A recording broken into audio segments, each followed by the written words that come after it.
This story began with the main character's regret that she never tried to meet the Duke, which she regretted. She prayed to God that he took her to another world so that he would give her another chance that the girl would not miss.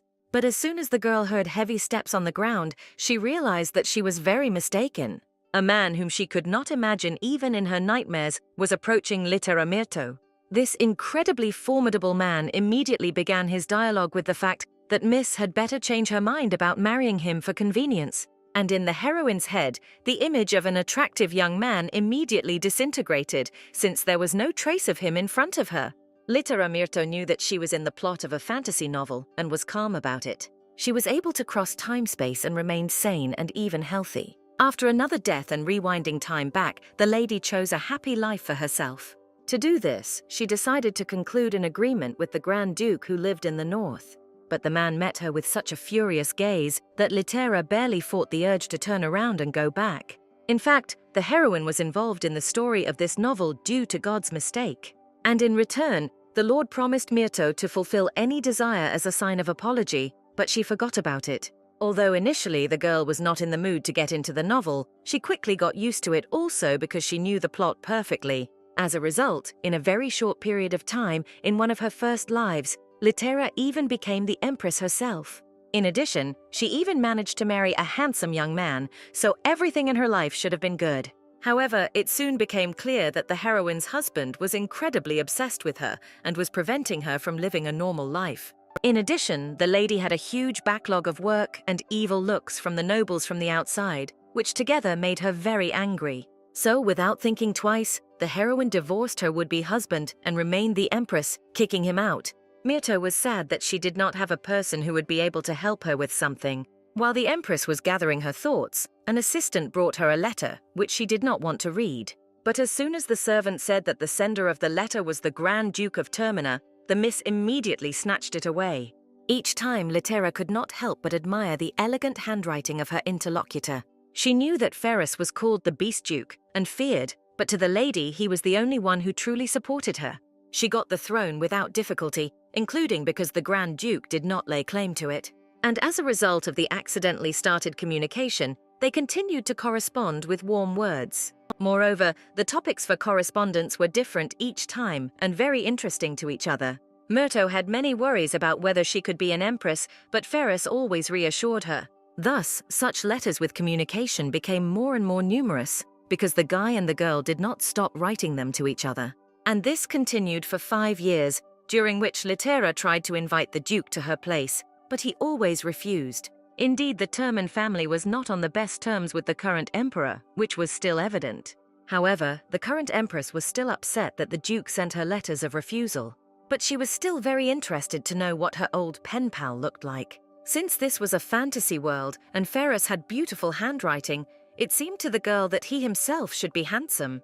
Also, for some reason, Miss thought that a guy must have a good and gentle character. Sometimes thoughts came into Lita's head about writing to Termina in order to appear in the capital of the south. She even suddenly began to write that if the Duke did not come to her this time, then severe punishment would await him.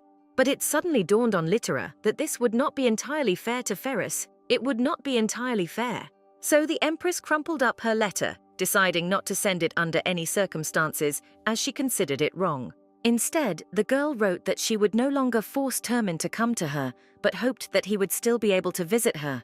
And the Empress was already ready to show this letter to the man. So, having finished writing it, she carefully put it in an envelope. And then, following her usual and favorite ritual, she put a strong wax seal on the letter in the envelope. Litera understood that as soon as something like an order arose between her and Ferrus, the entire friendship would immediately die. After giving the letter to her assistant to post, Mirto went to the window and thought about giving up the title of Empress. She was just thinking about how much she really wanted to see the Grand Duke when she suddenly heard a noise behind her. Such a noise outside the doors could not have happened in normal circumstances, which made the girl tense. Litera turned around and was frightened to see a male figure in a cloak slowly approaching her. Looking under the hood, the miss recognized this guy as her ex-husband, who raised a sword over her. The Empress was in such shock that she did not even have time to dodge the blow or call for help. Just before her death, Mirto managed to pray that God would give her another chance and she could meet Ferrus. And God really fulfilled the girl's request. But when she saw that same Duke of Termina, she was not happy with her desire. For some reason, even though it was the first time they had met, the man gave his guest a stern look. And she herself was embarrassed by the fact that the Duke had a thick beard and many scars on his face and more. The heroine even thought that the genre of this fantasy novel had changed, but she didn't even notice. Meanwhile, Ferris silently hovered over the lady, looking at her carefully. Littera did not want to die again, and therefore clenched her hand into a fist, gathering her words. The former empress forbade herself to be afraid of this man who supported her in a past life. So she herself insisted that the Duke invite her to tea, as was expected by all the rules. The man flashed his eyes extremely menacingly and said that the guest could leave at any time. Myrto did not expect that she would be given permission to simply get up and leave the table, which was not usually done. She didn't say anything in response because such an attitude was too wild for a girl. But the heroine couldn't lie to herself, so she honestly thought about how scared she was now. However, it was too late to retreat, so Littera entered the Duke's estate and began to look around. Suddenly, in his strong male voice, Termine asked for forgiveness for the fact that no one had come to him for a long time, and therefore everything was not tidied up enough.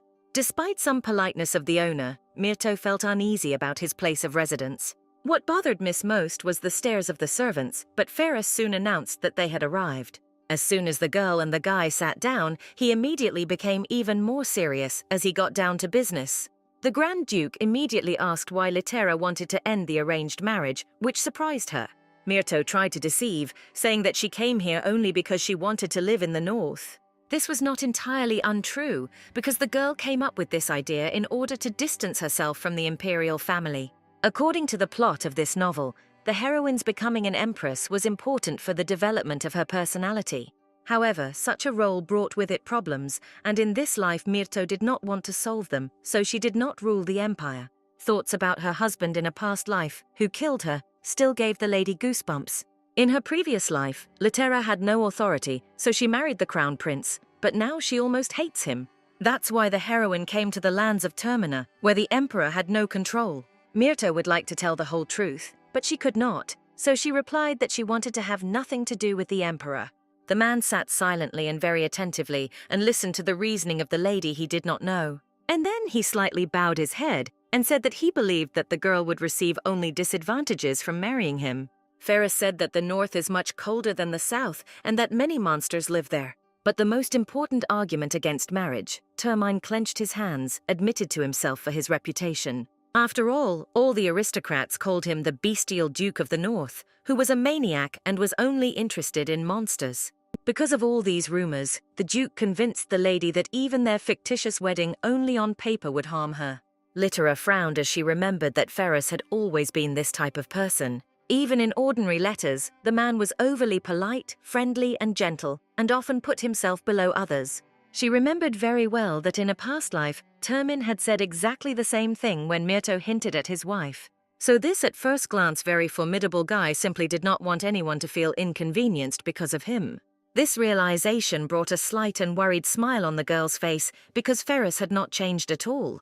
Although the heroine had now found herself in another life, she was sure that the man sitting in front of her was the same Duke from the previous life. Then Termine was a very important friend for the lady because he was the only one who did not condemn or criticize in any way. However, he himself still stubbornly stayed away, only continuing to send letters to maintain communication. So Littera now had no reason to retreat, and Miss was completely confident in her desires. She stated that all the guy's words were not a problem for her, which surprised him quite a bit. The heroine confidently crossed her fingers on her knees and declared that on the contrary, everything that the Duke could offer was very beneficial for her. Smiling sweetly, Myrto said that she made this proposal, fully aware of all the possible consequences. Immediately after these words, the girl asked the Grand Duke to at least try to stop underestimating himself. She explained that she doesn't care about a person's status and strength, but misjudges by the attitude of these people. Littera saw that the man was doubtful and said that she was ready to make him a slightly different offer. Without any doubt, the former empress invited Ferris to become her friend, which amazed the guy even more. And the lady smiled very happily and said that if they were friends, then there would be no need to worry about inconveniences. Termin did not know how to respond to such words, because no one had ever said anything like that to him before. Still incredulous, the Duke asked how a girl could say such things after seeing him. To this, Litera honestly admitted that she was a little afraid of the Duke's appearance, but since their marriage will only be on paper, then the face does not matter. For the last time, Myrto asked what exactly Termina thought about her proposal and whether he would drive her away. It was clear from the guy's eyes that, although he had calmed down, he still strongly doubted the correctness of such an idea. However, he could not kick the lady out right now, since the Duke needed to check something, which he informed the girl about. After these words, Ferrus brought Litera to his office and showed a huge number of different letters. Termin admitted that he did not know whether to show them to Myrto, but still decided to find out the answers to his questions. He was wondering if the girl knew these letters, and the heroine knew each of them very well. The thing is that in a past life she herself wrote them to the past Grand Duke, but in this reality nothing like that happened. In that life, Ferrus constantly received invitations from the imperial family to visit the palace, which he declined. But Termin was unshakable and knew for sure that even if he was ordered, he still would not appear. His assistant politely asked each time how to answer him, and the Duke allowed the old man to decide for himself. The man himself was very exhausted at that moment due to the fact that such invitations were constantly sent to him. He had no desire to end up in the imperial jungle where no one helps anyone. Ferrus thought a lot about whether there would ever be a person with whom he would be comfortable, and came to the conclusion that he would not. Suddenly, something lit up on the Grand Duke's desk, although there shouldn't have been anything inside. Termin was greatly surprised, but his combat training allowed him to calmly accept such an incomprehensible event. Just in case, he carefully opened the desk drawer and found letters inside it, from which the light came.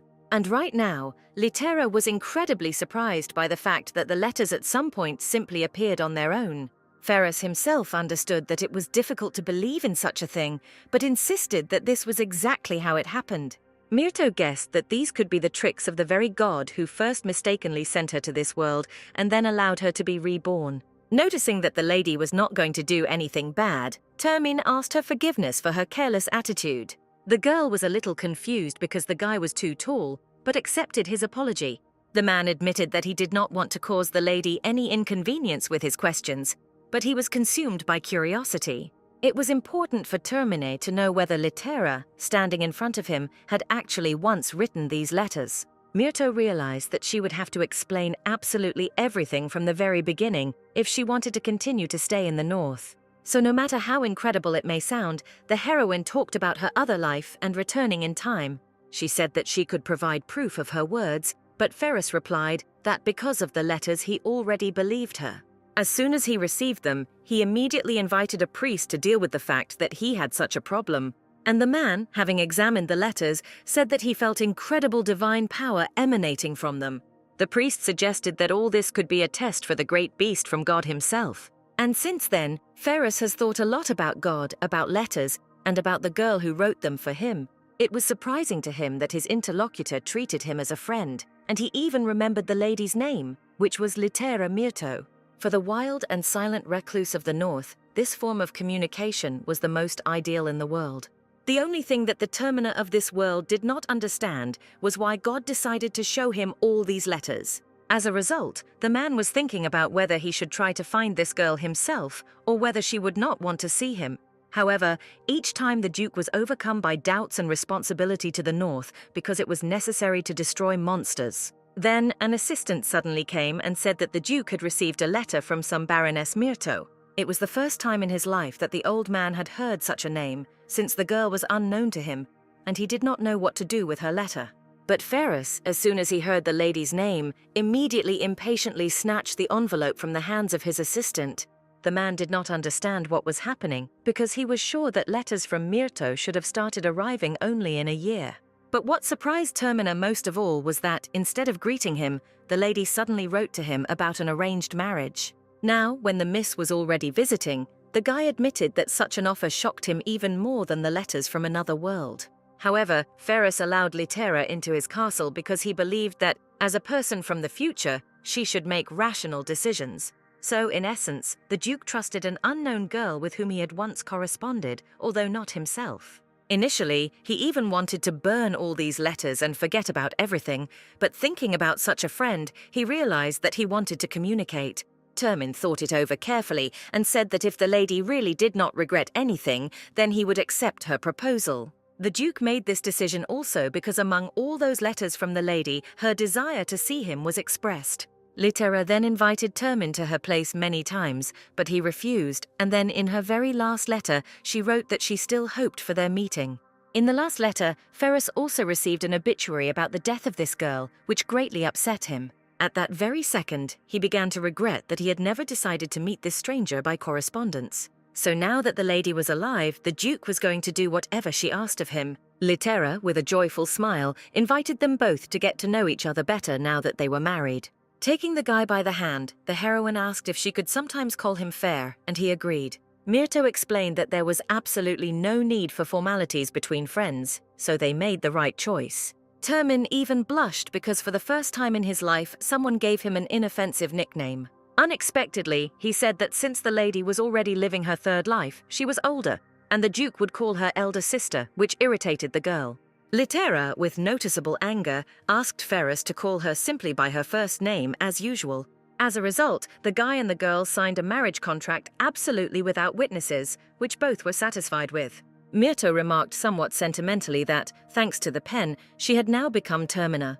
Just in case, Ferris asked whether the lady needed a ceremony for marriage, but she replied that no, because their wedding was only like that on paper. In addition, Litera said that she would file for divorce if the Duke suddenly fell in love with someone, but he did not believe in the possibility of something like that. In response, the man asked if the lady had a lover in her past life, and she honestly said that after the divorce, she had no one. And after these words, Myrto once again asked Ferris to tell her if he still has someone, since she would not mind. The Grand Duke again did not like these words, since he believed that this was simply impossible with him. Since the miss still did not know which of the servants worked in the castle, the Duke called the girl along to show her. And almost immediately, Termine found his top assistants not far from his office. It was the butler Yugum and the maid Nyx, who looked somewhat displeased at their masters. Termin introduced his wife, and the girl tried to smile back as politely as possible. She remembered seeing these two earlier, and they looked at her rudely, and even now they were whispering to each other. Then the butler and the maid stood up straight together and declared that they were against such a marriage. This protest caused great surprise to both Litera and Ferris, as they were not expecting it. Yugum repeated his words that he was urging the lady to return back to the south. The heroine was shocked that the servants were suddenly trying to drive her out to where she came from. Termin immediately asked in a menacing voice how dare Yugum say such a thing in front of his master. Raising her head up, Myrto saw Ferris's face, which was twisted with anger. To this, the assistant absolutely calmly made the same angry face and said that he would not change his opinion. For some reason, Yugum began to talk about some kind of wastefulness, and Termina did not understand what was going on. Nyx turned to Litter and asked him to give her a sign if she wanted to run back. But then Ferris angrily declared that his servants were worried about trifles and nothing bad had happened. Even Myrto realized that there was a simple misunderstanding between them all. Yugum and Nyx heard the lady call their Duke Fair and were very surprised. And at that moment, Litera announced that it was she who proposed to the guy, so she was happy with everything. Termin, although he was aware of this whole situation, still blushed with embarrassment. Miss asked why the Duke was embarrassed, and he said that he was worried that the servants might misunderstand everything. But Yugum and Nyx were only glad that it was the girl who proposed to the guy. They noticed that aristocrats usually avoid the Duke as much as possible, but here the situation is completely opposite. So, behind their suspicions, the butler and the maid apologized because they had exceeded their authority. This evening, Ferris apologized to his wife for causing such a commotion among the servants. The girl said that she thought that the servants were happy about their Duke's marriage, and he mentally agreed. The guy reminded the lady that she was looking for friendship anyway, not love, and she became embarrassed. Litera said that anything could happen, but the Duke could not adequately accept such words. He abruptly changed the topic and reminded the heroine that she did not tell him why she died.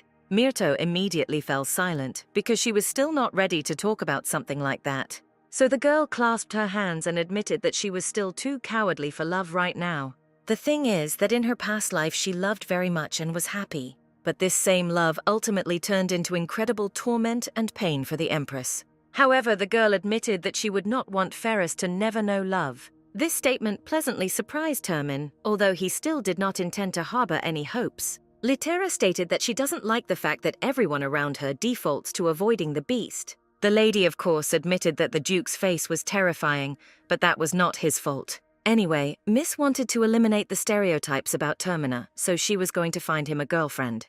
However, Ferris absolutely confidently stated that he would never have a lover. The heroine asked why he thought so, and the man thought hard, trying to find an answer. As a result, instead of explaining anything, the Duke knelt down and took the lady's hands. Termin promised quite sincerely that as long as they were tied by marriage, he would not betray her. Hearing these words, the heroine remembered the situation when the people of the former emperor, whose place in that life she took, began to ask Farah to take the throne. But the beast immediately drove out all the rebels and sent Litera a letter to the palace so that she would know about the riot. At the same time, the Duke wrote that he did not need any rewards for such an act. He was always happy to help just like that. Ferris really wanted to prove his boundless loyalty and devotion by any means, which is what he did. And as then, Termine showed his good attitude towards the lady now, without changing at all in this regard. Litera understood that such trust did not require reward or benefit, only acceptance. Ferris, meanwhile, added that he would not burden the girl with his decisions. In response, the heroine simply hugged the man who so easily gave her all of himself. The lady realized that this was why she wanted to meet him so much, because she felt that the Duke was a good person. Miss said that even if she can only give the guy friendship now, she will try to repay him. Myrto really wanted Termina to be happy, and not just her thanks to him. Such words from the girl made the Duke feel a pleasant warmth in his heart, which was the first time for him. Therefore, he whispered in a slightly hoarse voice that he was ready to try to achieve happiness together. But still, there was one thing that the main character completely lost sight of, which was in vain. Namely, that she was a person from the south, and the climate in the north made her feel very cold. The lady looked at Fair, who was sleeping peacefully without a blanket, and was amazed at this. The man gave the girl his bed because it was somehow warmer, and he slept on the sofa and did not freeze. Litera understood that if she did not find heating, she would soon go to her fourth life. Suddenly, the Duke approached the lady and asked if she was cold, as he heard her shivering. Litera admitted that she still wasn't used to the local climate, so she was cold. The man promised that tomorrow he would increase the heating, but now it is too late since the servants are sleeping. In the meantime, all Termin could do was cover the lady with his cape. Miss thanked the guy for trying to warm her up, but she was still cold. This greatly surprised Ferris because he had never met such cold people in his life. The man thought hard about what he could do in such a situation so that the girl would not continue to freeze. And Litera herself has come to terms with the fact that she won't be able to feel comfortable for now. However, an idea quickly came to Myrto's head, and she asked the Duke to lend her his warm body. A little later, when the guy and the girl were lying in each other's arms, they were both shy. But Myrto was now absolutely sure that she would not die from the cold and not go to the fourth life. Fur asked if the lady was comfortable, and she joked that only his hands were pressing hard, but everything was fine. Suddenly, Miss looked at the body of the beast and thought about how huge it was. The man consisted of nothing but pumped-up muscles, which is why he seemed downright huge. Litera finally understood what people feel in the warm and soft embrace of a bear. Meanwhile, Termine tried his best to lie down so that the girl would be comfortable and warm. Then he noticed that his wife was sleeping soundly and sweetly. Ferris realized that in his entire life he could never even dream of something like this. After the death of his parents, it seemed to the guy that now he would always be alone. Moreover, his father begged him not to trust anyone, because he died at the hands of a close friend. However, remembering Litera's bright and sweet face, the man understood that he wanted to trust her. The girl's smile seemed to say that she would never betray and would always be there. All because this lady believed in him and thereby brought him back to life. Suddenly, the guy heard a small but alarming sound from Litera, although she was sleeping. Immersed in terrible dreams, the girl whispered that she didn't want something there. Ferris leaned closer and listened, making out that the lady did not want to die. The Duke guessed that Myrto had a terrible dream about her past life, and he felt sad. The lady told him about Abito Letuma, who was the main character in the previous reality. Termin knew that the future had already changed, but he should have kept an eye on the present. But right now, the Duke was distracted from these thoughts by the fact that the girl was chattering her teeth violently. He realized that if he did nothing, the lady would accidentally damage her teeth, which was dangerous. Therefore, the beast very carefully placed his finger between the lady's teeth so that they would not knock against each other. At the same time, Ferris prayed that Miss would at least have a calm and good night. This was what was most important to Termina at the moment, more than anything in this world, and he could not think of anything else. The next morning, Litera apologized profusely for the way they spent the night. Ferris tried to convince the lady that something had happened that she could not control. The man was only too happy to help his wife, and therefore tried to persuade her not to worry. The Duke explained that he once even slept in cold forests among animals, which was much worse. However, Myrto promised that next time she would hold the handkerchief in her teeth and there would be no problems. To this, Termaine stated that the wounds received in battles were much more painful and terrible. But then the guy reminded her that Litera herself said that minor inconveniences are characteristic of friendship, which hurt her. The girl tried to explain that Fer took her words too literally, and because of friendship, he would not transfer all his property to her. To the girl's great surprise, Termaine said that if she had more experience in management, then he would not mind. The man said that he would be happy to transfer his responsibilities to his wife, but she did not want to. Myrto began to scold the beast for how naive he was for acting this way. At that moment, Miss accidentally fell on the guy, and then they heard the front door open. It turned out that Yugum decided right then to call the two of them for breakfast, forgetting to knock. Seeing the situation the guy and girl were in, the butler apologized and closed the door. Litera asked if Yugum had misunderstood them, and Ferris confirmed her guesses. And at that moment, the butler was already telling the maid everything that he saw and heard. A little later, when the husband and wife were having breakfast, the girl asked if the guy could do her a favor. Litera said that she would need the Duke's office for a short time, and he immediately allowed her to occupy it. The only thing was that the man, purely out of curiosity, asked why the lady needed the office. And Myrto honestly answered that she would like to use her knowledge from her past life and start running a business. Since Miss was doing all this for the third time, she was somewhat bored, but she wanted to earn money. While working, the girl looked around Ferris's office and realized that she even liked sitting in it. The lady imagined how it was at this table that Termaine once wrote letters to her in that life. The heroine touched the table and remembered that she first experienced anxiety when she appeared in the castle, but now she was comfortable.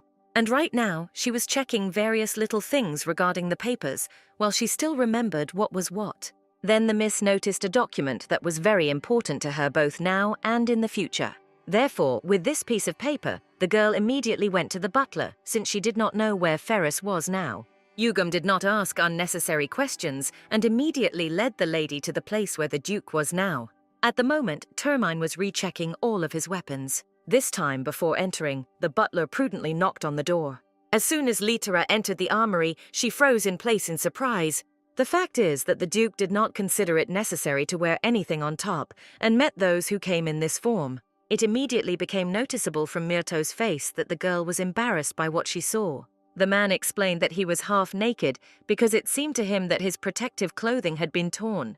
With some embarrassment, Termaine asked if he really looked ugly, and he was afraid to hear the answer.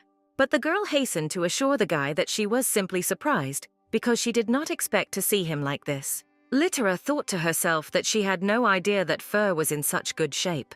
Throwing on his outerwear, the Duke asked what exactly the lady wanted to show him. In response, the miss handed him a piece of paper, which Ferris immediately recognized as a land document.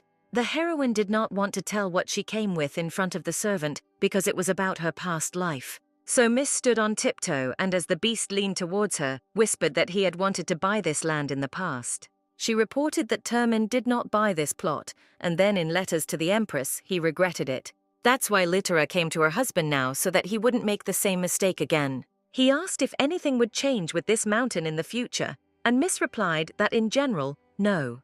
And then she added that a diamond mine would be discovered at this place, which surprised the Duke. So the man shouted that they would immediately go buy this profitable land. The only thing that bothered Fer was that Myrto had just given him the diamond mine so easily.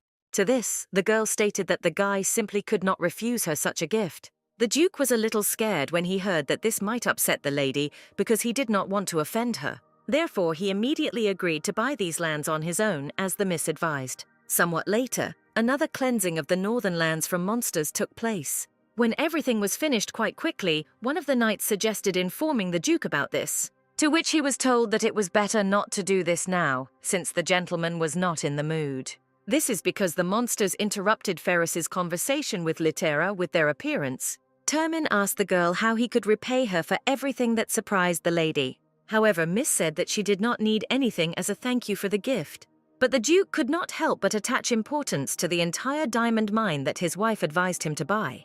He stubbornly tried again and again in different ways to talk about the return gift, but Myrto refused. In addition, Littera spoiled herself quite well, which made it difficult for the beast to choose a gift. Finally, Termine couldn't stand it anymore and asked if the lady could just accept his gifts. In response, the Miss stated that the man had already done a lot for her in that life, which was enough for her. This made the beast feel completely defeated on all fronts, even though he didn't want to. Littera herself enjoyed the fact that she was finally the person who gives something. Because in a past life, the Duke sent her a piece of jewelry with every letter. And once he built an entire private holiday home for a lady, which angered her quite a lot. So now that they've switched places, Miss has essentially gotten her revenge. Littera understood that Fur might be upset, but she could not ask him for anything, since he had done a lot in his past life. Besides, Myrto was having a lot of fun seeing Termina in this state, and she didn't want to stop. A little later, when the girl had laughed enough, the guy still approached her. The man said that in his entire life he had never retreated during a fight. The wife listened carefully to her husband because she realized that he was serious. Termin wanted to say something else, but then a knight burst into the room and shouted that they were in trouble. He reported that monsters had suddenly appeared outside, which did not make the Duke happy. And so, having defeated all the monsters, Ferris did not understand why everything did not go according to plan. The guy was trying his best to think of what he could do for the lady. Even though Littera said she just wanted to be close to him, that wasn't enough for the beast. Therefore, the Duke became more and more thoughtful, and his mood became worse. The knights noticed this and concluded that the Duke would like to enjoy the life of the newlyweds and not fight. At this point, Ferris stood up and said that they all needed to do one last cleanup. And the man himself thought about how great it would be if a gift for his wife fell straight from the sky. Exactly at this moment, the monster attacked Termina, but he managed to easily dodge. Landing on the ground, the guy looked at the monster that was still alive. The knights were surprised that their master dodged instead of killing the monster. The Duke suddenly decided to ask a question to all his assistants, who were listening attentively. The knights were surprised that Termine asked if the fur of this animal would go with the color pink. Suddenly, it dawned on them that the gentleman was referring to the color of his wife's hair, which was just pink. So they confirmed that the monster's fur would be a perfect match for the lady. Ferris smiled predatorily and said that he would try to kill the monster without dirtying the fur. The monster fearfully realized that he could not escape, but he no longer had a way out. A little later, the Duke brought Littera a snow-white fur coat, which she was surprised at. Myrto admitted that she had never seen such a fur coat, and Fur honestly said that it was made from a monster. It dawned on the girl that she could no longer refuse such a gift, and the lady decided to try it on. Very carefully, since she was wearing it for the first time, Miss threw the fur coat on herself, trying to do everything right. Then Littera turned to her husband and asked if the new look that he had chosen suited her. How beautiful the girl looked in a fur coat amazed Termina to the core. He turned around with the intention of killing 100 more animals for a fur coat, but the heroine stopped him. With great difficulty, the lady explained that one fur coat was more than enough for her, and she didn't need any more. Looking at the guy's face, Miss found that she was even beginning to think he was cute, despite all the scars. It took Littera a few seconds to collect her thoughts and figure out what to say to her. Myrto then reached out and patted the beast's head, saying that he had done a great job. This gesture pleasantly surprised Ferris and even made him blush out of embarrassment. The man thought that for this beautiful girl, he was ready to do whatever she wanted. So Termin tried once again to offer the lady 100 of these fur coats, but the miss again refused. The next morning, Nyx thanked Littera, because with her arrival the Duke had changed for the better. The maid explained that the servants had lived well before, but their master was sad. The fact is that the Termin family was the main enemy of the imperial family almost from the very beginning. The emperor constantly suspected this family of infidelity, so he gave the order to kill everyone except Ferris. The boy was able to escape from the influence of the head of the country and locked himself in the north, where people did not come because of the monsters. It was because of this that he was eventually nicknamed the cruel and merciless northern beast. Myrto was surprised because Ferris seemed kind to her, to which Nyx explained that the Duke only shows this side to her. Littera didn't expect that the beast hated other aristocrats so much that they often fainted because of his attitude. The maid even admitted that she personally had to endure about 5 noble people. Therefore, initially all the servants were worried about the girl, but everything turned out well in the end. Nix asked the lady to take care of Termina because they only wished him happiness. The maid added that it was much more pleasant to work for a happy master than a sad one. A little later, Litera walked alone along the corridors of the castle and thought that she recognized the beast from a new side. To her, Fur had never shown anything but kindness, so that was all she thought of him as. The girl decided that she wanted to learn about the Duke from other people in order to understand him better. Then the lady suddenly met one of Ferris's knights, who greeted her joyfully. A guy named Canis expressed his gratitude to Miss for making a big difference to Mr. The knight admitted that he respects Termin, and therefore is glad to see him so happy. Litera immediately remembered that Nix had told her exactly the same thing as Canis was saying now. The heroine immediately thought about how lonely the man had been all this time. Now Myrto finally understood why the beast never put its own interests above those of others. So the lady promised to make every effort to prevent Ferris from becoming unhappy. Communicating like this, the knight and the former empress did not notice how the Duke himself approached them. The man wanted to say hello to his wife, but noticed that she was not alone. Termin didn't hear what the lady was talking about with Canis, but he saw her happy smile. This made Fur think that for some reason it was unpleasant for him to see Miss with someone else. So the beast turned around, preparing to leave, but Litera noticed it and therefore quickly caught up with it. Hearing that Miss wanted to talk to him about something, Ferris paused for a moment.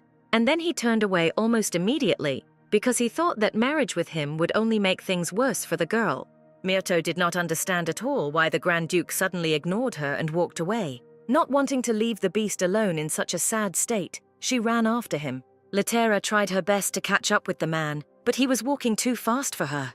As a result, the heroine quickly got tired due to lack of breath and leaned against the wall from fatigue. Suddenly the lady was surprised to find that Fur approached her and extended his hand. The guy asked for forgiveness for accidentally causing his wife discomfort because he did not want this at all. Myrto seriously said that she did not understand why the Duke was trying to avoid her since she did not give any reason. Since Termin made the mistake of approaching her, the lady grabbed him tightly. The heroine said that Fur simply had to confess to her what was going on so that they could talk. The Duke turned away embarrassedly and said that he had stupid thoughts, and it was better for his wife not to know about them. Myrto suddenly hit the nail on the head when she said that the beast decided to avoid her, deciding that the lady would be better off married to someone else. Ferris was very surprised by this hit and even decided that Miss could read minds. The heroine knew that a lonely man with low self-esteem was a common occurrence in a fantasy novel. The lady admitted that she spoke with Nix and Canis to find out information about the Duke. The man concluded that Miss now knows how insignificant and stupid and also useless he is. Termin himself considered himself a simple fool who could only speak the language of anger. Continuing to belittle himself, Fur said that he would not be offended by the girl if she chose another husband. Very dissatisfied, Litera approached the guy's face and ordered him to stop talking like that. From such closeness to the lady, the man blushed deeply and froze, afraid to move. The mistress, since she really wanted to punish the beast for such words, hit him with her forehead. While the Duke was coming to his senses, the lady swore at him, declaring that such things should not be said in front of a lady. The heroine said that she was tired of hearing the same sad phrases from men. In response, Miss began to belittle herself, and the guy immediately said that such bad words did not apply to her. Litera finished her speech by saying that they had already become friends and they didn't have to worry about such little things. Myrto asked the beast not to be so cruel to himself because everyone around him loves him. Such words became a real revelation for Termin because he had not even thought about such a thing. Therefore, when the lady tenderly extended her hand to the man, he accepted it with great joy. At that moment, Ferris felt true happiness and was glad for such emotions, even if only for a short time. As befits a husband and wife, the boy and girl took each other's hands and walked through the castle. The only thing was that the lady was thinking about what she should do after everything that happened to both of them. The girl was afraid that now Termin would become more and more attached to her. Miss was indeed partly to blame for accidentally taking on the cliché of virtue and savior herself. But this was the first time Myrto had seen someone submit with just a few words. Besides, who would have thought that a person with such a formidable appearance could turn out to be so gentle inside? However, Litera did not want to be responsible for someone whom she did not even tame, but who tamed herself.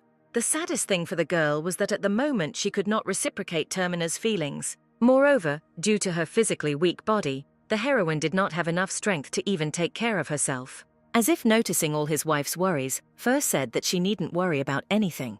The man asked her to ignore his emotional states if the lady was not very comfortable. Littera was surprised to hear that the guy didn't want to burden her so much in the end. The girl even asked if he could also read minds, to which Termine said that he simply assumed that he could bother the miss. As they walked down the street, Ferris said that the lady had already given him too much. So now the man simply could not afford to demand and expect anything more. Littera asked if the Duke's attitude didn't upset him at least a little, since he wasn't getting anything. Myrto admitted that although the beast is dear to her, she is still too immersed in the past, which she considers stupid. For some reason, the girl considered herself a hypocrite for such behavior, but the Duke did not think so at all. Ferris took his wife's hand and reassuringly said that her words and actions had no trace of stupidity. Therefore, Termin asked the former empress not to tire herself with thoughts of worry about such things. But even such warm words did not completely calm the girl, and she still continued to worry. The heroine approached the guy and sadly said that at the moment she was only doing what she considered necessary. But then it turned out that the girl's foot got stuck in the snow, and this situation ruined the whole sad moment. No matter how awkward it was for Littera, she had to admit that she was not able to pull her leg out on her own. As a result, the Duke apologized for violating the lady's personal space and picked her up. Myrto tried to explain that she could go further on her own, but the guy didn't listen at all. Ferris explained that there was too much snow around today, so he wanted to go indoors first. A little later, having brought his wife into her room, Termine immediately lit a fire to make her warmer. The man even prepared hot water for the girl's feet so that she could warm up faster. The lady said that she could handle such a job herself, but the Duke insisted on his help in this. Littera realized that it would be easier not to contradict, although she believed that there was no need for such excessive care. And at this moment, in order to do everything more efficiently, Termin even rolled up his sleeves, which embarrassed the miss. The guy, as if nothing had happened, asked Myrto to relax while he massaged her, and he finally gave in. So the beast very gently began to rub the girl's legs, trying to make his movements as pleasant as possible. At that moment, Littera's consciousness was completely free, and she analyzed the situation. So the lady noticed that Fur had a lot of calluses on his hands and asked if he was comfortable. The fact is that Miss herself did not work with her hands that much, so personally her palms were absolutely smooth and clean. Littera said that it was a sin for her to complain with such hands about a hard life, but Termina did not like these words. The Duke said that not all wounds show up externally, so she should appreciate her efforts. The man even admitted that he has no idea what it feels like to die twice in your life. In his opinion, an ordinary person would not be able to handle such a load, so the lady was amazing. Gently wiping his wife's feet, the husband asked her to stop underestimating herself. For the first time, Littera heard a request that she not be disappointed in herself, which she did quite often. As a result, Myrto surprisingly felt much better, so much so that she was even able to smile. The heroine clasped her hands in her lap and admitted that she never thought she would find someone so understanding. The girl really believed that she should be proud of herself after everything she had experienced over several lives. In response to the guy's support, Miss whispered that she hoped that now her action would be enough, and kissed him on the forehead. Termin had not yet expected this even in his dreams, so he blushed incredibly deeply due to embarrassment. Littera laughed at the Duke, who, like a boy, was embarrassed by just one kiss. After looking at her husband, the lady suddenly thought about it, and then said that they could very well become a good couple. Ferris had no way of assessing the development of their relationship at the moment, as he was still confused. Meanwhile, rumors that the bestial Duke of the North had gotten married gradually spread throughout the aristocratic community. Someone said that they knew nothing about the man's wife, and someone insisted that she was crazy. But almost all the aristocrats unanimously declared that such a crazy girl from the south and the northern bestial Duke were a wonderful couple. But when all these rumors reached Baron Myrto, who was Littera's father, he even hit the table with his fist out of anger. The man was sincerely dissatisfied that, of all the possible candidates, his daughter chose Termina as her husband. His wife, named Manus, said that if gossip hurt the Baron so much, then he could try to persuade his daughter to come back in a letter. The father said he was not so much concerned about the rumors as he was about the fact that Littera might be in danger. Like many other aristocrats, the head of the family was convinced that Ferris was a terrible beast. One day he was invited to a banquet at the imperial palace and saw with his own eyes the rampage of Termin. Everyone who watched the Northern Duke then remembered the fire of his furious eyes for a long time. The wife expressed her doubts about this story, because it was impossible to destroy the imperial palace, to which the husband replied that the emperor simply found this situation funny. Then the man said with a grin that he should have thought several times before calling the beast into a people. It was from then on that Ferrus did not leave his lands, as the Baron, who read the newspapers, knew very well. After listening to this story, Manus was even ready to cause bloodshed to save her daughter. For her, this whole situation began to look like they were trying to save Littera from the clutches of a terrible villain. But when the mother and father came to visit without an invitation, their daughter quite calmly held the beast's hand. The parents did not expect this at all, since they had already managed to imagine that Littera was in captivity. In their opinion, a man should not have treated his wife like a real princess. Manus looked disapprovingly at her husband, as he had imagined too many things for himself, and wrongly. The Baron did not believe that now in front of him was the same Termin who had once rampaged at the ball. At this point, Myrto's mother honestly admitted that they were both worried about Littera's well-being. The girl was surprised that her poor parents even came to her out of concern. In a past life, the heroine's relationship with her father and mother was much cooler, but now she noticed that Myrto's family had changed. After all, when the lady was an empress, adults did not pay any attention to their daughter, no matter what she did. So Littera incredulously asked if her parents didn't care about her, causing her father to slam his fist on the table. The Baron reminded the girl that they had taken care of her since her birth, when she was still in very poor health as a girl. So it was very important for the head of the Myrto family to know who exactly his daughter eventually married. Ferrus deduced that the couple had come north to take Littera because they did not like him. The Baron knew about the power of the beast, so he was immediately frightened and said that this was not what he meant at all. In response, Termine just sighed and asked his wife's parents to speak honestly, since he was already used to a lot of things. The lady herself reminded that the guy had every right to be angry at some such words, but the beast replied that he had created such an image for himself. In addition, the Grand Duke really wanted to please the girl's father, so as to become almost like a son to him. This statement deeply struck the Baron, who considered Termin to be an ordinary wild animal. Manus noted with concern that her husband was now unable to conduct a dialogue for some time. So the woman took the conversation into her own hands and asked how exactly the newlyweds got married. The mother remembered well that Littera never told her anything about her communication with the Duke or about her meetings. And indeed, the lady remembered this moment only now because she did not try to maintain good relations with her parents. The heroine said that they kept in touch in the past, which was true, but Manus did not believe it. Littera continued to invent the story of her meeting with the Duke, but the mother saw through her daughter this time too. The woman knew very well that Miss preferred handsome men who grew up in warm and homely conditions. The former empress asked her mother with horror how she knew about her tastes, because the lady herself did not talk about anything. Ferrus, having heard about this, immediately remembered this characteristic of men, and Littera hastily asked him to forget about it. Guessing that her daughter for some reason did not want to tell the truth, Myrto said that she would not force her. The only thing the woman now reproached the girl for was that she personally did not tell her parents about her marriage.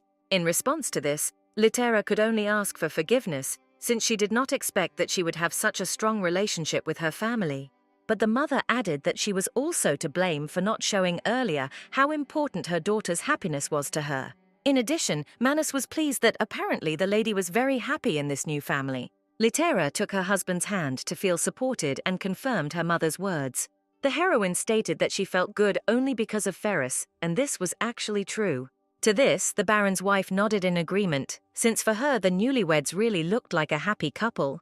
But the Baron himself will clearly be stubborn for some time, so the woman asked not to be offended by him.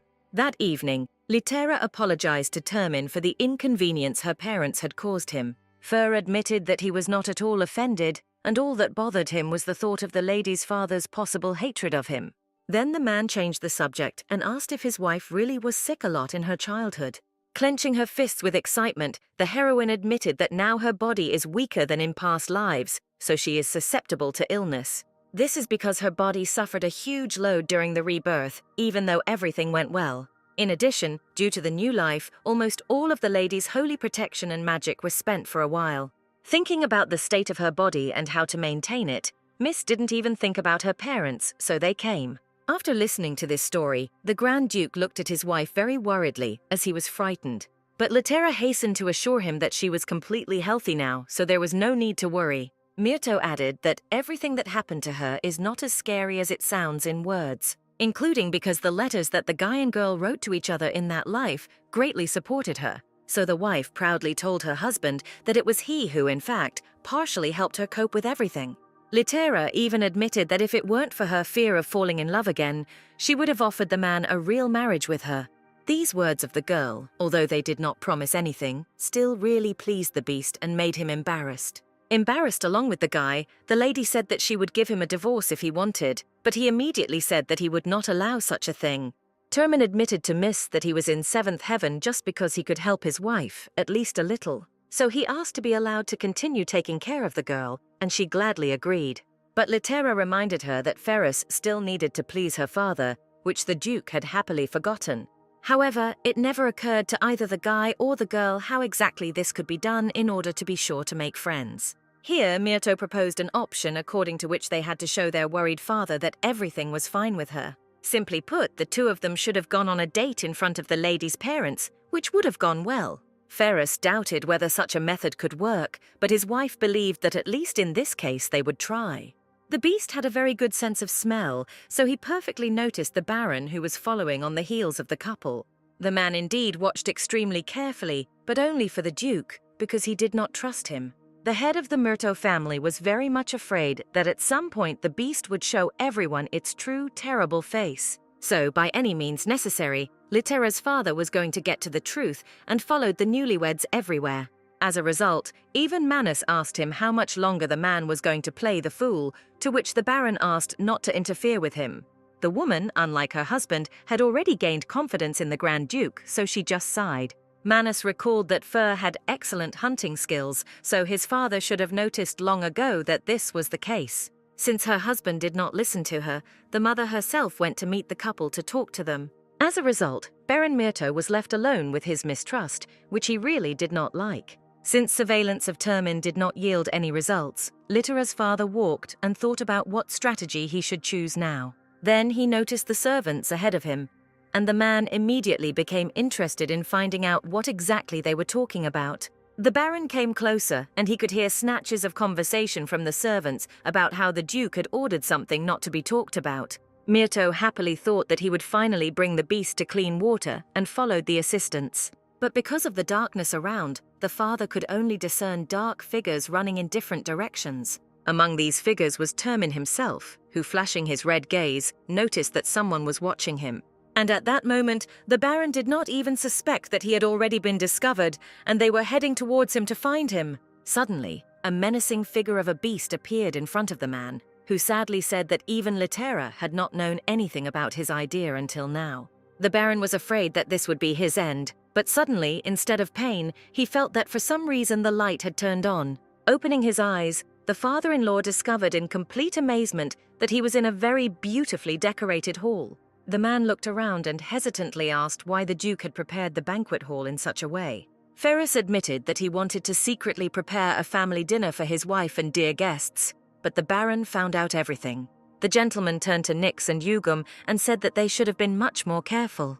But the maid said that they had deliberately brought the Baron into the hall because the Duke was noticeably concerned about the spy's activities. Hearing these words, Litera's father felt ashamed of what he had done and swore to himself that he would never do that again. Then the Baron carefully asked whether Termina should be angry with him, but he was surprised. Why should he be angry? The father-in-law explained that he suspected his daughter's husband in every possible way and even crossed the line in some way. Then Ferris said that he really had done some serious things in high society, so he could understand this attitude towards himself. In addition, the Duke admitted that he was pleased to know that his wife had such a caring father. The Baron was pleasantly surprised by such logical words from a man whom he mistakenly considered an animal. Finally, it dawned on the girl's father that Termine was indeed very serious towards Litera. The Baron sat down on the steps and once again looked at the shining banquet hall, which had been specially prepared. He told the guy that the lady was never able to appear in high society, which Fur did not yet know. Meanwhile, her father reported that Litera's body was so weak that she spent almost all her time at home. The Baron heard all the bad rumors about Miss, who was sitting at home due to poor health, so he asked to make the banquet very memorable. Right now, the head of the Myrto family could finally begin to trust the Duke, so he bowed to him as a sign of gratitude. The only thing the father-in-law began to scold the guy for was his not-so-pretty appearance for the banquet. Ferrus was stunned that this was the first time he had been reprimanded for an appearance he had never thought of. A little later, when Litera was working intently in her husband's office, Nyx informed her about the banquet. The heroine, confused, remembered that Termine had not told her anything about this, to which the maid explained that it was a surprise. Since it was mandatory for such an important event, the lady allowed the servants to dress her up. The girl herself noted with pleasure that she had not dressed up like this for a long time, and she even liked this outfit. Then the husband, who was also forced to change clothes, suddenly appeared in front of the wife and asked with excitement how he looked. Ferrus admitted that he had never worn anything like this before, so he was worried that it didn't suit him. Although the guy himself had great doubts about his outfit, the girl personally was shocked when she saw him. Litera could never have imagined that she would be able to see her husband in such a stunning form. To the Duke's surprise, his wife admitted in a sweet voice that she was pleasantly surprised. And then Myrto added that the Duke looked very charming, which finally calmed the beast. Fer asked if he now looked like the hothouse man the girl's mother had once spoken about. But Litera was very embarrassed and asked the Duke to forget about such a concept and not tell her. So Termin obediently decided to change the subject and escort the lady to the banquet hall, where everything was ready. Also waiting in the hall for the newlyweds were Litera's dressed-up parents, who had already waited a long time. The lady was surprised by the number of guests, because she thought that she was invited to dinner only with her family. Ferrus explained that he had not held such an event for a very long time, so he invited his assistants and knights to attend. To this, Litera said that the man should not have asserted himself that way, but he objected that it was all just for her sake. The Grand Duke admitted somewhat sheepishly that he wanted to show how much he valued his wife. Since the miss was silent in astonishment, the guy even managed to get scared because of his excitement that he might have gone too far. But Myrto calmed the beast, saying that she was grateful to him, but would like him to think about himself at least sometimes. After that, the heroine extended her hand to her husband and said that she had not been to banquets for a long time, so she would like to dance with him. Termin didn't expect to have to play such an important role so soon, but he didn't mind at all. So, as was proper etiquette, Ferrus kissed the lady's hand and invited her to dance himself. Litera noticed that even now the man barely touched her hand with his lips, although he could have calmly kissed her normally. To give her husband confidence, Miss sighed and said that she had never said such words to anyone. And then, with a smile on her lips, Miss asked the Duke not to be so careful with her, because everything was in perfect order. She explained that she completely trusted Termina because she chose him back when they were just corresponding. Faru didn't need to explain something like that twice, so he now kissed his wife's hand normally. And after that, more confidently, the beast asked if his wife would dance with him, and she immediately agreed. Litera immediately remembered their first meeting and realized that then she had not even thought about dancing with such a formidable man. And now they both became not just friends, as originally agreed, but already looked like a real couple. The Baron, who was watching his joyful daughter, cried with happiness at the sight of her smile, which embarrassed his wife. But it was not only Father Litera who shed tears, since this fate affected Canis and Yugum, who became emotional. After waiting for her husband to calm down, Manus admitted that she was very happy to see the newlyweds so happy. Indeed, without anyone noticing because of their dancing, Litera and Ferrus thoroughly enjoyed each other's company, laughing happily. When it was all over, the couple drank a little that evening because the event had gone so well. Termin was very glad that his wife was okay. I liked it, and she really appreciated her husband's efforts. The girl noticed that her parents went home calm and happy, which could not but make her happy. In addition, Litera dreamily thought that she would like to see Ferrus so handsome more often. The guy noticed the lady's attentive gaze, so she reported that she found him quite attractive. Miss realized that Termin would look much better without a beard, so she asked why he didn't shave it. The man recalled that no one cared about his appearance due to persecution by the Emperor. In addition, the beard partially distracted attention from the huge scar on the guy's face, which the monster left him in his youth. So, since the death of his family, Ferrus carefully avoided anyone who paid attention only to appearance. And until now, the Duke believed that if everyone called him a monster, then why not live up to people's expectations? Litera saw how cruel the expression on the beast's face was and felt great heaviness and sadness in it.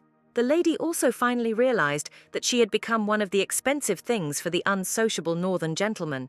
Miss came to the conclusion that she would not be able to dispel all the magic that surrounded the beast because they were not in a fairy tale. The only thing Litera could do, and therefore did, was to support her husband with her hugs. The girl whispered that she did not want Termine to continue to bear all his heavy burden alone. Ferris was a minor character in the story, so Myrto knew very little about him. But now Miss understood the guy a little better and touched his chin, asking him to rely on her. Myrto finally decided for herself that Fur was exactly the man with whom she would like to live further. Hearing his wife's sweet question about whether she could continue to be with him, Termine blushed. And then, still as red-faced, the Grand Duke admitted that he was unable to refuse the girl. He hugged her tenderly and tightly, saying that in his territories the lady could do whatever she wanted. And Ferris promised himself that this time he would defend his happiness in the form of his wife until the very end. The newlyweds did not know about it, but there were discussions among the aristocrats about their marriage and the dangers of it. As a result of these discussions, high society decided not to touch the spouses for now, but to keep an eye on them. The next morning, the Duke was working in his office when Litera suddenly asked permission to enter. Myrto had not met the beast in a previous life and had not yet seen it working in this life, so she was surprised. The lady didn't expect that the man's eyesight was not that good, so he wore glasses. Ferris, somewhat embarrassed, explained that he did not wear them in front of his wife, but always uses them while reading. The girl did not miss the opportunity and joked about the guy's age, which made him even more embarrassed. This time, Termine quickly realized that his wife was teasing him, so she stopped. Immediately after this, Litera asked if there was any information about the aristocrats who found out about their marriage. The Grand Duke admitted that it really became harder for him now, because he had to prove every time that he did not need power. Seeing that her husband had a lot of work, the wife asked if he was so busy that he could not spend time with her. In less than a few seconds, the man's face turned red as he understood the hint of a date. Raising his eyes to the ceiling, the beast tried to assure that he would have time to finish everything, but Miss immediately realized that the guy was lying. Since Litera had enormous knowledge about the world, she decided to help her husband in his work matters, and sat right on his lap. This action confused the already constantly embarrassed Termine, but he could not object. Ferris attempted to offer Myrto her chair, to which Miss calmly asked if it was really that heavy. As a result, the Duke had to allow his wife to continue to sit on his lap, and she laughed at the man's sweet reaction. But quite quickly the heroine switched from fun mode to serious mode as she began to carefully study the documents. The girl read the names of those aristocrats who tried in every possible way to prohibit many things from the northern beast. Since these same people interfered with Myrto in her past life, she, with a sweet smile on her face, offered to bankrupt them. Moreover, the lady was going to do this in just a couple of months of work that was not too hard for her. Since Fur began to argue that there was no need to punish these people like that, Miss said that they had once interfered with her. This fact instantly changed the beast's opinions, and he even wanted to destroy the aristocrats on the list with his own hands. But Litera was able to explain to her husband in time why it was so necessary for them to act secretly. Ferris asked his wife if bankruptcy was not too generous a punishment for high society, to which the lady stated that she wanted these people to live in the hell of poverty and lack of money for as long as possible. After such menacing words, Miss asked to be allowed to organize the punishment herself, and Termine agreed. Having calmed down, Myrto returned to the documents again and noticed some more papers on the table that she had not read. Imagine Mrs. surprise when she could not make out almost a word, and the Duke admitted that it was his official handwriting. The heroine was surprised that the beast could write so ugly because he always sent her only letters with elegant handwriting. Fur explained this circumstance by saying that he apparently trusted the lady very much, since he showed his real handwriting, which greatly surprised her. Litera was hugged by her husband and said that she was very glad to hear something like that, because it once again confirmed that Miss was special to the animal. A little embarrassed, Termine nevertheless admitted that he still thinks about the girl in this way. He reminded her that in this life he had never written to her in his official handwriting, which only now dawned on Myrto. The heroine remembered that even not her very first letter, Fur immediately responded in beautiful and understandable handwriting. The Duke explained that this was because he knew about the existence of their correspondence, and the lady immediately regretted that she did not have her husband's letters. Suddenly, Termini fell silent and looked away as he thought about something important to him. The man admitted that there was something in the letters that interested him very much, and the miss prepared to listen. Ferris remembered that the lady's husband was very jealous, but still allowed her to write to him in that life, and Myrto gasped at the mention. The girl decided to be honest, even if she offended her husband, and admitted that Abito simply did not consider him a competitor. Now Litera was incredibly angry at the prince's arrogance, but it was no longer useful to experience negative emotions. Termin tried to reassure Miss, but suddenly realized that he was pleased to see how worried she was about him. Then there was a knock on the door, and one of the assistants said that an important guest had come to the Duke. As soon as Fer allowed the guest to enter, his leg immediately appeared in the opening, and behind it, he himself. It turned out that the priest Honor himself came to Termina and immediately asked how his friend was doing. Then the old man saw the position of his master, who wanted to talk about something. Honor immediately decided that he had come at the wrong time, so he turned around to leave. However, the beast stopped the priest and said that he had called him only for the sake of Litera herself, which surprised her. The old man said that it was a great honor for him to meet the owner of those divine letters, and the lady reciprocated. Litera reported that, thanks to Honor's words, she was able to easily marry the Duke. Since Fer called the priest to investigate the heroine's condition, the old man began the case with permission. Honor was immediately able to discover that unusually strong traces of holy blessing were hidden in the girl. He also noticed that Miss suffered a lot from illness when she was a child, and Termine eagerly asked how she was now. To this, the priest said that the situation had become much better and more stable for Litera than before. In addition, it seemed to him that it was very important that husband and wife be close to each other as often as possible. The priest was somewhat confused, since this was the first time he had encountered something like this. But he said that the closer the spouses are to each other, the noticeably better the lady is. He even suggested that it was near Termin that Myrto's holy blessing was restored faster. The heroine deliberately came closer to her husband and asked if she was close enough, and Honor suddenly noticed that Mrs. Aura had indeed improved. Then the girl remembered that before her death, she made a wish to meet the Grand Duke. Litera admitted that she then greatly regretted that she never met Ferris, although they communicated. The man immediately remembered that the lady had told him something similar, which he was pleased to hear then. The priest, although he was not completely sure, still confirmed that this theory was true. Then he asked permission to visit the miss more often to examine her and help as best he could. It dawned on Litera that if her holy blessing was restored, she would be able to do more than she could do now, so the Duchess allowed it. When Honor left, the couple quickly finished all their work for the day, which they were happy about. Myrto did not miss the opportunity to praise the Duke for his good skills, and the guy became a little proud. He became despondent for a short time as he remembered his classes, which were many times more difficult. The wife hastened to please her husband that they now had a whole day free, and he could not argue. The Duke thought for a while and then suggested that they go for a walk together, since they had free time. Litera was interested in a tour of the territory, since she had not yet explored the place where she now lived. However, the Duchess considered it unnecessary that Termin dressed in full combat readiness and even took a sword with him. The man explained that there are times when monsters attack suddenly, and the lady asked if she needed a weapon, but the beast said that as long as his wife was next to him, she had nothing to worry about at all. For the first time, Litera saw her husband smile and was very surprised, although she was afraid to say something so as not to scare him off. Instead, the miss noted that it was the first time she had seen a man so confident, but he explained that he was simply stating facts. Ferris confidently stated that if the North were ever lost, it would only be after a long battle. So the Duke began to show his wife the land that he had kept safe and now shared with her. The heroine realized that the guy went through a lot to achieve such results, which is why his body was wounded.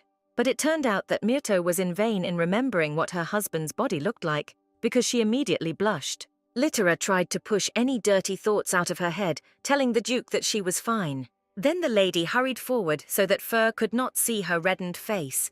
However, the more the Duchess tried not to think about her husband's body, the more it flashed before her eyes. Here the girl was finally able to distract herself, because she saw a beautiful fountain right in front of her.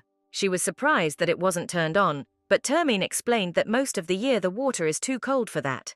The man then pointed to a sizable pile of coins at the base of the fountain and admitted that it was installed as a way to earn extra income. The lady commented on this situation by saying that even in the wild north, the business spirit flourishes. Ferris suggested that the girl also try to throw a coin and make a wish, and the miss agreed. Litera began to pray to the saint, and at the same time she looked like a real princess from a fairy tale. But the lady's prayer was terrible and consisted in the fact that she wanted to die peacefully. In response to this, the Duke decided to make a slightly different wish because there were no prohibitions on this. So the beast tossed a coin and wished that his wife could live a life free of regrets. The guy explained that he agrees that it's important to retire without problems, but you shouldn't focus on it, otherwise you'll forget about life. And for his wife, Termain wanted precisely the opportunity to take advantage of all the benefits of his wealth and devotion. Litera realized with surprise that although she lived longer than Fair, he managed to calm her down every time. Therefore, right now, the Miss demanded that the beast wish for something for himself, to which he objected that he had already done so. This answer confused the girl even more because the lady noticed the guy's affection and regretted that she could not reciprocate. And Ferris had no idea what painful thoughts were now hovering in his wife's head. He asked with alarm whether he had done something wrong, but Miss immediately noted such an assumption. Litera wondered how much better she would feel if she were not shackled by the fear of a Beto from her past life. However, ever since she made her promise to Termina, Myrto began to notice that something was changing in her. The girl was scared to think about this, but it seemed to her that she even began to gradually fall in love with her husband. So right now the lady gathered her thoughts and decided to at least confess this to the Grand Duke. But then, quite suddenly, another attack of monsters began, which interrupted the conversation of the newlyweds. These same monsters raged all over the world, and their bodies contained magical stones that were important for magicians. But the worst thing was that these monsters were added to any plot in incredibly huge quantities. Litera didn't know what to do in this situation, so she raised her head and asked the Duke. Then the girl discovered that her husband was very angry because the monsters had interrupted his conversation. Myrto nevertheless turned Termina's attention to herself, and he instantly became kind and affectionate. Miss asked where she should go so as not to disturb her, and the man thought hard about it. This time, flying monsters hit the ground and caused the most problems, so Ferris came up with nothing better than to protect his wife with his body. Litera agreed that she would be safest next to the beast, but still did not want such protection. However, Termine did not ask his wife about her wishes, because he picked her up and rushed along with her. The Duchess could hardly restrain herself from screaming in fear, although she was not afraid of heights. The lady remembered how she had once asked Canis about the Duke's fighting abilities, and the knight at that moment thought about how he could better describe the skills of his master. In short, the guy said that there was a good reason to consider Ferris the greatest swordsman of the Empire, and the Miss saw this reason now with her own eyes. The heroine sincerely did not understand how an ordinary person was even capable of something like that. But Termin, with incredible ease and speed, defeated one monster after another, remaining without a scratch. From this, Myrto concluded that she married a truly amazing man. Then the girl noticed that the man was holding his sword in a strange way. Only now did Miss realize that even in such a situation, the guy made sure that she did not get dirty in blood. Litera began to insist that Fur monitor the progress of the battle and not its purity when a monster appeared behind the man. Still easily and naturally, Termine sent the next monster flying at great speed. As a result of the actions of the stubborn man, he was covered in blood from head to toe, but his wife was completely clean. Myrto could not even think that something like this was even possible, but in the end, she herself became a witness. Litera threw herself into Ferris's arms, thinking about how anyone could possibly not like him. The guy tried to move his wife away in fear because he was completely covered in blood. To this, the Duchess said that she was very grateful to her husband, but such a one-sided relationship would not last long.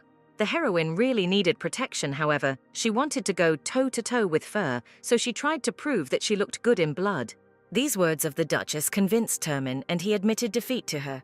The lady smiled contentedly and said that the guy should have realized much earlier that he could not defeat her. The villagers watched this whole scene from the side and did not know whether it was possible to interrupt the couple or not. That evening, lying in bed, Ferris asked the girl's permission to ask her a question. The man recalled that then the lady near the fountain seemed to want to tell him something. Litera sadly thought that the ideal moment had been missed, but she wanted to finish what she started and therefore kissed her husband on the forehead. Termin blushed, but pretended that he was no longer worried about such teasing, although the Miss did not mean to joke. Since the man said that he was not worried at all, the girl even dared to kiss him on the lips through her hand. The Duke could no longer stand this and jumped up, saying that he would sleep in another place if his wife continued to tease him. Myrto held the guy and admitted that although she could not say some things with words, she had found a way to express feelings through actions. However, the girl had to admit that she was still afraid, because of one kiss, she began to shake. The heroine wanted to cry because even now Obito's ex-husband was preventing her from living a normal life. However, the lady was not going to give up so easily and stated that in order for her to overcome her fear, her husband needed to kiss her first. Such a statement made Ferris, who was not ready for such a thing, blush from head to toe. However, quite quickly the man realized that he had not heard at all, which frightened him even more.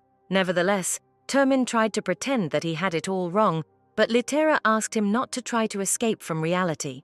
The girl explained with a sigh that she was sorry, but since she couldn't do it, he would have to. Myrto honestly admitted that she would like to be closer to Ferris and affectionately touched his hand. So, smiling sweetly, the Duchess asked the beast to do such a little thing for her just once. As a result, the Duke collected his thoughts and asked Miss to immediately tell him if she felt uncomfortable.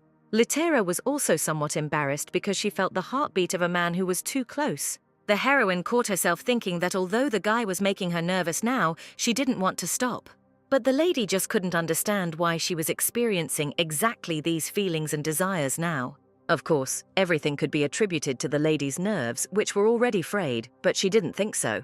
The only guess Miss had was that she was finally feeling the long-awaited excitement. Here, to the girl's great surprise, Termine pulled away, although they had not been kissing for very long. Myrto was surprised that it was already over, although they barely touched each other's lips. Ferris apologized for this situation and explained that he could not continue for personal reasons. Hearing that the Duke's heart was about to jump out of his chest due to embarrassment, Litera froze in place in surprise. And then the heroine burst into incredibly sincere and loud laughter, declaring that the terrible beast was such an innocent boy.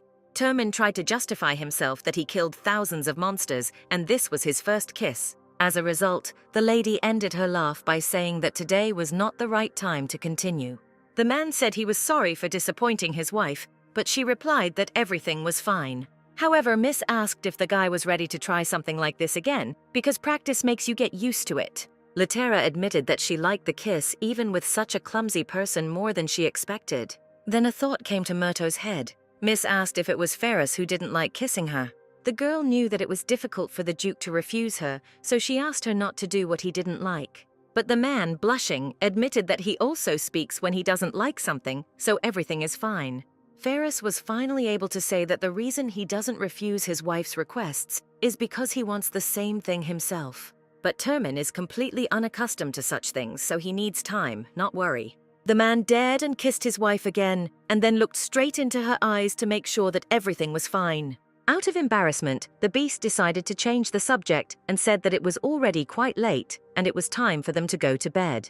Litera herself was flushed, so she agreed with her husband that otherwise they would not be able to sleep. But because of the surging feelings, both the girl and the guy, in the end, it was extremely difficult to fall asleep. As a result, in the morning Myrto was unable to sleep properly and felt exhausted. The lady promised herself that today, as compensation for the difficult night, she would not tease Farah for now. Then Miss, out of the corner of her eye, noticed an object on the bed that shouldn't have been there and was slightly surprised. It turned out that the Duke got up much earlier than his wife, and for some reason left her a letter that he himself wrote. In it, the man wrote that he decided not to wake the lady because she looked very tired. He didn't have any specific reason for writing this letter, but for some reason Termin wanted to do it. In the next lines, Ferris admitted that he remembered Mrs. Regret that she did not have his letters, and Litera realized that her husband had hit the nail on the head. The beast hoped that although this letter came from the new Duke and not the old one, the lady would still be happy. And indeed, the heroine was happy to once again hold in her hands that same link with Farah's past. The girl was worried that when she talked about the past Duke, the current one began to feel bad. But it turned out that all Termin himself was thinking about was how to do the best for his wife. Myrto didn't understand how she could not appreciate such a guy for everything he does for her. Then the miss realized that she did not have time to think because she urgently had to write an answer. After a short time, the mistress called the maid, who was surprised at the reason for the urgent call. Nix admitted that she would never have thought that she would be forced to take letters from her wife to her husband when they lived together. Litera promised her assistant a bonus and also asked her to deliver another letter, but not for the Duke. The girl planned to send this message to her smart and skillful friend, who was only too happy to ruin the aristocrats, which the miss asked for in the letter.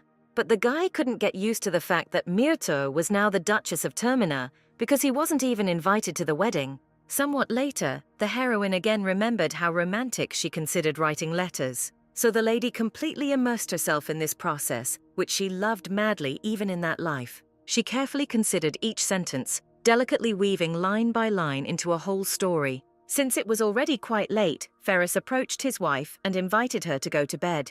The lady, as always, asked to give her just a little more time, but the man did not want to leave and silently looked at her. Such an attentive look embarrassed Litera, and she could not stand it and asked what was the matter. Suddenly, the Duke easily lifted his wife and then carried her somewhere along with the chair, which Miss did not expect. After that, without accepting any objections, the man placed a chair directly in front of the bed and turned off the light. Termin said that he likes to receive letters from the girl, but her health is much more important to him. Litera tried to turn on her charm and sweetly said that she was so interested in writing all these letters. But this was not the first time Myrto had performed this manipulation, so now the beast took the feather from her. As a result, Ferris convinced his wife to go to bed, and already in bed she remembered that an important guest would come to her tomorrow.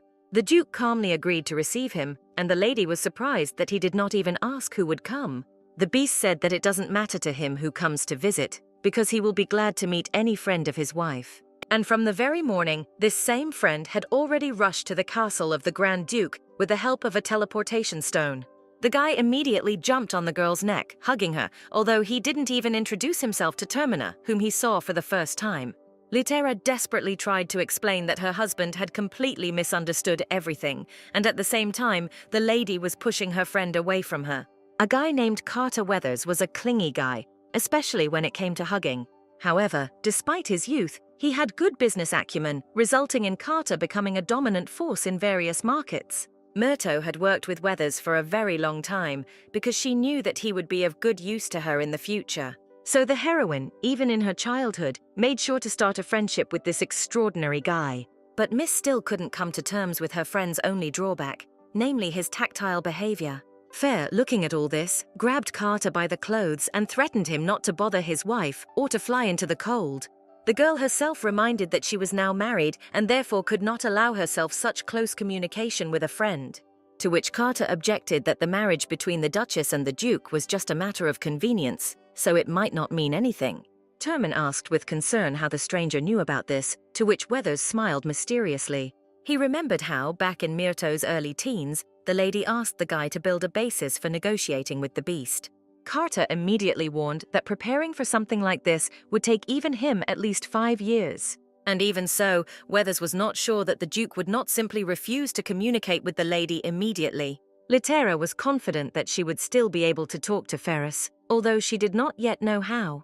The friend approached the miss and asked her to come to him in case of failure with the beast, but did not admit his feelings. And right now, Carter was whining about the fact that he didn't believe in his friend's success, but she did great. For Fair himself, the most important thing now was that this guy helped his wife, which means he should be grateful to him. However, for some reason, the Duke could not stop feeling awkward, although everything was in order at first glance. The man remembered his words to the lady at night and therefore released Weathers, inviting him to fully visit. Termin decided not to think about how much he himself disliked the person and tried to smile. But such a wild smile made Carter doubt whether he would eventually get out of the castle alive. The friend jumped behind the friend and said that he was very afraid of her husband, so he needed help. But to this, Litera absolutely confidently stated that Farah should not be at all afraid because he is such a cutie. In any case, Myrto invited the guy here not to evaluate her husband, but so that he could help with work matters. Ferris immediately recognized the documents with the evil aristocrats that the girl was handing over at that moment. Litera explained to the Duke that her business partner, despite his appearance, was a very skillful person. So in this situation, Miss decided to leave all the work to the person who understands it. The heroine admitted that she wanted a happy life with the Duke and did not want anything to bother her, and these words touched the man. But then, before they had time to say anything more romantic to each other, Map unceremoniously got between the couple. Weathers didn't understand when arranged marriages became so sweet, while the husband and wife were angry that they were interrupted. The friend said somewhat sadly that he had hoped that he would be able to arrange a marriage with a close friend himself. But since the lady was already married to someone else, Carter offered himself to be the girl's lover. This thought shocked both Litera and Ferris to the core, since they had not expected this. The Duke remembered that when he and the lady married, he promised himself to protect her by any means. But the man didn't want to cage a girl who had already suffered a lot in her past life. But even despite all these thoughts, the beast could not allow Carter to become his wife's lover. Termin realized that he was feeling jealous, which he did not like, since it partly violated the oath. Meanwhile, Weathers asked the beast whether such a beautiful Litera did not deserve something more than life with one man. The words that Myrto could get much more than she has now really struck a chord with Termina. So he agreed with this belief, which angered Litera, who considered her friend's words complete nonsense. It was very difficult for the heroine to deal with her talkative friend, who had already managed to convince her husband of something. The girl plaintively extended her hand, begging the guys to stop discussing the number of her possible lovers. Since no one listened to her, Litera loudly screamed that there was only room in her heart for one man, and it was already taken. But Ferris and Carter said that this place can always be expanded, because there is no need to be content with little.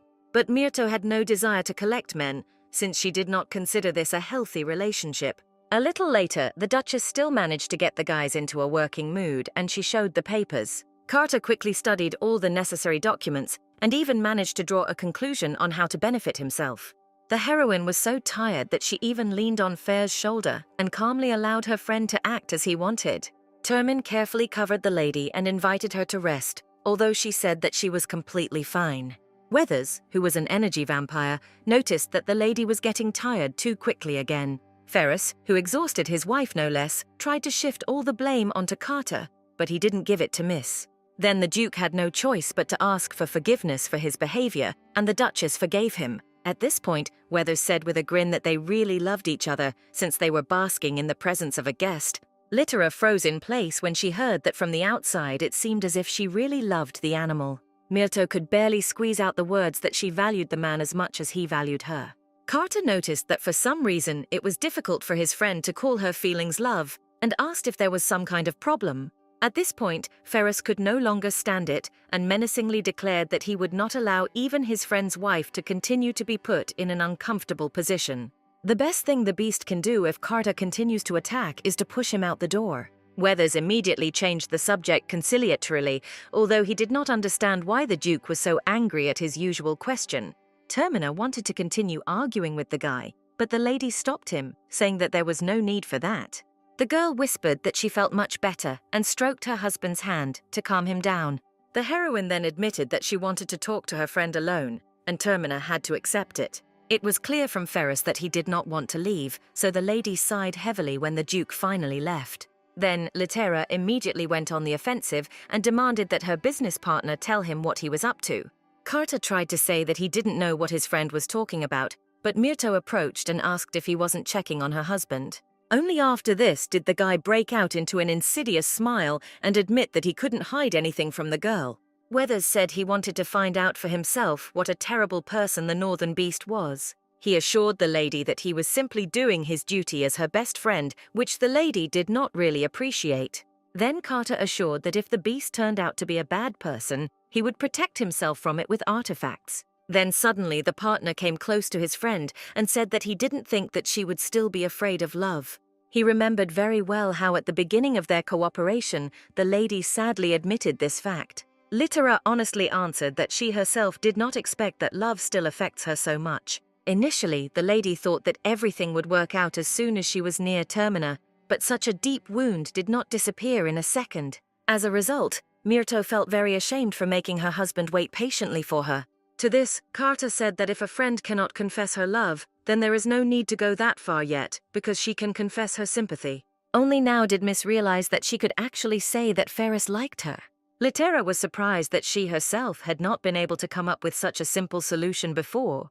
The girl had to admit that in such matters Weathers was much smarter than herself. And the partner suddenly pushed the Miss to tell Ferrer everything right now, which the lady was not yet ready for.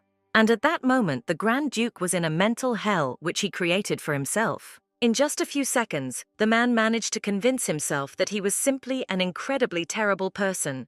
Carter, who was pushing her friend straight towards her husband to talk, did not notice the state of the beast at all. And Termin himself, having heard that the lady wanted to tell him something, for some reason decided that it was about divorce. As a result, Litera was unable to admit her feelings right away and invited the man to take a walk with her. She had to do this also because Fur himself had thought too much, and he now needed to calm down.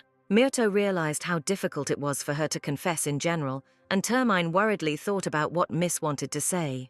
He could only hope that the girl would not ask to break up, so the guy lightly touched her hand. He then said that he wasn't good at many things, which surprised Litera since she thought she would have to speak first. Ferris got down on one knee in front of his wife and said that he was ready to accept any decision that his wife would now voice. Litera even decided that the Duke himself decided to confess to her while he was talking about how he would endure all the hardships if the lady was happy. All the man asked for now was a place next to Myrto, even if only as her lover. The heroine was extremely surprised that their sweet conversation turned in such a direction because she was counting on a different ending. Miss knew that the man would feel insecure until she confessed to him, so the lady said that she liked her husband. Litera added that Termin should not worry about her choice and feelings because everything will work out. Ferris did not at all expect that his wife would tell him something similar to what he had wanted to hear for so long. But most of all, the beast was afraid that after such a confession, the girl would become ill due to fear and stress. However, Litera laughed and said that she was completely fine and he did not need to worry about her. The heroine admitted that the map helped her understand exactly what she felt for her husband. Exactly at this moment, the guy appeared next to the couple, assuring that he too could be useful in love affairs. But Weathers asked Litter to say that she liked him too, but the girl didn't want to lie. With a sigh, Litera reminded her friend of the past, when she herself invited him to communicate, and even invited him now to make a deal. Even then, Myrto guaranteed the guy that he would really like working with her, which she turned out to be right. Carter admitted that it was precisely because of his confidence that he began to like Miss even then. Even when the lady was confined to illness, she really wanted to know as much as possible about the outside world. So Weathers became interested in finding out what would happen to his girlfriend, and she got married. And Carter himself was sincerely glad to see Litera's smile so happy, which he had never seen before. The partner came closer and asked the miss if the same love that was previously unsuccessful still frightens her. Litera took her husband's hand and said that she was still afraid, but knew that she could overcome her fear. For some reason, Miss was confident that as long as Ferris was with her, she would be able to cope with almost all difficulties. Carter smiled in response and said that now he was calm, and therefore could return to his home in the West. Before leaving, the guy kissed a lock of his friend's hair and suggested that if she got bored, she should still choose him. Litera was pleased to hear that such an impulsive friend still sincerely wished her happiness. But Carter would not be himself if he had not finally shouted that he was still ready to be a lover. When Weathers left, Ferris remarked that he was a very unusual person, which the lady agreed with. Termin also guessed that if the partner had been a bad friend, the lady would not have told him about her injury. To this, Myrto replied that in the past, she had only shared this information in general terms with the map. She said without naming names that she once gave her heart, and she was cruelly deceived and betrayed. So now, even living a new life, Litera was still afraid of loving someone again. It was for this reason that Weathers tried to constantly cling to the lady, so that she would get used to at least this kind of love. Ferris admitted that he has a fear similar to his wife's because his father once had a close friend. And one day, this friend brutally killed Calypso Termin and his wife, for some reason leaving only Farah alive. Just before his death, the father begged his son not to trust anyone else in this life because of this situation. Litera apologized for not being able to change this, but the Duke was not offended by her. Termin reassured his wife by saying that even the previous one would never have reproached her for something similar in his letters. Myrto asked with concern how exactly the beast copes with its current fear. To which Ferris replied that he still had not coped. It was just that his desire not to regret anything at some point outweighed his fear. That is why the man took the lady's hand when she extended it to him with a smile, offering to be together. Right now, the Duke gently hugged the Duchess and whispered that he also liked her very much. The man whispered that he would like to overcome his fear and spend his whole life with his wife because he loves her. Litera confirmed that she would like exactly the same thing, but is not quite ready for something like that yet. Somewhat later, Myrto received a letter from Carter, who said that all her plans regarding revenge on the aristocrats had been put into action. Weathers also told the lady a rumor that monsters had suddenly appeared not only in the north, but also somewhere in the south. Litera and Ferris, only after reading this letter, almost immediately decided to go on a trip and find out what was going on. In addition, the heroine perfectly remembered that this moment would have happened in any case, since it was part of the plot. And if before this the book for some reason did not manifest itself in any way, now natural events have finally begun to occur. Even in her first life, the girl read this novel, which she eventually fell into by God's mistake. The plot of the book was not very intense, so the heroine liked to read it after a hard day at work. The novel told the story of a young girl who went to the capital after her family was eaten by monsters. Along the way, she was even able to find love and friendship, which greatly laid the foundation for later events. Because in the end, this same lady was able to save the whole world from terrible and terrible destruction.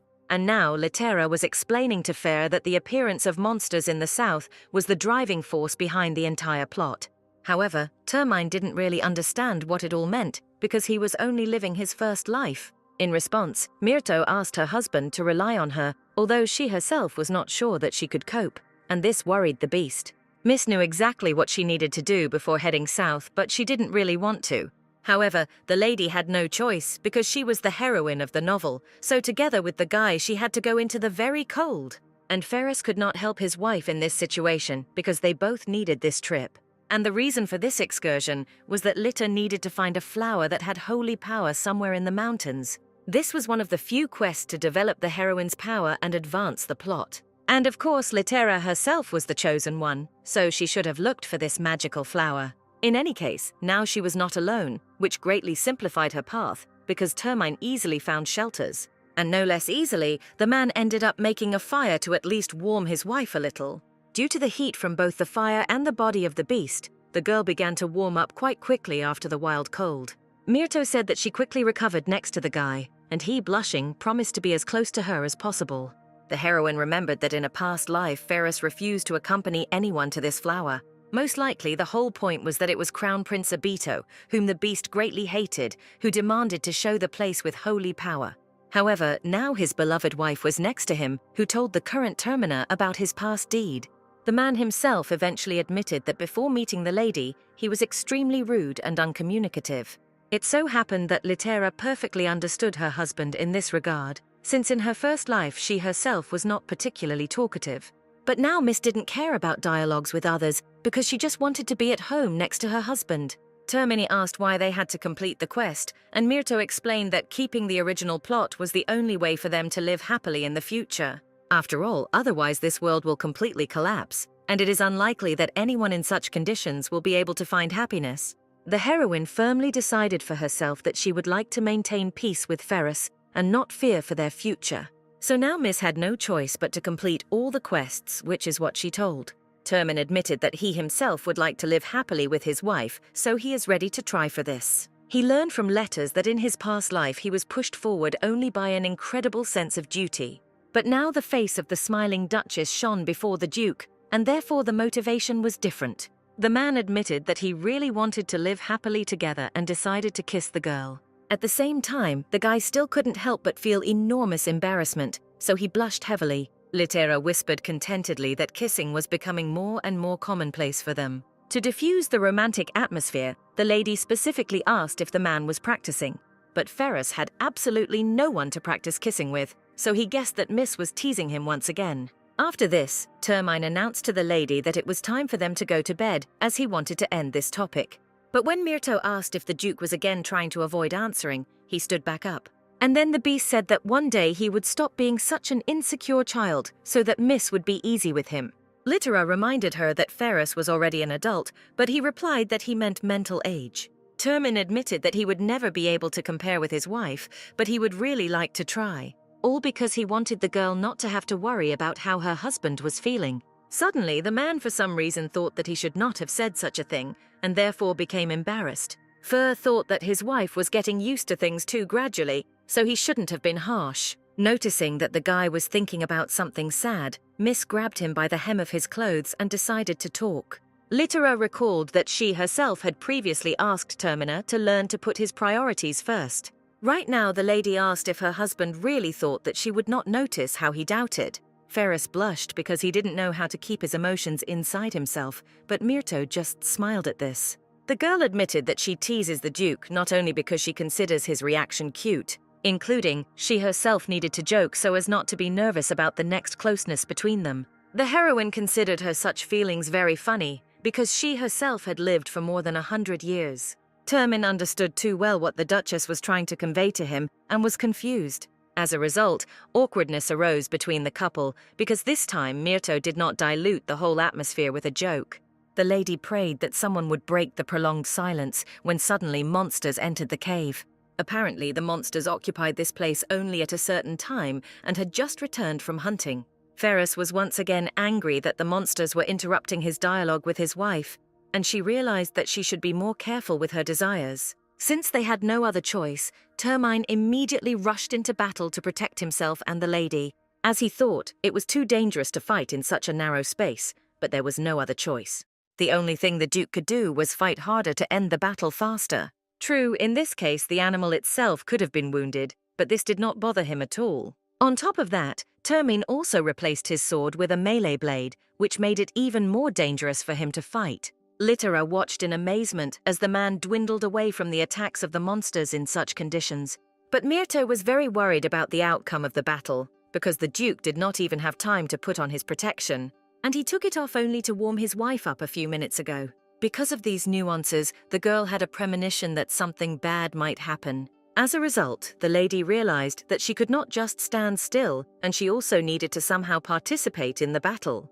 At this moment, the beast finished off almost all the monsters, and only the two most nimble ones remained. Because of this, there was more free space, and it was now easier for the angry guy to fight. But the likelihood that the monsters could attack Litera also increased, since she was defenseless. Termina simply could not allow something like this to happen, so he jumped straight onto the animals, intending to protect Miss to the end. Suddenly, he saw that the very last monster for some reason suddenly fell dead in front of him. Taking a closer look, the man immediately discovered a combat arrow sticking out of the animal's head. Now Ferris was afraid that someone might have seen Litera with him in the mountains, and they went secretly. Turning around, the Duke saw that Myrto was holding the crossbow in her hands with great difficulty. The guy was so surprised by this sight that he was even speechless for a while. The husband ran up to his wife and asked where she got this dangerous contraption, and the girl admitted that she had brought it with her. But to load even such a weak crossbow, the lady needed to use almost her entire body. Ferris said that if Miss had asked him personally, he would have prepared something simpler, to which the girl replied that Nyx helped her.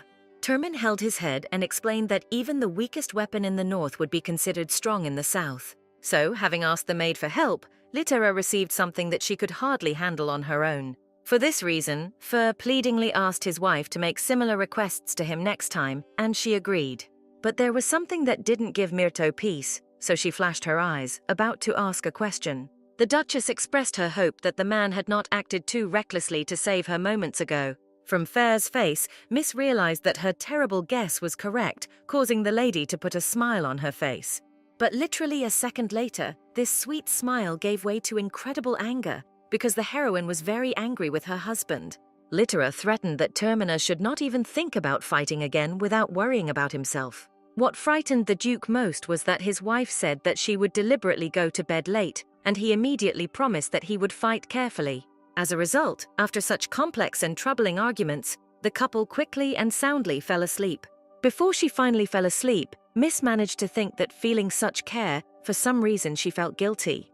The next morning, the newlyweds set off again, and the husband was still worried that his wife might freeze. The lady assured that she had good experience in survival, although she now has a weak body. Then Termine remembered how the girl had recently taken care of him, and said that this made him feel happy in his soul. Such words confused Litera a little, who was already in a fighting mood.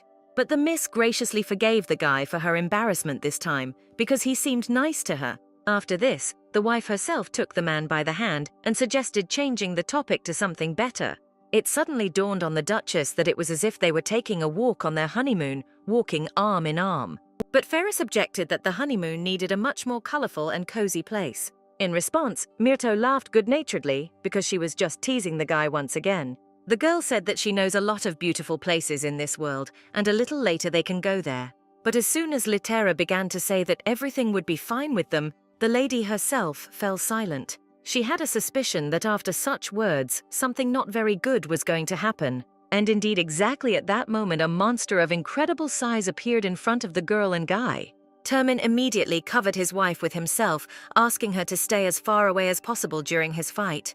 But the girl slowed the man down because on that monster's head she noticed exactly what they needed. Circumstances developed in such a way that the two of them needed to pick that flower before the monster died.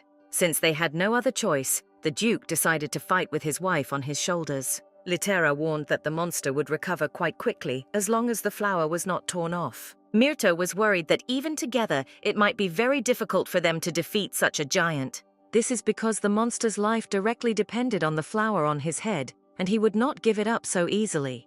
However, the beast did not intend to simply give up and go back, so he ran to fight. To the lady's surprise, the man skillfully jumped over all the monster's attacks and landed back on the ground. The girl guessed that the monster felt her presence, so it would attack more often. Termin realized that if he were alone now, the monster would not even notice him in this case. Only now did the Duke realize that even in the animal's blind spot, they would not go unnoticed. Then the beast finally went on the offensive and cut the monster's paw with powerful blows. Litera was completely shocked by the strength of her husband because she could not even think that he was holding back in the cave. Myrto admitted that in a past life she fought a giant one-on-one and was able to win only because she had learned all his attacks. Such preparation seemed to the man even a much more amazing merit than his skills. But the couple couldn't be distracted by dialogue because the monster's severed hand had almost grown back, and the wife and husband were arguing about whether the girl said not to address her as the eldest or not. Litera ended their argument with the phrase that she would simply punish the guy next time. Termin asked with a smile how much longer Miss would scold him today, remembering the night. But literally after this, the man brought his wife to the flower, so their conversation fell silent while the lady tried to pick the plant. Of course, the monster made an attempt to protect its own life, which is why the Duke had to abruptly avoid the blow. Ferris grumbled about the monster attacking even though its limbs were not fused, and Miss apologized for not warning. Then an idea came to the girl's head, and she asked her husband to throw it towards the plant, surprising him with her trust. Personally, Litera was not at all worried at this moment, but on the contrary, was completely calm and focused. This time the heroine grabbed the flower so tightly that she was finally able to pick it. At the same moment, the monster froze in place, because without the plant it could not function and continue to live. With a huge crash, the giant's body fell to the ground because he could never rise again. At that moment, the Duchess fell headfirst from a great height, but was glad that at least the problem in the form of an enemy had been resolved. During such an approach to death, people usually have their whole life flashing before their eyes, but Miss was still collected. Litera was more than confident that her husband would be able to save her, and she turned out to be right, because he appeared nearby. The man carefully wrapped the lady in his arms and continued falling with her. But near the ground, Termine skillfully braked, as a result of which neither of the two crashed. Most of all at this moment, Ferris was worried about his wife, but she was completely fine. Since such a jump took almost all the strength of the Duke, he asked the lady not to force him to do something like that again, and fell into the snow. Litera joyfully stated that he would need to repeat similar feats 4 more times, which the guy was not happy about. Here, Termin asked quite seriously whether he should not have destroyed the world that made them suffer in her past life, and Miss responded with a smile. At that moment, in one of the main temples, one priest was quietly and peacefully praying to the great god Note. The guy didn't particularly hope to receive any answer from the deity, but simply performed the usual evening ritual. But suddenly he felt how divine power for some reason began to suddenly increase and expand.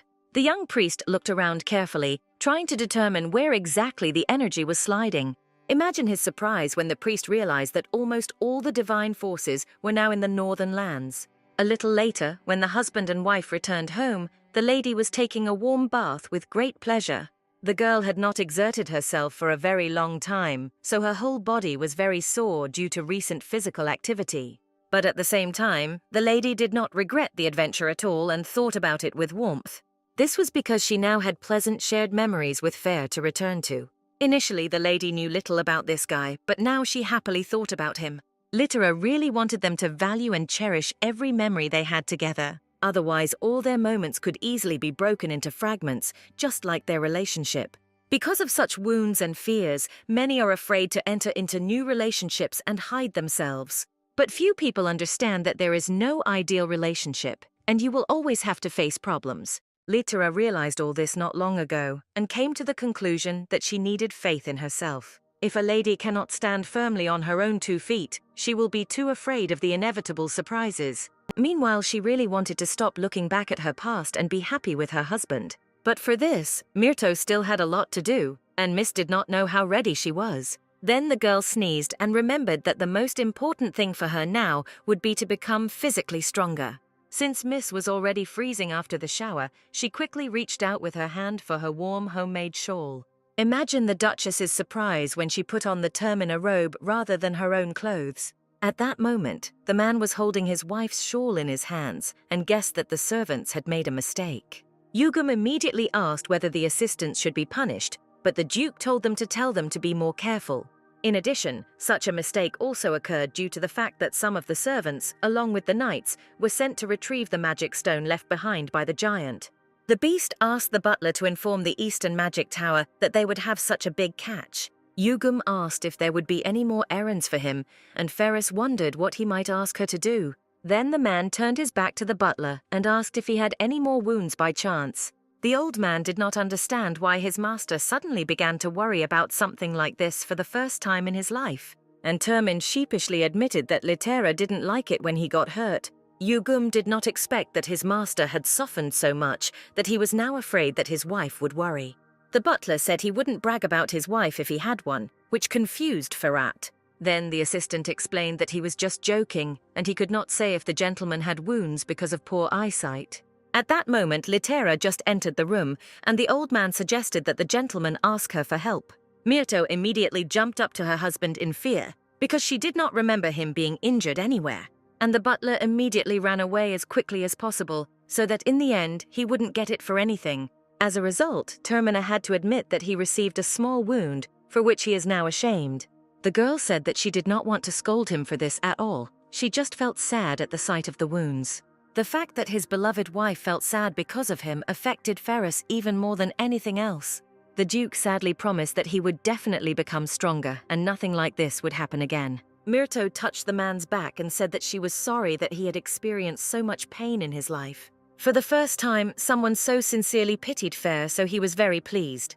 The husband gently touched his wife's face and told her that he was fine, so she didn't have to worry. Ferris then added that now that he has such a caring person, he is stronger and doesn't really hurt. Now Littera listened with pleasure to such pleasant words and basked in the Duke's arms. Termin recalled that he was forced to leave his beloved wife from a great height, and because of this, he is now in much more pain. Littera assured that she knew that Fer would have time to save her, but the guy still stated that he would never do this again. Myrto said with a smile that now she began to trust and rely on her husband much more. Miss hoped that she would soon be able to confess her love to the Duke, and not just her sympathy. To this, the man said that the girl did not need to rush, because he was already happy with everything. However, Littera objected that she personally was uncomfortable in such an incomprehensible relationship. Myrto explained that their communication no longer resembled simple friendship, but they could not yet call themselves lovers. To reassure Miss, Ferris kissed her forehead and reminded her that they were already married, which is unchanged. And the heroine partly agreed that their marriage very well recorded the stage of their relationship. Littera realized that her husband was not going anywhere. It was she who personally began to experience impatience, living more than her first life.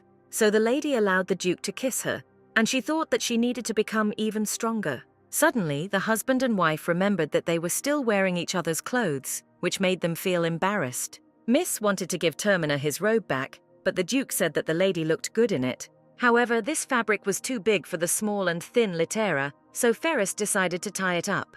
For a moment, the guy and girl froze in a pose that any of the servants would have considered too revealing. When this dawned on the newlyweds, they both became much more embarrassed than before, although no one saw them. A little later, since Myrto's fever did not subside, Termin called Honor and he announced that the lady had caught a cold.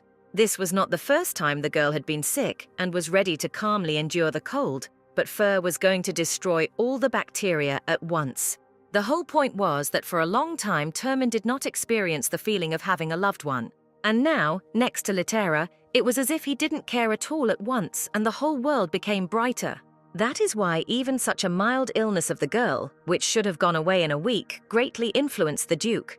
The man seriously felt as if his heart was being torn to pieces. He angrily asked the priest when exactly his wife would get better, which greatly frightened him. And no matter how much the lady tried to convince Farah that she had a common cold, he still couldn't calm down. Termin stated that the Duchess's body was too weak, so they had better prepare for almost anything. When Honor prescribed Miss the usual treatment, Ferris asked if they could help his wife with their powers, but the old man explained that it was contraindicated. At that moment, the priest's assistant turned to the sick girl, noting that her husband valued her greatly. In this guy, the heroine immediately recognized the highest divine priest named Astrum. The guy was incredibly surprised that this miss immediately understood who he was, because they did not know each other. Now Astrum was finally convinced that the girl was the very person whom the god note himself had chosen. Litera herself did not particularly like the fact that the priest next to her called her the chosen one of the deity. She remembered very well that she was very tired in her first life, but every time it was enough for her to just sleep. Then that same god note made a mistake and accidentally took the soul of the lady from her body. And now Myrto was lying in the bed of the world of the novel and was surprised that for some reason Astrum had found her. It seemed to her that the divine advisor had no reason to visit the north, so the lady asked the guy about it, and he replied that he felt divine power here. The guy also added that he disguised himself as an assistant so that the aristocrats would not recognize him, which the miss considered reasonable. And indeed, the messenger of God himself could have had serious political problems for coming to the north. This is because in the northern territories you could only visit the Termin castle. But if the emperor suddenly found out about this, it would be bad not only for Ferris, but also for the advisor himself. Then Litera asked why her husband pretended to know Astrum, to which he replied that he simply did not pay attention because his wife's health was more important to him. The girl apologized to the advisor for the behavior of her unsociable man, and Astrum laughed in response. The guy explained that he was just a representative of the deity, and the one chosen by God was much more important. Hearing these words, Litera remembered that in her previous life, the advisor had exactly the same character.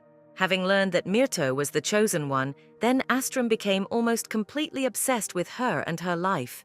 And they moved away at some point due to the fact that the priest almost forbade the lady to communicate with Ferris. However, this time Myrto hoped that the guy would not mind, because she had already created a marriage. Astrum suddenly admitted that he even planned to ask the Duke for help, not knowing where the divine power came from.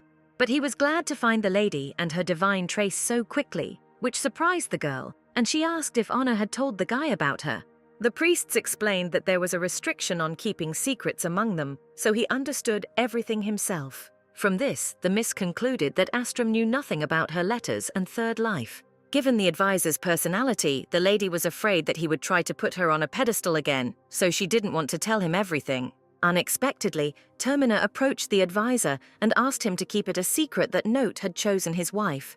Moreover, the man demanded that the guy deny it if anyone finds out about this. Ferris wasn't going to watch other people hurt his wife. Astrum was not at all afraid of the beast's menacing gaze and calmly agreed with his words. Seeing that the advisor was completely on his side, the man even risked asking him for another favor.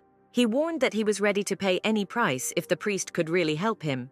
Litera heard that her husband was trying to beg her for treatment and angrily asked him to calm down already. In response, Ferris admitted that this was the first time he had felt such strong concern for someone close to him. So the Duke asked the girl to accept his experiences and not scold him too much for them. Seeing such a sweet face of her husband, the lady could not resist and changed her anger to mercy, comfortingly stroking his head. Litera then asked the man to spend time with her instead of harassing someone. When the priests left the Duchess's chambers, Honor asked Astrum if the couple really got along well. The old advisor even admitted that he considers the love of a guy and a girl to be a blessing. Astrum did not express his opinion in any way, only smiling in response to the elder's thoughts. Honor suspected something was wrong and asked the advisor what he himself thought about the Termina family. The senior cleric said that this couple would inevitably become a source of heaps of gossip. That is why Astrum was going to make every effort to quarrel between Litera and her husband and give her a better life. The advisor was confident that he could heal the girl with his magic much better than Ferris with his presence. Just a few days later, Litera said that she urgently needed to start playing sports. Termina, who was sitting next to his wife and peeling an apple for her, was very surprised by this. The man reminded the girl that first it would be nice for her to get well, and only then everything else. Myrto recalled that her fever had long since passed, and she didn't even sneeze at all anymore. However, Ferris still insisted that the Duchess should not rush into such a thing so much. Since Miss couldn't even figure out what sport she would like to take up, she decided to put it off. Suddenly, the Duke reminded the lady that they could very well start practicing horse riding. But Litera had no idea how it was possible to ride horses in such a rocky area. To this, the man said that he asked his servants not to ride in front of the girl from the moment she arrived. This is because the horses of the north have somewhat changed their appearance due to the environment. Myrto was completely shocked at the sight of such changes in the northern horses and even changed her mind about learning to ride them. Termin explained that although their blood had mixed with the blood of the monsters during the adaptation process, they were still horses. After these words, the man proudly demonstrated his horse, which was the largest. The lady clarified whether these horses were safe, and the Duke offered to pet one of them. However, the heroine still could not believe that such a horse would not eat her alive. Trusting her husband, who assured that everything would be fine, the miss extended her hand towards the horse. To Myrto's great surprise, the horse did not even try to harm her in any way, but peacefully allowed itself to be stroked. The girl was delighted with this and asked if she could ride a horse right now. Since the Duke allowed it, they immediately went for a walk, and for some reason it reminded the lady of a date. Ferris, hearing Litera's suggestion, immediately blushed, although he had never even thought of such a thing. The man explained that he just wanted his wife to rest, and she was surprised to ask if she looked so busy. Termin said that sometimes it seems to him that the girl takes on absolutely all existing problems. Because of this, the Duke became very worried about whether his wife was getting too tired, which surprised Miss. After such words from her husband, the heroine even felt somewhat guilty for overwork. She remembered that in her first life, she didn't even really live, as she was constantly solving some problems for herself. And in her second life, the lady was unable to relax because she wanted to do this after completing all the tasks, but she was killed earlier. Ferret asked in fear whether in this life the same thing would happen again as before. Miss remembered that even now, since childhood, she tried to work hard because that was what she was most accustomed to. But if she knew that her letters would get to the beast, she would end up doing much less, and the Duke just asked if it was time for Miss to relax. But Litera could not afford this, because she knew the future and tried to change it for the better. Myrto admitted that, although she understands that many events will not happen soon, she cannot calm down. So Miss has learned all too well how problematic it is to know too much. The man thought for a while about how he could help his wife, and then came up with an idea. He asked the lady's permission to ride behind her, and the girl didn't mind, although she was surprised. Then Ferris deftly jumped onto the scary-looking horse and took its reins to lead. Before the Duchess had time to say a word, Termin ordered the horse to gallop at full speed. The man was in such a hurry because he wanted to show the lady the landscape at that particular time. Ferris stated that although everything does not look like the south, the north also has very beautiful views. Litera was deeply struck by the beauty of the snow-white mountains and the pleasant silence around. At this moment, the husband said that he really had less experience than his wife, and he did not know what would happen in the future. But the Duke still wanted to run with the lady when she was in a hurry somewhere, and stop at such beautiful moments too, together. Therefore, the beast absolutely seriously asked the girl, during any of her experiences, to try to remember that he is always there. Litera realized that the man's words meant that he loved her very much, and she gratefully covered his hand with her hand. Myrto had no idea how much she wanted to hear such words, so Miss smiled happily and asked her husband not to regret it later. In response, Termin said that he would face all troubles with his wife, and then kissed her to prove it. The newlyweds did not yet know that at that moment their main enemy was sitting and peacefully drinking tea. The guy told the girl about how recently a high advisor came to him and asked him to save the Duchess from the clutches of a northern beast. Abito said that he shared the priest's feelings, but did not particularly want to be involved in any way with the Termin family.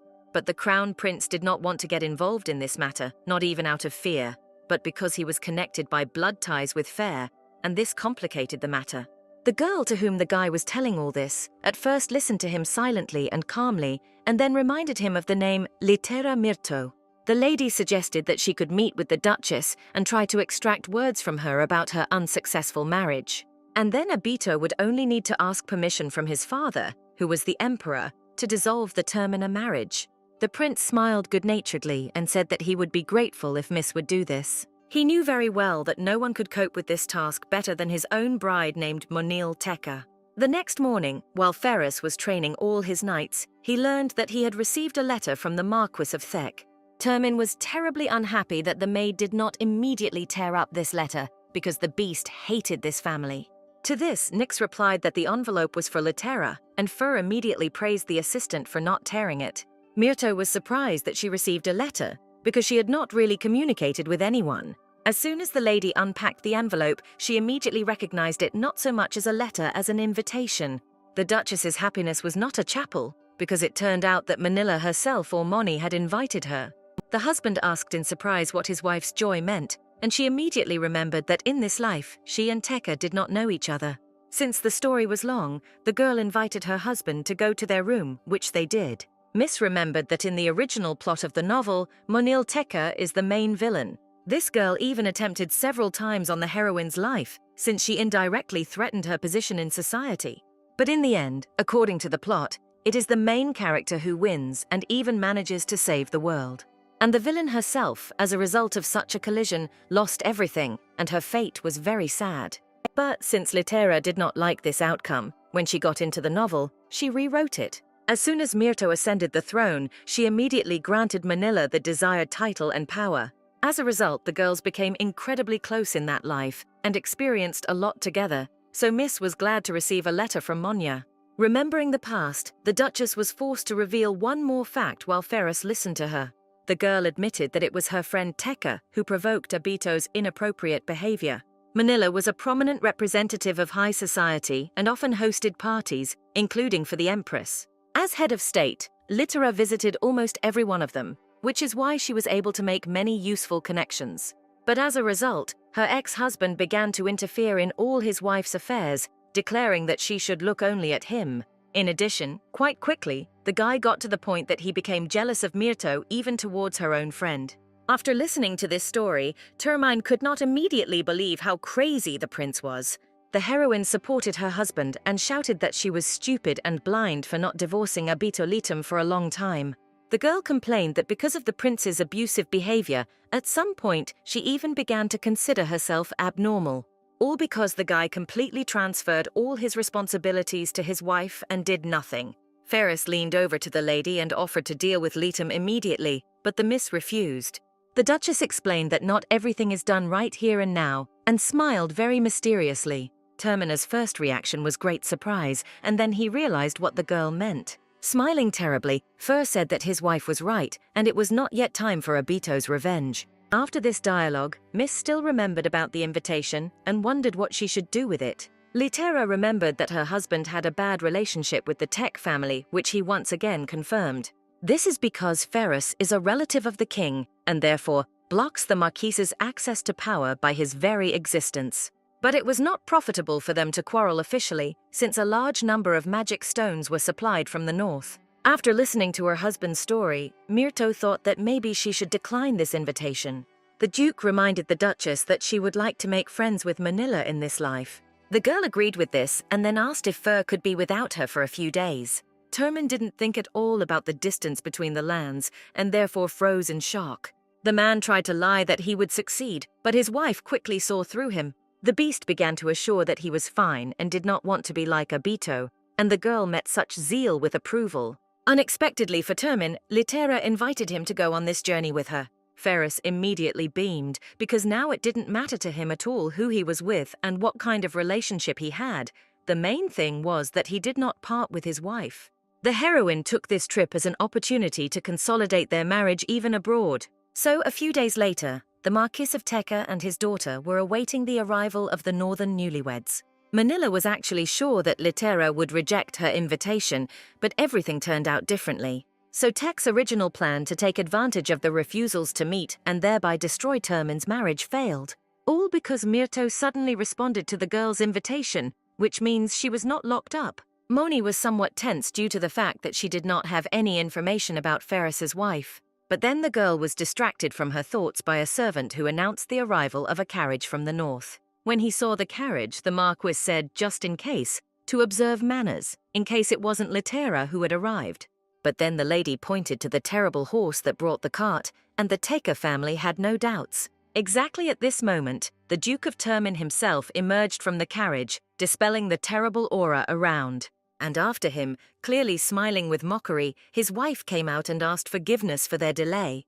Manila even completely forgot about her manners for a moment because of her great surprise at such an appearance. And Litera, sitting in her husband's arms, smiled and greeted everyone as if nothing had happened. A little later, when the ladies had retired, Myrto took off her jewelry, saying that it was too heavy.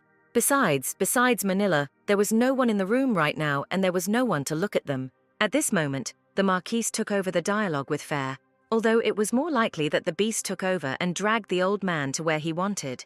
Tech's daughter was faced with a test in the form of a smart heroine who deliberately surprised Moni as much as possible.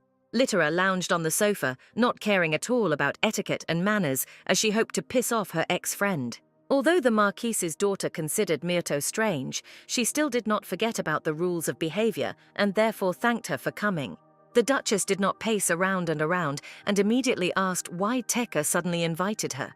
Litera understood perfectly well that she was from a poor family, and besides, she was married to Termini, so there should be no reason for inviting her. The Marquise was shocked by how openly her interlocutor conducted the conversation, and said that she had simply heard that someone had married an animal. To this, Myrto stated that such vague answers would not suit her at all in this situation.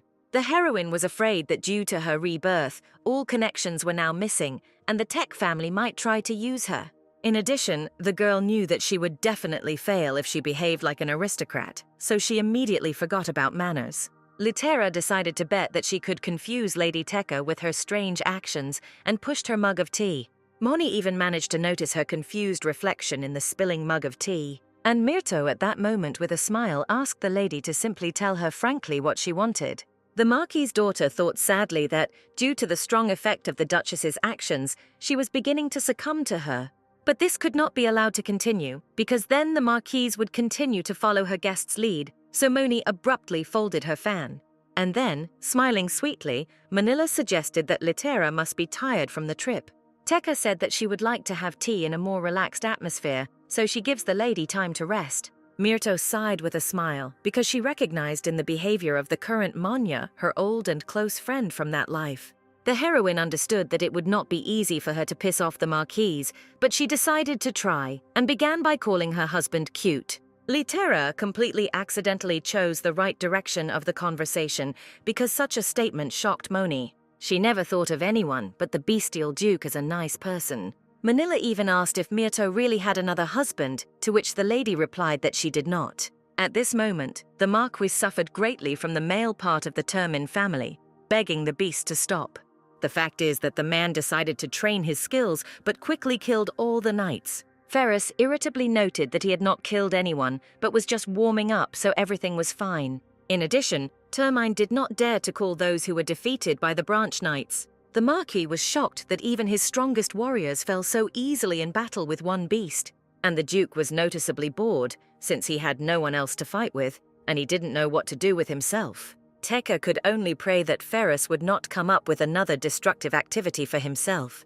At that moment, a red-haired boy looked out from behind a tree very timidly.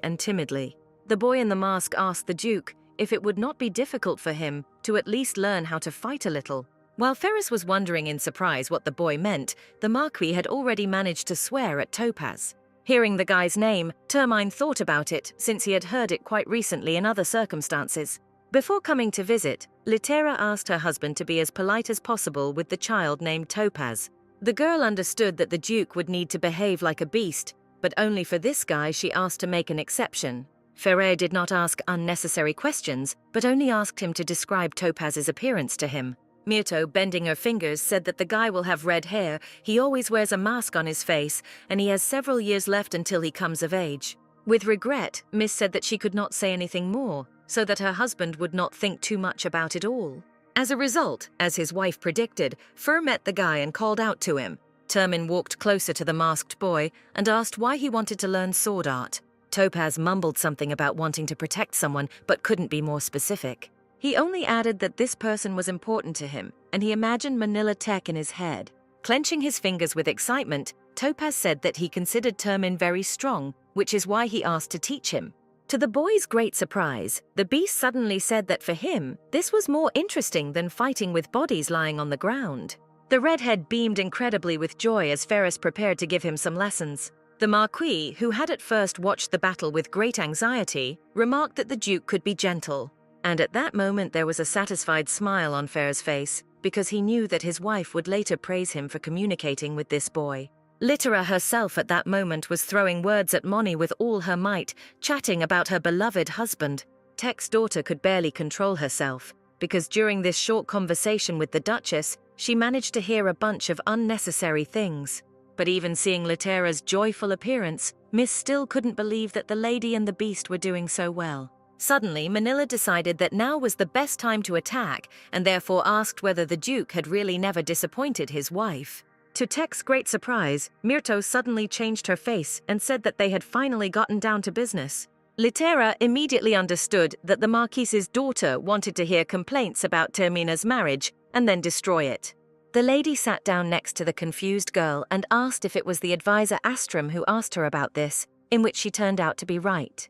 The former Empress revealed Moni's plan with such ease because she remembered that Tekka only talks about what interests her when she puts her hand to her face. Knowing this, Myrto planned to guess her interlocutor's intentions by what she wanted to say. Besides, no one other than the highest advisor would still dare to turn to Abito for help. Moni immediately tried to pretend that the Duchess had guessed wrong, and the girl said that she would not argue if Tekka decided to remain silent. However, Littera warned Manila that she was giving her a chance to speak openly for the first and last time if she did not take advantage of it. Myrto once again recalled her unceremonious behavior earlier and said that she did not care about aristocrats, she only wanted to speak honestly. Also, the Miss was absolutely sure that she could live peacefully with her husband without even leaving the north. Littera ended all her words with the logical conclusion that image is not important to her or her husband.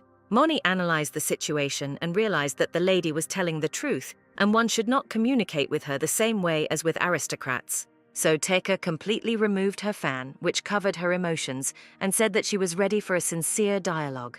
Manila honestly admitted that she personally had no interest in Myrto and her life, so she agreed to help the advisor, if only her fiancé would later be in her debt. But everything turned out to be more complicated than the Miss thought. Laughing sincerely, Littera suddenly said that she knew how many different people there were in the world. The girl put her hand over Monya's eyes and said that she should try to let go of the beliefs that were clouding her eyes. Myrto was sure that it was then that Tekka would be able to understand and see much more than now. The lady even dared to say that such a method would undoubtedly be a good weapon for the daughter of the Marquis. Clenching her fists in her lap out of uncertainty, Moni asked why her guest was so kind to her. Littera said that she was acting so relaxed because she was sure that Tekka would have too much trouble having such an enemy. Myrto reminded that in this case, her husband would not sit idle, which scared Manila. To calm the clearly frightened girl, the Duchess took her hand and stroked it gently. She said that it was unlikely that Tekka would have revealed herself to her now if she had planned to deceive, and this surprised the Marquis's daughter because it was true. The heroine remembered that in history, Manila became an evil character only because she was desperately trying to survive. But if you are friends with this girl and not at enmity, then she can become a very great person. And Littera really wanted to build a good relationship with Moni, so she thanked her for her frankness. All this time, Tek's daughter tried to analyze the actions of the Duke's wife, but realized that this was almost impossible. So the girl announced that she would tell her fiancé Abito everything as it really was. Manila was going to say that Littera was as weird as the beast, which is why they were happily married. Moni then admitted that if they started fighting, it would be extremely tiring, so she doesn't want that. When the dialogue between them was completed and the ladies came to an agreement, Littera asked to quickly see her husband. At this point, Ferris was in full swing teaching Topaz how to use a sword, often correcting the guy. The man said that the redhead's skills would not help in any way in a real fight, to which the Marquise tried to object. With a sigh, Termaine realized that it was useless for the head of Tech to prove anything, so he remained silent. The fact is that the Tekka family takes orphans from homes and then teaches them, and among these children Topaz was the most talented. However, The Duke recalled the field of knights he defeated, who were trained using the same method. In addition, Ferris believed that for aristocrats, sword training was just a formality, although he himself was part of the nobility. The Marquis reminded the Duke that he was also an aristocrat, to which the man replied that he was more used to being a beast. Upon learning that someone still considered him part of high society, Termin loomed over Tech's father. Ferris didn't really want to threaten anyone, but the emotions on his face gave away his mood, since the guy didn't want to be part of the nobility. Leaving the Marquis alone, Termin asked if Topaz wanted to continue learning from someone like him. The boy nervously clutched the sword in his hands and remained silent, so the Duke allowed him to complete his studies if he wished. But the guy in the mask suddenly firmly said that he really needed at least basic defense skills. The only thing is that Topaz doubted the correctness of his motives and even considered them almost greed. But Termin personally did not see anything wrong with the boy's desire to save people close to him. Since Ferris had to leave soon, he advised the child to find another good teacher. Just at that moment, Litera went outside and called her husband because she wanted to see him. Termin himself incredibly missed his wife, although they separated for a short time, so his face immediately changed. The girl ran up to her husband and immediately jumped into his arms, asking how long he had been waiting. Even before leaving, Fur refused to behave like a wild animal with his wife, which the lady had to come to terms with. So right now, even a stranger could call the newlyweds a cute couple. Litera whispered that the Duke had done a good job, but in response he downplayed his merits. And then the man very slyly changed the subject, tenderly kissing his beloved wife. Tech's family reacted differently to such a scene, but certainly no one expected it. In parting, Manila promised not to disturb the spouses in the near future, to which Myrto advised the lady not to think ahead. In addition, Litera asked Tech for permission to call her Moni, which the girl thought about even after her husband and wife left. As a result, Manila came to the conclusion that she would like to avoid seeing this strange family for as long as possible.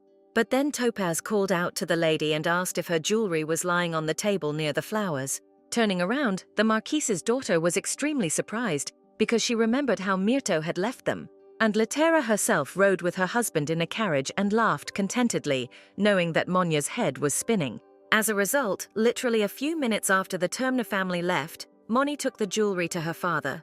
The girl said that they needed to change and think through their plans more carefully, and the Marquis immediately guessed what his daughter was up to. The Tech family had been preparing something for many years, and now Manila thought about inviting Litera to this project. At that moment in the carriage, Myrto also thought that in order to defeat Abito, they would need Tekka. Taking off the uncomfortable aristocratic gloves from her hands, the lady was more than sure that Moni would betray her fiancé. The girl asked how Ferris talked to Topaz, and he said that he even taught the guy a little about fighting, for which the lady praised her husband. The Duke was very interested that this boy was playing the role, so Miss had to tell him. In fact, Topaz's name was Favor Lavia Letum, and he was the illegitimate son of the current emperor. This information that the Duke had just communicated with his own relative surprised him so much that the husband forgot to close his mouth. And Litera quite calmly continued to say that the red-haired guy was Abito's free brother. That is, judging by the family tree, Termine had one more, but only a secret relative. And in fact, Tech's family does charity work with orphans just to hide favor. Termine clarified whether the Marquis really wants to put the red-haired boy in Abito's place in the future. Litera confirmed that Manila had already begun to think through this plan a very long time ago, although it was very dangerous. In that life, the heroine married Abito, which interfered with the Teka family. But this time, the lady was not going to make such a mistake. In addition, the Miss wanted to repay her debt to Manila from her past life, which she was somewhat embarrassed to talk about. The thing was that one fine day Moni approached the Empress and said that since she was divorced from Abito, she could marry Ferris.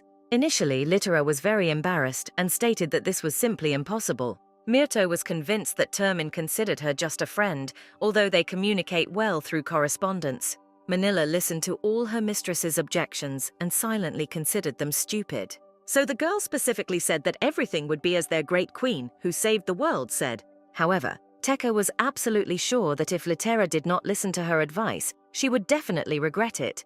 And right now, the heroine was thinking that she really should have listened to her friend much earlier.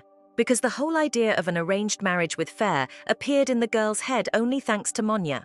Unexpectedly, the Duke suddenly turned away, hiding his face, which even began to worry his wife.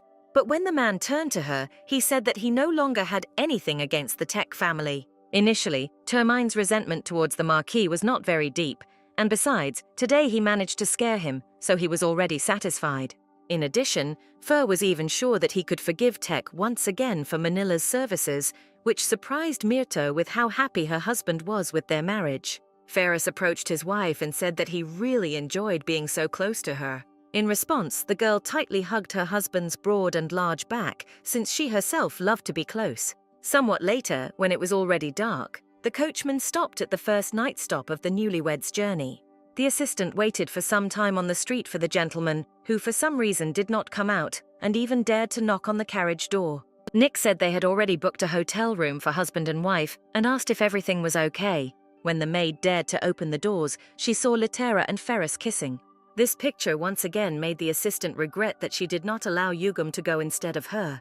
And now Nix had to continue the guy and girl to continue their love when they were already in the room. Following the advice of the maid, the couple went up to the room, and the lady with great pleasure changed into comfortable clothes. The girl thought about staying in these places for a few more days because she had ideas of what to visit. Then the Duke, who had managed to change into a more comfortable robe, decided to enter the room after the Duchess. But the man forgot that they were not in his personal castle, so he hit his head hard on the doorframe. Litera immediately ran up to her husband and asked if everything was okay with him, since the sound of the blow was loud. At the same time, Myrto could not help but laugh because of such a situation, which did not offend her husband at all.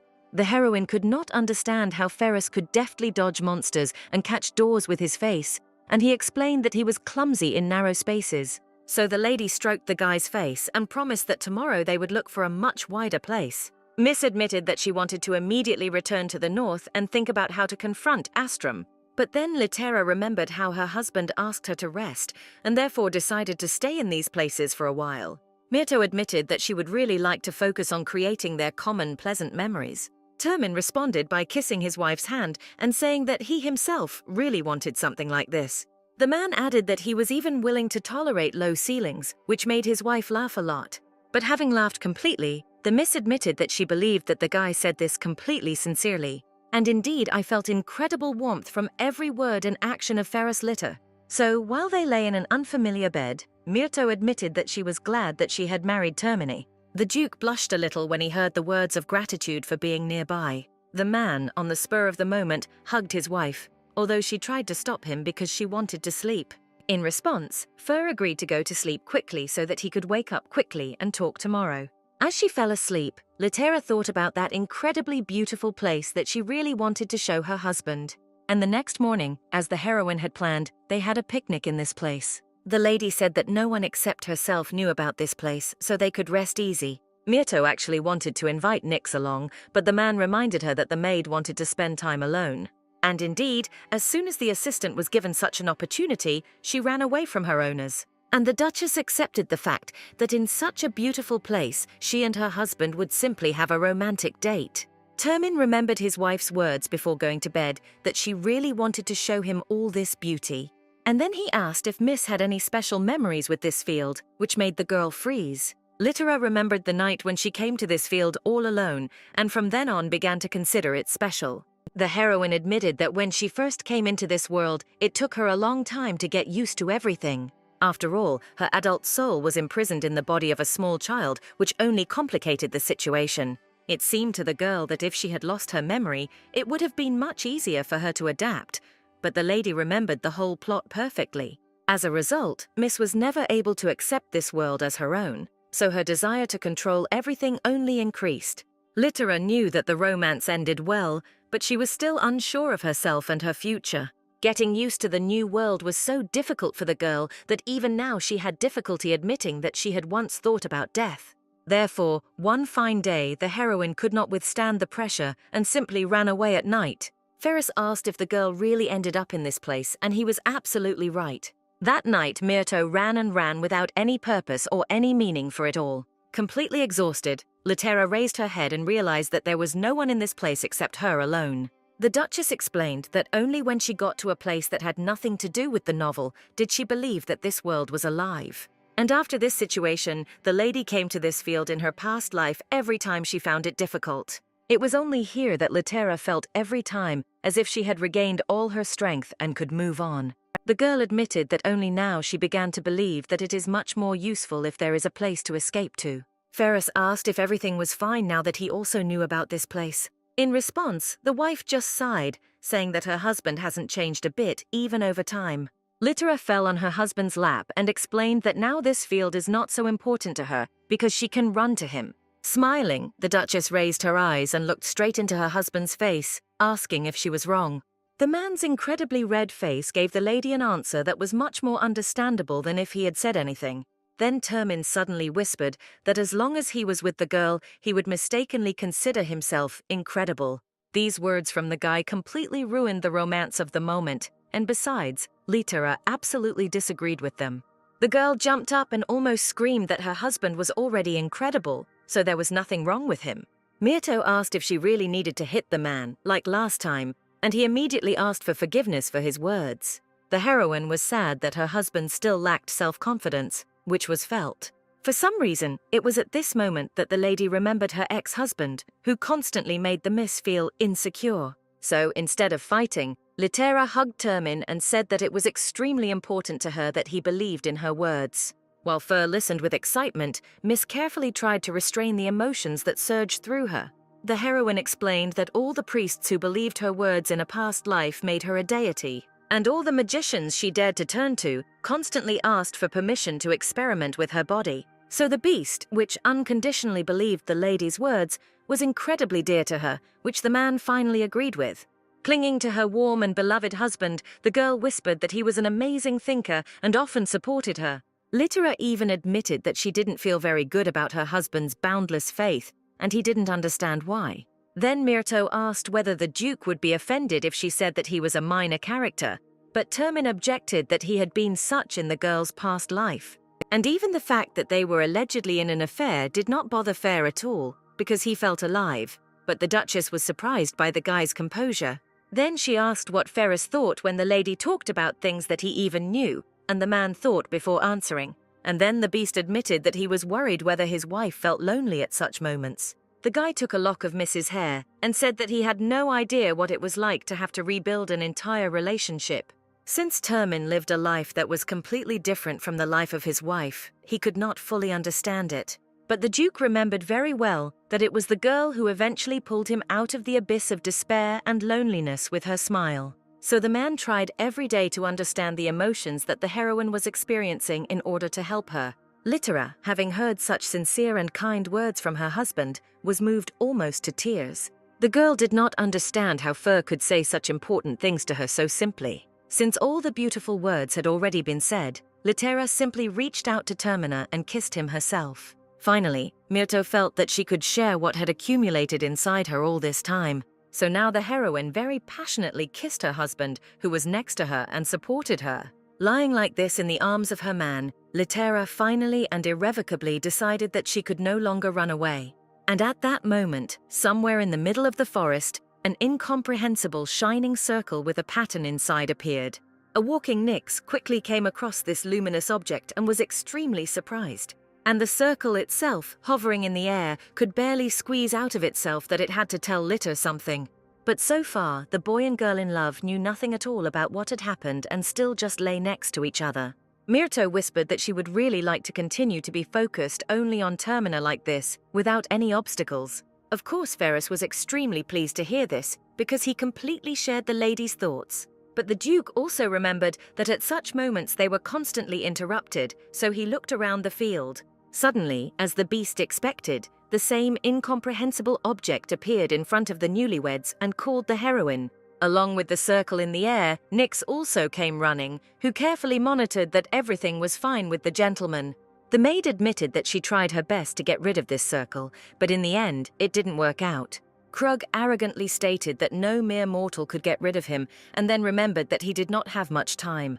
So this object offered to talk to Litera alone and took her with him, wrapping her in a magical tornado. Before getting into another dimension for a while, the lady recognized the voice of that very god note. Here, to Mrs. Great surprise, she was hugged by Ferris, who also somehow ended up here with her. Termin quickly realized that Myrto and that circle knew each other, and for some reason decided that they were enemies. Litera had to tell her husband that the god of their world was pretending to be this object. And indeed, Note himself appeared literally out of thin air in front of the spouses, objecting that he was not an enemy at all. The deity, without even trying to smile sadly, nevertheless stated that he was very upset by such words. To this, the Miss said that then she would call Note a deity without a drop of conscience, which God did not like. Ferris, although he did not interfere in the dialogue all this time, carefully studied God. The man considered it a great honor that he could see the god Note himself with his own eyes. But the Duke was embarrassed by the fact that this very creature had once made Litera suffer. So the beast said out loud that he would figure out how to destroy the deity in front of them. Then Note flew closer to the guy and asked how he ended up here, because God only took the girl. Somewhat thoughtfully, the creature said that only those who had been given permission could enter this space. However, Myrto, asking her husband to raise her higher, poked her fingers into the god's eyes, declaring that this was his personal mistake. Since Note did not have much time, he said that in the past, the world in which the heroine lived was destroyed after her death.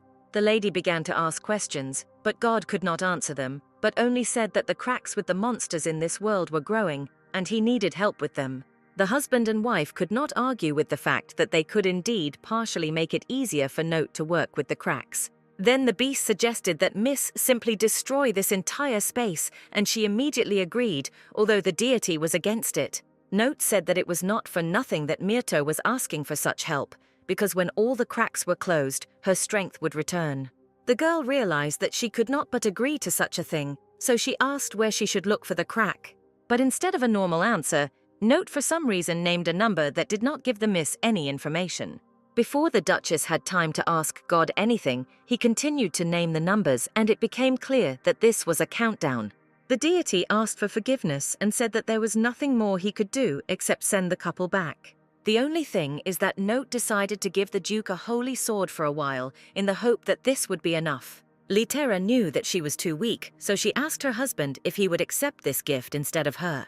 It didn't take long to persuade Fair, as he immediately extended his hand so that the sword could become his. Note noticed that the Duke was strong enough and therefore asked him to follow the heroine, but Ferris was going to do a good job in this task even if God hadn't asked him to try. Litera was carefully observing the holy sword at this moment, as she was curious about what it would turn into. Imagine the Duchess's surprise when in the hands of her husband the sword became rather some kind of hellish creature. But Termin himself was delighted with the sword, so the Miss decided not to swear again. Then suddenly Nyx, whom the heroine had managed to forget about, also asked about what kind of hellish sword this was. For some reason, the maid was sure that the disappearance and appearance of the owners with such a sword was something bad, but she didn't have time to explain anything to Litter's assistant because she heard a crack in the sky, characteristic of the formation of a crack. And almost immediately, all sorts of different monsters, of which there were a huge number, climbed out of this very rift. Nyx initially asked to resign, but when Fur announced a reward for each monster, she immediately became eager to fight. Since the assistant was very well trained, Termin calmly left her to clear out those monsters that were below. And the man himself, together with his wife in his arms, began to fight against the flying monsters. Myrto was worried that they had not left the weapons with Nyx, but she had everything under complete control. Ferris tried to find an excuse as to why he did not take the sword with him, but the lady consoled him. Nevertheless, the Duke cannot calm down until the end, because he admitted that he always wants to look cool in front of the lady. In response, Litera smiled joyfully and said that she already considered the man very cool. Myrto drew the guy's attention to the fact that even during the battle, they could continue the dialogue, which spoke of his skill. So the heroine was overcome by a burning desire to look cool in the eyes of her husband, even in this form. Litera used her magic, which Note gave her back in that life, and closed the crack in the sky. As a result, Nyx also had to be told that the lady was chosen by a deity, although everything was also kept secret. Suddenly, Ferris realized that the place that his wife loved so much was covered in the blood of monsters. Termina was afraid that the lady would be very worried about this, and then he just heard her angry cry. It's just that Miss was worried not about her place, but because she didn't ask Note to deal with the man who was trying to destroy her marriage. The Duke was very surprised by the fact that Litera was worried about their relationship and not about her favorite field. So the man simply asked for forgiveness for not reminding him about it himself, but the lady did not hold a grudge against him. Myrto remembered that she had been swallowed by the crack, and now she needed to rest for a few days to recover. So, Litera invited her husband to have a good rest in the most luxurious hotel so that rumors would spread about them. And so it happened that literally the next day the newspapers published information that the girl was an ideal wife for the beast. High Counselor Astrum was not at all happy with this turn, but for now there was nothing he could do. Such newspaper news quickly spread among the aristocrats, and they began to discuss them with pleasure. One of the girls even, trembling all over, admitted that she saw with her own eyes all the horror of this couple. The Termin family came to this rich restaurant completely covered in blood and asked for a seat. The aristocrats were shocked that the spouses reeked of blood, but they were more interested in what Litera looked like. However, the girl could not accurately describe the appearance of the beast's wife, since she was too covered in blood. The lady got the impression that it was not a living person who visited the hotel then, but a real ghost. For this reason, everyone who saw the Termin family at that time recommended other hotels for people to stay in while Manila was reading this very newspaper. The girl was not going to think anything bad when suddenly her fiancé asked what it was like when she was not the center of attention. Abito recalled with a grin that it was Tech's daughter who tried to be at the head of any scene, to which the lady replied that it all depended on what kind of scene it was. Manila put down the newspaper and said that she would definitely never want such interest in herself. The girl was sure that Litera deliberately provoked these rumors so that everyone would look at her not as a victim, but as a crazy person. For this reason, the lady now felt very sorry for Myrto, because she would no longer be able to marry after the divorce because of her reputation. Therefore, the Miss told the Crown Prince that she would not be able to fulfill the request of Counselor Astrum, which surprised the guy.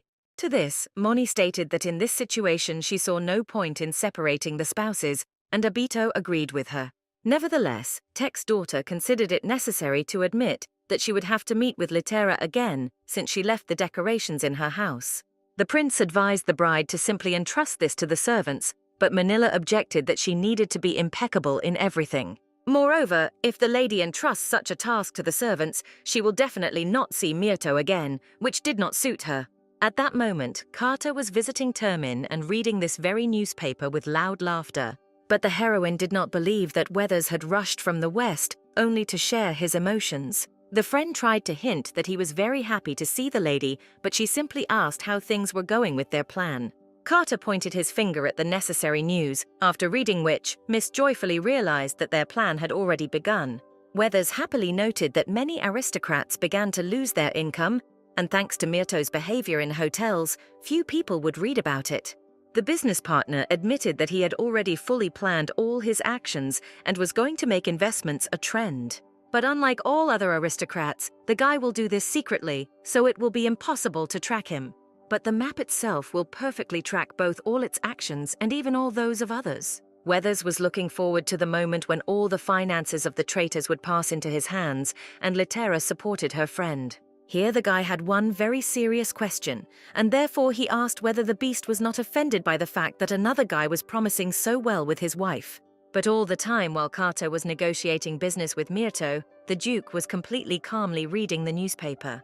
When Weathers asked him a question, Ferris tilted his head slightly to the side and smiled slightly in response. This answer made his friend very scared, but Termin explained that he saw no reason to be nervous. The man explained that if he never betrays his wife, then she will remain with him forever. Then the Duke kissed the girl's hand and clarified whether he was right in his reasoning.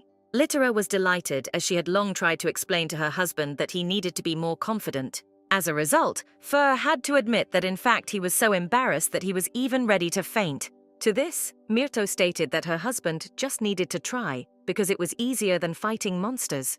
Carter, who was watching the guy and the girl, thought with a smile about the shock their relationship would cause among other aristocrats. It dawned on the guy that even if he told someone about this, no one would believe him anyway. Then Weathers remembered something and asked Litera if it was okay that her parents would see the same news. It turned out that Miss had not thought of something like that at all, so she felt a burning shame.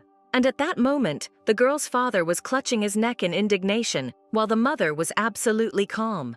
Then the woman asked why their unfamiliar guest was showing all this news to them. This very guest turned out to be High Counselor Astrum, who was refused help by Abito, and he decided to go a different route. The guy still has thoughts in his head about bringing the Crown Prince and the Chosen One together. and now the priest was trying to convince the girl's parents that they should not allow her to continue to sully her name. Astram assured that he very sincerely wanted to save the lady from the clutches of this northern and wild beast. But in response to all the advisor's words, Manas suddenly sharply said that he was greatly overdoing it with his opinion. The woman said that their daughter personally chose her husband and they would approve her choice to the end. So Lita's parents won't worry at all just because of a bad reputation. Astram asked if Myrto's wife didn't know how painful a tarnished reputation was for an aristocrat. The priest tried to explain that in the end, the lady could only catch evil glances behind her back. However, as a high advisor, the guy offered his help in order to properly elevate the heroine. The father listened carefully to the priest's words, since he himself doubted his daughter's choice. The aristocrat was tormented by the fact that the guy could know his business well and therefore be right. The man didn't know why the priest tried so hard for his daughter when he suddenly remembered her happy smile. So the father stood up and asked Astram to go back to where he came from. The head of the Myrto family firmly decided that until Litera personally asked them, they would not interfere. The man stated that if the guy was sure that Lady Termina needed help, then he should have come with her. So full of sadness, Astram walked away, not understanding why even the Mrs. parents did not want to help him. He hoped that this poor family would be afraid of censure in society, but this did not happen. The advisor could not understand whether he had really made a mistake somewhere when he thought about the chosen one. The guy could not believe that Litera, despite all the rumors, would be happy with Ferris. According to the priest, the person chosen by God could not be blamed by others, so the lady had to be rescued urgently. Wanting to someday talk with Lady Myrto, the god's assistant returned to his home temple. And then the girl met him with words about whether he was ashamed to be a homewrecker of her family. Astram did not expect this at all and asked why Litera called him a homewrecker. To this, the girl stated that she knew that the priest visited her parents' house to persuade them to destroy her marriage. The advisor was surprised that the lady found out about this, and Myrto explained that she immediately realized from the guy's face that everything was not going according to his plan. Astram quickly realized that, as the chosen one, the Duchess almost immediately saw through all his plans. In this case, he had no choice but to tell the lady about the damage that she would receive near the beast. It was a very cruel conversation, so Astram wanted to avoid it if possible, but there was no choice. Somewhat hesitantly, the priest asked if the lady would listen to what he had to say. Since the miss agreed, the guy said that she would definitely regret it if she didn't change anything in her life, and he wouldn't want that for her. From his very birth, Astram was associated with God and therefore honored any divine manifestation. Of course, even as a high advisor, the guy still couldn't hear what Note was saying, but he still appreciated it. Litera calmly asked to tell her in more detail why she would regret something. Astram explained that the lady, thanks to her strength, could rule people, to which the girl yawned clearly with disinterest. Then, while the advisor continued to talk about how Miss could get a lot of things, the wife began to resolve household matters with her husband. The priest was so carried away by his dialogue about divine protection that he did not immediately notice that they were not listening to him. It was at this moment that the husband and wife played cards quite calmly, not wanting to accept Astram's truth. The priest could not believe that the couple would desecrate his native temple in such a way. Termin briefly summed up the guy's boring lecture, saying that he was worried about his chosen one and would like her to take his opinion into account. The advisor allowed himself to raise his voice, shouting that one should not take such a situation so lightly. The guy said that if Litera was really dear to a man, then he should let her go himself, which made the Duke freeze. It seemed to Myrto that the priest had crossed the line, so she angrily jumped up to argue with him. But then Litera heard her husband laugh, who admitted that he himself had thought about this before, but his wife swore at it. So now the beast has made every effort not to think about such things and not to renounce his beloved. In addition, the Duke remembered that all the consequences that Astram was worried about were discussed by the guy and the girl even before the marriage. Many people stood in their way, but in the end they accepted the opinion and desire of the spouses to be together. Ferris ended his speech with the conclusion that it is the advisor who is now being stubborn and interfering without benefit. Litera looked with incredible pride at her husband, who declared that he would solve family problems himself and not someone from the outside. It seemed to Astram that he was sleeping, since he heard all such words, which he had never seen even in his most terrible imaginations. As a result, although the beast's words sounded somewhat rude, the heroine was glad to hear that he had become more confident. The girl admitted that her mood lifted so much that she even wanted to be more lenient towards someone. But although the miss could turn a blind eye to the guy's actions, asking him that he insulted her husband was beyond the lady's strength. Litera, barely restraining her anger, summoned the same power that she received during the closing of the crack. And the Duchess used this holy power to break Astrum's connection with Note. The guy whispered pleadingly that this was impossible, and that in this case he would not be able to live normally. To this, Litera objected that the advisor wanted to take away from her what Miss values, so it would be fair if she did the same towards him. Like the priest before, the Duchess did not ask his opinion on her decision. At the end, when all the glow went out, Myrto said that if Astrum corrected himself, his connection would be restored. And the lady reserved the right to decide how well the guy changed his behavior only to herself. The heroine spent all her strength on this but did not regret it, but instead approached her husband and also offered to take revenge if he wanted. However, instead of revenge, the Duke wished to say something important to the former chief priest. The man said that if a guy really wants to help someone, then he will need to ask the opinion of the person himself. Astrum tried to remember that only together with the owner of the body can one decide what will be best for him. When husband and wife were walking around their grounds a little later, Miss asked if the Duke had been too lenient. The man replied that he decided that punishing the miss would be enough, and besides, he thought about how little he could do for his wife. However, unlike him, Councillor Astrum believed that he could do a lot, and it did not lead to anything good.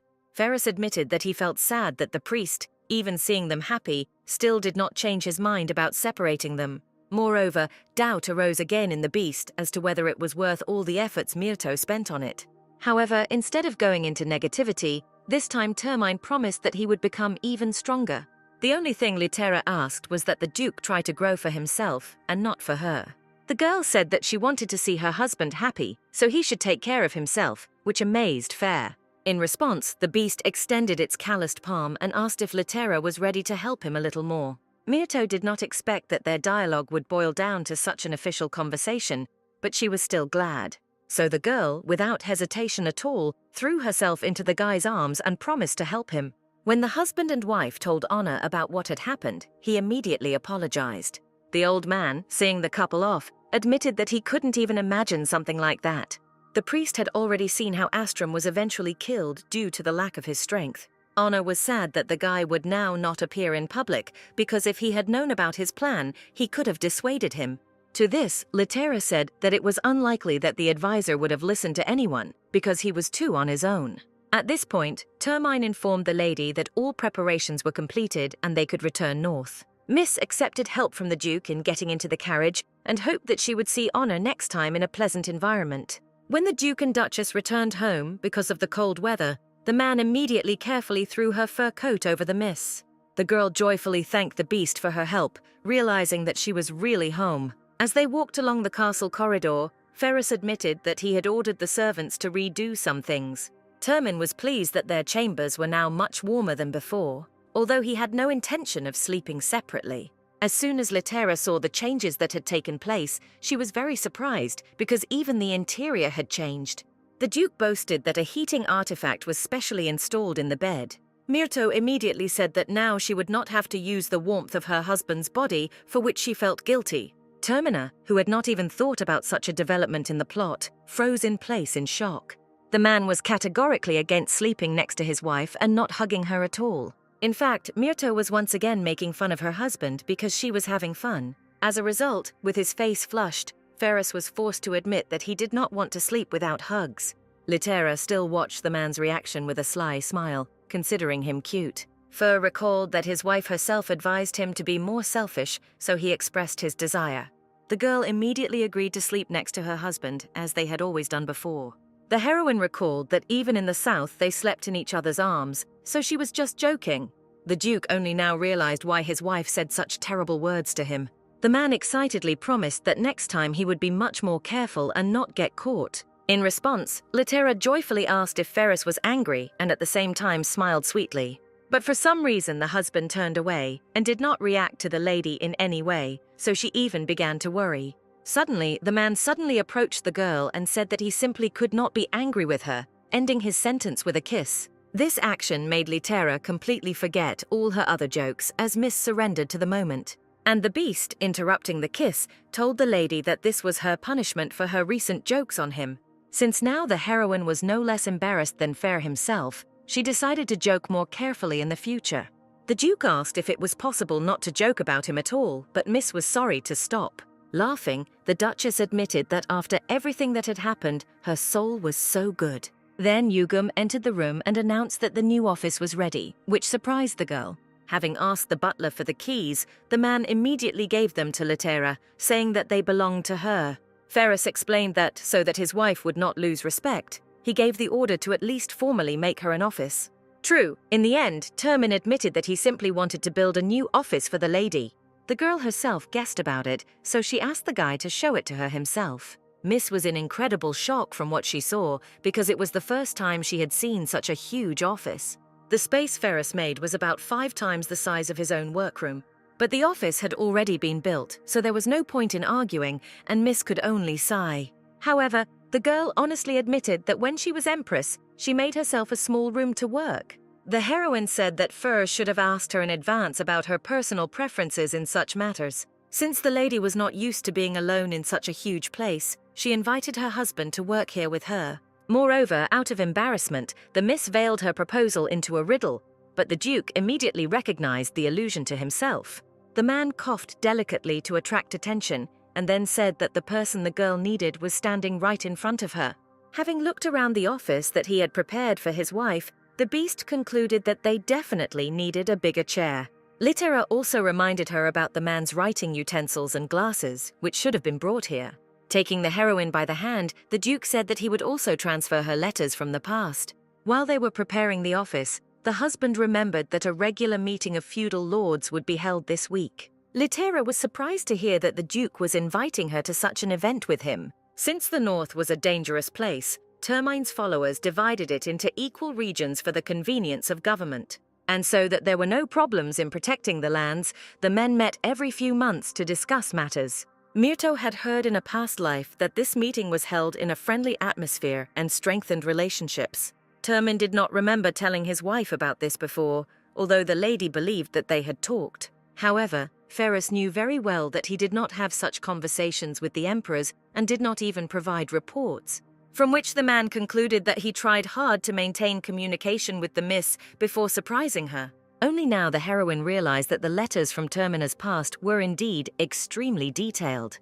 But Myrto herself attributed all this to the meticulous nature of the Duke, but he knew that this was not the whole point. Considering that the past Ferris loved her, Litera was increasingly able to explain some of his behavior to herself. Realizing that his wife knew a lot about his life even without his stories, the beast immediately got to the point and said that she did not have to go to the meeting. Miss asked if her husband would like to go there with her, and Fur honestly admitted that in any case he would like to show her off. However, the man immediately said that he did not want to burden the girl, so he would do as she decided.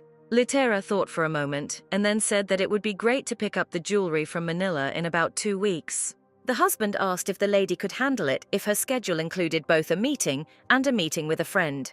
The heroine reasoned that she could not be the Duke's wife and not show up to the meeting, so she would go. To be prepared for anything, Miss asked Termin to personally tell her everything he could. Fur admitted to himself that he too would like to talk to the lady in person, so he was only too glad. When the time came for the meeting, the men began to gather earlier than planned.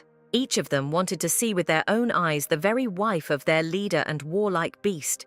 The Duke's assistants even took the liberty of saying that it was wrong for their master not to invite anyone to the wedding. Soon Yugum entered the room and asked all the arriving guests for the necessary silence. Immediately after this, the couple appeared in public, and Ferris officially introduced Litera to everyone. The heroine politely greeted all the feudal lords because she wanted to make a pleasant impression on them. The men imagined this lady completely differently, so they didn't even find the words at first. The Duke, completely oblivious to the mood of the people, invited everyone to sit down and begin the meeting. Litera was surprised that at some point during the discussion, her husband asked her opinion. Nevertheless, Myrto's extensive life experience allowed him to analyze the financial situation and even produce statistics. Ferris asked if anything was expected in the north in the near future, and Miss replied that only an occasional crack might appear. Then one of the feudal lords, noticing that the gentleman was whispering with his wife, asked if they were boasting too much about their marriage. To this, Fur calmly said that the man could get up and leave if he didn't like something. Myrto concluded that the meeting really was like a gathering of old friends discussing current information. The lady remembered how the nobles treated her when she was empress, and regretted that there were no such meetings.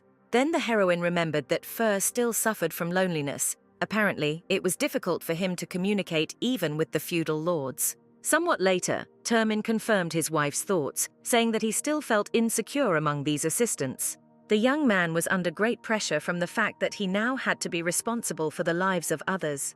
The Duke admitted that he could not afford to treat living people simply as his father's inheritance. But although the man shielded himself from his followers, they remained loyal to him, so he eventually opened up.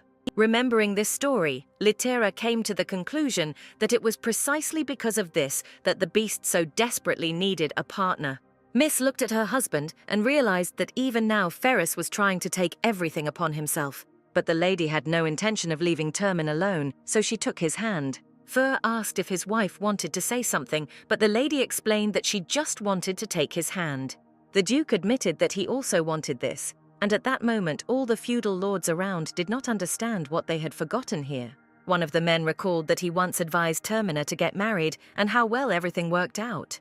The beast became embarrassed and asked not to talk about something like that in front of his beloved wife. The feudal lords agreed that it was very cool that the spouses managed to meet each other. Then the men asked, when they heard about the children, what scared the husband and wife. It so happened that neither Litera nor Ferris even thought about something like that, since there was already enough to do. Myrto even thought to herself whether she was really a fool for not being prepared for such a question. The lady knew that if they continued to remain silent, it would look strange because it was important for Termina to continue the family line. But looking at her husband, the girl realized that he was about to lose consciousness. And indeed, it never occurred to the Duke that he might one day have heirs. Then Litera took everything into her own hands and said that this issue was still at the discussion stage. The lady added that it was too early to think about this because of the unstable situation in the world, and the husband was grateful to his wife for her support. The feudal lords immediately agreed with the wise words of the Duchess, since they themselves believed that they could wait a while with children. Myrto said that she herself would not want her husband's line to be interrupted, so she would do everything possible. Termin listened carefully to his wife's words and was very grateful to her for such statements. That same evening, the assistants had already gathered and saddled their horses to go home. The heroine asked if the meeting was not held for several days, to which one of the men explained that no one wanted to disturb the newlyweds. As a result, although Litera retained her aristocratic face to the last, as soon as the men left, she exhaled. Ferris asked with concern if his wife was okay, to which she replied that she was glad to have gained time. That same evening, the miss asked her husband what was the best way to deal with the heir. Litera understood that this should have been discussed before marriage, but better late than never. Termin admitted that he wanted to adopt someone before he met his wife. However, Myrto suddenly said that she still seriously wanted to think about something like that. For a long time in her life, the girl cared only about the problems that came her way over and over again. So the lady was not surprised that she ultimately missed such a peaceful issue as the birth and raising of children. Ferris asked what the Duchess would like to do, but so far she did not have an answer to this question. The heroine admitted that she never had children in either her first or second life, so all this is new to her. Termin was surprised when he heard that his wife would not mind getting pregnant from him in this life. The man doubtfully asked if the lady was sure, because he could not even dream of such a thing. The girl calmly said that since they were spouses, sooner or later something like this was bound to happen. Of course, now the husband and wife still had a lot to think about, but at least they were now on a closer relationship. So gradually, Litera and Ferris were supposed to continue to get closer, which would lead to their greater emancipation. True, it was still somewhat difficult to imagine such a picture in the heroine's head. The man noticed that Miss was thinking about something and even turned away, so he asked what happened. Termin wondered if his wife was not feeling well again and did not know whether to call the priests. Litera turned for a moment and met her husband's gaze, and because of this, she blushed even more. The girl admitted that she had thought about something, but there was no point in the Duke worrying about such things. Suddenly, the beast realized what had confused his wife so much, and he also blushed. The guy and the girl, although they were married, shyly moved away from each other like little children. The Duke tried to explain that he was so frightened only because he had not thought about such a thing, and it was not the lady's fault. The Duchess responded by stating that she was older than her husband, and she should have taken into account the subtleties of his character. After many useless apologies, Litera concluded that it was too early for them to think about an heir. And Ferris, who was as red as his beloved, immediately agreed with this statement. It was strange for the heroine to realize that she was no longer at the age to be shy, but she was still worried. The man did not expect to hear a confession from his wife that she thought about him more than she expected. However, such words were extremely pleasant for the beast, who had never dreamed of such a thing before. To continue to preserve the romance of the moment, the husband approached his wife and said that he was scared too. However, now the beast finally began to experience happiness instead of despair, for which he thanked the lady. Litera realized that she herself felt the same emotions, so she rested her head lovingly. They both still had a lot to go through, since the plot of the novel offered various tests, but the spouses were ready. However, the heroine was going to go at her own speed and write her own beautiful story. For some reason, the lady was sure that every new page spent with her husband would be wonderful. The only thing is that after such a frank dialogue, it was somewhat difficult for the guy and girl to sleep that night.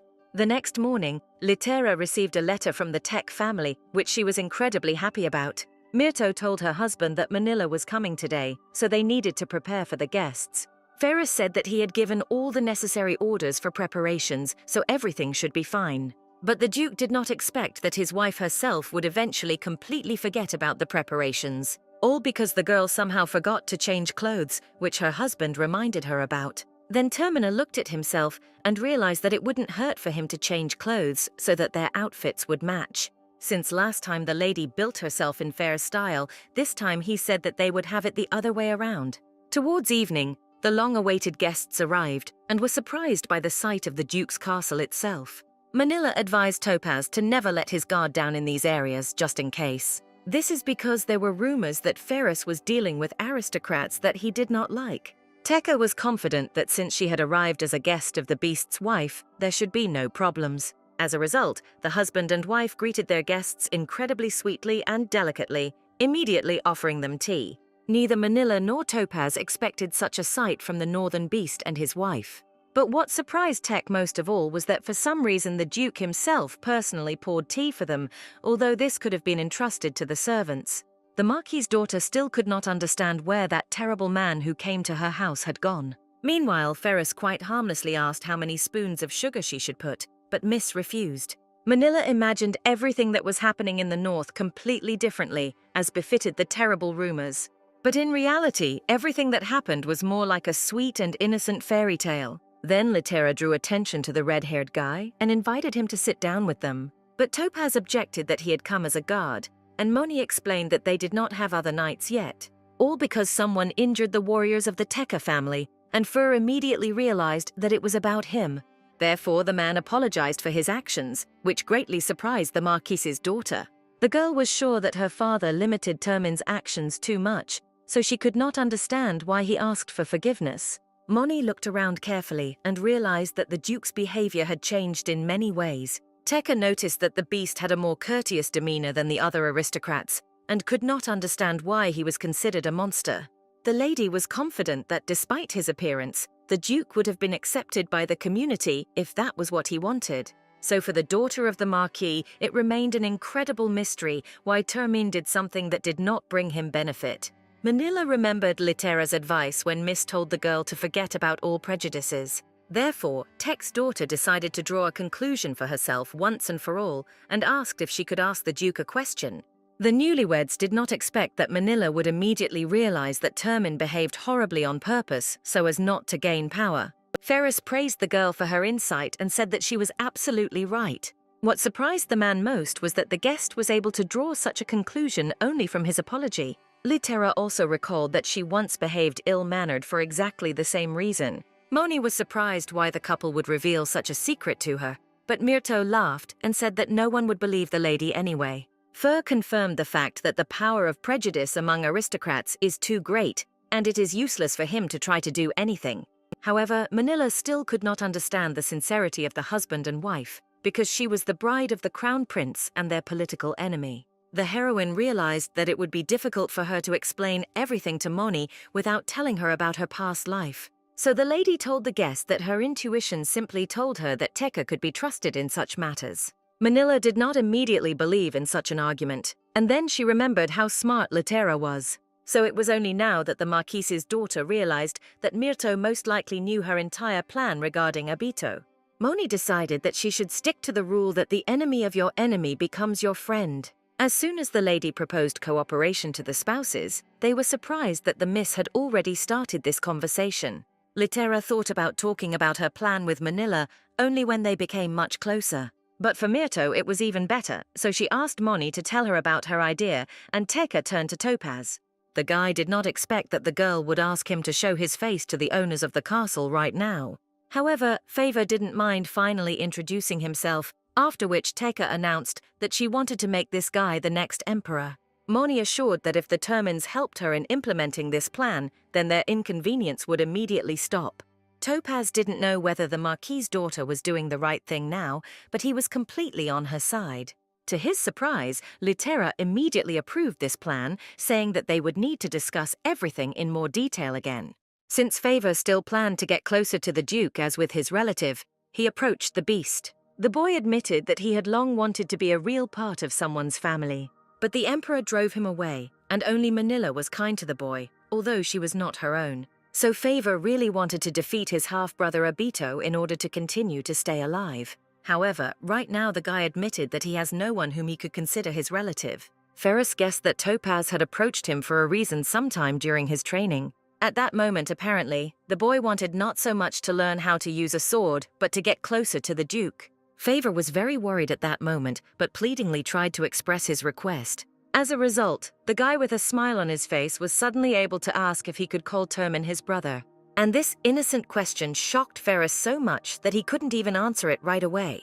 The Duke himself was somewhat embarrassed that a boy he hardly knew suddenly started talking about his brothers.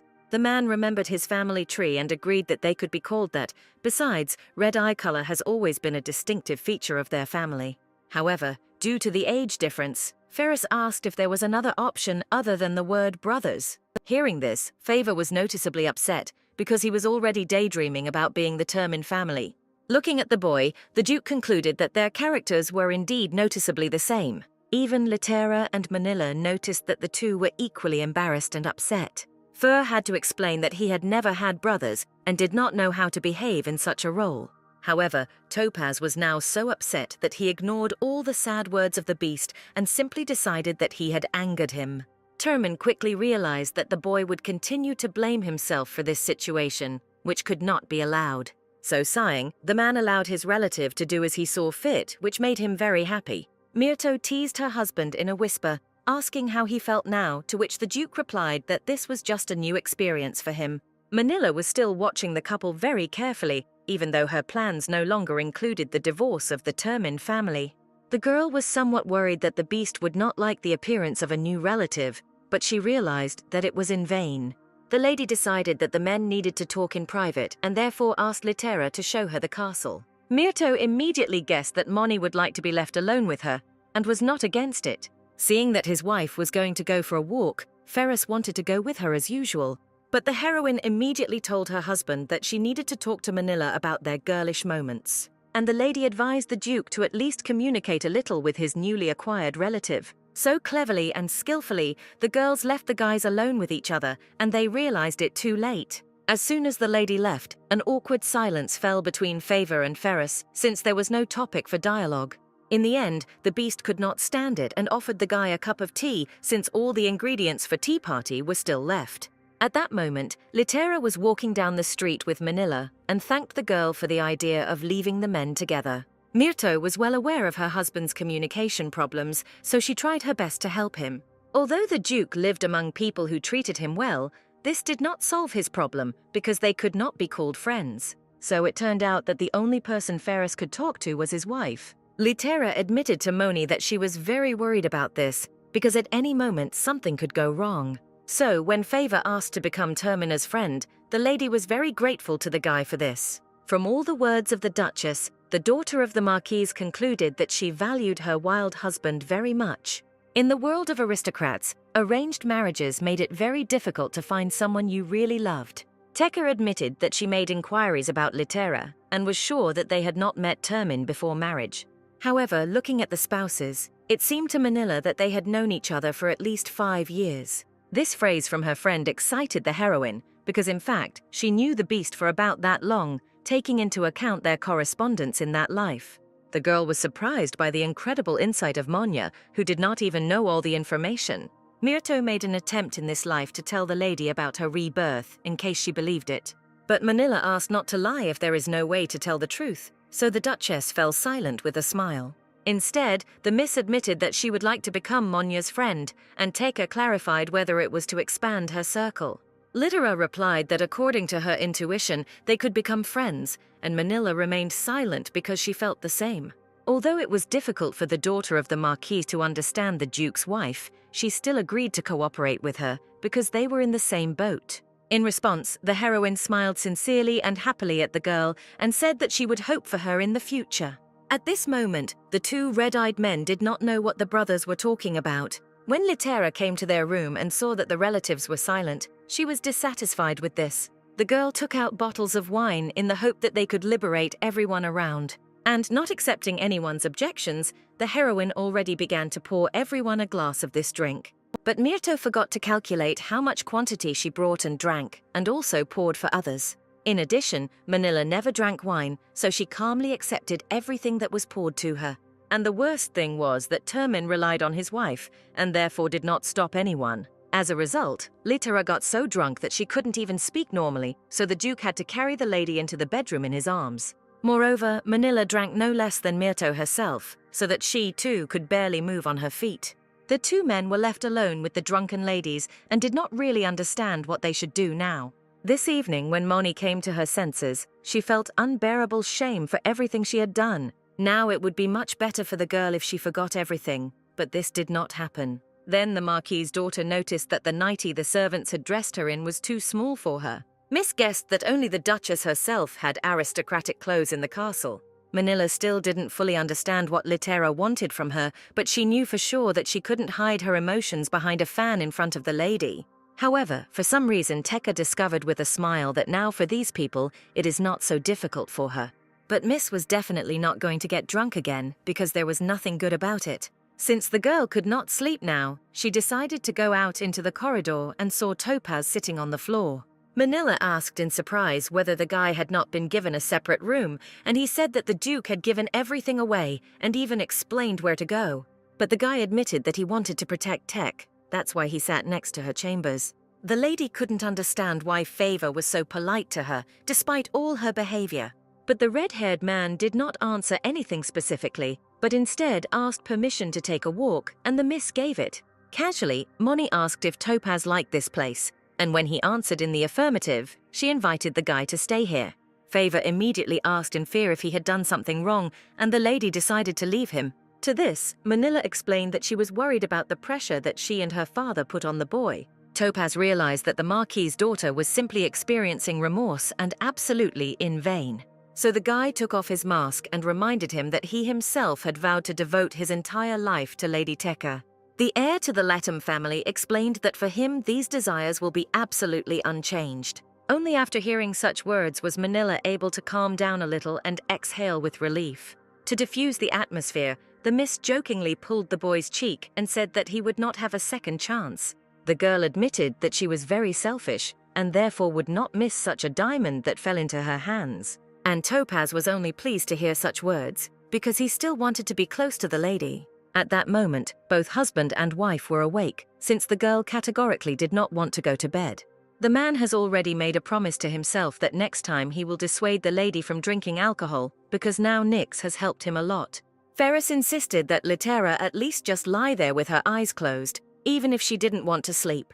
However, Myrto upsetly stated that she would not be able to see the Duke's face if she fell asleep. Such a sweet expression on the wife's face, and her kind words pierced the beast to his very heart. Termin realized that this was a very dangerous situation now because his heart almost stopped. Meanwhile, the girl begged her husband to say that he was cute, although the guy didn't think so. Then Ferris suddenly told the lady that he knew that she had already sobered up, so he still suggested going to bed. Littera was surprised that the man somehow understood this, to which he said that he was not that stupid. Termin admitted that his wife looked so sweet and cheerful that he couldn't stop her sooner. The Duke also added that he really likes even the girl's current surprise. To this, Myrto said that someday she would still make Farah say that he was cute. When the couple finally went to bed, the miss asked the beast to tell her something until she fell asleep. The man did not immediately come up with a topic, and the lady suggested that he could talk about his brother. Termin immediately remembered that in his childhood he very often asked his parents for a brother or sister. But he didn't know that his dream would come true in this way, which is why Littera asked if the beast was happy. Ferris thought a little and realized that he still really liked being a brother, although it was a little strange. The Duke admitted that since he met his wife, wonderful things have happened to him, with which the Duchess agreed. The girl put her hand to her husband's face and assured him that all these events were happening to him because he was a wonderful person. At that moment, Ferris looked at the shining face of the Duchess and fell in love with her even more. So, when the heroine finished telling him words of encouragement, the guy hugged the lady tenderly and at the same time tightly. The next morning, Topaz and Manila were already heading back and asked to pretend that their families were on bad terms. Littera suggested that it would be necessary to come up with a reason according to which Tekka and Termine could meet without suspicion. Then Ferris remembered that Favor was interested in learning how to use weapons and asked if he had found a teacher. Since the boy replied that no, Fur advised him to contact Manus Myrto, who was surprised by this. Soon after returning home, Manila wrote a letter to Littera telling her the latest news. The lady reported that the father almost sat in worry while he waited for his daughter to return. Also, other aristocrats showed concern for the Marquis's daughter, who considered the northern lands a terrible place. What surprised Manila most was that even the Crown Prince wrote her a letter of support. Reading the message from her friend, Myrto was very glad that the girl still felt wonderful. Ferris said that he personally received a letter from Favor, with whom he talked with interest. The boy said that he really enjoyed his lessons with Madame Manus, who was very experienced. The Duchess laughed at the fact that only her father was unhappy in this situation, because he was worried about his wife. The joint plan of Termin and Tek has already begun to work, since the Marquis informed the aristocrats that his daughter's meetings with the beast's wife were needed only for rapprochement for further gain. The Tekka made it look like they were diligently making deals with the North, and high society believed them. As a result, many aristocrats began to write to Littera's parents, because they also wanted to improve relations with the North. When the lady learned about this, she smiled because she remembered that her father wanted to be famous, although not like that. But the man wrote a letter to Faru with almost threats not to stain his daughter with blood anymore. The heroine sighed because she did not know that Baron Myrto was still worried about these rumors. Suddenly, the lady took up a pen and decided to write to her father so that he would not scold her husband, which frightened the Duke. Termin took his wife by the hand and said that she would explain to him on her own so as not to hide behind the girl's back.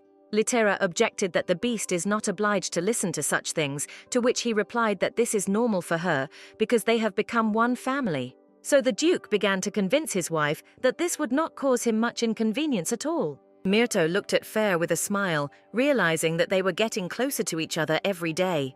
The girl closed her eyes, as it seemed to her that her husband was about to kiss her, but the beast suddenly returned to work.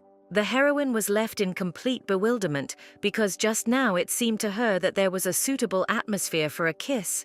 Miss Even suggested that her husband was avoiding her, but immediately threw all such thoughts aside. The beast continued to sit at work when the lady asked if he really held back from kissing, which made the man shudder. Although the Duke wanted to hide all his such emotions, Ferris's hands trembled violently, betraying his tension. It was very difficult for Termina to admit to his wife what was bothering him, but he understood that it was necessary. So, blushing terribly, the husband said that not so long ago he stopped feeling the boundaries of what is permitted. Littera did not immediately understand the meaning of her husband's words, but as soon as the lady understood everything, she too blushed. Miss mistakenly treated the man like a child, but it turned out that he understood everything perfectly. Realizing the meaning of Termin's words, the heroine realized that it was time for her to mentally prepare for their rapprochement. In addition, the newlyweds had already discussed the topic of children, so there shouldn't have been any large-scale problems in this regard.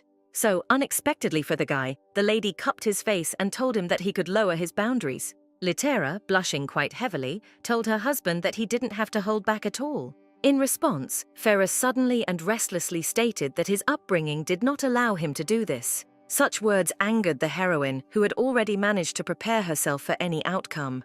In an angry voice, the Duchess demanded an explanation, which frightened the guy even more as a result. So he had to admit that, in addition to the impulses that the beast feels, he also understands that he is not yet mentally ready. So Termin asked his wife for a little more time so that he could finally get used to her.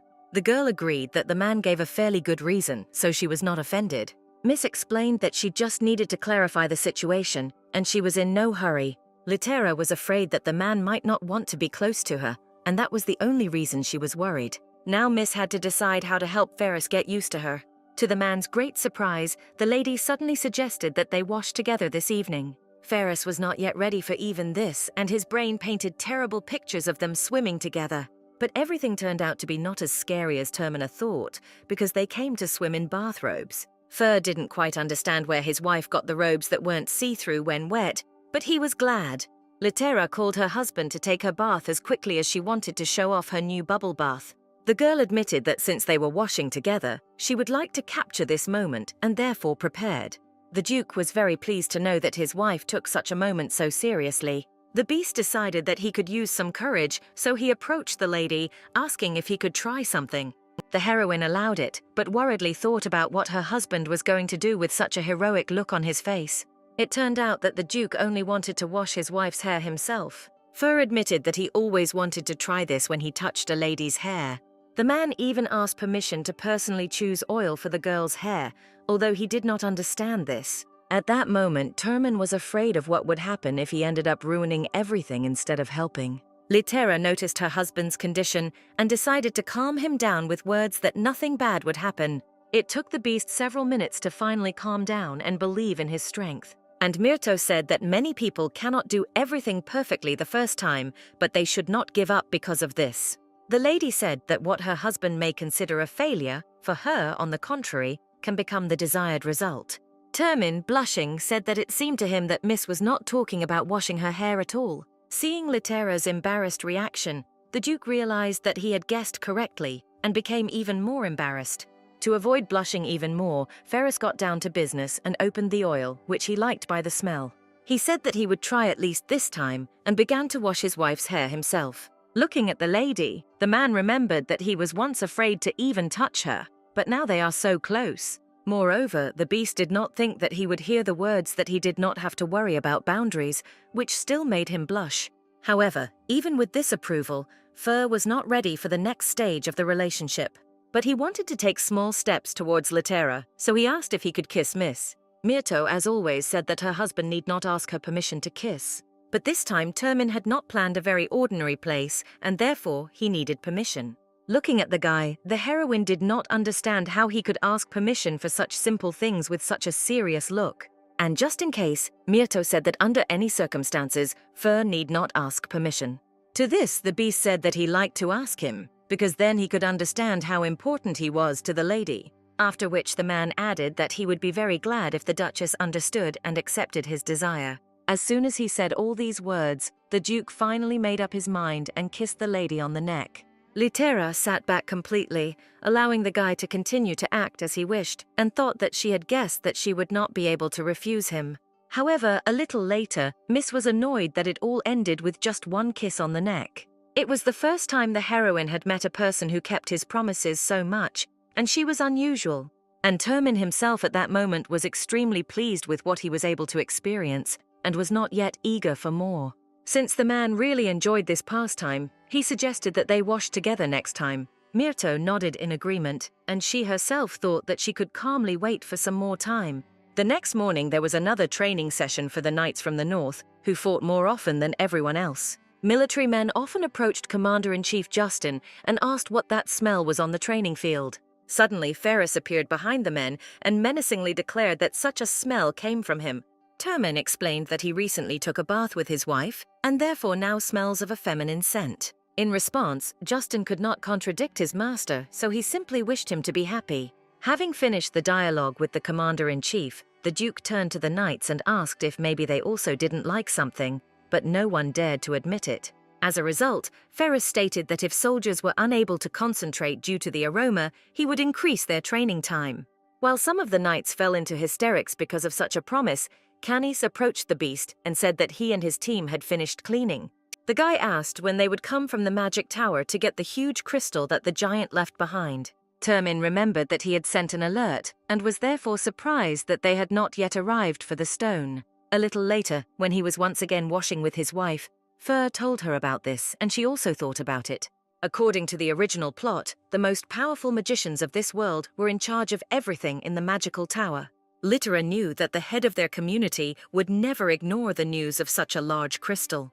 The only thing that came to the lady's mind that could prevent the tower from responding was a crack in space. The girl remembered that the crack releases monsters until the heroine closes this crack. However, now the lady laughed at her own thoughts because there were no prerequisites for such a thing. However, the Mrs. guesses were correct, since the magicians really did their best to defend their tower from attack. When the husband and wife finally arrived to help, they saw that the wizards could cope quite well without them. At this moment, the head of the tower was cursing that even all his forces could not block the passage of the monsters. Then an assistant ran up to him and said that a northern beast had arrived to visit, but the chief magician had no time to communicate. Realizing that the wizard was simply brushing aside his words, the guy who came running insisted that the head still go outside.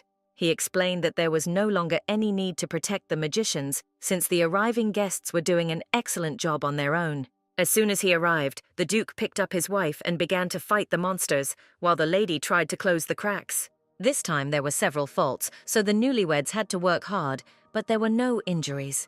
The head ran out to the balcony with concern and saw with his own eyes what the assistant was talking about. The guy was in complete shock, because even such a powerful magician as him could not do anything like this. Meanwhile, Littera was already quite tired, so she hoped that there were few cracks left. Myrto was angry with Note, who initially did not talk about such hard work at all, but in the end, he blamed everything on the heroine. Fur agreed that God's actions were indeed like passing the buck. But such help from the Termina family greatly helped the magicians, who almost turned into zombies from incredible fatigue. The beast grumbled at God because the sword he had once been given appeared for only half an hour. The heroine, closing the last crack, concluded that for some reason Note had become completely weakened.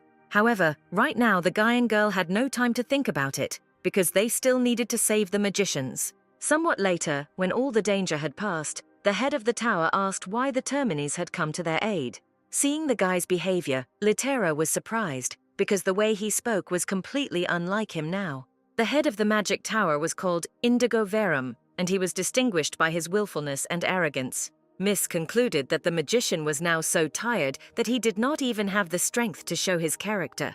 Feeling a surge of pity for Indigo, the lady asked if there was anything else they could do to help. Wareham admitted, albeit somewhat reluctantly, that he did have one request. A few minutes later, the head led the couple to the door, which they called the Mirror of Memory. Indigo explained that this place is used to study and analyze the memories of magicians. Having heard that several magicians had recently disappeared in the mirror, Littera suggested that a crack might have appeared in it too. The lady remembered that the Mirror of Memory, like the flower, was one of the important tests for her in the plot. Having touched the mirror, Myrto concluded that if it was dangerous for others, then it would even have to be destroyed. Just in case, the heroine asked Verum if they could break this mirror. The head allowed this to be done, but only on the condition that it would save the magicians who were still inside. Littera asked Ferris if he would go with her, and the man replied that this was not even discussed. Then the lady gave her husband a thread with which they could find themselves inside the mirror if they lost each other. Only after going inside, Myrto found herself in the office space and recognized her past self in the girl at the computer. The heroine looked around, but could not see Ferris anywhere, but she still had the thread in her hands. Loneliness made the lady think that it was this test that she wanted to postpone. That's because this mirror was essentially a whole labyrinth of Miss's past unpleasant memories. In addition, the Duchess remembered that her husband also had similar memories, but he still followed her. Fortunately for Littera, her husband at least did not see these moments of her past life when she behaved stupidly. By mistake, the heroine once considered that part of her life with her husband, in the form of Abito, to be the best of all time. However, the Crown Prince did not care at all about the girl's happiness, which is why she only became worse every day. Myrto would never have thought that such a marriage could result in death for her. Here the lady stopped her train of thought as she realized that she could no longer immerse herself in such things. The girl looked at her hands, finding a thread on them, and remembered that she needed to find her husband. So Litera tried to focus on the fact that Ferris would be waiting for her at the very end of this rope. Myrto admitted to herself that she wanted to see her husband as soon as possible, since she was already a little bored. At that moment, Termin himself found himself in a place where there was complete emptiness around him, which he was surprised by. The man wondered why there was darkness around and where his beloved wife Litera was. But then he noticed a huge crack somewhere high in the ceiling and concluded that the emptiness around was due to it. Suddenly, someone began to crawl out of the crack, but for some reason only a human leg appeared. And in general, this time the monster had very familiar features, which made it more possible to perceive him as a person. To Ferris's great surprise, Carter Weathers himself appeared from the hole, but looked a little different. The guy himself was clearly no less surprised than Termina, because he asked what the man forgot here. So far, the beast had not yet begun to attack, as it was trying to accept the fact that the monster had the appearance of a friend. The card at this moment said something about whether this crack was really a portal to the past, as the Duke began to move. But this Weathers had amazing speed skills, so he easily dodged it. Ferris muttered dissatisfiedly that he did not expect any monster to be so fast. Meanwhile, the guy began to shout that he couldn't get into a fight like that for no reason. In response, the man stated that the map was just his memory, which was distorted by the mirror, and attacked him again. Termin was sure that the longer the battle went on, the more this card would take on a human form, so he was not going to delay. But Weathers dodged again, and at the same time asked Fur not to classify him as a stupid monster. The guy explained that he was now an entity that arose after the destruction of the world, and became a new race. At that moment, Litera stood in front of a certain obstacle that she did not know how to get around. The fact was that in front of the lady there was dark matter from which she felt danger. But since the thread stretched from there, the Miss still had no other choice. So although her divine power begged her not to go inside, the heroine could not comply. The girl was ashamed that she was afraid, because she knew that Termine would not be afraid. Realizing that Ferris would not have had the slightest doubt, the heroine confidently stepped forward. Meanwhile, Card with the wings of a monster fought with the Duke, assuring him that he did not want to fight at all. But Ferris was not at all ready for a constructive dialogue with such a semblance of his friend, so he did not listen. Termin explained this by saying that his main rule was not to listen to monsters at all. Carter could not stand the fact that for some reason the beast did not perceive him as real, and said that the Duke would remain alone if he did not change. In response, Fur chuckled and said that the real Weathers would never have said that. Ferris believed that he had the most beautiful wife in the world, and her business partner would not wish anything bad upon them. This news surprised the guy with wings so much that he even forgot that he had to fight. Carter struggled to process the information that the Northern Duke was no longer alone. But the beast did not give the monster time to think because it attacked again, hoping to win. Weathers once again shouted that he was not a monster at all, but was part of a new race. At that moment, out of panic, the guy very unfortunately called the man's wife some strange eccentric. Ferris could no longer endure this, and menacingly asked how some monster dared to insult Litera. This news surprised Weathers even more, who had never suspected such a marriage. The girl's business partner screamed pleadingly for Fur to stop and talk to him, but it was no use. All because the beast became completely angry and even shouted back that he was not a monster, but cute, because his wife said so every day. Imagine Termina's surprise when he heard the delighted sigh of Myrto, who managed to arrive just in time. The beast did not notice his wife, who had literally just approached, but managed to hear everything perfectly. Completely forgetting about the battle with the supposed monster, the man jumped up to the girl and asked if she was injured. Litera also began to find out with concern about her husband's well-being, because anything could happen. Then the Duke pointed his finger at the map and said that he had offended him by calling him a terrible monster. This angered the Duchess, and she immediately began to call on her charms to defeat the monster, which had taken the form of her friend. Weathers, who was instantly entangled in holy magic, again tried to stop the fight, but he failed. And at that moment, Litera, with an equally angry face, shouted that her husband was the sweetest in the world. And then the girl, using her divine power, threw the map back into the crack. After which, the heroine admitted that she was sorry to kill her friend, so she simply expelled him. As the husband and wife moved on, Termin said he wanted to train more to subdue the enemy rather than kill. Litera did not say anything to her husband, but she looked around with concern because she remembered the aura emanating from the winged card. That power was incredibly dark, and right now the lady would not be able to cope with it. At that moment, on the other side of the crack, Weathers was lying on the ground and still trying to somehow get to his feet.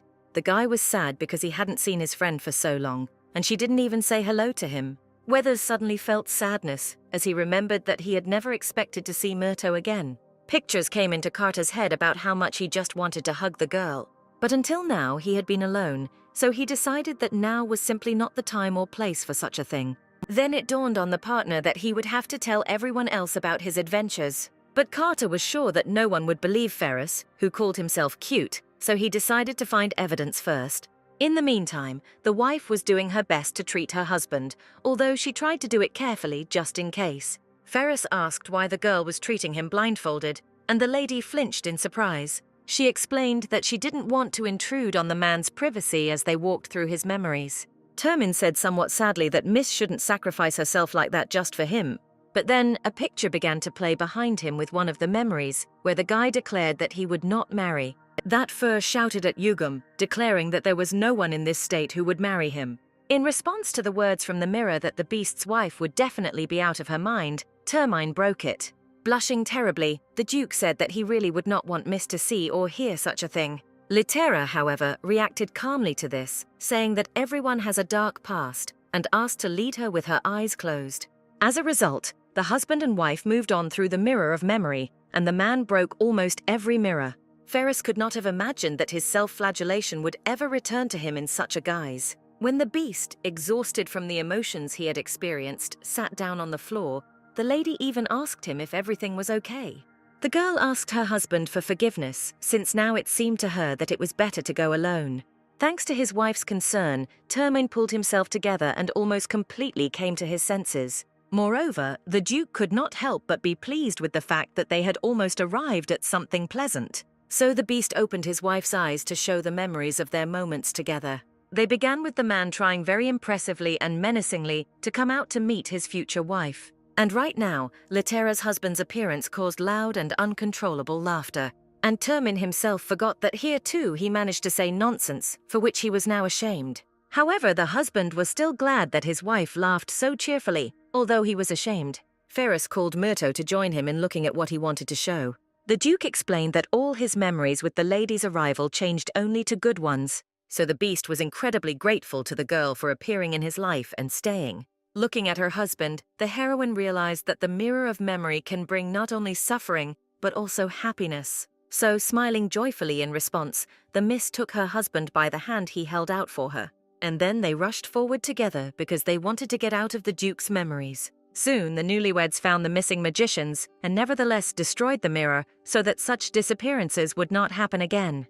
Indago was very happy that his missing subordinates were found safe and healthy. For a moment, Litter was pleased to see how concerned the chief was about the disappearance of his assistants. But then Verum announced that he would finally be able to continue his research, and then she realized that she had incorrectly interpreted the magician's emotions. Now Indago asked if the couple would like anything from him, and they asked to take their stone for research. The magician did not believe that this couple was really giving him something so huge and valuable. Litera responded by asking the head to use this stone to learn how to close cracks without her help. The girl with a smile on her lips said that she was giving the guy a chance to become much stronger and better. In response, Indago was moved and asked if the place of the lady's second lover was free. Termin replied that the place was taken, and Miss shouted that they should not discuss such things. Somewhat later, the heroine returned home with her husband and brought Honor up to date with her affairs.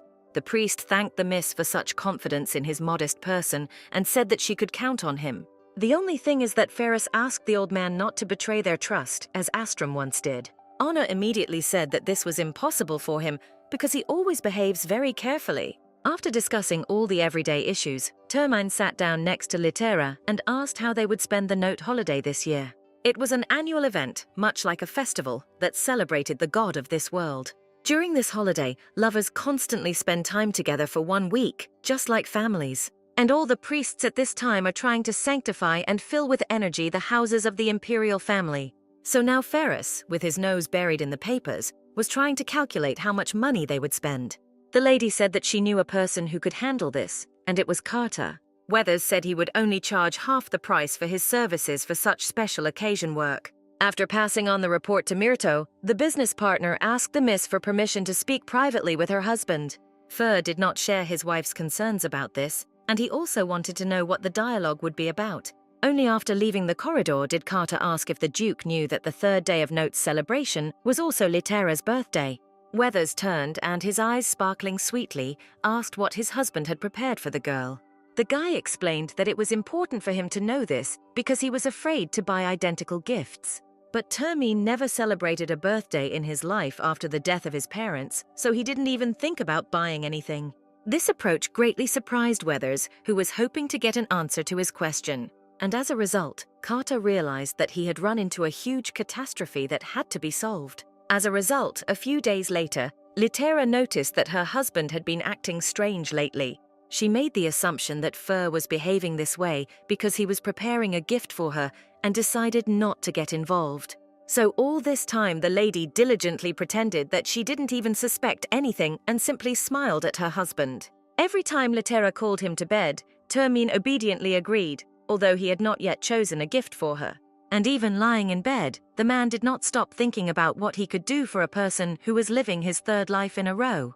The Duke decided to try to ask others for advice, but Yugum never gave anyone birthday gifts. Then the Beast asked Nyx with the same question, but she too could not suggest anything. Without despair, the man asked the knights for advice, but they replied that no one could think of anything better than himself.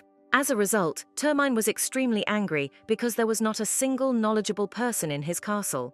The servants watched with concern the master's mental and physical tossing, but could do nothing to help. All because once upon a time, during the gloomiest period of his life, Ferris stubbornly declared that he would not celebrate anything. But now, when Nyx reminded the Beast about this, he felt very ashamed of such behavior. Yugum came up with the idea that Termine could get acquainted with what his parents gave each other. But Calypso gave Ferra's mother such wealth that Litera did not need at all. Then Canis suddenly suggested looking at some records from the past, hoping to find a clue there. Although this idea didn't quite suit the Duke, it at least gave him a little hint. The man remembered all those numerous letters from the girl in which her desire could be hidden. There were no letters that the man himself had once sent, but he still hoped to find something. Ferris was even glad that finally his past self was at least somewhat useful. But imagine the Duke's disappointment when he realized that all this did not help one bit. Moreover, almost every time the Beast gave Litera expensive gifts, she wrote in a letter that she shouldn't have done it. But even then, Termine did not skimp on expensive jewelry and fertile lands. As a result, having found nothing within the confines of his castle, Fer went to visit Tekka and was the first to meet Fava. However, the boy honestly admitted that he had too little experience in this kind of thing, so he was unlikely to be able to help. Topaz advised him to contact Litera's parents, but the Duke said that they did not tell him anything. The Marquis, who was sitting at his desk in the same room, asked if the Beast had teleported here at a huge price just for this reason. While the head of the Tekka family was talking, one really worthwhile thought occurred to Termina. He looked at the man and realized that the Marquis could very well give advice like an adult. So Ferris jumped up and asked Lady Manila's father for help in choosing a gift. Termina was ready to even spit on any sense of self-respect just to choose a gift for his wife. In response, the Marquis asked why he couldn't just give a bunch of flowers and precious stones. Fur realized that you couldn't expect anything original from Tek's father and advised him not to live such a boring life. Then Manila appeared in the room and agreed with the Duke's words, asking her father to treat her mother better. The girl recalled that the Marquis constantly upsets his wife, although she is undergoing treatment. After these words, Termine and Moni began to completely ignore all the words of the head of the family, with which he tried to justify himself. Having learned about the Beast's difficulties, the lady thought deeply, as she understood that there was a special relationship between the spouses from the north. In the end, the Miss said that any advice for Ferris would be useless, which greatly surprised the man. Manila explained that this was because Termine's marriage was unlike any other among the aristocrats. The girl was sure that no one could understand this couple better than themselves. The Duke was already depressed by the lady's words, as he realized that he would still have to think for himself. But then Moni advised the Beast to look for an example of a gift in their joint memories with his wife. The image of Litera, with whom they had already come a long way during all this time, immediately popped into Termine's head. Manila was sure that Myrto needed a gift that would seem insignificant to others. Lady Teka sincerely believed that if the gift suits both spouses, then it doesn't matter what it is. And only after these words from the girl, Ferris was able to come up with something worthwhile, for which he thanked her. Moni replied that it was an honor for her to somehow help the Northern Duke in his search. Finally, to create the illusion of a bad relationship, Termine demolished part of the windowsill. When the man returned to the castle, Litera watched him with great interest. The girl noticed that the number of her husband's assistants had increased significantly as a surprise for her. Myrto couldn't wait to find out what her husband would cook, but it was still very early. Observing such preparations, the heroine admitted that she had never looked forward to her birthday as much as today. When that very day came, Ferris dressed up very nicely and was generally well prepared for everything. In addition to her husband, many people sent gifts to the Duchess, and even those from whom she did not expect to receive anything. Most of all, the girl liked the dress that her parents carefully gave her. Miss was also surprised by the number of decorations sent from the Teka family, although without the approval of the Marquise. And even the servants tried to come up with something for their mistress's birthday, which also surprised the lady a lot. Litera, laughing, admitted that she considered this burdensome, but the Duke did not at all agree with this statement. He recalled that everyone wanted to congratulate the girl from the bottom of their hearts, and this made her feel a little sad, although pleasant. Myrto remembered that all the gifts from her past life are now just memories, and they give her completely different ones. At such moments, Termine became convinced every time that the heroine had indeed been living for a very long time. Miss noticed her husband's sympathetic look and said that now is still her best birthday because they are together. To this, Ferris said that he had to make this day even more special and extended his hand to his wife. The man brought the lady to the balcony, from which the holiday was clearly visible and on which he wanted to present a gift. For a while, Termine simply enjoyed Litera's joyful reaction to all the preparations. Then the husband began to hint to the lady that he had a gift, and maybe she would like to receive something. Myrto quickly saw through her husband's hints, although she did not expect that he would dare to give a gift now. The man said that everyone guessed about his surprise anyway, to which the lady objected, saying that she still didn't know. Then Ferris took a small watch from his pocket and said that he wanted to surprise his wife. Litera was surprised to see a pocket watch because she didn't know what she could do with it. Termine asked the lady to open them and she complied, frozen in place in surprise. It turned out that in this pocket watch the man combined the time in which the heroine lived and the time in which she lives now. The Duke, seeing the joyfully frozen expression on his wife's face, gently covered her hands with his. And then the beast said that what he was giving Miss along with this pocket watch was all his time. With this gift, Fur wanted to remind that any time is significant and we should try to live it with pleasure. Also, succumbing to the moment, Termine asked Miss for permission to protect her for the rest of her life. It was very important for Ferris to always stay close to her wife and try in every possible way to protect her. Litera suddenly realized that her husband was once again thinking not about himself, but only about her well-being. Their soul reminded the lady of a beautiful and delicate flower inside the glass box that they were holding in their hands. Despite the fact that the box was transparent and the thorns were clearly visible, the girl was still afraid of pricking herself. And Fur himself was also not going to take this flower out of its protective packaging without permission. Litera realized that even if she never opens her heart to a man, he will still protect her. But Myrto didn't want to wait any longer, so she told the Duke that she had also prepared a gift for him. Looking at the watch given to her, the heroine admitted that she wanted to give what she had bought a little later. This was because Miss was still afraid of getting an injection, so she thought too much about relationships. But the lady also remembered very well that all the moments spent with the beast made her happy, which is why the glass around the flower cracked. So right now, despite the possibility of feeling pain, Litera opened her soul to her husband. And then the Duchess put an engagement ring with her eye color on the man's finger for him. And after all this, the girl finally admitted that she loved Ferris, although she could not say such a thing before. Termine was immediately afraid for the lady, as he knew about her injury, but the heroine asked not to worry about her. Litera handed her wedding ring to her husband and said that she only wanted to hear certain words from him. With trembling fingers, the Duke put a ring on the girl's finger and also confessed his love to her. Then, almost crying, the beast said that he had wanted to talk about this for a very long time and very much. So the heroine asked her husband for forgiveness for making him wait so long for her. Myrto asked her husband to compensate all those previously unspoken words of love with their quantity now. In the end, the guy and the girl finally kissed for real because they were no longer afraid of anything. Stopping the kiss, the blushing lady asked if the man still needed to get used to her. But Termin could not say so specifically because he was now succumbing to feelings, not logic. As a result, the next morning Miss got up quite late, since she and her husband did not go to bed for a long time. Littera barely got up in bed because both her head and legs were very weak. Here, the heroine felt a sharp and unpleasant pain in her back as her muscles ached after physical activity. Blushing deeply, the lady remembered all the events of that night, which she could not even tell her parents about. Having calmed down a little, the heroine looked at the strong body of the man who was sleeping soundly. Littera realized that this was the first time she had ever seen Ferris so serenely asleep, because he always got up before her. And each time the husband gently woke up the girl so that she did not know whether he was sleeping at all. Right now, succumbing to the moment, Miss reached out her hand and gently stroked the sleeping man's face.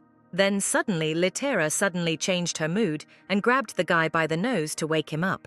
Myrto explained her action by saying that she could not sleep so peacefully for the one who crushed her back at night. Termin tried to say that the lady herself didn't mind, but she simply shut the beast's mouth. So, sitting up on the bed, the man promised that he would simply be more gentle next time. In the meantime, he only asked Miss not to lie about the fact that Littera did not want to be with him. In response, the heroine stated that she had no intention of saying anything like that to her husband, even as a joke. This made Ferris want more, and he, throwing the girl onto the bed, asked if he could be selfish a little longer. Myrto did not expect that the man would suddenly become so persistent and greedy for intimacy with her. Termin, lightly biting the lady's finger, said that she could tell him to stop. Littera herself knew perfectly well that her husband would not dare to disobey her in such things. The heroine opened her mouth slightly to ask her husband not to do what he was going to do. But almost immediately the girl realized that she herself wanted this, so she remained silent. As a result, Fur, who never heard the refusal, continued his actions, accompanying them with kisses. The guy and girl continued to confess their love to each other over and over again, squeezing their hands. It was a great pleasure for Littera to finally sincerely say what she wanted. Sometime later, when the husband and wife had finished and changed clothes, the man said that he had a question. He suddenly realized that his hand was much larger than other people's, so he didn't understand how Miss knew the size. To this, the girl said that she had felt the animal's finger once, but he didn't notice, which confused Fair. Termin suddenly admitted that he was ashamed of his gift, but Littera objected that she really liked this watch. Myrto said that looking at them, she sees all the effort and love of her caring husband. Now it seriously seemed to the heroine that all this time she had lived only for the sake of meeting him alone. So Littera was firmly convinced that she would always treasure this pocket watch. The girl really wanted them to be happy together, and she was going to enjoy every moment. Since the Note Festival was still going on, the priest came to bless the castle of Termin. Myrto was somewhat surprised that the guardians did not make an exception even for Ferris. The Duke explained that customs are indeed incredibly important in such cases, especially for the church.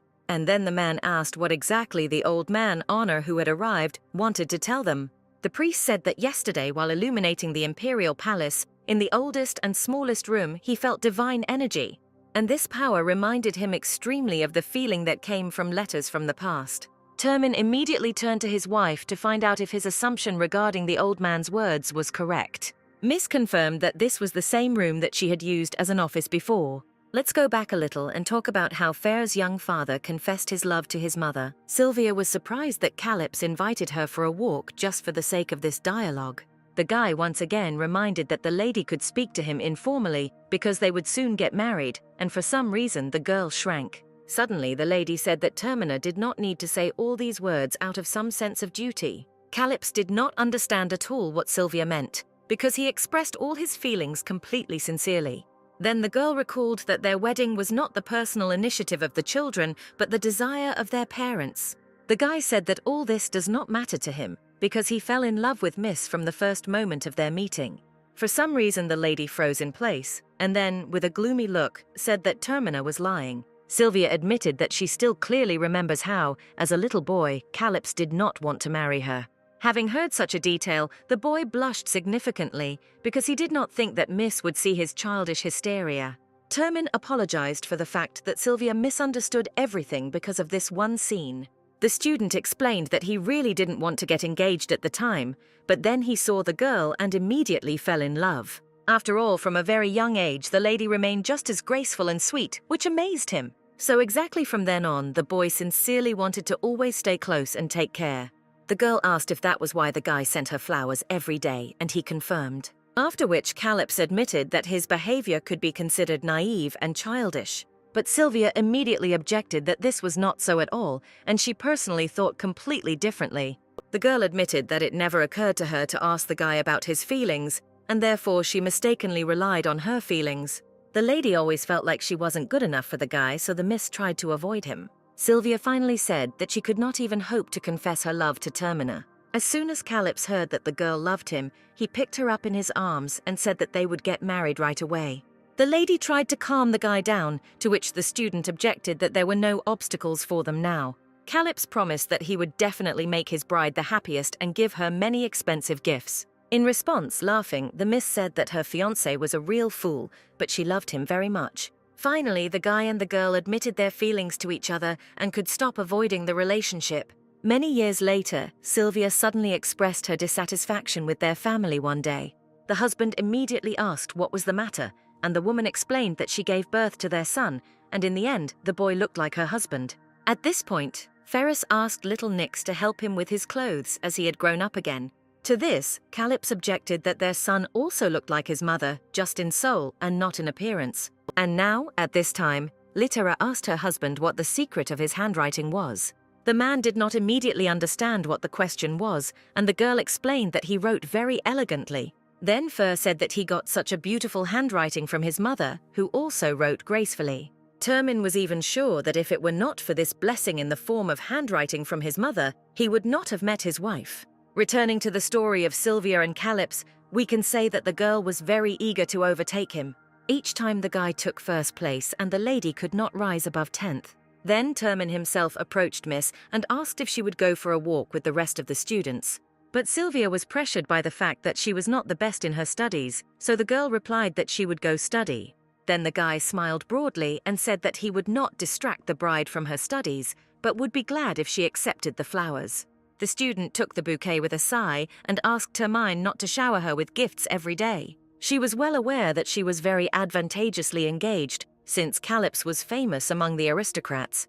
Their families betrothed their children at a young age, when the girl was still taller than the boy. And in the end, everyone began to compare Sylvia with her fiancé, which the grown-up girl really didn't like. The most important thing for the lady was that she perfectly remembered this sad picture on the day of their engagement. Then the boy resisted with all his might and declared that he wanted to find his own love and not follow someone else's choice.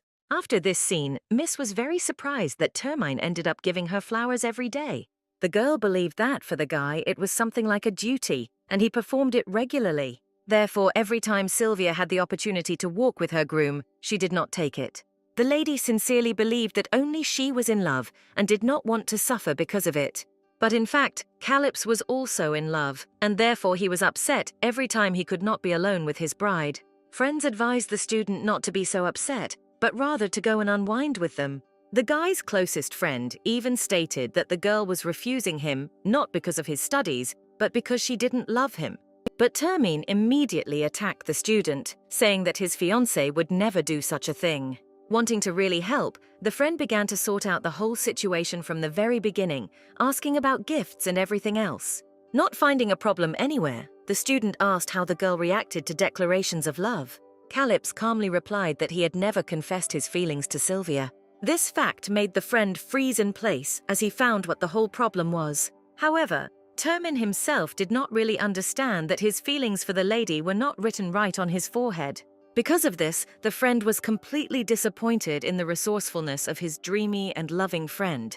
So at this point, the student decided that his authority was over and he would no longer participate in all this. As a result, Calypso was left alone with his experiences and doubts and did not understand what he should do. To him, Sylvia always looked like a person who paid absolutely no attention to anyone, so he was afraid to talk to her about love. The next story to be told will be about the adventures of young Manus, who was looking for a job. The girl came across an advertisement where some aristocrat needed a former knight, and she came up. For some reason, Miss had difficulty finding the customer's house, although the address was indicated in the ad.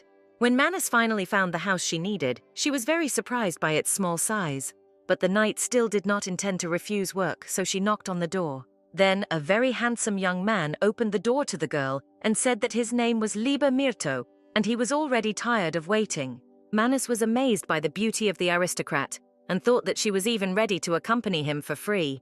Meanwhile, the guy invited the guest into the house to explain to her everything that would be required of her. To begin with, Liber gave the lady a knight's uniform and politely asked her to change into it. The aristocrat immediately warned that he did not have servants who could help the girl with dressing.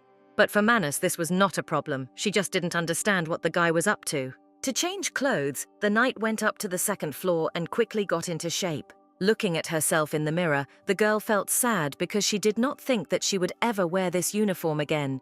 Her family did not have the highest status, and one day her brother completely deprived all relatives of money because of gambling.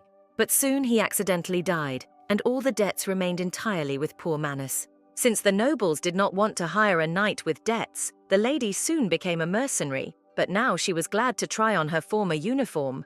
However, when Miss went downstairs to find out her assignment, Myrto informed her that she would not need to do anything. This circumstance angered Manus, and the guy explained that he chose a mercenary because he did not have money for a knight. The guy honestly admitted that he couldn't afford any additional expenses, but he didn't want to go into debt either. The girl pinned the guy down and began to scold him for first asking for an escort and then telling him not to do anything. She announced that, although she was no longer a knight, she still retained her honor and could not do such a thing. Blushing deeply, Liber said that the lady could refuse his proposal if she did not like it. But Manus could not allow herself to be talked about as a mercenary who could not even do something simple. So the knight turned around and declared that she would complete this task, but not even because of the provocation or the beauty of the aristocrat. However, the miss immediately warned that since the guy asked her not to do anything, then even if he was attacked, she would remain inactive. As a result, as the girl predicted, before they had time to get to the place, they were surrounded by bandits. The guy was clearly very frightened by the current situation, since he had not encountered anything like this for a long time. Manus asked with a malicious smile whether the customer really wouldn't allow her to do anything now. Imagine Mrs. surprise when Liver continued to be stubborn and asked her not to interfere. It was clear from Myrto that he was trembling madly with fear, but still remained silent and proud. The girl didn't understand whether it was really so difficult for this handsome aristocrat to step over his pride and ask for help. While Manus was thinking about what to do, one of the bandits began to threaten her with a weapon as well. The knight didn't even try to pretend that she was scared, since this whole situation only made her bored. As a result, the lady decided to protect at least herself if her customer continues to be stubborn for some reason. Liber did not at all expect that completely by chance he would come across a mercenary with such cool skills. Meanwhile, Manus easily scattered all her enemies left and right. For some reason, the guy thought sadly that this stranger had already done more for him than high society. Many former friends promised to help, but as soon as the surname Myrto lost weight, they immediately turned away. So Liber didn't even think about the fact that this mercenary would suddenly untie his hands by killing all the bandits. Manus suddenly complained that there were as many as 10 men for her alone, and at some point she was saying goodbye to life. However, instead of gratitude, the aristocrat whispered that the girl should have left him and saved herself alone. But the knight laughed, saying that it would be a huge shame for her, because the bandits had already managed to surround her. Then the lady sat down next to the guy and said that she just wanted to help him as a human being. Miss asked not to take this as pity, because she just wanted to make life like hers a little better. Liber was flattered by the girl's kind words, as he was constantly afraid of being in debt to someone. It was at that moment that the guy realized that he never wanted to lose this mercenary from his life. Therefore, the aristocrat tightly grabbed Manus's hand, which was much rougher than his own due to battles. And then, in all seriousness, Myrto invited the lady to marry him, which greatly surprised her. He explained that Miss doesn't have to agree right now, but Liber will try until he becomes worthy of her. Looking at such a beautiful and sweet face, the girl realized that this time she would definitely not be able to resist the charms of her customer. Now, many years later, as an adult, Manus could only mentally return to the past. Then they did not have enough money for a luxurious wedding, although their financial situation improved. And then the woman gave birth to a very weak child, and did not even hope for a happy ending for their family. It seemed to Manus that their poverty had doomed both themselves and their own daughter to misfortune. But now the knight saw a completely different picture than she had once imagined in her head. The fact is that Litera eventually married the man she loved and was happy. Baron Myrto, who stood next to his wife, could not hold back his tears at the sight of his dancing daughter. And the wife completely agreed with her husband's emotions, although she did not cry with him. So, in order not to cry on this beautiful day, Manus invited her beloved to dance with her. Liber, blushing with embarrassment, told the woman that he could never refuse her anything like that. Since Litera and Ferrus have now revealed their feelings to each other, they began to think only about a happy future. Here, the quiet life of the spouses was disrupted by the god note, who said that he had obtained letters from Termina from a past life. The girl, just hearing this news, was incredibly happy about it, because she missed what was written. However, everything was not as simple as it seemed, since the deity delivered the box to the imperial palace and not to the north. So now, in order to take back all the letters, the heroine needed to somehow get into the palace. For Litera, this was too much, so she decided to finally send God to hell for this. However, the lady did not have time to do anything, since the image of note simply ran away. As a result, the husband and wife had to independently decide how to get the letters. Myrto said that the easiest way for them to get into the palace would be if Termine established relations with his relatives. Only then Ferrus could be very much drawn into politics, which the lady did not want. Moreover, this particular undertaking would take too much time, and the Duchess did not want to wait. Litera wanted to read these letters as soon as possible and share even greater intimacy with her husband. The beast, blushing a little because of Mrs. Frank words, said that he completely agreed with her. The priest expressed misgivings about any urgent plan, but Myrto declared that her haste was entirely justified.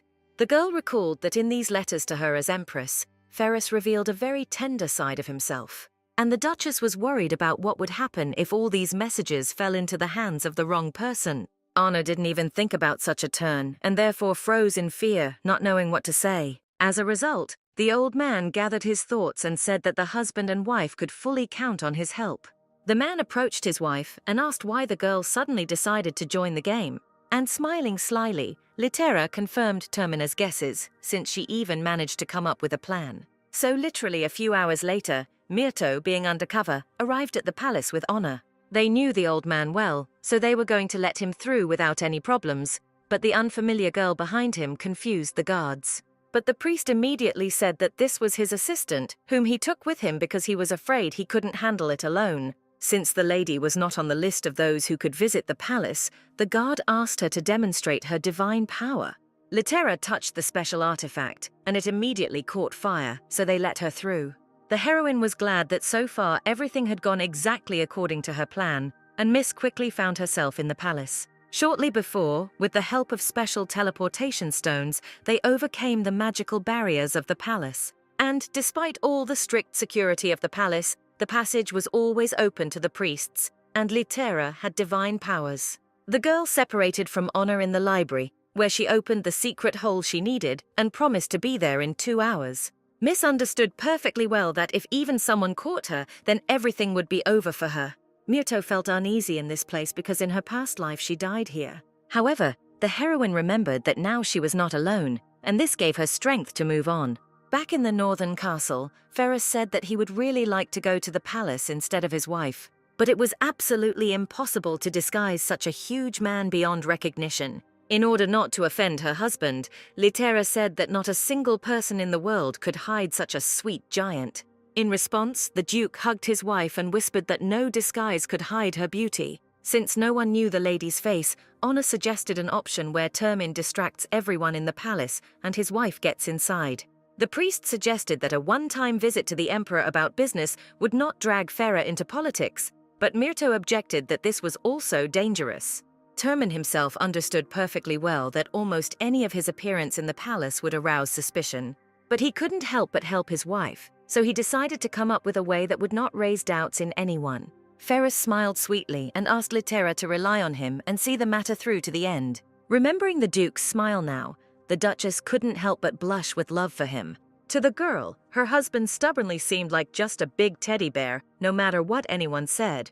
But now the lady needed to collect herself, so she emerged from her thoughts and continued on her way. At this moment, the emperor thanked the Marquis of Teka for his efforts and surveillance of the Myrto and Termin families. Aris Letum promised to reward his faithful subordinate for his services. In response, Manila's father said that His Majesty prays too much only attempts to act. The man tried his best to cover for his daughter, who had entered into an alliance with the northern inhabitants. This was very dangerous, because the emperor closely tried to monitor Ferris's every move. But Aris said that he understood everything perfectly and did not think to expect too much. What bothered the ruler most was that it was very difficult to control this beast. But then the conversation of the aristocrats was interrupted by a servant from the palace as he burst into the room and said that they had a problem. The assistant said that for some reason, the Duke of Termina personally came to the palace. Aris Letum, not fully believing this statement, ran down and actually saw Termine. The man, meanwhile, said that he had not found a gift from the emperor for his wife's birthday and came to pick it up. At that moment, Litera very easily reached the right room because no one knew about her secret passage. The lady looked around the room and realized that in general few people visited it, so there was no need to worry too much. No one, except Myrto herself, remembered that her office had once been here as empress. Miss was worried that emotions would come over her and old wounds would open when she got there. But although the heroine was nostalgic for those times, it was not as painful as she thought. In any case, one of the best moments of the girl's past life was precisely the letters from her loved one, which she came to pick up. Litera remembered that even then she carefully stored them all in a red box on the floor. And now she was happy that her precious friend had become her beloved husband, and she lived happily. Myrto looked out the window, remembering old views and hoping that no one would notice her now. And then Miss sat down on the floor to open the secret board in the floor and get the letters out of the hiding place. But for some reason she couldn't. At first, the girl could not understand what was going on because when she was an empress, she always hid a box with letters here.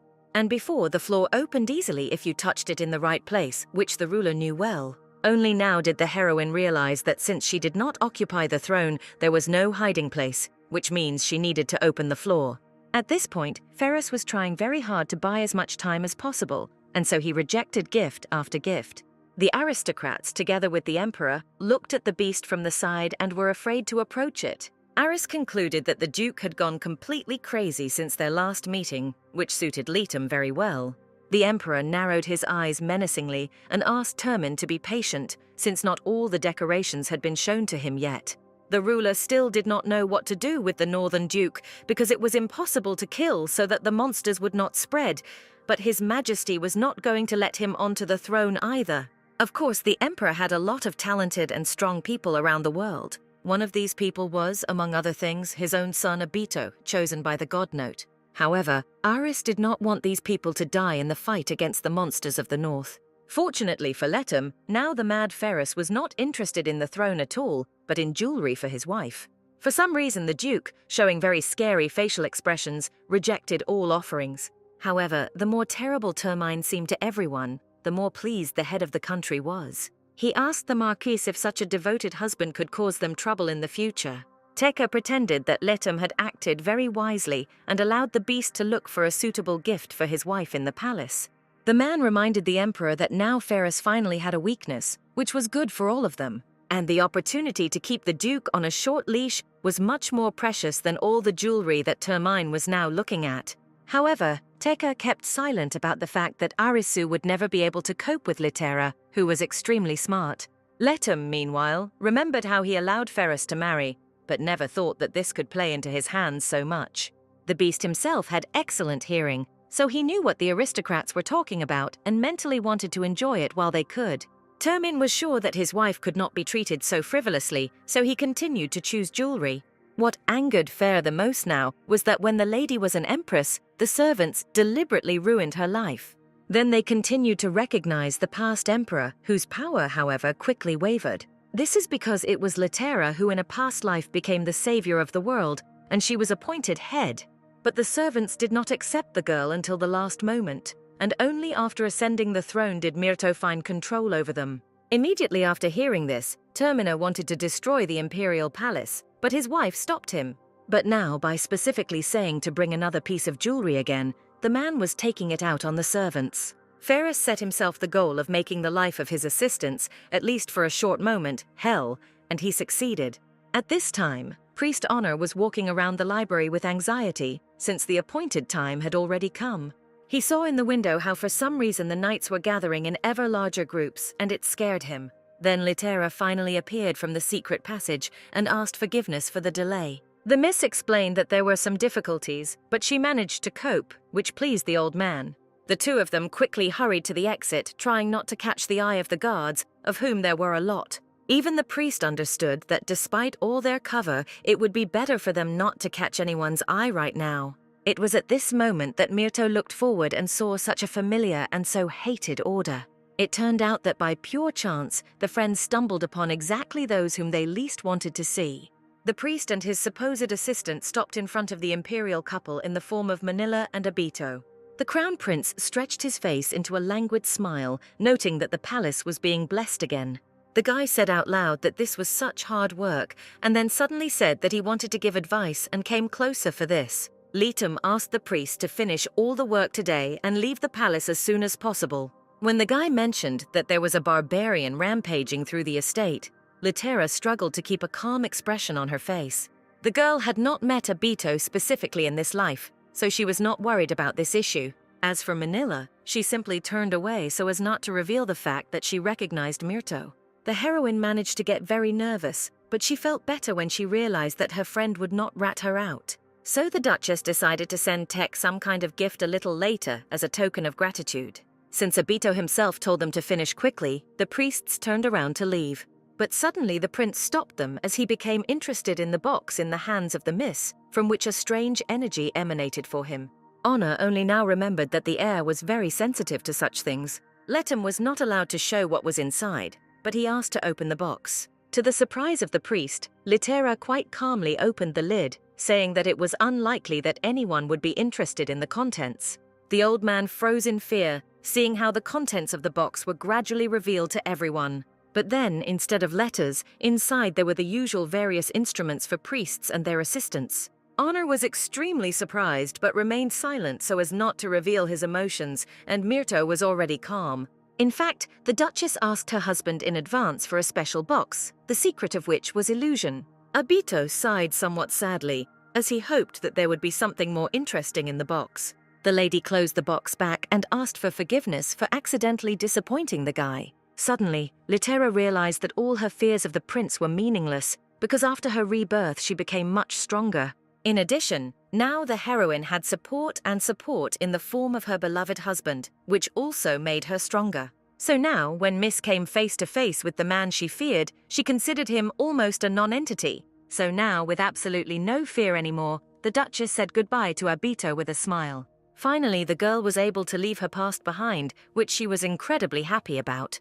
Myrto smiled happily all the way from the palace, because for the first time in a long time she felt so light. At this moment, Manila was still trying to understand why the Duchess secretly made her way into the palace. Teka had no idea that Litera had enough divine power to pretend to be a priest. Moni realized that Myrto had once again exceeded all her expectations and ideas, which was surprising. Teka could only hope that someday the Duchess would share her secrets with her. Since the lady decided to deal with the situation a little later, now the miss wanted to continue on her way and called the prince. However, to the girl's surprise, when she called out to Abito, for some reason he did not react at all. Since the priests left, the heir still stood and silently looked after them. Suddenly, Letum whispered so quietly that Teka did not hear the words that he wanted to take possession of that girl. The guy himself didn't know why, but he had a wild desire for that lady to become only his. It seemed surprising to the prince that he experienced such feelings for a person whom he saw for the first time. Then Abito woke up and invited his bride to finally return to her chambers, otherwise they had been standing still for a long time. At this time, after a short time of separation, Myrto saw her husband in the clearing. The man himself was very glad to meet his wife, since he had already missed her. The girl jumped into Termina's arms with all her might, and he easily caught her in mid-flight. The husband and wife had not seen each other for only a few hours, but it seemed to both of them as if an eternity had passed.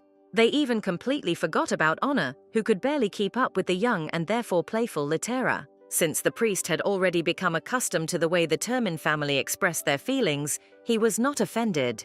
The old man asked if the couple were going to return to their place, and the beast said that he planned to do so. He was worried that the Duchess might be too tired, so he wanted to leave as soon as possible. The lady protested that she was fine, and Ferris reminded her how easily she could get sick, which the miss couldn't argue with. Since they couldn't hit the road right now, Honor suggested they rest a little in the guest courtyard. And indeed, very close to the clearing there was a cute and unremarkable temple. Honor explained that now everyone is busy blessing the palace, so almost no one will be inside. But right from the threshold, the whole company with a broom in their hands was met by none other than the former High Divine Advisor Astrum.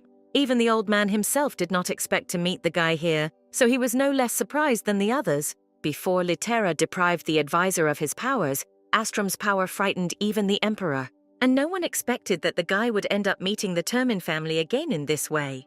He set the table himself, saying that he did not deserve to be served by other people now. Litera carefully observed the advisor and was surprised at how much he had changed for the better.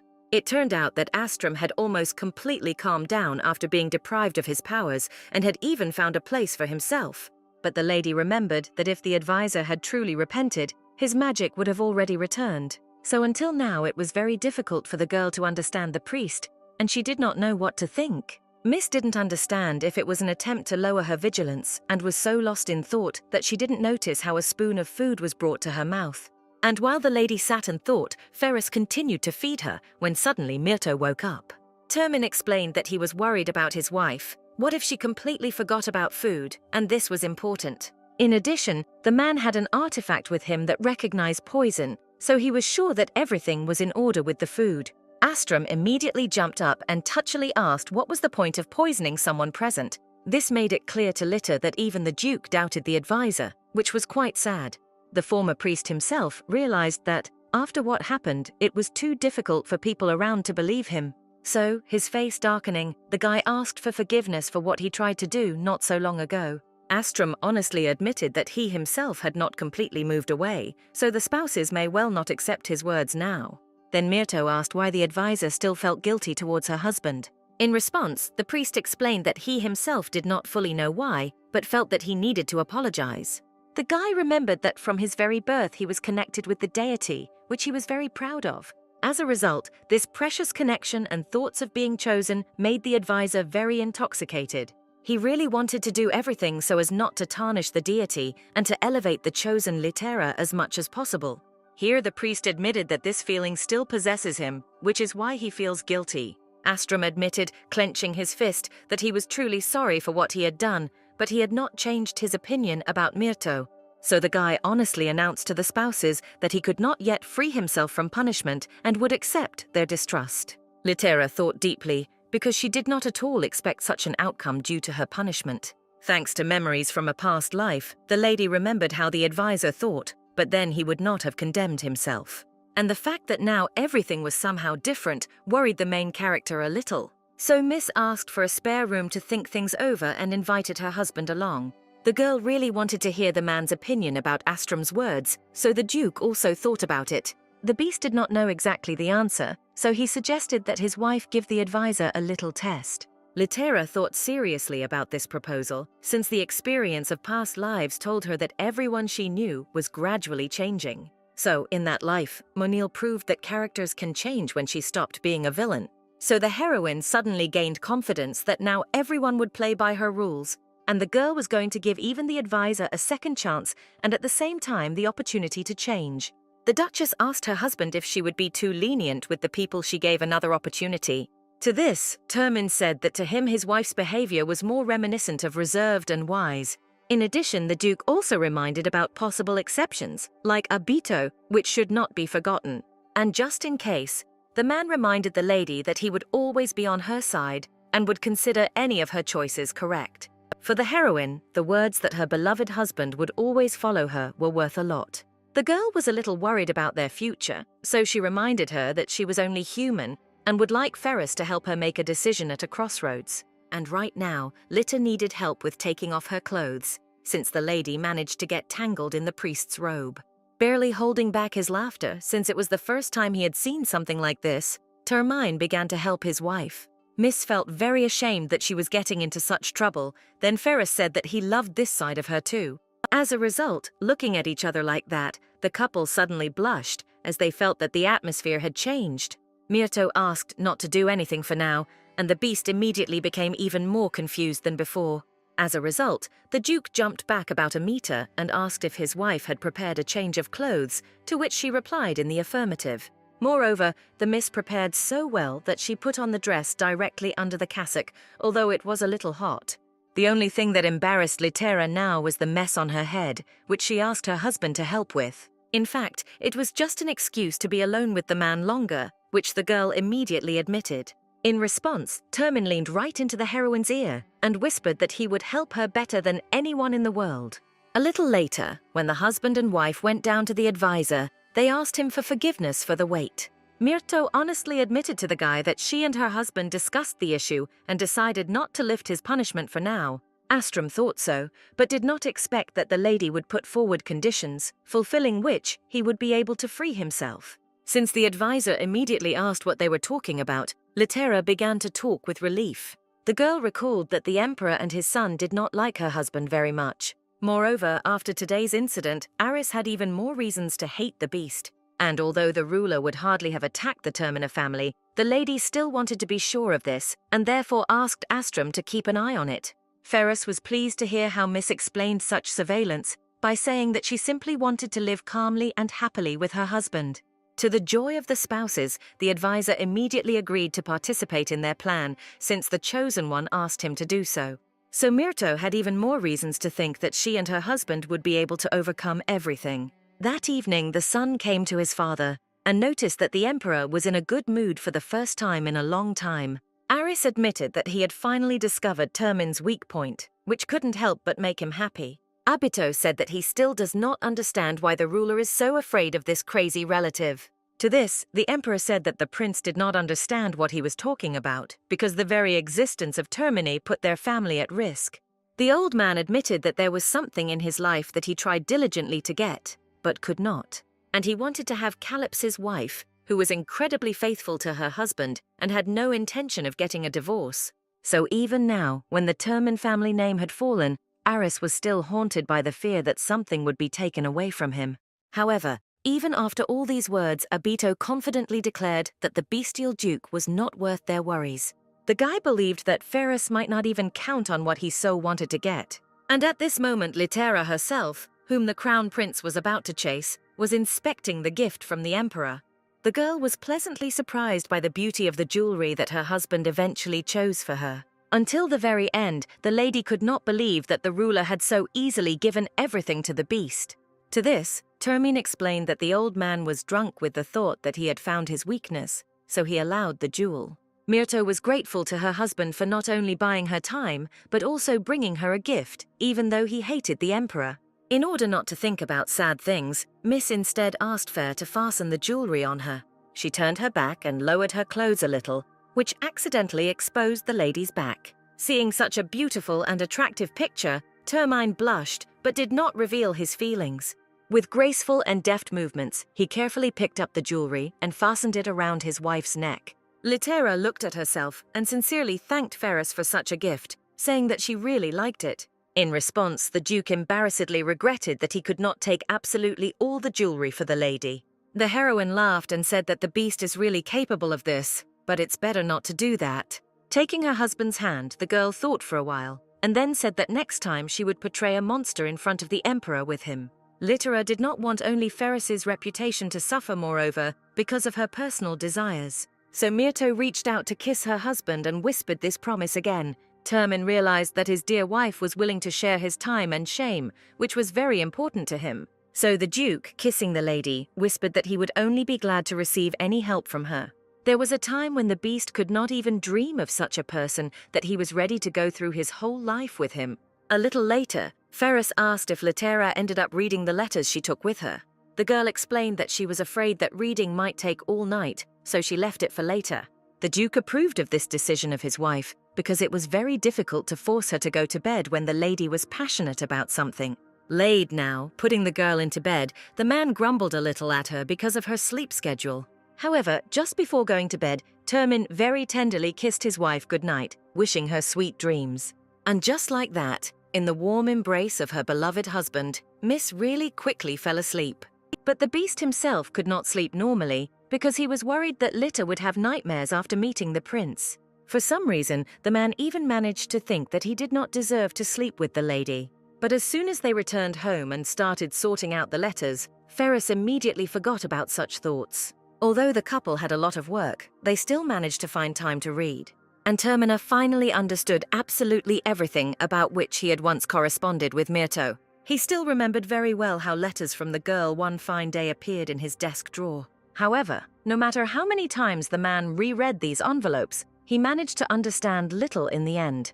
And only now, after reading the letter from each in turn, the couple were able to figure it all out. While reading, the man admitted that he was a little embarrassed to study all this, and the lady asked why. Termin noticed that the letters of his past were so filled with love for Miss, but he never confessed. This greatly surprised Littera, since she could not even think about such a thing and was simply communicating.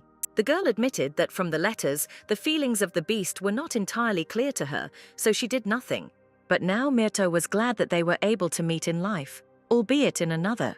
Termin was not at all offended, rather he was glad that in any case he would have loved his wife. The man even joked that it looks like he was born to love her alone. The only thing the Duke regretted was that he did not remember anything about the letters or about his other life. It seemed to him that if he remembered everything, he would love his wife even more, which he really wanted. In that life, it was Littera, being the Empress, who first wrote a letter to Ferris. Initially, Termin did not take well to the fact that some lady dared to write to him. Fer had a very bad relationship with the previous emperor, and he did not know what would happen now. What he knew about the girl was that she burst into the empire that year like a comet and convinced many people to work for herself. And that is also why the Duke could not understand what such an exceptional person as the Empress needed from him. With a little nervousness and impatience, the man unpacked the envelope and began to read. And from the very first lines, it became unclear to Termina what the letter was even talking about. He even asked his assistant whether the letter was real, which Yugum had no doubt about. The butler asked what was the matter, and what had so confused his master in this letter from the Empress. And Ferris admitted in great surprise that from the very first lines the girl was asking him for forgiveness for something. Moreover, she asked for forgiveness for the fact that Fer himself could not take the throne, which the man could not understand. He remembered well that it was Littera who stopped the end of the world, which is why she was made Empress, and the entire Letum family, led by the Emperor who fled during the danger, was put to the fire. The lady married Abito so that she would be recognized by as many people as possible, since he was the crown prince. So the beast seriously thought that maybe Miss was just mocking him in the letter. Yugum suggested that rumors about the North might not have reached the Empress, but Ferris dismissed this idea because Manila probably knew about everything and told her. Meanwhile, Myrto continued to praise Termina in her letter for her good work in the North. The butler then suggested that this ruler might be free from prejudice. Such a thought never occurred to Ferris, since he had long been accustomed to being just a beast to everyone. The old man reminded that all the rumors around his master do not give the right to deny the fact that he is a man who takes his responsibilities seriously. Only now, gradually, the idea dawned on Termina that this same Littera could see him as a man and not a beast. However, the man immediately clenched his hand into a fist because he did not trust the lady yet and decided not to rush to conclusions. Instead, Fer gave Myrto a chance and asked Yugum to bring him a pen and paper and then wrote a reply. This is how a friendly and intellectual conversation gradually began between the two young people. Littera wrote that Termina's kind words helped her, but he was surprised because he didn't care about manners at all. Looking at the lines on the paper, the Duke absent-mindedly thought that no one had ever spoken to him like that before. But what surprised the man most was that the girl asked him for advice regarding government. So he even decided to try and ask Nyx to bring him all the necessary documents for the report. This is because Ferris was very pleased to see someone recognizing his experience and capabilities. So time after time, Termin wrote a letter to the lady and eagerly awaited her response. It even got to the point that Canis began to bring his master messages from the Empress even while hunting. The Duke grumbled for the sake of decency, but always carried glasses with him to make it easier to read. And when someone smiled kindly, looking at the communication between the gentleman and the Empress, the beast simply asked to be silent. And so they continued to communicate, talking about various topics and sharing life experiences. And during the entire correspondence between the guy and the girl, none of them tried to take advantage or find out weaknesses. And for the first time in a long time, Termain felt hope that things wouldn't be so bad for him. He really wanted to come to the palace and kneel before the empress, but he doubted it. At some point, the knights asked their master to overthrow Litera and become emperor, but these speeches angered the beast so much that the assistants were afraid of his mere glance. The aristocrats and knights retreated a few steps to escape the wrath of the bestial duke, who was protecting the empress. Someone from the crowd suddenly shouted that this was Ferris's only chance to become emperor and not recognize the ruthless Myrto. In response to this, the man even smiled bitterly, because he considered such words to be complete nonsense. He pulled out his sword and once again reminded everyone that he absolutely does not care about the throne and the people in the capital. As a result of Termina's bloody punishment, Nyx even demanded additional payment for her and her servants, to which the Duke agreed. The man at that moment carefully wiped his sword and continued to think. Fer realized that because of his blood and heritage, he would always be an obstacle to Litera. A few days later, Yugam again reminded Ferris that Myrto wanted to reward him generously in some way. The man once again thought about what would happen if he asked the lady something unthinkable. But Termine did not dare to ask for anything, but instead wrote that he was simply doing his duty. In the same letter, Fer claimed that he did not need any reward as long as he had communication with the lady. The Duke remembered the reasons why he decided to become a beast and wished to continue to remain a recluse. Ferris just wanted to dream about the lady and hoped that she could fulfill his only request in return. It was after that day that Termin went on a rampage and began constantly coming up with gifts for Litera. He constantly wanted to send her some jewelry, and for the lady's birthday, give her something appropriate to her status. In the end, it all came to the point that one day the butler asked the gentleman if he was in love with the empress. To this, the beast immediately said that Yugam was simply gradually going crazy from old age since he was saying such things. To this, the old man said that he was not the only one who thought so, since all the courtiers were discussing this topic. Termin, blushing a little, declared that he felt nothing but friendly sympathy for Myrto. The butler said that he understands that the gentleman does not want to confess, but all the facts indicate the opposite, if only because no one will just hang someone else's portrait on the entire wall in their office. But the beast objected that the empress sent this portrait to absolutely all aristocrats, so it doesn't mean anything. Yugam asked Ferris not to deny his feelings, even if Litera was married to the crown prince. The butler reminded him that the Letham family was allowed to have concubines, which would not interfere with the lady's marriage, and Fer fell silent. The old man promised that if the beast confessed and nothing came of it, he would console him, but the Duke did not need such consolation. Termin recalled that he had decided not to leave the north again and sat down to read the letter from Myrto.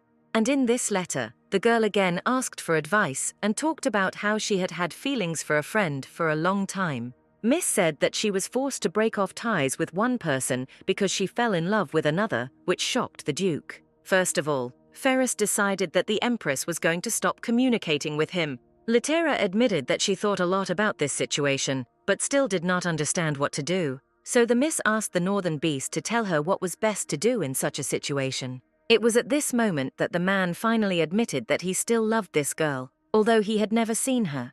There are absolutely different types of love, and the guy ended up loving one of them. So right now Termin did not want to answer this letter because he was afraid of being that same friend. The man thought about when exactly his strong feelings for the Empress began. He didn't know exactly whether this happened when the Miss sent him her favorite books, or when she told him about her boring life in the palace.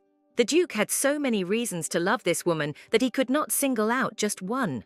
Looking at the girl's portrait, the guy decided that she was too generous, since she knew about his feelings and did not scold him. However, Ferris's love was so great that he did not want to say goodbye to even his most shameful thoughts. So, even though he considered himself the worst friend, the man still wrote a letter in response. And in it, he advised communicating with the one whom the Empress now loves so much. At the end of the letter, Termina wished Miss happiness, whatever her choice, and then stamped it. As soon as Ferris sent this envelope, the letters from the Empress stopped coming, although he was looking forward to them very much. And so 3 whole months passed, as a result of which Termin completely abandoned hope for anything. Initially, he thought that he could live quietly alone, because he was no stranger to it, but he realized that he was wrong. As soon as the beast finally despaired, Nyx ran into the room with a letter from the palace. In one big leap, the Duke reached the maid and snatched the long-awaited letter from her. Then the beast urgently asked the butler to quickly bring him the eyes, and he did so. From the very first lines of the letter, It was said that Litera divorced Abito, although he was against it. The girl explained that she had not written for so long because the divorce proceedings had dragged on. Reading the letter further, the man was increasingly surprised that the lady's attitude towards him had not changed. The Empress admitted that she divorced her husband because he would be obsessed with her, and this was unpleasant. Miss reported that she tried her best to save the relationship, but realized that it was pointless. Only now did Termina realize that the previous letter was about the prince and not about himself. Myrto said that the man gave her the most ideal advice, for which she is very grateful to him. At the very end, Litera again called the Duke her closest and most reliable friend among all. Ferris's hands began to tremble from an overabundance of emotions because he had nothing to do with the girl's decisions. As a result, Termine could not stand it and laughed very loudly and cheerfully, releasing all the accumulated stress. It was only then that the beast noticed a note at the end that the Empress wanted to find him a marriage. But the Duke wanted to ask for only one hand and heart, and this applied specifically to Litera. However, he could not bring himself to write something like that, he only blushed. Instead, Fur simply refused to marry anyone, writing that he didn't want to ruin anyone's life. But for some reason, Litera did not let up, and in almost every letter she invited the beast to meet. But Termine tried to keep his distance until the last moment, so he refused meetings, only reading letters. In between, Fur scolded Canis, who brought him envelopes directly to the battlefield, although he was glad to read them. Myrto reported that she would not insist on marriage if the man opposed him so strongly. The lady once again offered to meet, but Ferris once again realized that he was too cowardly. Here the beast was distracted from thoughts about the Empress by a rider who arrived on a fast horse. Unfortunately for the Duke, the assistant reported that Litera had recently been killed. It was said how her killer sat and kissed the strands of the dead girl's hair, not ashamed of anything. Ferris began to thrash as if in a cage, begging for it all to be just a dream, when suddenly his wife woke him up. Cupping the man's face with her hands, the girl asked what happened and whether her husband had a nightmare. Without saying anything, the Duke rushed to Litera and immediately hugged her, not intending to let go just yet. Myrto noticed how much the guy's hands were shaking for the first time and realized that he needed to be consoled. With great surprise, the Duchess discovered that for some reason the beast was even crying now. The man suddenly whispered through tears that he could not protect his wife, which is why he is now suffering. The heroine could not understand what was happening, but tried her best not to make things worse. The lady thought that the beast was having a nightmare, so she decided to wake him up, but did not expect that this would all end. Miss still couldn't understand why Ferris suddenly started crying so much in front of her after waking up.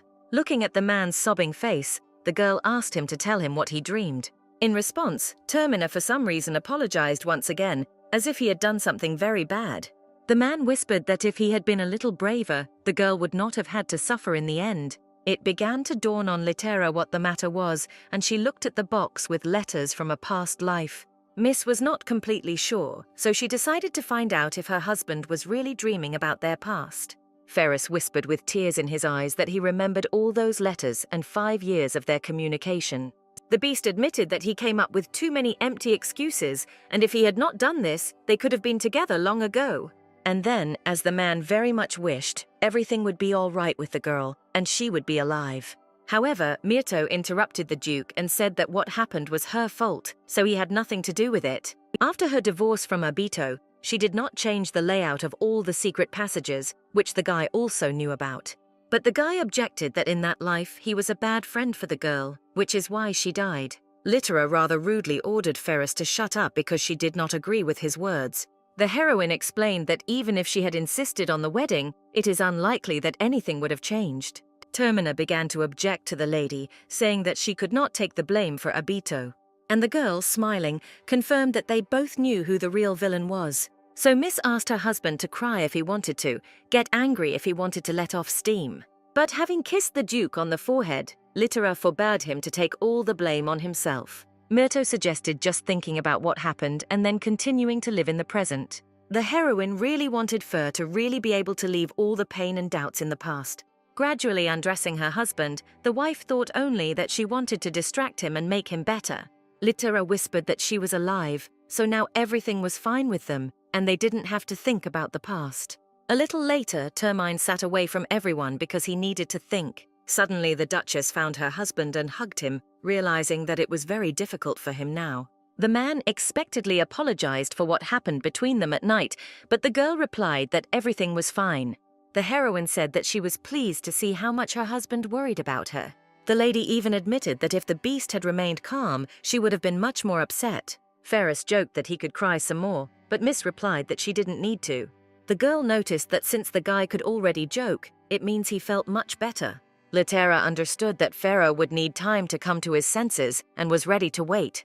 The man admitted that for him the memories ended on a very terrible note. More than anything, Termine was afraid of being a problem for his wife, so now he was ashamed. Myrto just sighed in response and asked her husband to express emotions as he pleased. Since the heroine was tired of seeing Ferris so upset, she approached him and offered to go on a trip. Termine was surprised by this proposal, but the lady was not joking at all, because she herself had wanted this for a long time. The Duchess reminded her husband that they had already had little rest, so they deserved this. With a sigh, the man admitted that the girl did not allow him to bury himself in himself at all. However, he was not at all against traveling, especially since this adventure was with his wife. Fur even joked that they would have to come to terms with all the dates they had missed in 5 years. Miss asked her husband where he would like to go, but Termine had no ideas. So the man put all the responsibility on the lady and she thought hard about the trip.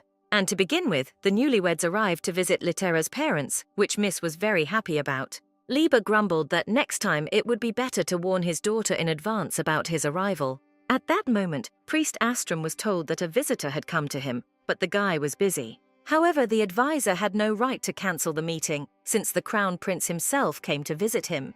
The guy explained that he was looking for someone and really counted on the help of the High Priest. He couldn't stop thinking about that lady and constantly dreamed of how he would keep her close to him. Abito didn't understand how some girl he didn't know could shake his heart so much. The next time he met with this lady, the Crown Prince planned to find answers to all his questions. Astrum asked if the stranger had captivated him with her talent, and he absent-mindedly confirmed this thought.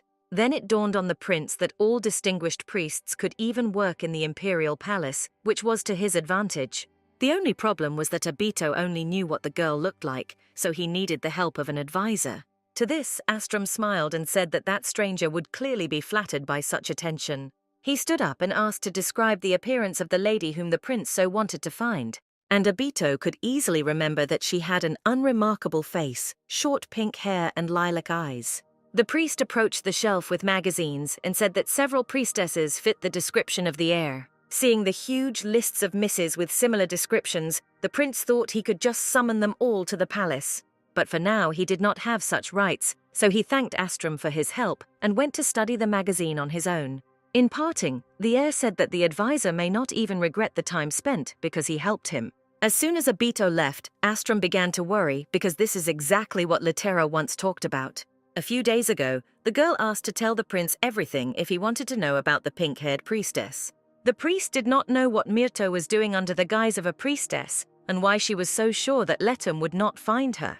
However, he was sure that he would do everything to ensure that no one stood in the way of his chosen one. At this moment, Baron Myrto was worried about the fact that guests had come to them so unexpectedly. Manus reassured her husband, saying that their daughter would not have brought her son-in-law to their house if she had not been sure that he would not cause trouble. While Litera very happily showed her husband her room, her parents decided to make tea. Termina was interested to look at her wife's children's bedroom, even though there was nothing remarkable in it. For some reason, the Duke even blushed a little with embarrassment while he looked at the lady's small but cozy room. The Duchess at that moment called Farah closer because she wanted to show something. She barely opened the secret drawer in her locker because she hadn't used it for a long time. The girl handed a small notebook to Termina and suggested that she read it, and her husband obeyed. The heroine said that she herself personally restored Ferris's letters from the past from memory and reread them during her illness. The beast admitted that this was very embarrassing, and the lady laughed because she did not intend to embarrass her husband.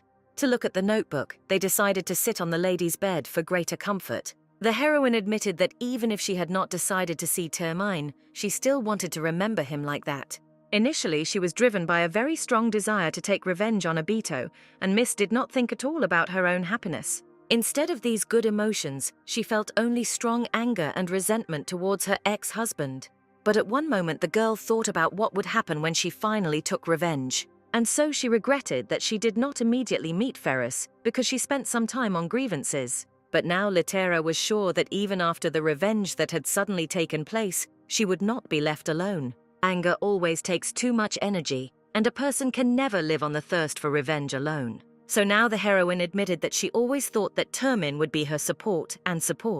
For Myrto, what was before and now was absolutely unchanged, and she did not want it to be any other way. The man asked if the lady was not bothered by the fact that he constantly blamed himself. In response, the Duchess smiled and said that she, like no one else, knows that this cannot be fixed in a few days. The wife was going to try to prove to her husband that he was not to blame for many of the things he blames himself for. Termin warmly thanked his wife for the fact that she would also protect him, no less than he would protect her. Ferris realized that before Litera appeared in his life, he had essentially nothing at all. But now the man even cried with joy, realizing that his beloved was always there. Myrto, with a smile on her lips, calmed the animal, which was pleased with such attention. At that moment, Manus and Liber entered their daughter's room, since they had already put on tea. And they appeared at the wrong time, because right now the girl was lying on the guy in an intimate position. But the mother said that she would be satisfied with at least 2 grandchildren, while the father almost fainted. That same day, Manila informed her father that Abito was visiting churches and looking for a certain priestess. However, because of the prince's gaze, it seemed to the girl herself that he had a slightly different motive. The Marquis excitedly asked if this behavior of the heir could become a problem for their plan. His daughter reminded him that she was engaged to the prince, albeit only for the sake of the House of Tech. Besides, Lady Tekka didn't care about Abito's other interests. She wouldn't tolerate it if some girl interfered with her plan. However, if this lady herself ended up becoming Manila's ally, then she was even willing to adjust her plan. The girl was extremely adaptable to various circumstances, so she hardly worried. Manila reminded her father that she would never have undertaken such a complex plan if she did not have confidence in it. The Marquis only sighed in response, because he did not want to receive any more moralizing from his daughter. The man remembered very well that since childhood the miss had some great goal. And right now, since the lady's fiancé was busy, she decided to visit her mother, who was being treated in the south. Moni promised her father that even there she would lay the foundation for the implementation of her plan. At this moment, the husband and wife were sitting very red at the table, as they were completely misunderstood. Baron Myrto felt just as awkward, and only Manus was very happy. The woman asked again when she could expect good news, but the couple asked not to think about it for now. Manus joked that she couldn't look at the Termin family seriously after what happened. Suddenly, the father jumped up and declared that he was not yet mentally ready for grandchildren, since he was young at heart. The Baron complained that he had barely gotten used to the fact that his daughter had become someone's wife, and there was already talk about children. In addition, Liber was very afraid that the child would look like an animal and not like his daughter. Litera agreed that everyone would need to be mentally prepared for the birth of children. However, the heroine personally believed that a child who looked like her husband would be the cutest baby in the Empire. The lady added that she had already told her husband that she wanted children, so the parents could prepare. However, the girl warned her mother not to get her hopes up too much. She recalled the words of the priests who said that it would be difficult for the miss to become pregnant due to severe illnesses. Of course, the heroine was going to do everything possible to increase her chances. Even Ferris himself admitted that he was going to do his best to help his wife in this matter. The husband said that his wife's health was his priority, and the girl beamed with a joyful smile. At this moment, Liber thought that although he did not like the Duke, he was an ideal husband for his daughter. To change the topic from discussing the relationship of the Termin family, the Baron asked where they wanted to go next. Litera remembered wanting to go further south to walk along the beach and look at the ships. The father remembered that some noble woman even recently stayed there, since these places were very healing. As a result, the couple decided that a walk along the beach would be the best continuation of their little trip. In addition, Ferris had only seen the ocean in pictures, which made him interested in seeing it in person. Hearing that her husband had never looked at the ocean in his life, the heroine was very surprised. So she promised the man to give him the best tour of the young coast. Fur was grateful to his wife for her enthusiasm, but he was a little worried. He knew that he could be recognized at any moment, but Manus said not to worry about it. The woman explained that there were many mercenaries in the south, so Termin would easily get lost among them with his scars. And to hide his red eyes, Myrto's wife advised the guy to put on a large hood. Litera told Ferris in a whisper that her mother had many years of experience as a mercenary, so she was a master at disguise. Liber admitted that most of the nobility did not find mercenaries attractive, but his wife knew that this did not apply to him. Myrto explained to Termina that her parents met precisely when her mother was working as a mercenary. Literally a few minutes later, the woman prepared such outfits for the spouses that no one should recognize them. Manus explained that it would be strange if only the Duke was disguised, and the beast at that moment really liked his appearance. Only after this did the parents absolutely calmly let their daughter and her husband go on a trip. They only asked the newlyweds to contact them if something happened, and Termin promised to do so. Already in the city itself, the husband and wife were surprised to notice that the carnival in honor of the god note was over, and the garlands were still hanging. Litera was very inspired by such a walk, and pulled the man along with her with all her might. At that moment, the same noble lady whom Baron Myrto mentioned, and who turned out to be Manila's mother, decided to go for a walk. And Termine was drinking coffee near the ocean for the first time in his life, and he really liked everything around him.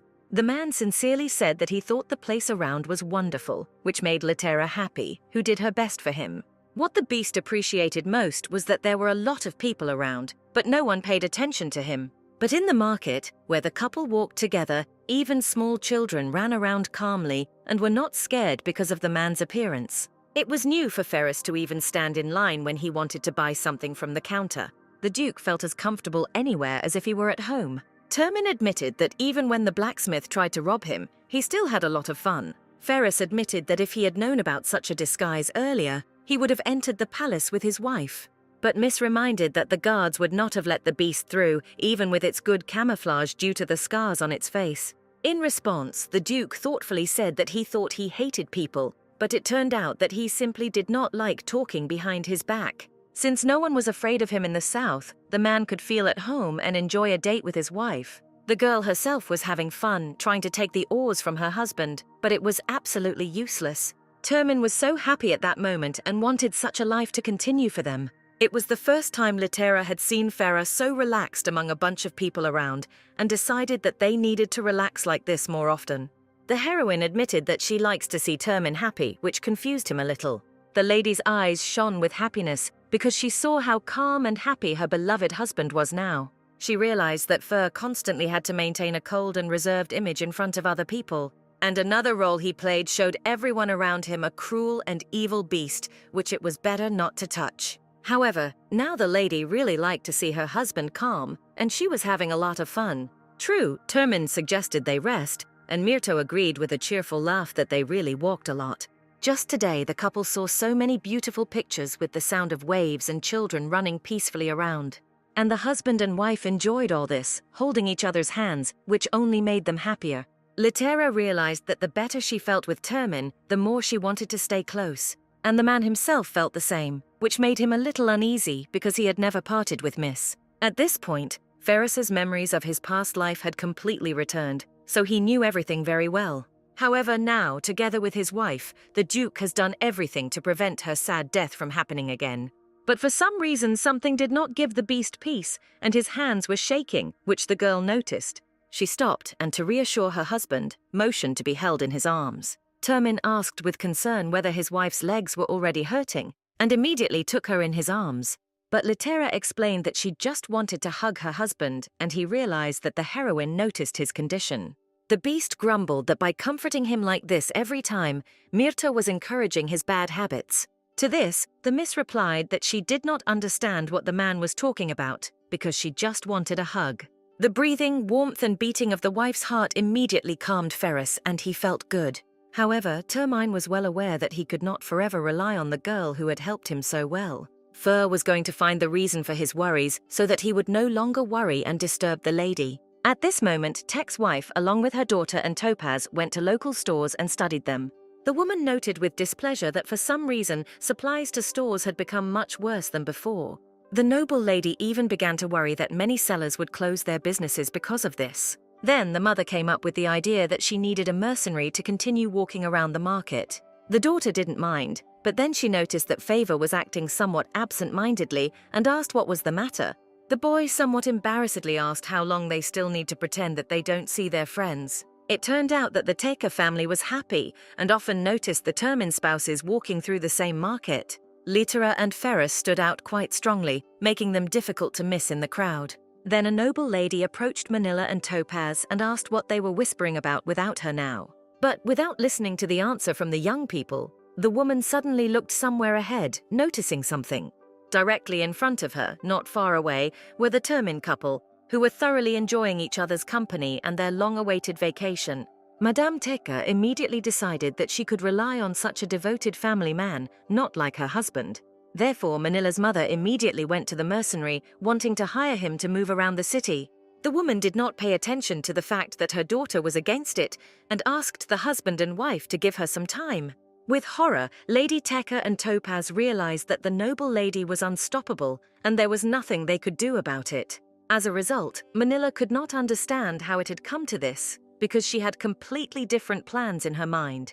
Meanwhile, her mother gave Litera and Ferris the task of exploring local stores. Lady Teka could not accept the fact that Madame Teka gave tasks to the Duke and Duchess themselves. Topaz asked the girl in a whisper what they should do in such a situation, and she said just watch. Termin at that moment asked why the noble lady should not entrust such a responsible job to her servants. But the woman answered somewhat sadly that she did not believe that her servant could cope. This is because many merchants can hide the truth about their affairs if they recognize the buyers as courtiers. Madame Teka knew that the sellers might be afraid of the mercenary, but he had his sweet wife with him, who could be trusted. That is why the woman believed that this couple, unfamiliar to her, was the best suited for such work. As a result, the Duke said that he and his wife needed time to consider the noble lady's proposal. Favor immediately offered to escort the couple to the guest quarters, as he wanted to talk to them. Everyone was not against it, and the boy led the guests along the desired route while being somewhat nervous. When everyone left, Manila visibly sighed, and her mother immediately asked her why she was so worried. The woman decided that her daughter was behaving this way because she had never seen mercenaries, but Moni found it strange because that couple were not mercenaries. The mother, however, supported the lady for some reason, saying that she still had a lot to learn about society. Since Manila had no choice, she simply agreed with all the words of the persistent Madame Teka. At this moment, Favor was asking Termine what had happened and why they were in the south. Ferris explained that he and his wife just wanted to travel peacefully, but not without adventure. In any case, both Topaz and the family from the north were glad to meet each other, albeit so unexpectedly. The Emperor's secret son asked if the couple would carry out the assignment, and the man pondered the question. In the end, the Duke realized that when he was busy with something, it was easier for him to bear anxiety, so he wanted to agree. However, he told his wife that their journey together was much more important to him, so the beast would still refuse.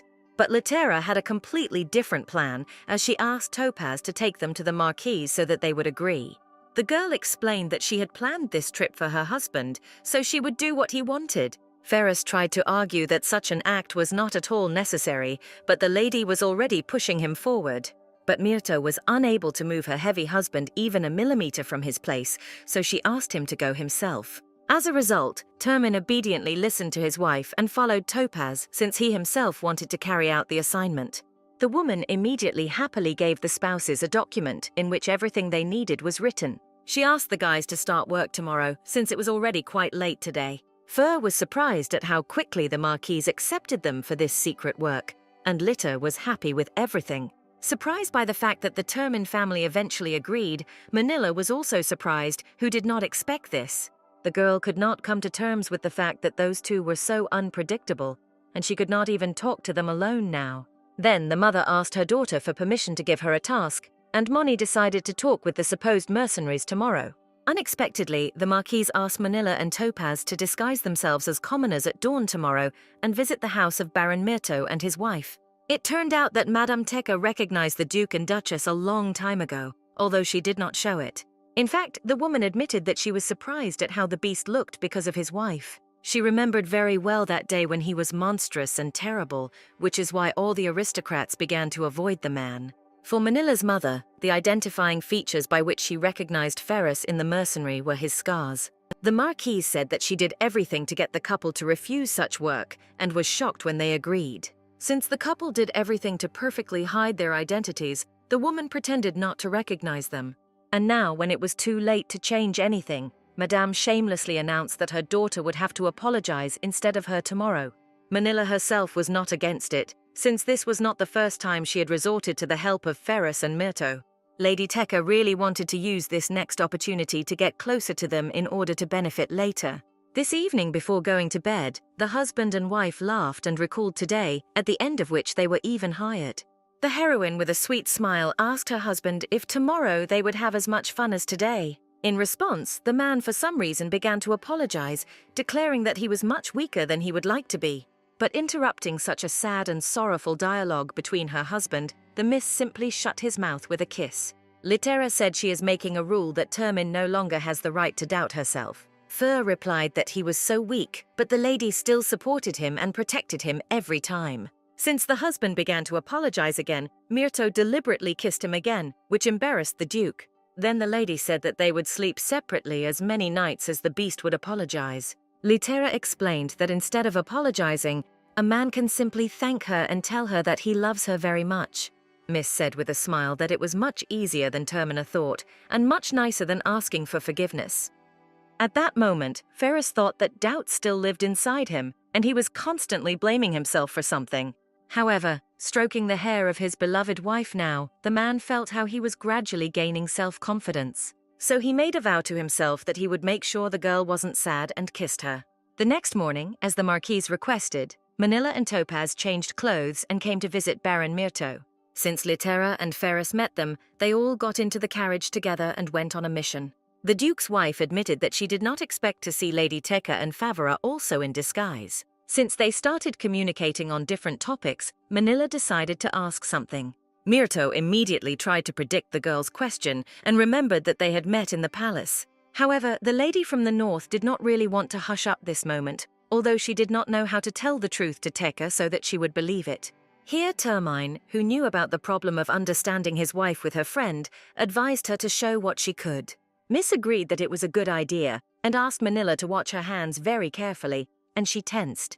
To the great surprise of Monya and Topaz, the Duchess's hands were suddenly illuminated by a divine radiance. Favor immediately said that the girl's strength was different from all the other priests, which was true. Litera was surprised by the fact that the boy was able to notice this, because very few people saw the difference. Only now Ferris explained that his wife was chosen by Note himself, which is why he often gives her tasks and recently asked her to infiltrate the palace. Finally, Lady Tekka began to understand some of the oddities of the Duke's wife, which made her feel much better. Topaz asked with concern whether he really could have known such important and secret information.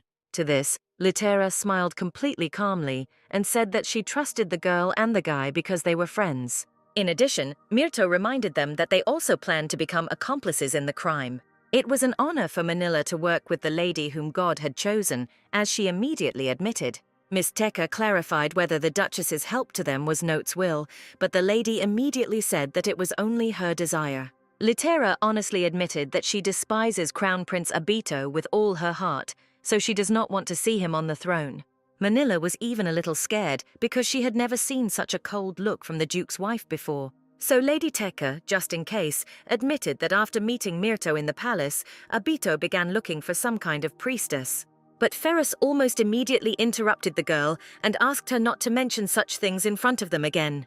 He explained this by saying that he might not be able to restrain himself and end up ruining their entire plan.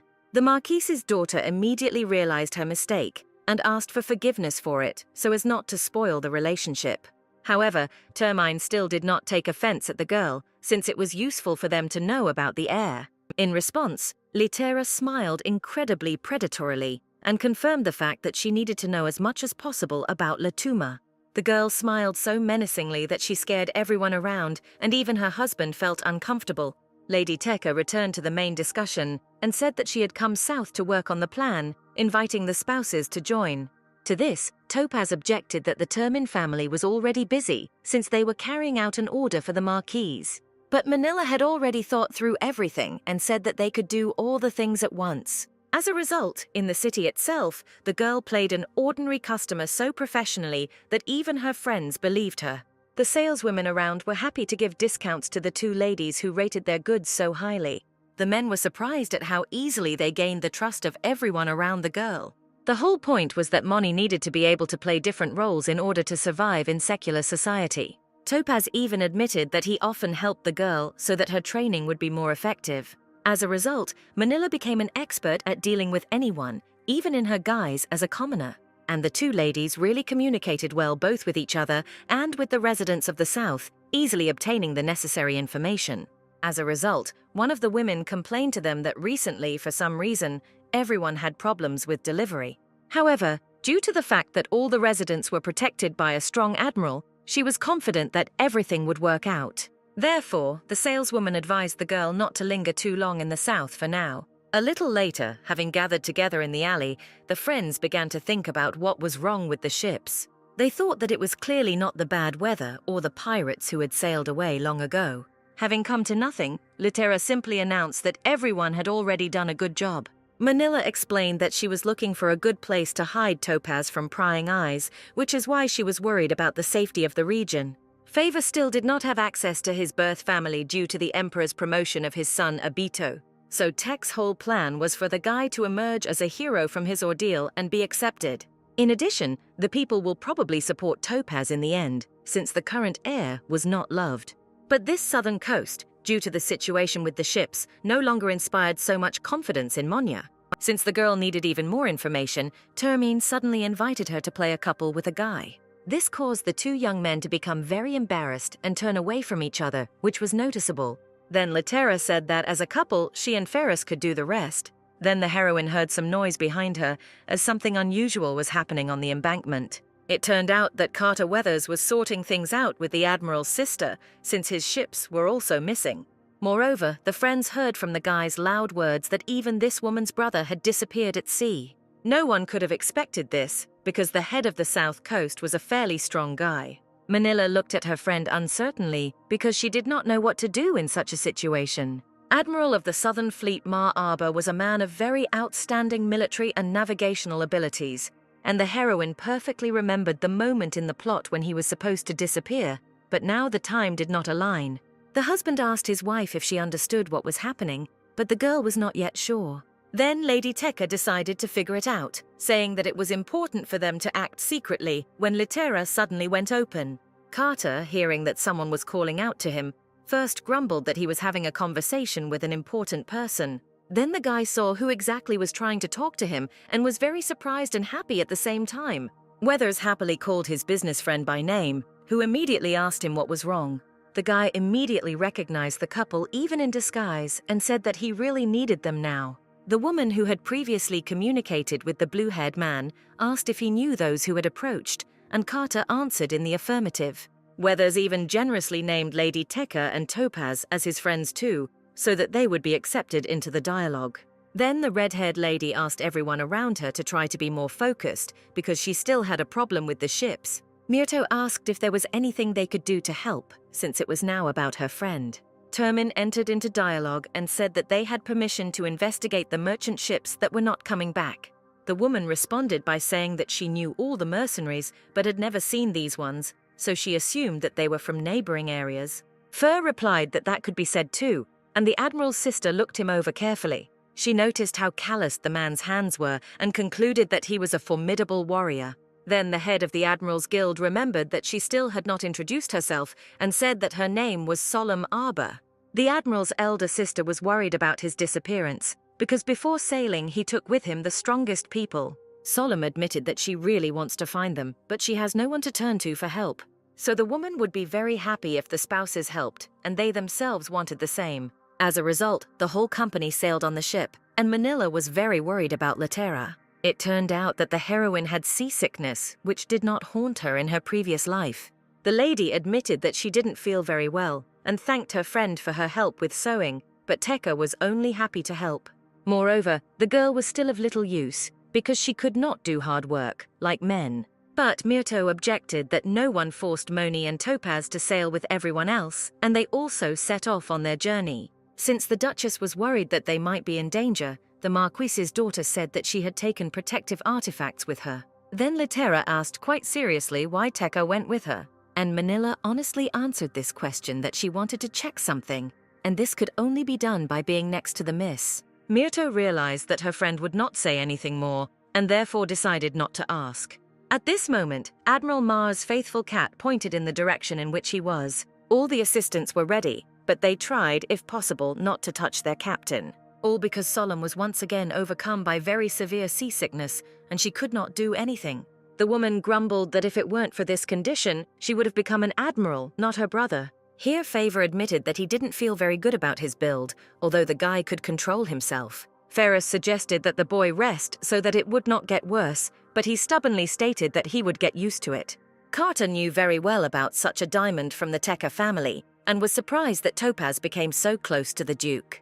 Termin noticed Weathers communicating with Leetum and realized that they could be good allies. The man even decided to make the guy's friends as soon as possible and stroked the boy on the head, which caused bewilderment. Then Carter asked why the husband didn't feed the lady and generally didn't run around her as usual. To this, the beast replied with extreme disappointment that he had already been viciously scolded for trying to take care of his wife. The Emperor's business partner and secret son concluded that the Duke was, in fact, barely able to control himself. Then one of the assistants on the ship somewhere nearby noticed a ship that was drifting on the waves. Solemn immediately forgot about her illness and ran to the side of the ship to look at the object ahead. It turned out that what was ahead was not a ship at all, but a real monster, although they were not in the north. Arbor, without a moment's hesitation, gave the order to absolutely everyone to prepare for battle, since they would not retreat. At that moment, Litera looked out of the cabin to see for herself what was happening around them.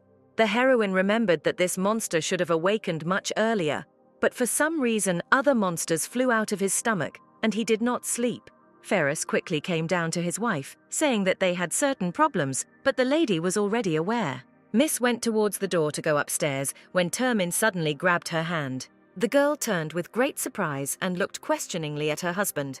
But the Duke himself did not expect that he would suddenly try to stop his wife for some reason, who wanted to help everyone. Looking at her husband's face, Myrto almost immediately realized that she wouldn't be able to leave so easily. So she told Manila that the two of them needed to go away for a while to talk. Lady Tekka did not ask any more questions, but instead went to inform the others that the husband and wife were preparing for battle. As soon as the girl left the room, there was silence between Ferris and Litera. As soon as the heroine gently addressed the Duke, he accidentally flinched in surprise, and Myrto put her hand to the beast's face and asked why he was so worried now. The girl could not understand why her husband suddenly decided to stop her for the first time, but she was not going to swear. It was important for Fair to hear that the lady understood his concerns and was willing to listen. The man still felt anxious, so he asked what would have happened if he hadn't let the miss leave. The beast was wondering how long his spouse would be able to forgive all his actions and allow him to do as he wanted. Termin asked what would happen if he asked his wife not to help anyone now, because he was afraid for her. It was important for the Duke to know whether the girl would return north with him if he insisted on it. After the man read all the letters and his memory returned to him, he began to love Litera even more. And therefore fear for his wife also increased in the head of Ferris, who was very worried about her. He explained that he could not guarantee that the lady would not fall back into the sad state she was in initially, and Miss was surprised. Myrto remembered that this was not the first time her husband had turned on such a strong protection mode, and every time she was very pleased to accept his care, even though it seemed excessive to her. The lady remembered that Termin had lost a lot in his youth and had become too anxious. And right now, the Duke finally showed all his worries, greatly worried about his wife. Litera herself did not want to return to the state she was in after her marriage to Obito in that life. And the heroine didn't even think that her husband was so worried about her, but she also considered such a desire to protect as love. The beast could not argue with this, since he himself thought the same thing, but still wanted to refuse the task.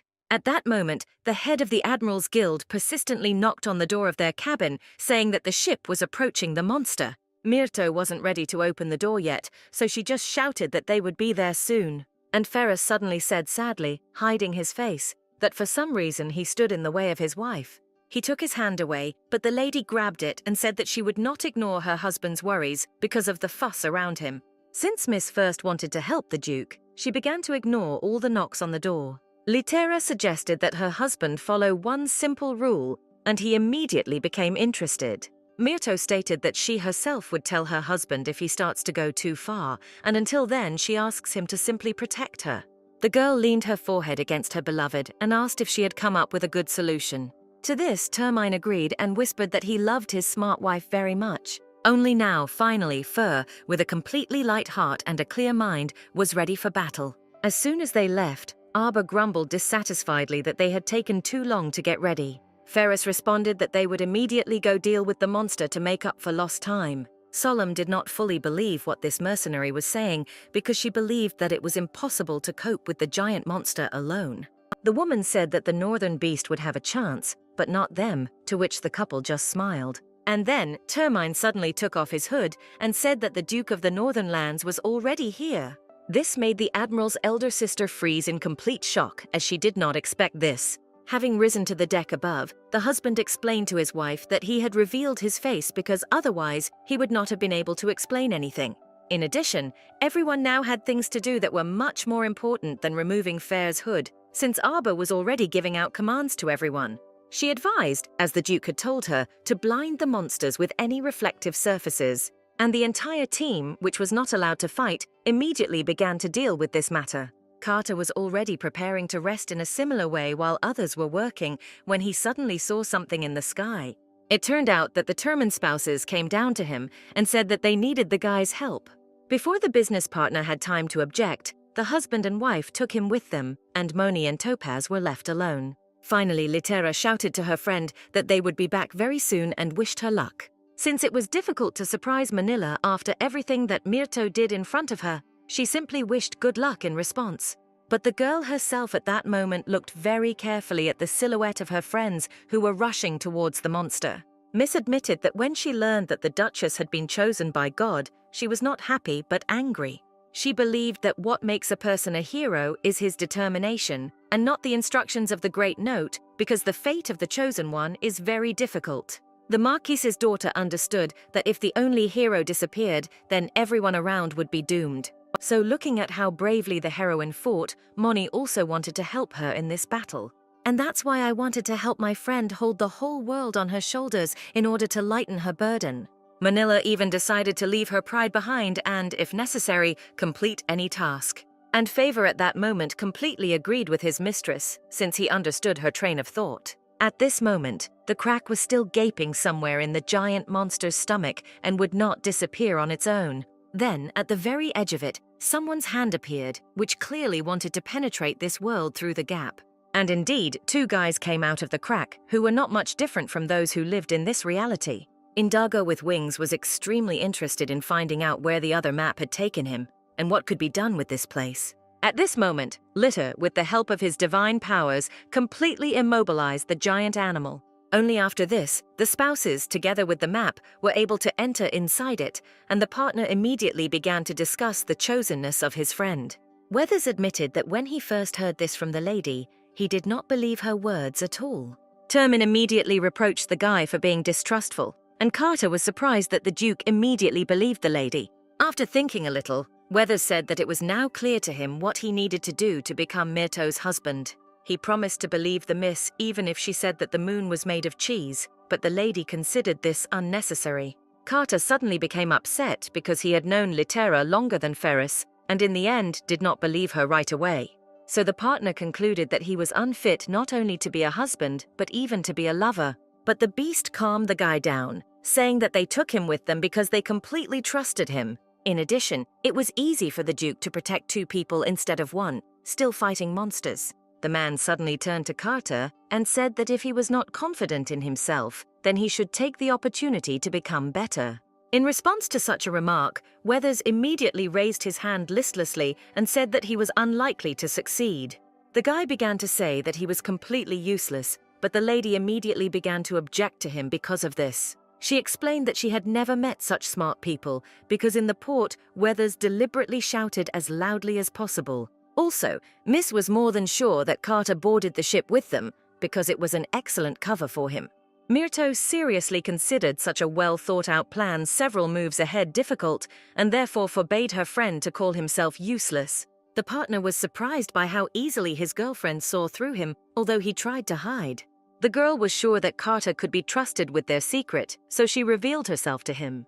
The only thing was that it wasn't part of her plan that Manila would want to go too, but she knew that Tekka would be able to take care of herself. Even the fact that her husband revealed himself did not bother the miss, because the captain would definitely remain silent in exchange for their help. Termin confirmed that he stopped wearing the hood because his wife trusted those people, and he did the same.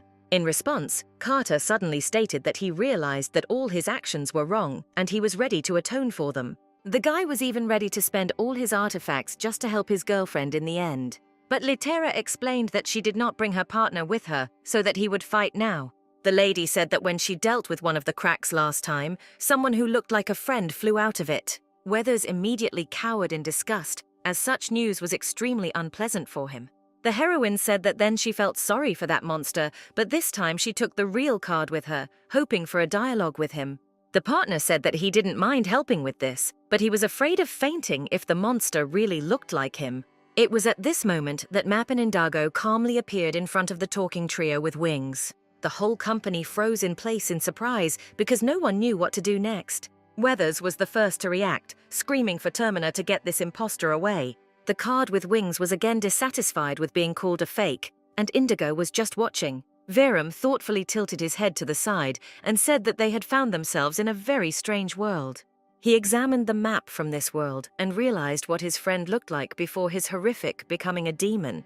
But what surprised the guys from the crack most of all was that Litera was not only alive, but also sitting in Ferris's arms. So suddenly the head of the magic tower concluded that this was the fake Myrto. This was said in vain, since it incredibly angered Termin and hurt the girl herself. Verum responded to this by saying that this lady is too weak to be real, and besides, his Litera prefers much nicer men. Having guessed what exactly the guy was talking about, the miss covered her husband's ears with her hands so that he wouldn't hear anything. She then grabbed the still chattering head with her bonds, silencing him. The girl asked her husband not to listen to any fools because she loved only him. As a result, despite the fact that there were unknown doubles nearby, the husband and wife began to publicly admire each other. The card at first began to talk to himself, but only with his wings, but then he jumped back in fear. The demon suddenly began to whisper one secret to the guy after another so that he would finally believe him. He said that Weathers kept all his important documents and letters in a secret section of the locker. And then the double said that he could provide any other evidence that he was also real. He began to talk about his acquaintance with Litera, but another Weathers interrupted him, shouting that he was mistaken.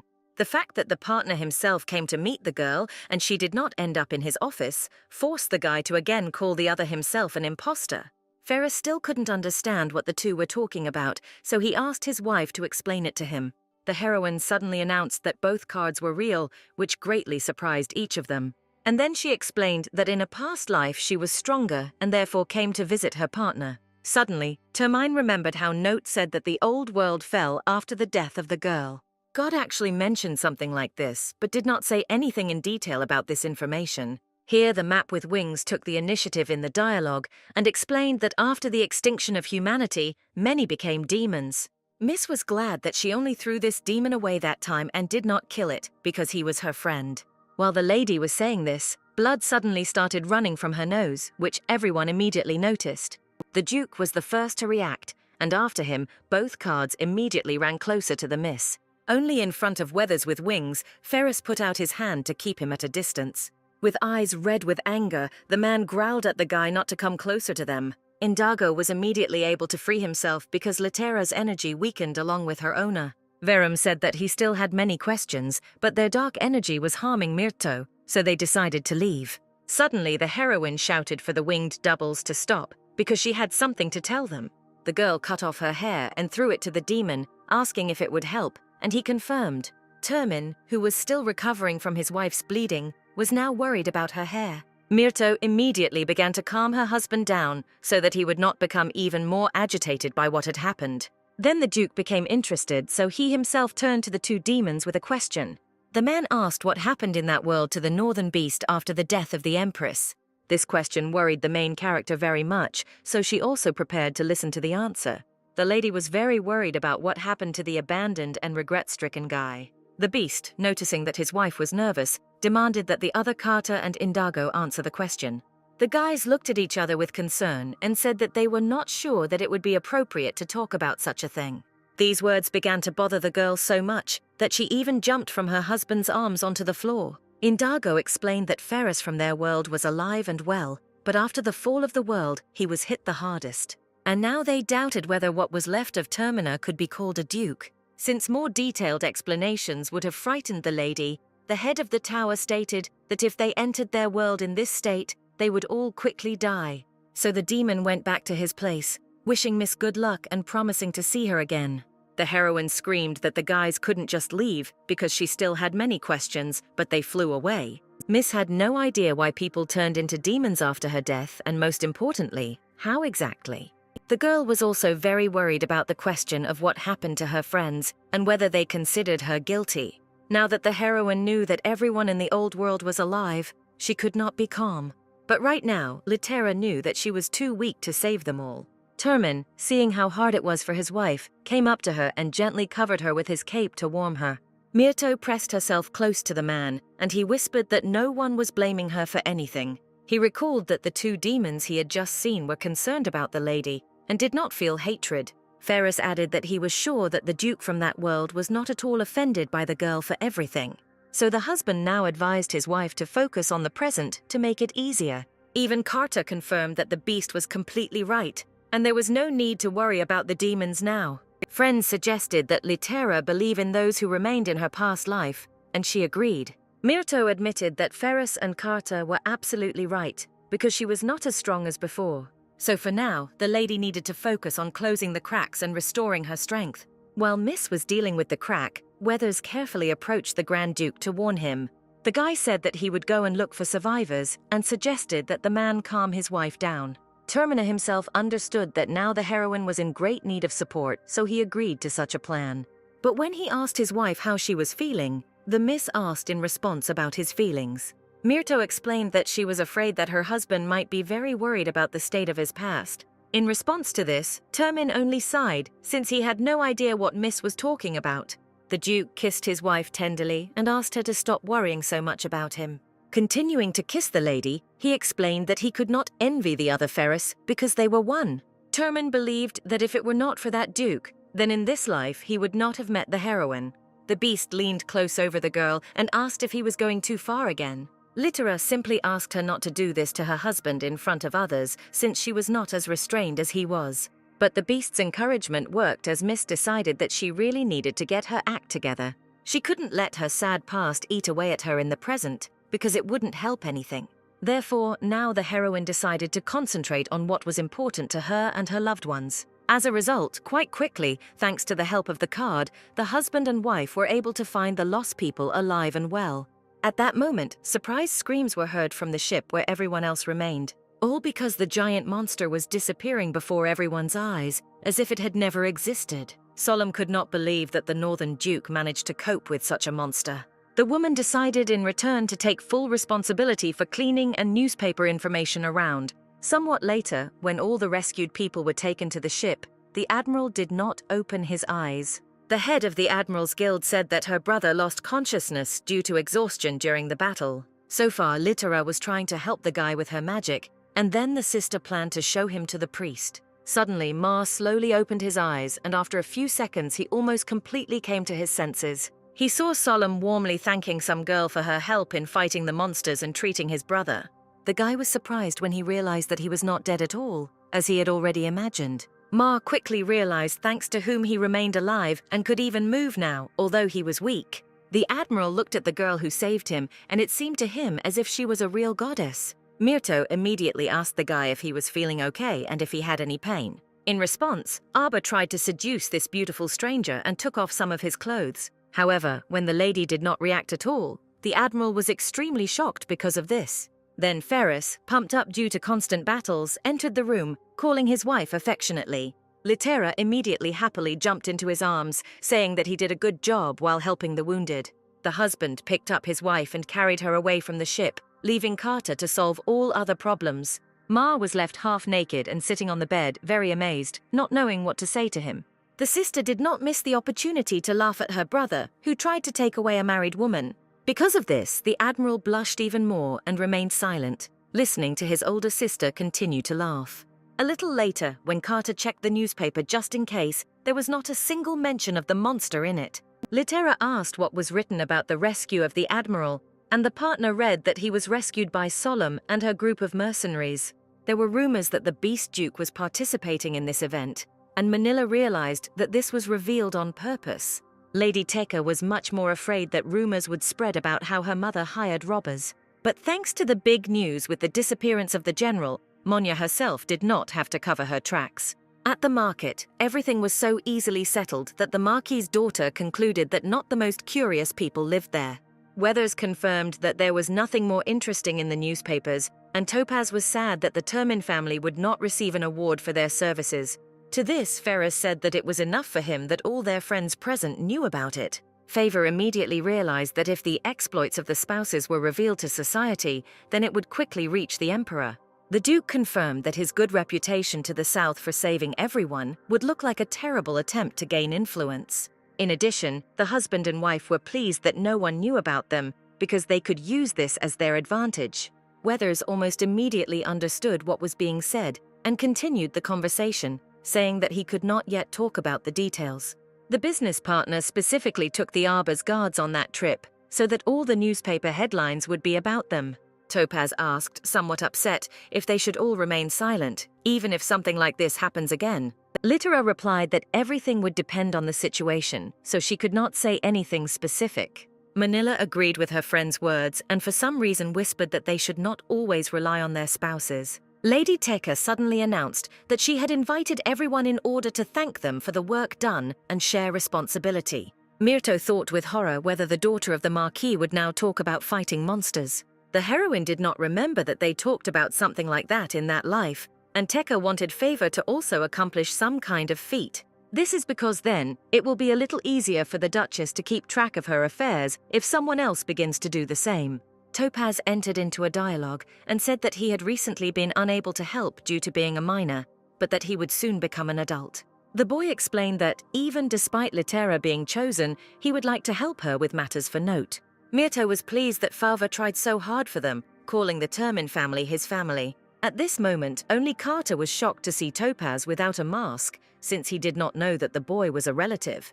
The heroine felt that she had not even suspected this, so now she was no less excited than Weathers. She remembered that she and Manila were close, but only after the lady had solved all the problems. Perhaps the whole point was that this time the girls became friends much earlier. Besides, in this life Miss told Moni much more of the truth than she did then, so now Litera honestly admitted that such a statement was too sudden for her. Myrto never thought that anyone else could even try to fulfill her duty. The girl paid too much attention to the fact that the God Note had once chosen her. The heroine constantly felt that only she was able to correct everything that would happen in the plot. However, Miss had long ago turned away from the original path so she could try something new. And Manila suddenly confidently declared that she would regret Litera if she refused her offer. This phrase made Myrto smile, because it reminded her very much of a friend from a past life. That Lady Teka also constantly led the Empress astray, telling her about better options. So now the heroine decided to accept the advice of her good friend, although she did not owe her anything. The Duchess hugged the Marquis's daughter, which greatly surprised the girl, since she violated the rules of etiquette. Also, the Beast's wife said that she considered Topaz to be her family, just as he himself considered her. Ferris immediately agreed with everything his wife said, since she predicted his thoughts well. And then Termin suddenly angrily remembered that he and his wife had not been able to rest for the umpteenth time. Carter admitted that he even filed an official complaint to the God Note so that he would leave the chosen one alone for a while. The partner prayed that his friend would joke about jumping into the monster's mouth, but it turned out to be true. Litera joked that this is how legends are made, and her husband immediately tensed up because he didn't want to be part of them. Here Moni raised her voice again, saying that she was demanding payment for the Duchess's services for all this time. She asked to allow Favor to take on the debt that Myrto planned to deal with on her own. In return, Manila asked the girl to choose any reward, because it would be fair.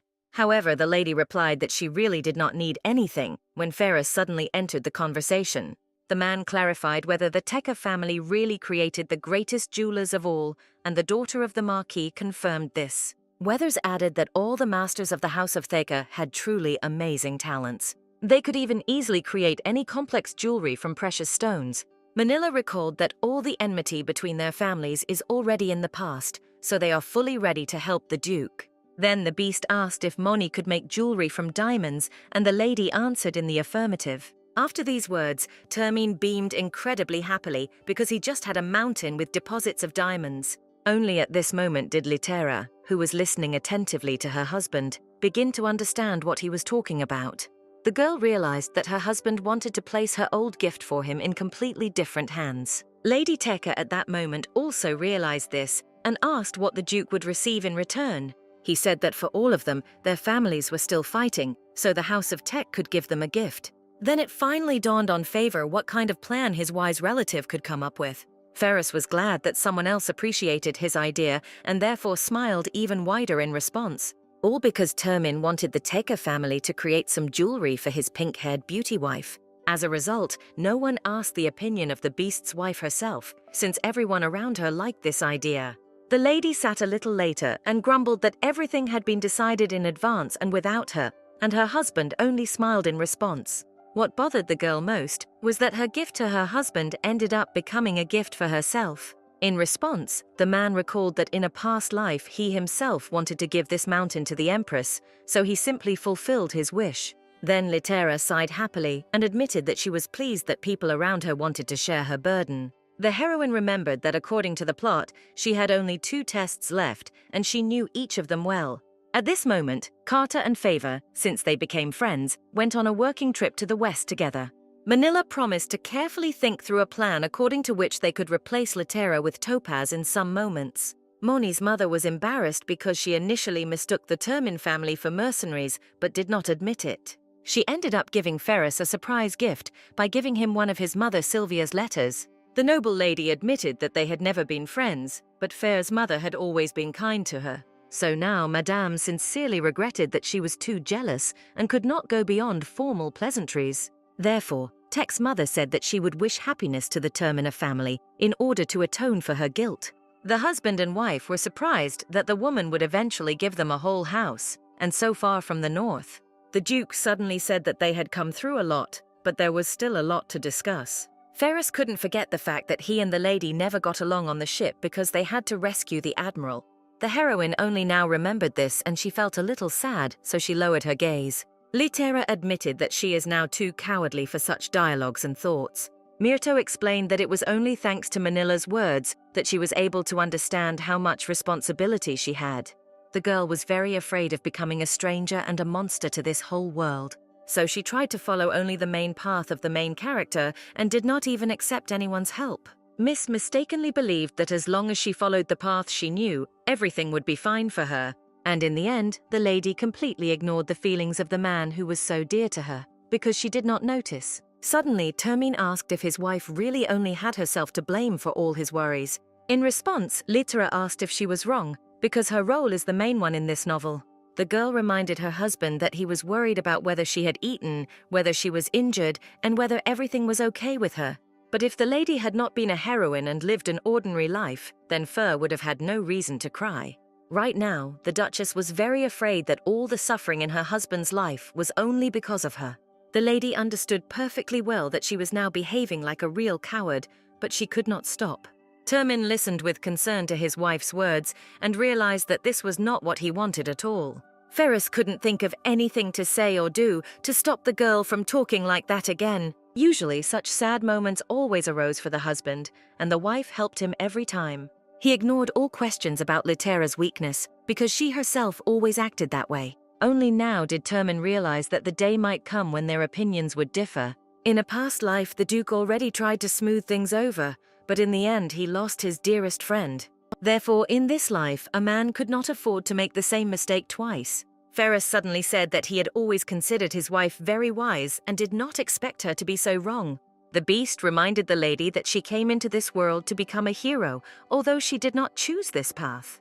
Termin admitted that what bothered him now was the fact that Miss was blaming herself for not being perfect. The Duke reminded that he himself is responsible for his fears and worries, and the lady can only help him. And even in the most terrible weaknesses of her husband, the wife is in no way to blame, because she is not responsible for other people's emotions. So the man asked the girl not to be afraid of hurting him, or somehow accidentally offending him. He promised that in any case he would never regret that he once decided to love her. Ferris promised Litera that if something suddenly starts to go wrong with them, they will definitely discuss it. Once the miss herself said similar words to her husband, promising that everything would be fine. Therefore, Termaine hoped that when the time came, they would be able to love each other without fear. Plus, if they both got lost, they'd still have family to help. Suddenly, after these words, Myrto realized that she suddenly felt calmer, as if all the anxiety inside her had been broken.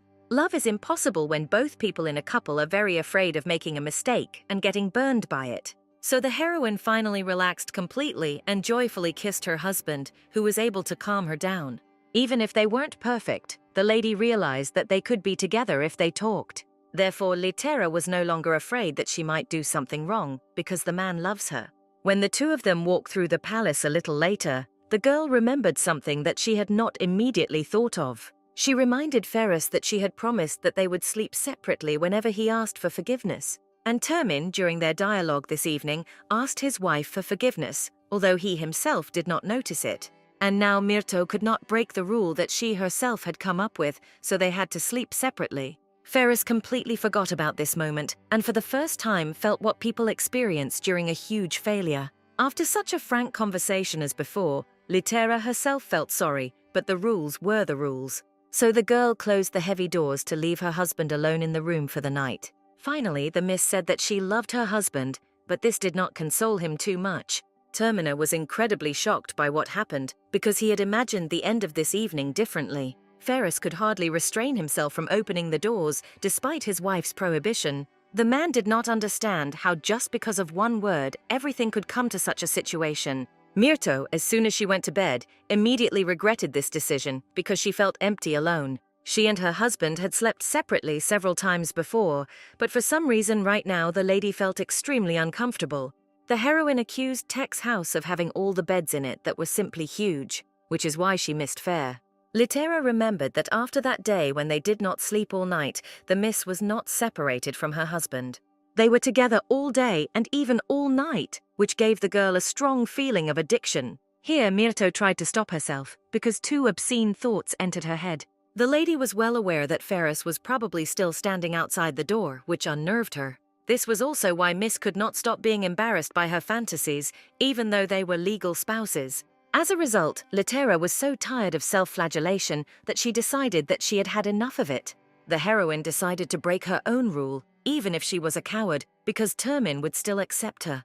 The girl already imagined how lonely and sad her husband would be without her warmth. But before the Duchess had time to open the door, she suddenly noticed something that was not there when she left. There was a piece of paper under the door, and on it some message was written in perfect handwriting. The lady picked up the paper and found that Ferris began to write about his apologies and how in vain they were. Then Myrto saw that several more sheets had appeared under the door and continued reading. There the man said that he did not want to part with his wife, although he respected her rules. It dawned on the heroine that right now Termaine was sorting things out with her, since he promised not to be afraid to quarrel. However, the Duke still did this sensitively and uncertainly, continuing to write letters on the floor.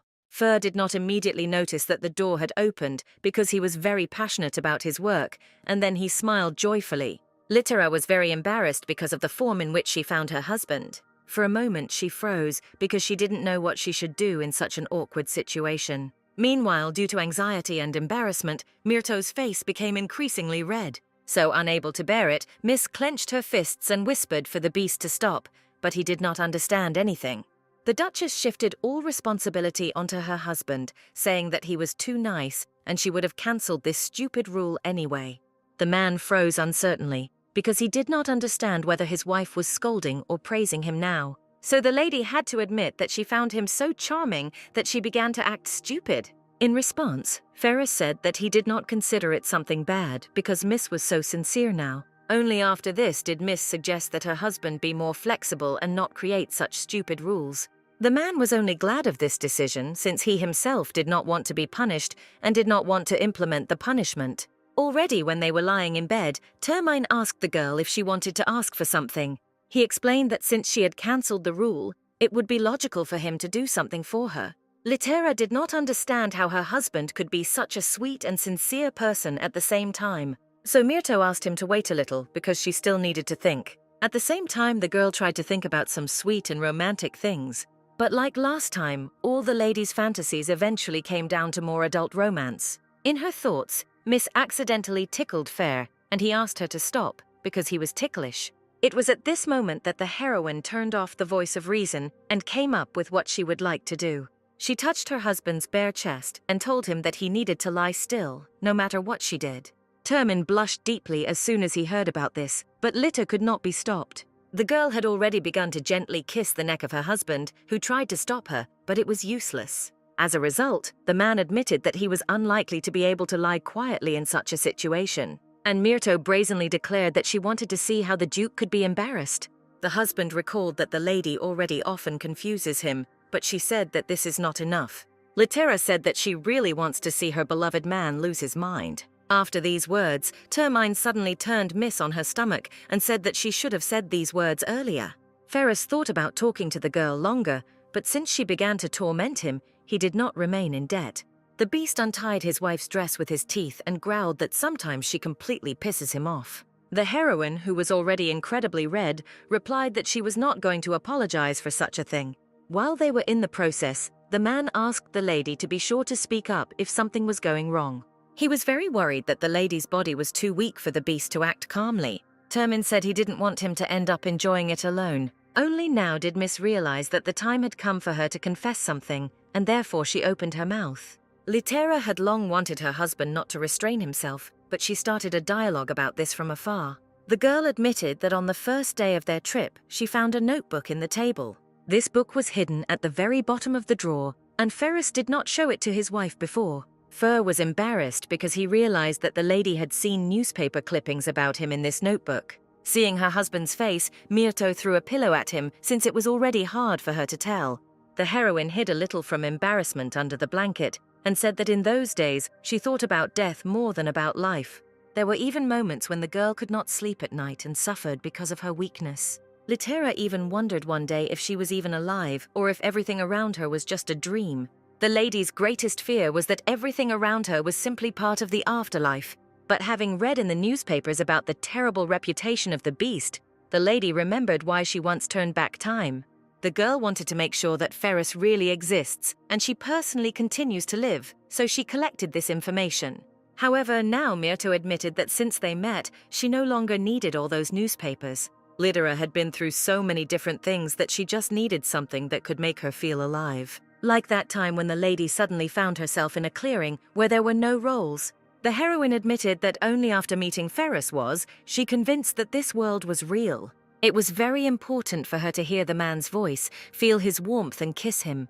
When they shared one breath between the two of them and became one, Myrto felt herself to be the most real. This is why the lady still wants to know that her love and happiness are very real. Therefore, at the end of her speech, the miss asked her husband to be more persistent, stretching out her hands to him. Littera desperately wanted to feel that her husband also loved her and wanted the same thing as herself.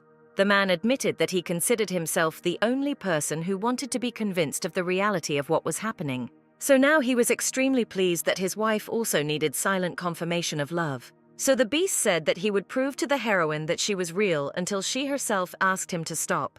A little later, when the husband and wife went out for a walk, he suggested looking in the north for a way to safely pass through the crack. It was unclear when the next time would be and which demons would decide to go over to their side. Moreover, Ferris would like to meet his former self, which surprised Littera, who did not expect this. Myrto asked if her husband was sure because she didn't want him to do this just because of her. But the man explained that he simply wanted to essentially help himself, who was suffering from loneliness somewhere out there. Termin said that his wife taught him to love himself, so he knows very well what state another duke may be in. The husband convinced his wife that he wanted to help another animal for his own sake, and not for her sake, which pleasantly surprised the girl. In fact, she began to worry a lot when she found out that the old Ferris existed, because even Carter was afraid of himself. However, Termine's behavior destroyed all the Duchess's fears and opened up the opportunity for her to act. Miss admitted that the man was quite impressionable, so she thought he would be confused. Instead of the lady worrying about another duke, her husband suggested that she worry about other problems. Littera asked what he meant, and Ferris asked her to think about who she would kiss first if they both reached out to her. Myrto, in complete shock, began to swear at the northern beast for proposing such ideas. To this, Termine objected that he would not be angry if the lady suddenly kissed his reflection, and Ferris perceived his other self precisely as a mirror, although it was a little strange for him. In addition, the beast stubbornly could not consider itself from another world to be somehow alien and distant.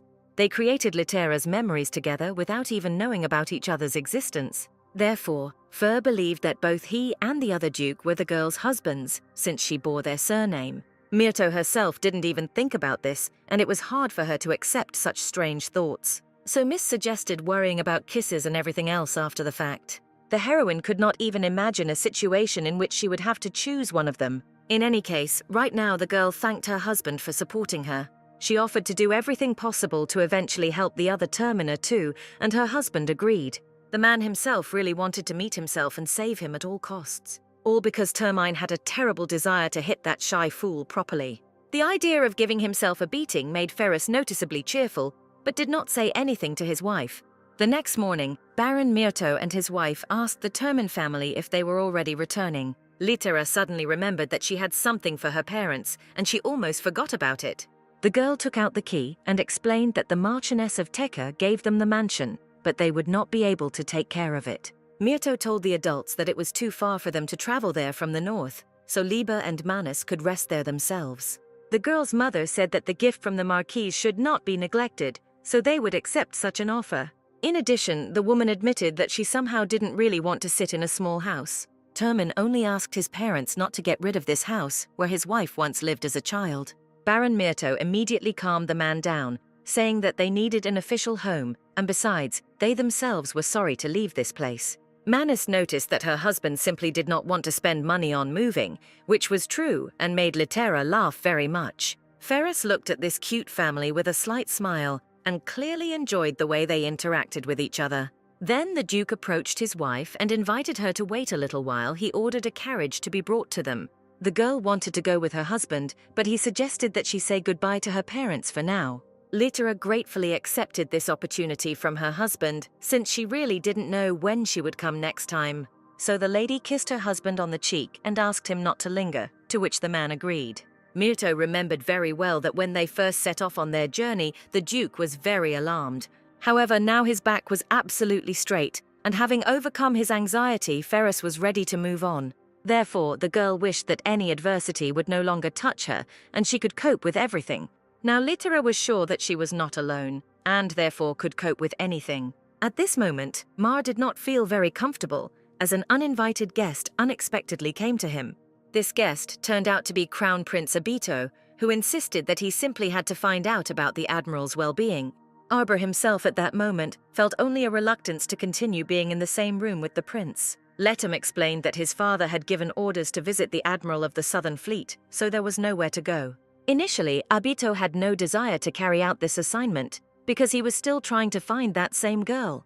This was not the first time the Emperor had tied his son into something like this, and he was again thinking about how tired he was of all this. But the heir took only one advantage from this trip, since he was able to travel around all the churches in the south, wanting to complete the search. Mar asked in surprise why Abito needed to go to the church, and the guy replied that he was looking for a priestess.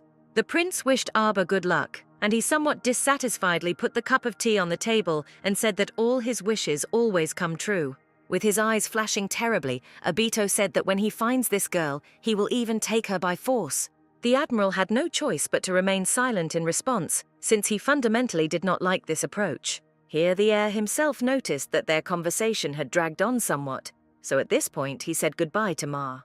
At that moment, Sister Arbor came down the steps and politely greeted the Crown Prince who had come to them. Solemn offered to accompany the guy, but he suddenly turned sharply and demonstratively in the other direction. As a result, the woman was left standing awkwardly in the middle of the room, as she could barely contain her anger. Mar noticed this moment and wanted to punish Abito for such an attitude, but his sister stopped him. Solemn said that she was already accustomed to the fact that the heir did not even want to notice the head of the mercenaries. But my brother didn't like this position, because he remembered very well that his sister took this role only for the sake of the South. Since the girl was constantly tormented by seasickness at sea, she found another way to defend the South with the permission of the Emperor. Solemn renounced her noble rights and in return asked to be allowed to assemble a group of mercenaries, and Mar could not put up with such neglect, since initially he was supposed to become the head of the mercenaries. To this, his sister replied that she had suffered enough on the ship while she was saving him, and she didn't want to go there anymore.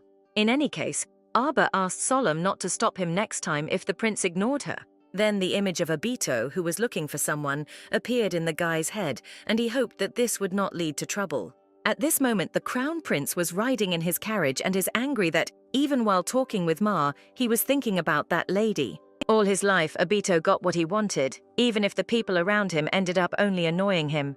And then he suddenly became fascinated by a completely unremarkable creature, which really infuriated him. The heir did not know how many temples he still had to travel around before that girl caught his eye. Then the carriage began to pass by the house of the Myrto family, and the prince saw Litera communicating with his parents. The guy recognized the girl at first sight because all night he remembered her calm face. He didn't understand why the lady was so indifferent when he appeared, and then he remembered that his carriage was magically hidden from prying eyes. The heir began to wonder how the girl's face would change if she saw him when suddenly a carriage drove up to her. A northern beast immediately came out of that carriage and kissed that same girl deeply, calling her his wife. This sight shocked Abito so much that for the first time in his life, he even turned his face to stone because of what he saw. The heir sincerely did not understand how it was possible that what ultimately happened, because it should not have been this way. For some reason, the girl who was supposed to be his suddenly ended up with the terrible Termina. The way the lady leaned towards Ferrus and whispered something lovingly to him infuriated the prince beyond belief. The guy had heard rumors that the duke's wife looked like a witch, but now he realized that it was all untrue. Suddenly, a plan quickly formed in the crown prince's mind, and he ordered himself to calm down a little.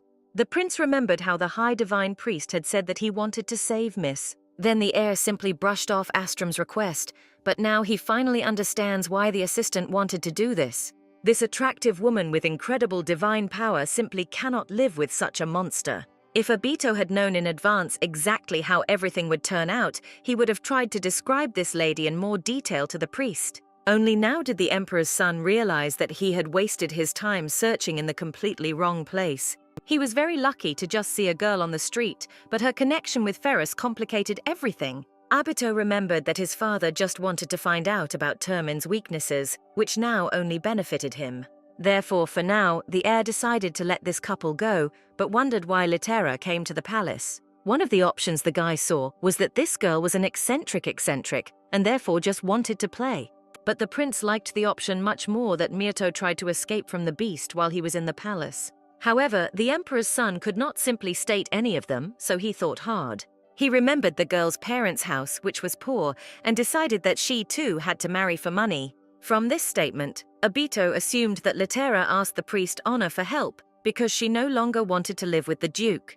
In addition, the guy was able to remember that that day Ferrus was very angry, apparently because he was looking for his wife. The heir was absolutely sure that Termina would not so easily let go of a person who had such abilities. Unexpectedly, the prince realized that the poor girl's parents were probably hostages, since the man came to them so calmly. As a result of such thoughts, the emperor's son even laughed, realizing Litera's helplessness. Abito could no longer wait for the happy ending of this story, along with the rescue of the lady from many years of captivity. The guy really wanted this miss to become his as quickly as possible, and he would trample the bestial duke into dust.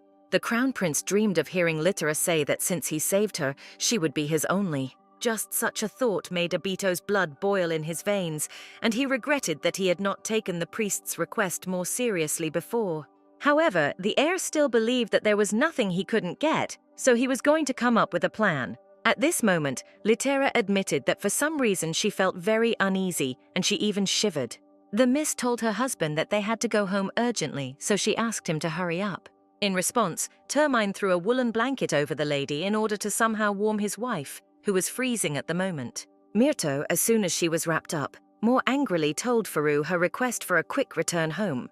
The heroine quickly took out the teleportation crystal, explaining that she had a bad feeling. Termin was surprised that for some reason his usually calm wife began to rush so much. The beast remembered how his wife whispered to him that she felt magic, like from Abito's carriage, and realized that something had happened. So the couple quickly teleported away, and the duke asked if everything would be all right with his wife's parents. Fair began to worry what would happen if the prince realized that the girl was in the palace as a priest, but the lady replied that he would not have evidence. There was always the possibility that Abito could begin to insist on researching divine power from the Duchess. But Litera had thought through this option too, so she was going to hide her abilities from everyone around her. Carrying his wife to the castle, Termine concluded that they only had to figure out the guy's obsession with the heroine. Miss herself had already thought about this and became a little sad, although she was no longer afraid of the Crown Prince. However, Myrto did not want to die again, because now could be her last chance for such a life. This is because Note was greatly weakened due to the fact that he once had to turn back time for the sake of a girl. Ferris said thoughtfully that in that case, they should prepare properly for the worst. Then the heroine took out some object and said that she knew a way to distract the prince for a while. She put the brooch in a box to send it where it should be and thereby gain at least a little time. This same message was received that same evening by Carter, who always sorted out all his mail before going to bed. The guy was surprised that this signal from Myrto came to him so quickly, but he was completely ready for action. On the ship, Litera confided in a friend and told how after her death time turned back. At that moment, Weathers sincerely wanted the overthrow of the Crown Prince, which was completely impossible for now. The only thing Carter could do was give his friend an artifact so that she would give him a sign if Abito started causing problems. But the signal came so quickly that Weathers had not yet fully come up with his plan, so now he was thinking hard.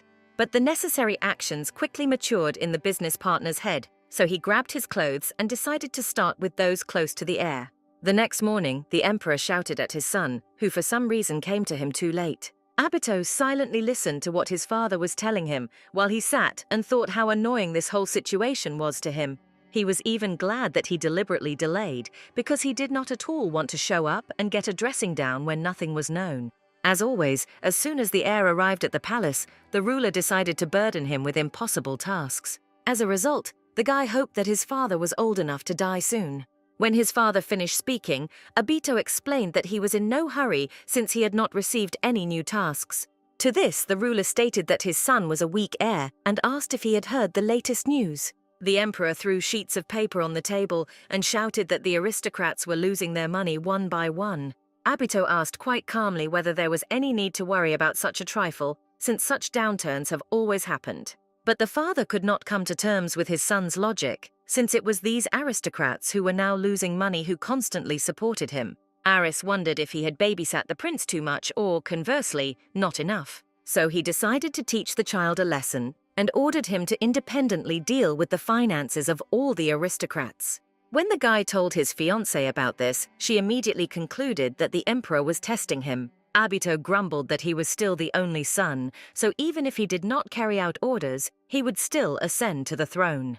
Here the heir told Manila to at least not get in her way, because he did not intend to tolerate disobedience. Lady Tekka clenched her hands to avoid saying something rude in response, since the guy did not show her the least bit of respect.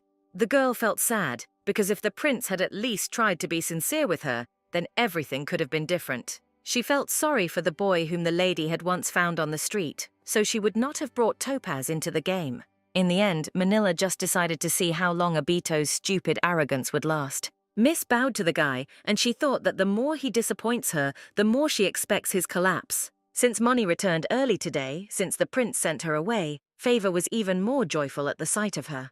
He awkwardly clarified why the girl came right before lunch, and the lady explained that His Majesty had business without her. Moni asked if Topaz had done his homework, and he replied that he had done everything but had never found a way to replace Litera. Tekka consoled the boy, saying that this was indeed a difficult task, and invited him to analyze books about heroes together. Since the girl still needed to write a letter, she asked the guy to start reading first. Manila began to write, of course, to the Northern Duke and Duchess, since they had recently had such an agreement. As soon as the Termina spouses returned to the north, they remembered that they could ask for help and sent a letter to Moni. In it, Litera, somewhat apologetically, begged her friend to inform her about all the actions of the Crown Prince. Lady Tekka believed that it was natural for them to help each other, so she calmly took on this job. The only thing is that she wondered whether she should voice a response request for the Duchess, so that she would think that everything was fair with them.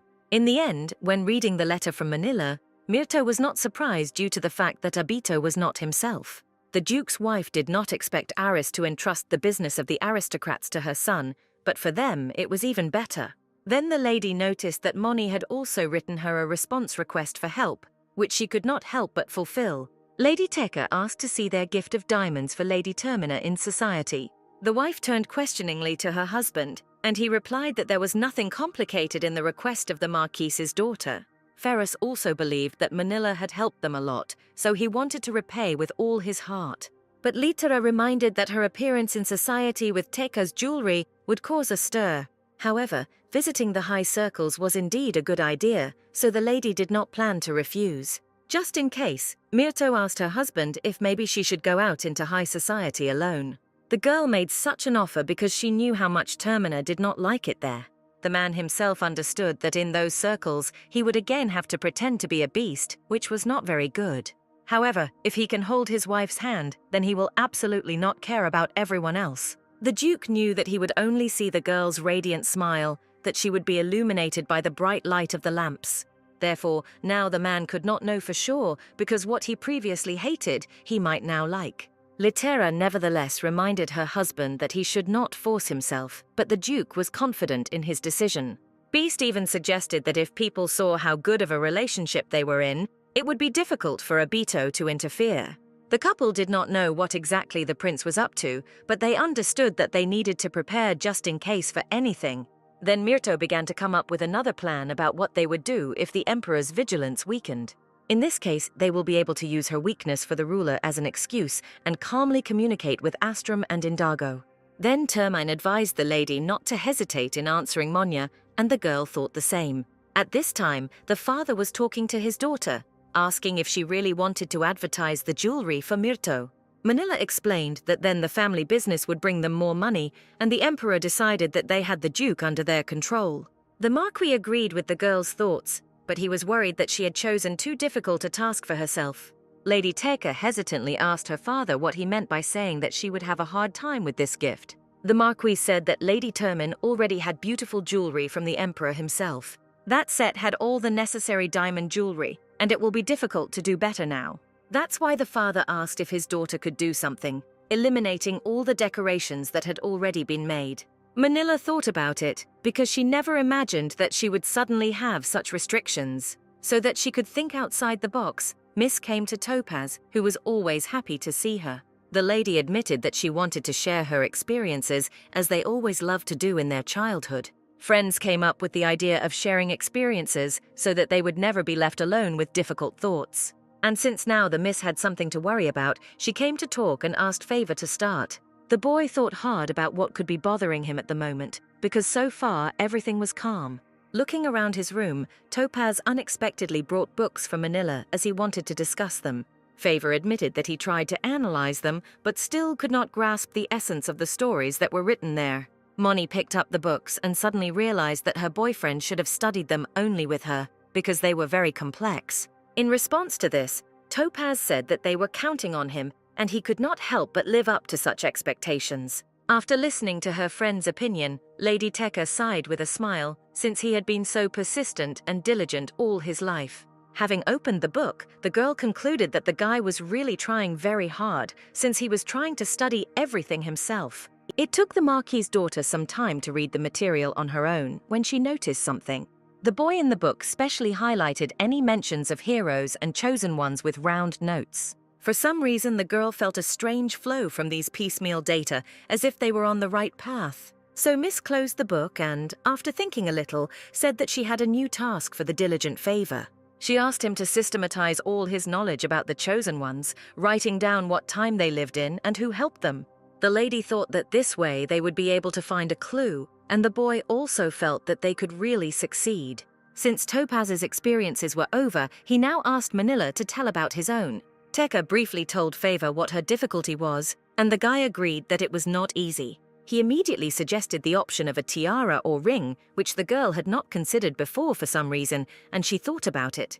But Moni quickly remembered that the tiara could be regarded as an attempt on power, and the couple already had rings.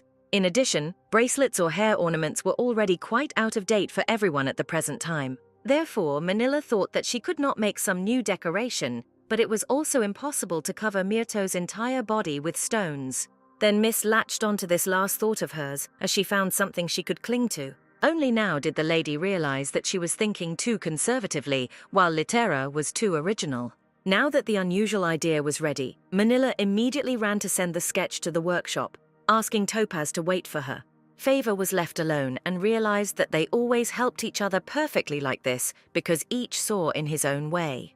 But now he no longer wanted to be content with just such a relationship because he was tired of remaining in the shadows. Remembering the books that the lady checked from him, the guy wanted to become a man who could be worthy of her. At this moment, Abito again came to Astrum and said that he wanted to ask a few questions regarding the Duchess. The prince asked the priest if he wanted to help the lady because he felt divine power from her, which surprised him. To this, the advisor replied that he had never met the girl, so he did not know if she had strength, which surprised the heir. In addition, Astrum added that even the other priests did not mention Litera's powers. The reason why the high priest approached the emperor's son earlier was only to sympathize with the lady. But the guy admitted that when he saw an article about the Terminus spouses, he realized that they were suitable for each other. The priest was wondering why the prince remembered his request again, and he asked him about it. To this, the heir only said that it seems he was mistaken in his judgment when he met Myrto in the south. He still couldn't believe that the girl didn't have divine power because it changed everything. Clenching his fists, the guy thought about whether he really made a mistake and how it could have come to this. The only option Abito saw was that the Supreme Counselor was blatantly lying to him. The heir has a picture in his head that Astrum also wants to get that lady, and that's why he's hiding the truth. From this, the prince concluded that he could no longer be trusted by the church, so he left as quickly as possible. When Abito was leaving, the assistant reminded him about his father's order regarding the aristocrats, but the guy just waved it off. Right now, the crown prince was very angry because he had virtually no way to get information about Litter. At this moment, the wife told her husband that she would like to restore her training with divine power. But the lady understood that the training ground would not suit her, as she could easily destroy it. Here the couple were interrupted by servants who brought a report from the palace that they had received a request for work. Those people had recommendations from an influential person, but they had nothing to do with the north. The heroine remembered with surprise that they had not left any applications for recruiting servants for the castle. Then the wife asked her husband if it was possible that a spy had been sent to them, and he confirmed this option. The Duke was extremely angry about this because once upon a time they gave spies to be eaten by monsters and no one approached them anymore. However, this time the husband asked the lady what they should do, and Litera noticed that Aris had no point in sending someone to them. But Abito might have had this desire, so Myrto decided to hire those people and follow them. Miss also unexpectedly asked Ferris to take her with him on the next monster hunt. The man immediately guessed that the lady was up to something, although he was still not used to her sudden plans. In response to her husband's question, the heroine mysteriously replied that she would try to kill 2 birds with 1 stone, but did not explain anything. As a result, the Duke and Duchess left the surveillance of new people to Yuguma and Nyx, whom they trusted. At this moment, Litera herself and Ferris were about to lead the rest of the soldiers to hunt monsters. This was done so that during a time of weakened security, the spies became bolder and began to act stronger. This is because, watching the traitors like this, the heroine wanted to find out about their true intentions. In addition, the miss was sure that if she joined the hunt, the spies would be very interested.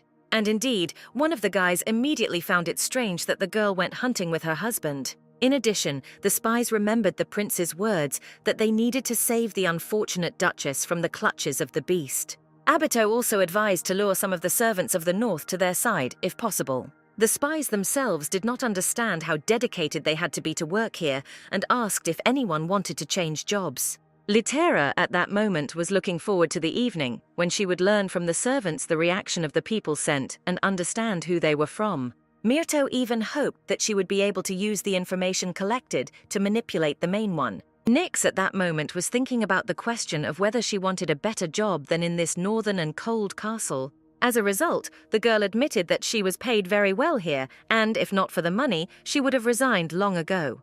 The heroine had no doubt that Nyx would cope with the villains, so she just smiled. The girl wanted to go hunting because there she could freely practice without unnecessary ears. And since at least some kind of cover was still needed, hunting was the ideal excuse for this. But even this seemingly good plan had one very big drawback. The fact is that the Duchess again made Ferris worry about her safety and well-being. The man's face was so tense that Miss immediately realized that he was not in a good mood. The commander-in-chief asked what the Duke's plans were, and he said that they would be hunting for about 3 days. When Termin then asked the lady if everything was okay, she was afraid that he was clearly angry with her. The heroine was somewhat embarrassed that she was once again making her husband worry about her. This time, Litera honestly admitted that she was thinking about the moment when she would finally stop causing trouble. Ferris immediately realized from his wife's words that everything was written all over his face, and he was a little embarrassed because of this. He tried to reassure himself that on this hunt the lady was walking next to him and was not standing on the front line, so everything should be fine. And regarding his face, the man admitted that he had a slightly different reason, which surprised Miss. The Duke admitted that sometimes his parents went hunting together, as husband and wife did now. It was the memories of Calypso and Sylvia that ultimately alarmed Termina, who was still sad for them. Fur said he is now very sad that he will never see his parents together again. Litera remained silent because she had no idea that her husband had such sad memories. Myrto gently took her husband's hand and said that he could share anything with her and that everything would be okay. The girl with a sincere smile said that she did not want her husband to grieve over something alone. Hearing these words, Termine once again thought about what a wonderful wife he had. He replied that it was much better for him when they were together because it was much easier to cope with anything. Then Justin appeared behind the couple and asked them to discuss something like this when they were alone. The Duke turned on the beast and asked if the man was really tired of living, but he replied that he was not afraid of the head, especially after his such sweet behavior. Litera, somewhat confused, asked if she was really just disturbing everyone, but the commander-in-chief did not mean that at all. Noticing that the man's words hurt his wife, Ferris became even more angry, and Justin tried to explain that he was just joking. The soldier also added that the presence of the Duke's wife does not bother anyone at all, so she need not worry. Moreover, the knights were inspired when they realized that now they really had someone to protect. Justin ended his speech by saying that everyone was honored to be responsible for her safety. Termin added that this is why he was not worried when he took Myrto with him, because he has good fighters. The man hugged his wife and said that she need not worry about anything because she was under excellent protection. Leaning towards the girl, Ferris reminded her that since she trusted him, she could feel comfortable. In response, the heroine smiled happily and promised that she would not be afraid of anything around her, even despite the forest of monsters. At this moment, Miss thought that Ferrer and his knights were more than enough to overthrow the imperial family. But such an outcome would probably have taken away many of Termine's soldiers, which he would not have liked at all. So Ferris chose a very cunning move, deciding to hide behind the mask of the bestial Duke, so as not to enter into a fight for the throne. The lady realized that she also needed to become stronger, not just to fight the cracks. A little later, when they found a spacious place, Termin sent all his knights to explore. He did all this so that the lady could calmly practice her powers without witnesses. The girl was glad that she could finally not restrain herself, because for her this was the most difficult thing. She instantly released all her magic, illuminating the forest space with a bright light of divine power. While the wife was training, the husband watched her skills and abilities with great interest. Already now the Duke considered Litera amazing and could not even imagine what she would be like at the end of her journey. After all, even in a past life, Myrto's power was at such a level that the girl was able to save the whole world. So the man didn't want the lady to suffer, and really wanted to see with his own eyes what else his wife was capable of. Chuckling, Ferris realized that he was becoming too greedy and starting to want too much. Just as the beast began to think that he would like to live an ordinary, peaceful life with his wife, he heard a familiar sound. It turned out that at that moment, another crack in space opened near the spouses with a characteristic crack. Litera and Fur were already so accustomed to seeing this fault that they were not even surprised when they saw it this time. The girl hoped that they would be able to meet familiar faces and share information with each other. Only this time the usual annoying monsters crawled out of the crack, with whom it was impossible to talk. At this time, Justin led the rest of the soldiers, carefully examining the area for the appearance of monsters. The guys were discussing their leader, who for some reason began to fight with them in his youth. The commander-in-chief asked the Duke many times to stay in the rear, but he did not listen, but now he was finally left with his wife. As the soldiers made a few jokes, Justin ordered everyone to return to duty and continue their rounds. Unexpectedly for everyone, another crack opened right in front of the man's face, which was no smaller than the first. The soldiers had never encountered such a rift before, but had heard about it from their leader, Termin. Shortly before everyone set off on this campaign, Ferrus showed the soldiers a picture of a fault and asked them to immediately report it. The Duke also warned that, in case of disobedience, all the knights would fight with him for a whole week. So now, as soon as he saw this hole, Justin immediately shouted to Canis to run to the head. And the guy immediately ran in the opposite direction because he realized that the lives of his comrades depended only on the speed of his running. Just at this moment, Litera and Ferrus successfully dealt with their crack, closing it. The girl was glad that it was they who encountered the rift and not the knights, because there were many monsters. Fer knew that his soldiers could easily cope with the monsters, but not with their huge and inexhaustible numbers. Just then Canis ran up to the couple and shouted that the same hole in the sky had appeared in front of their squad. This news caused irritation and slight fatigue in the girl and guy who had just closed a similar gap. As a result, while the Duke was rushing towards the detachment, the lady suggested that he buy them some talismans for good luck. Ferrus and Litera arrived just in time, as Justin had managed to hold off the monsters so far. The man made a report that not a single monster had yet managed to escape, but they still remained. Myrto was surprised at how strong the Termin knights were, since none of them had been wounded yet. The Duke looked at his wife and thought that it would be better for them to quickly end everything that was happening. He wanted to ask the soldiers to leave, but the girl jumped from the man's arms and offered to trust them. The heroine asked her husband not to put everything solely on his shoulders, but instead to fight together. Fer didn't even notice how he had developed the habit of always walking ahead, so now he asked Justin to open the way to the crack. Terminus still had to not only learn to trust the people close to him, but also rely on them. Life already doesn't always go the way people want it to, and these cracks with monsters were proof of this. However, dealing with such troubles together is much easier and more pleasant than alone. Litera understood perfectly well that she had people she could rely on, and therefore she was not at all afraid now. Once the entire battle was over, Ferrus asked the knights to keep secret the fact that his wife had power. Myrto asked with a laugh how many more times they would have to tell her story to others, and her husband just sighed in response. Since it was all over, it was decided to set up camp when the heroine felt a familiar wind blowing in her face. It turned out that Indago Verum teleported to them, who however was a little late and did not have time for the fight. Nevertheless, the researcher was still glad to meet the heroine, since he still had feelings for her. The husband and wife did not expect that the head of the tower would be able to tell them something about his research so soon. They moved into the tent, and the guy immediately said that he didn't yet know how to close the cracks without Myrto's powers. However, the magician managed to create an artifact that could determine the location of the next cracks. Giving a thumbs up, Indago said that during the process of creating this artifact, he came up with a theory about the cracks. He pointed his finger at the couple and said that perhaps the cracks were appearing because of one of them. Litera and Ferrus looked at each other in complete shock, since similar information had also occurred to them a little earlier. Indago explained that he began this research when the couple gave him a huge magic stone. He tracked the crack points and found that they were all based in the direction of the Termin domain. The family could not argue with this statement, since the previous two cracks were created next to them. The heroine thoughtfully agreed with Verum, saying that his theory was indeed true.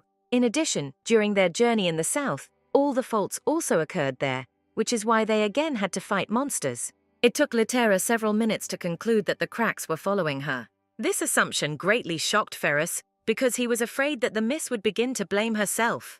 But as soon as the man opened his mouth to console the girl, she said that she was simply judging logically. Miss began to recall her story out loud, listing the facts, when suddenly Indago hit the table with his hand. The guy, in complete shock, asked what exactly the lady meant when talking about the destruction of the world and her death. Litera only now realized that she forgot to tell everything to the head of the tower from this world and asked her husband if this was necessary. In the end, they came to the conclusion that the magician should tell everything, but if he talks about opening the miss, the beast will deal with him. So, having asked Indago to listen very carefully, Ferrus once again told the whole story to Myrto. As a result, poor Verum had information overload and asked to slow down a bit. Hearing that the couple met another head of the tower with only wings, the magician said that this was too terrible.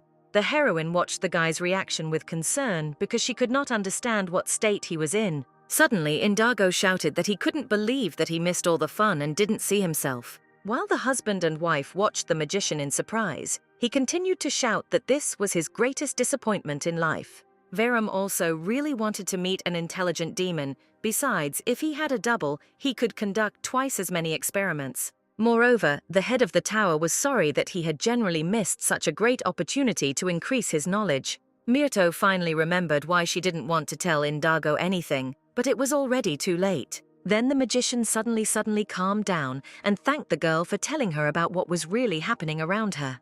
The head of the tower said that now he will face himself at all costs, so they can count on his help. The girl angrily asked the guy to get off the table, and he said with a sigh that he would have to listen, because he considered himself her lover. Ferris immediately began to consider what kind of lover Indago was, but the lady stopped him with a clap of her hands. The heroine informed the head of the tower that if he needed any resources for research, he could always turn to them. In response, the magician said that they had already helped him a lot by giving him a huge magic crystal once. The only thing is, the guy asked him to get him into the tower since he placed him temporarily at the bottom of the sea, and the Duke took the coordinates to do this. The husband was already bending over to his wife to take her to their tent when the magician suddenly said that he needed something else. True, for some reason it was somewhat painful for the guy to ask the question, so he cleared his throat first. And then, smiling sweetly, Indigo said that for better research he needed the heroine's hair. This request angered Termina, and Litera immediately realized that it was simply personal interest. Since the lady had already given a lock of her hair to another Indigo, it would be fair to donate something to this one as well. As soon as Myrto gave some of his strands to Verum, he beamed joyfully and promised to tell him when the results came. Since Miss was already tired of this guy, she quickly said goodbye to him so that she could finally rest. Ferris suddenly grumbled that if the lady kept giving away her hair, she would soon go completely bald. The miss said with a smile that giving away a couple of hairs was not a problem for her, to which the man said that it was a problem for him. Termin blushed slightly and admitted that even a small part of his wife was very important to him. The realization that her husband was so worried about her made the lady blush from head to toe. The girl did not swear, but suggested that her husband work on this moment, since she just had an idea. Termin was surprised that the heroine had already found a solution to this problem, but he agreed. When the man asked what Miss had come up with, she only smiled mysteriously in response. They returned to their private tent and the lady asked Termine to style her hair to his liking. Even though Ferris had picked up the scissors, he was still incredibly afraid that he would do something wrong. Litera laughed in response, saying that then the man would have a reason not to worry about her giving away her hair. Myrto said she still wanted to cut her hair, so Fur could even give her a hairstyle like Justin's. Termin said his wife would like the hairstyle, but it would be too short, so he wouldn't do it. Besides, Litter had to go out soon, so Miss was glad to see that the guy had made up his mind. In fact, the Duke was still not sure that he should be trusted with such a complex task as cutting a girl's hair. However, Ferris wanted to create another memory between them, so he had no intention of regretting anything. However, the Beast asked his wife to let Nyx fix her hair if the Duke really ruined everything in the end. The lady reassured her husband, saying that everything was not so scary, and the man finally took action. She almost immediately noticed that Termine was carefully holding her hair so as not to accidentally cut her skin. Moreover, the Beast's face was so concentrated and serious that the lady involuntarily grinned. Litera couldn't help but embarrassedly think about how sweet her husband was, especially at this moment. It would seem that Ferris was simply cutting Mrs. hair, and yet she was overwhelmed with happiness from such simple actions of his. Somewhat later, rather tired, the man announced with a sigh that he had finally finished. The Duke admitted that at first he had the idea of cutting his wife's hair to approximately his own length. But then he changed his mind, so he did something unusual and handed the girl a mirror so she could appreciate his work.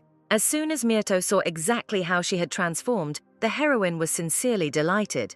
The girl even smiled happily and said that from now on she would always wear this hairstyle. Termin was very glad that everything worked out for him in the end, since he was very worried about the final result. Meanwhile, the wife hugged her husband and asked if he was now ready to always be her personal hairdresser. At this moment, the man felt mixed feelings, because he wanted this, but he was also very afraid. As a result, the Beast promised to immediately gain courage for the next time, and they went to eat. While devouring soup, Litera heard part of the dialogue between Justin and her husband, who were communicating somewhere nearby. The commander-in-chief tried to convince the Duke that they could handle everything themselves, and they would wake him up if anything happened. Myrto heard Ferris answer that this time he would not stand guard at night, and this surprised the girl. Only now did she remember how Termin once said that he even slept in the forest without a tent at all. The heroine suggested that the head must have wanted to spend at least one night in warmth and comfort. A little later, the Duke asked the lady if she was comfortable, and the miss replied that such a luxurious tent made her feel as if they were still in the castle. Because of this, the man slightly regretted that he had not taken this tent with him when they went on a trip to buy a flower. Unexpectedly, the husband admitted to the lady that he had previously tried not to use this tent, which surprised her. His parents always lived in it during camping trips, and he was very uncomfortable alone in such a huge space. However, the guy didn't want to buy a new tent, so he began to spend the night with absolutely nothing in the open air. Ferris admitted that now that they were in her again, all his fears seemed stupid and inappropriate to him. Termin suddenly realized that the pain after the death of his parents, with which he thought he would live his whole life, suddenly disappeared. Littera gently squeezed her husband's hand and said that she was very glad that now everything was finally fine with him. The husband and wife were both sure that this realization was the beginning of something new for Termine, so they kissed. So that night, Fer suddenly abruptly suggested going to bed early in order to get a good night's sleep this time. Myrto agreed that this tent did not have the best sound insulation, so she fell onto the bed. Suddenly, the lady hit her head on something hard in the pillow, which the Duke could not even foresee. The man immediately tore the pillow, and a book fell out, which he could not read since he did not take his glasses with him. Littera took the book from her husband's hands, and as soon as she opened it, she asked if it was not written in his handwriting. Ferris was surprised because he didn't remember keeping a diary, so the couple began to read it. From the very first sentences, for some reason, there was a lot of lamentation about Termina, which made Miss embarrassed, and Fer recognized the words of his mother. He reminded his wife that it was from Sylvia that he adopted his handwriting, and besides, it was she who kept records of all the books. At the very beginning of her life in the castle, the woman copied many of her husband's documents in her beautiful handwriting. The Duke admitted that his mother told him that it was in this family that the fury that he adopted awoke in her.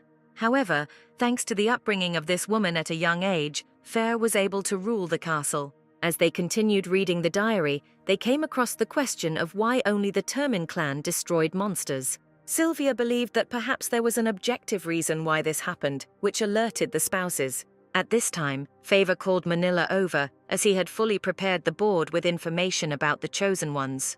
The guy couldn't find anything specific, but he did find some anomalous trends in their research. Moni was pleased with this news because she could very well find something based on Topaz's studies on the board. Using ribbons, the girl decided to mark on the board exactly when heroes appeared in the Leetum and Termin clans. As a result, it turned out that not a single Chosen One had a blood relationship with the imperial families. Lady Tekka found it strange that the Chosen Ones appeared one after another, but no one noticed it before. But the girl understood for sure that all the Chosen Ones were close to the Termin and Leetum families, and this was not just like that. However, young Ferris never even thought about all this, since he immediately needed to rule. And Littera didn't want to delve into something like that at all, since she came from another world and had other problems. But having now delved into the contents of the diary, the guy and girls asked the same questions for the first time. Because of this, the husband and wife, very puzzled, returned to the castle to think it over thoroughly. They were immediately met there by Nyx, who had information for the lady and gentleman regarding the spies. The girl, completely innocently, held in her hands 3 resignation letters, which the traitors handed to her. Littera and Ferris expected anything from the people they sent, but not such a quick escape. The maid admitted that the whole point was that she had sent all the spies to the northern horses in the stable. As a result, the new servant only needed half a day to stop wanting to work in the northern castle. Nyx lamented that these guys didn't even really help her, and the beast didn't believe that they were the best spies. However, even this was not in vain, because Littera was eventually able to obtain very important evidence for herself. Together with her husband, the girl teleported to Tek's family and asked Moni to determine by handwriting who wrote these statements. Manila said that in her family there are indeed masters who can figure this out, so she suggested not to worry. Termin thanked the lady profusely and asked if he could somehow repay her, but the miss said that they would settle down later. But since the couple wanted to return kindness for kindness, Tekka called Topaz to her, and he immediately jumped. Manila placed the documents that Favor had just brought on the table and asked the Termin family to read them. Ferris and Littera did not expect that Lady Tekka would have time to prepare some papers by the time they arrived, and therefore they were very surprised. The Marquise's daughter explained that she wrote on the sheets all their research results into the story of the chosen ones. Topaz said that although they had identified a time frame for the appearance of the heroes, they were unable to determine the reasons. The husband and wife looked at each other and then decided to show the entries from Sylvia's diary. It was a little awkward for both of them because the woman wrote several explicit things about her husband, and Moni herself was embarrassed and asked if she really could read it, to which the heroine told her to skip a couple of sentences. But even so, the girl could not say anything new, so the time reading the diary was wasted. After reading the diary, Tekka wondered if the couple really trusted her so much that they showed her such a valuable thing. Wanting to help with the research, Manila asked to show her the rest of the diaries if the husband and wife had the opportunity. Ferris explained that his mother was very fond of hiding things like this, so if they found something, they would definitely show it. Lady Tekka responded by saying that she didn't really want to bother anyone anyway, so she could wait. At this point, the girl said that it was time to move on to what they had gathered for, and Topaz brought a box with a gift. Litera clapped her hands contentedly, as she was already tired of waiting and couldn't wait to see what the lady had prepared for her. As a result, Termin was forced to walk back and forth because he was nervous, and the ladies still wouldn't leave the fitting room. Ferris could not understand if Manila had only prepared a dress, then why they took so long to put it on. Suddenly, the incredibly pleased Duke's wife ran out of the room and declared that Lady Tekka had exceeded all expectations. As soon as the man saw the dress that was sitting on his wife, he froze in amazement at what he saw. The dress was so incredible and so reminiscent of northern nature that it should have overwhelmed high society. Litera twirled around in front of her husband, showing off the gift from all sides, and then asked what he thought. Blushing deeply, the beast did not even immediately understand how exactly such beauty could be described. Finally, Ferris took a few steps towards the lady and told her that she looked like the most beautiful northern night. Manila and Fava, who heard the Duke's words, said that this was exactly the effect they had hoped for.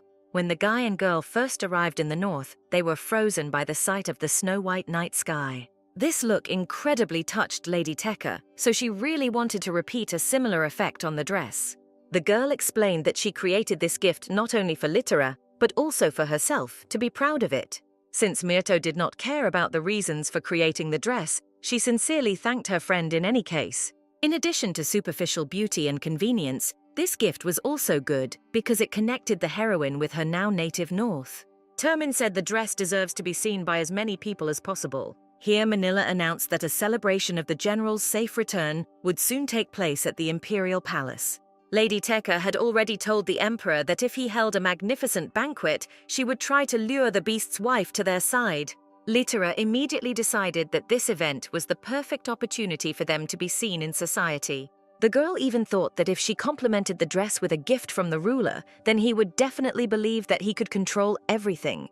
At this moment, Abito scolded his spies, who did not even last a day normally in the northern castle. However, the servants did not return without any information, as a result of which the prince decided to leave them alive. Thanks to the information that the assistants obtained, the heir was able to come up with another plan, which made him happy. The day before, the father ordered his son to do everything to win the trust of the Termin family, who would come to the banquet. Abito thought with pleasure that finally Tekka, who invited the northern people to the event, began to benefit him. The prince smiled and thought about whether it would be enough for his father to win just one member of the couple from the north.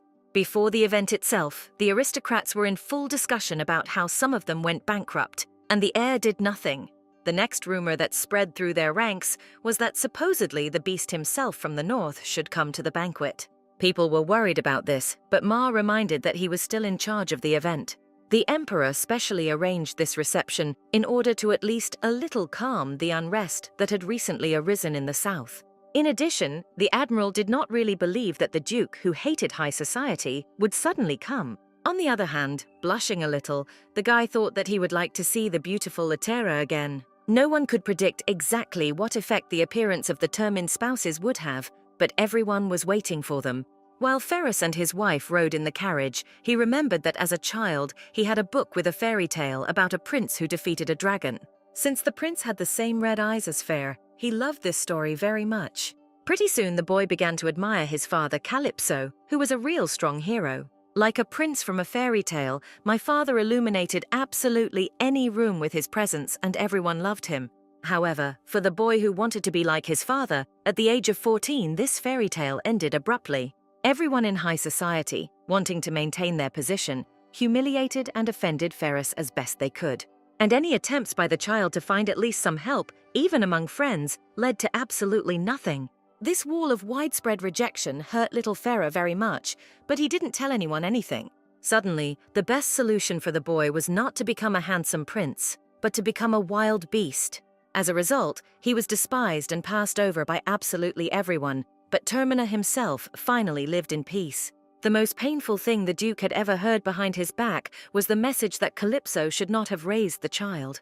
These words made Termin play such a terrible monster that he was never invited to the castle again. Finally, the man gave all the people around such a terrible grimace that he was capable of. And so, after such a long break, Ferris returned to society, only this time he carried his wife in his arms. The aristocrats were in complete shock that the beast had actually come to them and immediately began to whisper. At such moments, Termine strongly cursed his excellent hearing, which allowed him to hear almost everything. Suddenly, despite the fact that they were in the middle of the hall, Litera leaned over and kissed her husband. The man was extremely surprised by the girl's open behavior, but she, on the contrary, was extremely confident in her actions. With a bright smile on her face, the heroine asked her husband not to forget that she was next to him. The Duke remembered that he was truly no longer alone and gratefully kissed his wife back. The aristocrats began to whisper again, but now Ferris didn't care what they were talking about. Then the Marquis of Tekka appeared in front of the couple and asked if the couple liked the gift from his daughter Manila. Before answering Monya's father's question, Litera whispered in her husband's ear that he could let her go. Only after this did Myrto smile joyfully and say that she would like to thank the lady again, if possible. The man explained that the girl would come out a little later with the prince, and the heroine said with a smile that she was grateful to him too. The heroine specifically said as loudly as possible that it was Tek's father who came up with the idea for just such a dress. People around immediately began to discuss this news, which none of them had heard at all before. Here Carter entered the conversation, who also loudly said that he himself had heard rumors about something similar.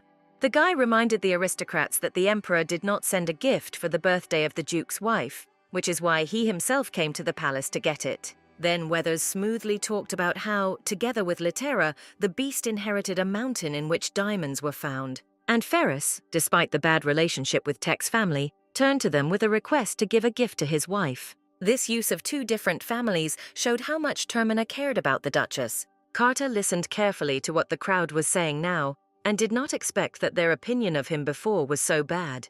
Weathers was sad that it couldn't be said how much a man really loved his wife. Suddenly, the handshake between Ferris and the Marquis of Thek was loudly commented on by Mar, who was not involved in the friends' plan. Litera was surprised that the Admiral suddenly entered into a game completely unknown to him, but it only worked to her advantage. The guy miraculously said a line that was perfect for the situation, for which the lady was grateful to him. Mar knew that the Tekka and Termin families were much closer to each other than others thought, and therefore he himself could guess their plan. Knowing everything that Arba once saw, it was really possible to predict the result to which the friends were heading. Since Mar's participation only improved the whole situation, Myrto smiled joyfully at him and raised her glass. Looking around the hall, the heroine smiled slyly, because she was sure that the guests would remember this evening for a long time. What pleased the lady most was that the Emperor was falling for their game and believed that the wild beast was now subject to him. For the first time, Aris thought that Litera would help him manipulate Ferris in any way he wanted. And as a result, the ruler was greatly pleased with the fact that the son of Calypso would become his subordinate. At this moment, Mar was talking with the Termin family and inviting them to visit him in the south at any time. Here, after coughing to attract attention, Litera's parents, who were also invited, approached the couple. The daughter apologized for not greeting them right away, but Manus and Liber were not offended at all. Ferris also greeted Myrto's spouses with restraint due to embarrassment and playing his role, pretending that they did not know each other. Baron Myrto answered as formally as possible because this was their first meeting in high society. Liver was very worried about what would happen if the aristocrats found out that he was well acquainted with the beast. Most of all, he was afraid that he would be considered something of a mattress for being friends with his wife's husband, because his reputation would suffer from this. Seeing not very good looks, the Baron grabbed his wife and said that they were not feeling well, so it was time. A little later, the Baron was worried that Ferris might be offended by him for such a quick escape, but his wife reassured him. Then Arba whispered that he could quietly assign southern guards to Litera's parents if it would be easier for them. The Emperor, who carefully monitored his guests, was still waiting for the right moment to continue the banquet. And so he gave the signal for Abito and Manila to come out, who were greeted by everyone with incredible delight. Aris himself smiled sweetly as the main character of the evening, whom he had been counting on, finally appeared. Only after this, the Emperor stood up and made a solemn speech, which allowed the people to begin the fun. Unexpectedly for everyone, the prince for some reason approached Litera and asked if she had yet started her first dance. The husband and wife were very surprised that the air became so active and open from the very beginning. Frowning, Mirto thought that Abito had no conscience if he dared to behave like that. Meanwhile, the prince said that he wanted to support the girl and therefore offered her her first dance with him. It was difficult to find fault with the wording of the Emperor's son because from the outside it seemed as if he simply wanted to support the lady. But Litera did not need any support at all, since she was already the wife of a relative of the Emperor.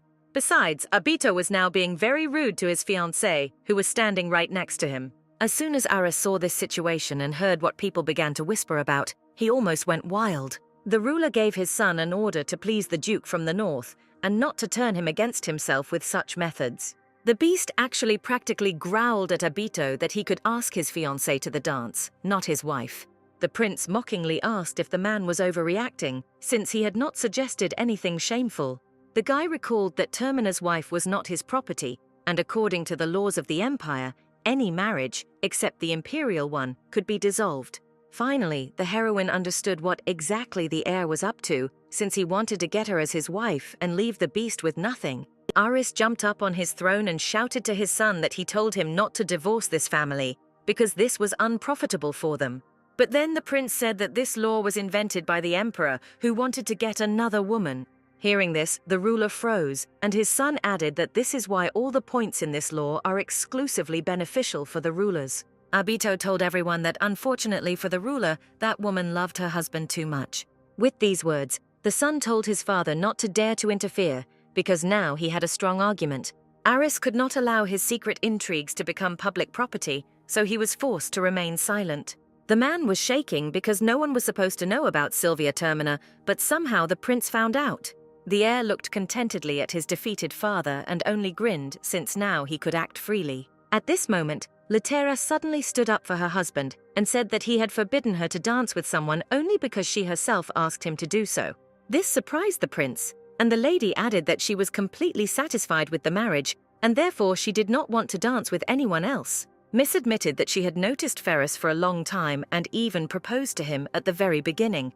The girl said that she had a notebook at home with a note about this plan, and she also said that her husband was not disgusting at all.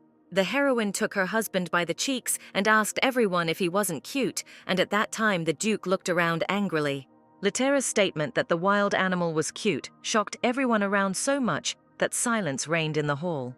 And Mirto still continued to play the role of a woman who was offended by her husband being called ugly. Since the lady was still forced to dance with one of the unoccupied girls, she suddenly invited Manila to dance. To the great surprise of everyone present, Lady Tekka agreed to such an invitation, which was the first time. Termin at that moment showed his wife a thumbs up, which meant that he fully approved of her action. As a result, Abito was left standing alone in complete shock and still could not understand what was happening around him. It turned out that Litera simply shrugged him off, which is why the guy became a victim of his own farce. While the girls were dancing, Moni said that the prince became so strange precisely after his meeting with the miss in the palace. The lady was not at all embarrassed by the fact that everyone around them was discussing them again, because Mirto did not care about her reputation. The heroine was glad that now people would assume that she was in a happy marriage, because this way the prince would not be able to separate her. With all her appearance, the girl tried to show that not only the heir is an expert in marriage laws. The whole point was that in a past life as an empress, Miss studied that law while trying to divorce Abito. She did not change this law because it greatly helped those women who were truly unhappy. Then the lady was madly in love with the prince, although he never helped her, telling her to figure everything out on her own. To any request to give her advice, Abito smiled arrogantly and said that she should know everything herself. The guy demanded that the girl prove her love to him if she really had any feelings. He entangled her heart with various fears and doubts, talking about how stupid and worthless the girl was. Abito insisted that only he could love such a cowardly, weak, and eccentric girl, so she should have stayed by his side. It was then that Termina's advice to abandon relationships that cause pain became a ray of light for the heroine. The support of this man was extremely important to her, even though they had never seen each other before. Since the girl herself wanted happiness for herself, she desperately began to look for a loophole in the law to end her marriage. And now again this same law appears in the heroine's life, which is why she only had to sigh. Manila whispered that the prince would not give up so easily and would not calm down until he got what he wanted. Tekka suggested that her friend keep a low profile for a while, but she said that she didn't want to run away at all. Finishing the dance, Miss explained that running away would not get rid of her problems, so it was easier to meet the prince face to face. In addition, smiling joyfully, the heroine was going to gather as many people as possible to meet Abito. Litera said that she now has the right to circle with her husband because she wanted everyone to see how much they love each other.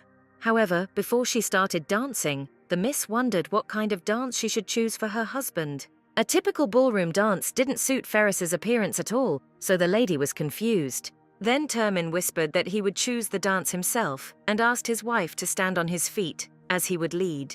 The heroine immediately obeyed her husband because she was extremely intrigued by what he came up with.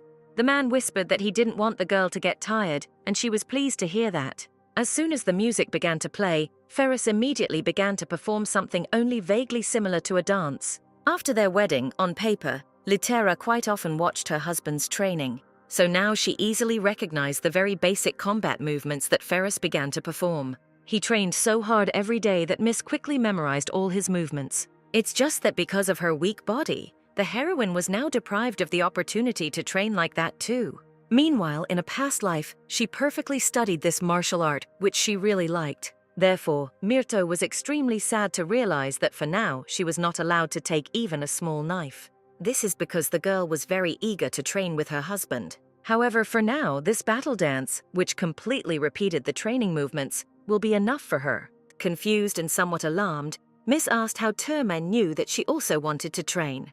The man continued to dance silently for some time because he did not know whether to tell the truth. Then he still answered that he simply saw the desire to train in the girl's eyes and remembered it. Because of his wife's sad look, the husband had a strong desire to someday return her smile. Litera, having heard this story, laughed happily and noticed that Termina really liked giving her surprises. It's clear that just for this dance the lady won't be able to learn how to fight again, but holding her husband's hand, she will at least remember what it's like. And indeed, the lady liked this moment and these sensations so much that she sincerely laughed. The girl now was absolutely not worried about the fact that a whole crowd of people was looking at her and condemning her. With their dance, the husband and wife amazed all the aristocrats for a long time, and they even fell silent for some time. Seeing Litera's face so happy and joyful, each of them wondered how this was even possible. Myrto, now flying up and now falling in the arms of her beloved husband, thought about whether there was a limit to their love. When Ferris lowered it to his face, the wife kissed her husband and whispered that she loved him and would always be so. The only person who did not watch the couple's dance in surprise was the crown prince. Instead of some positive emotions, the guy experienced incredible anger and malice because of the happy picture he saw.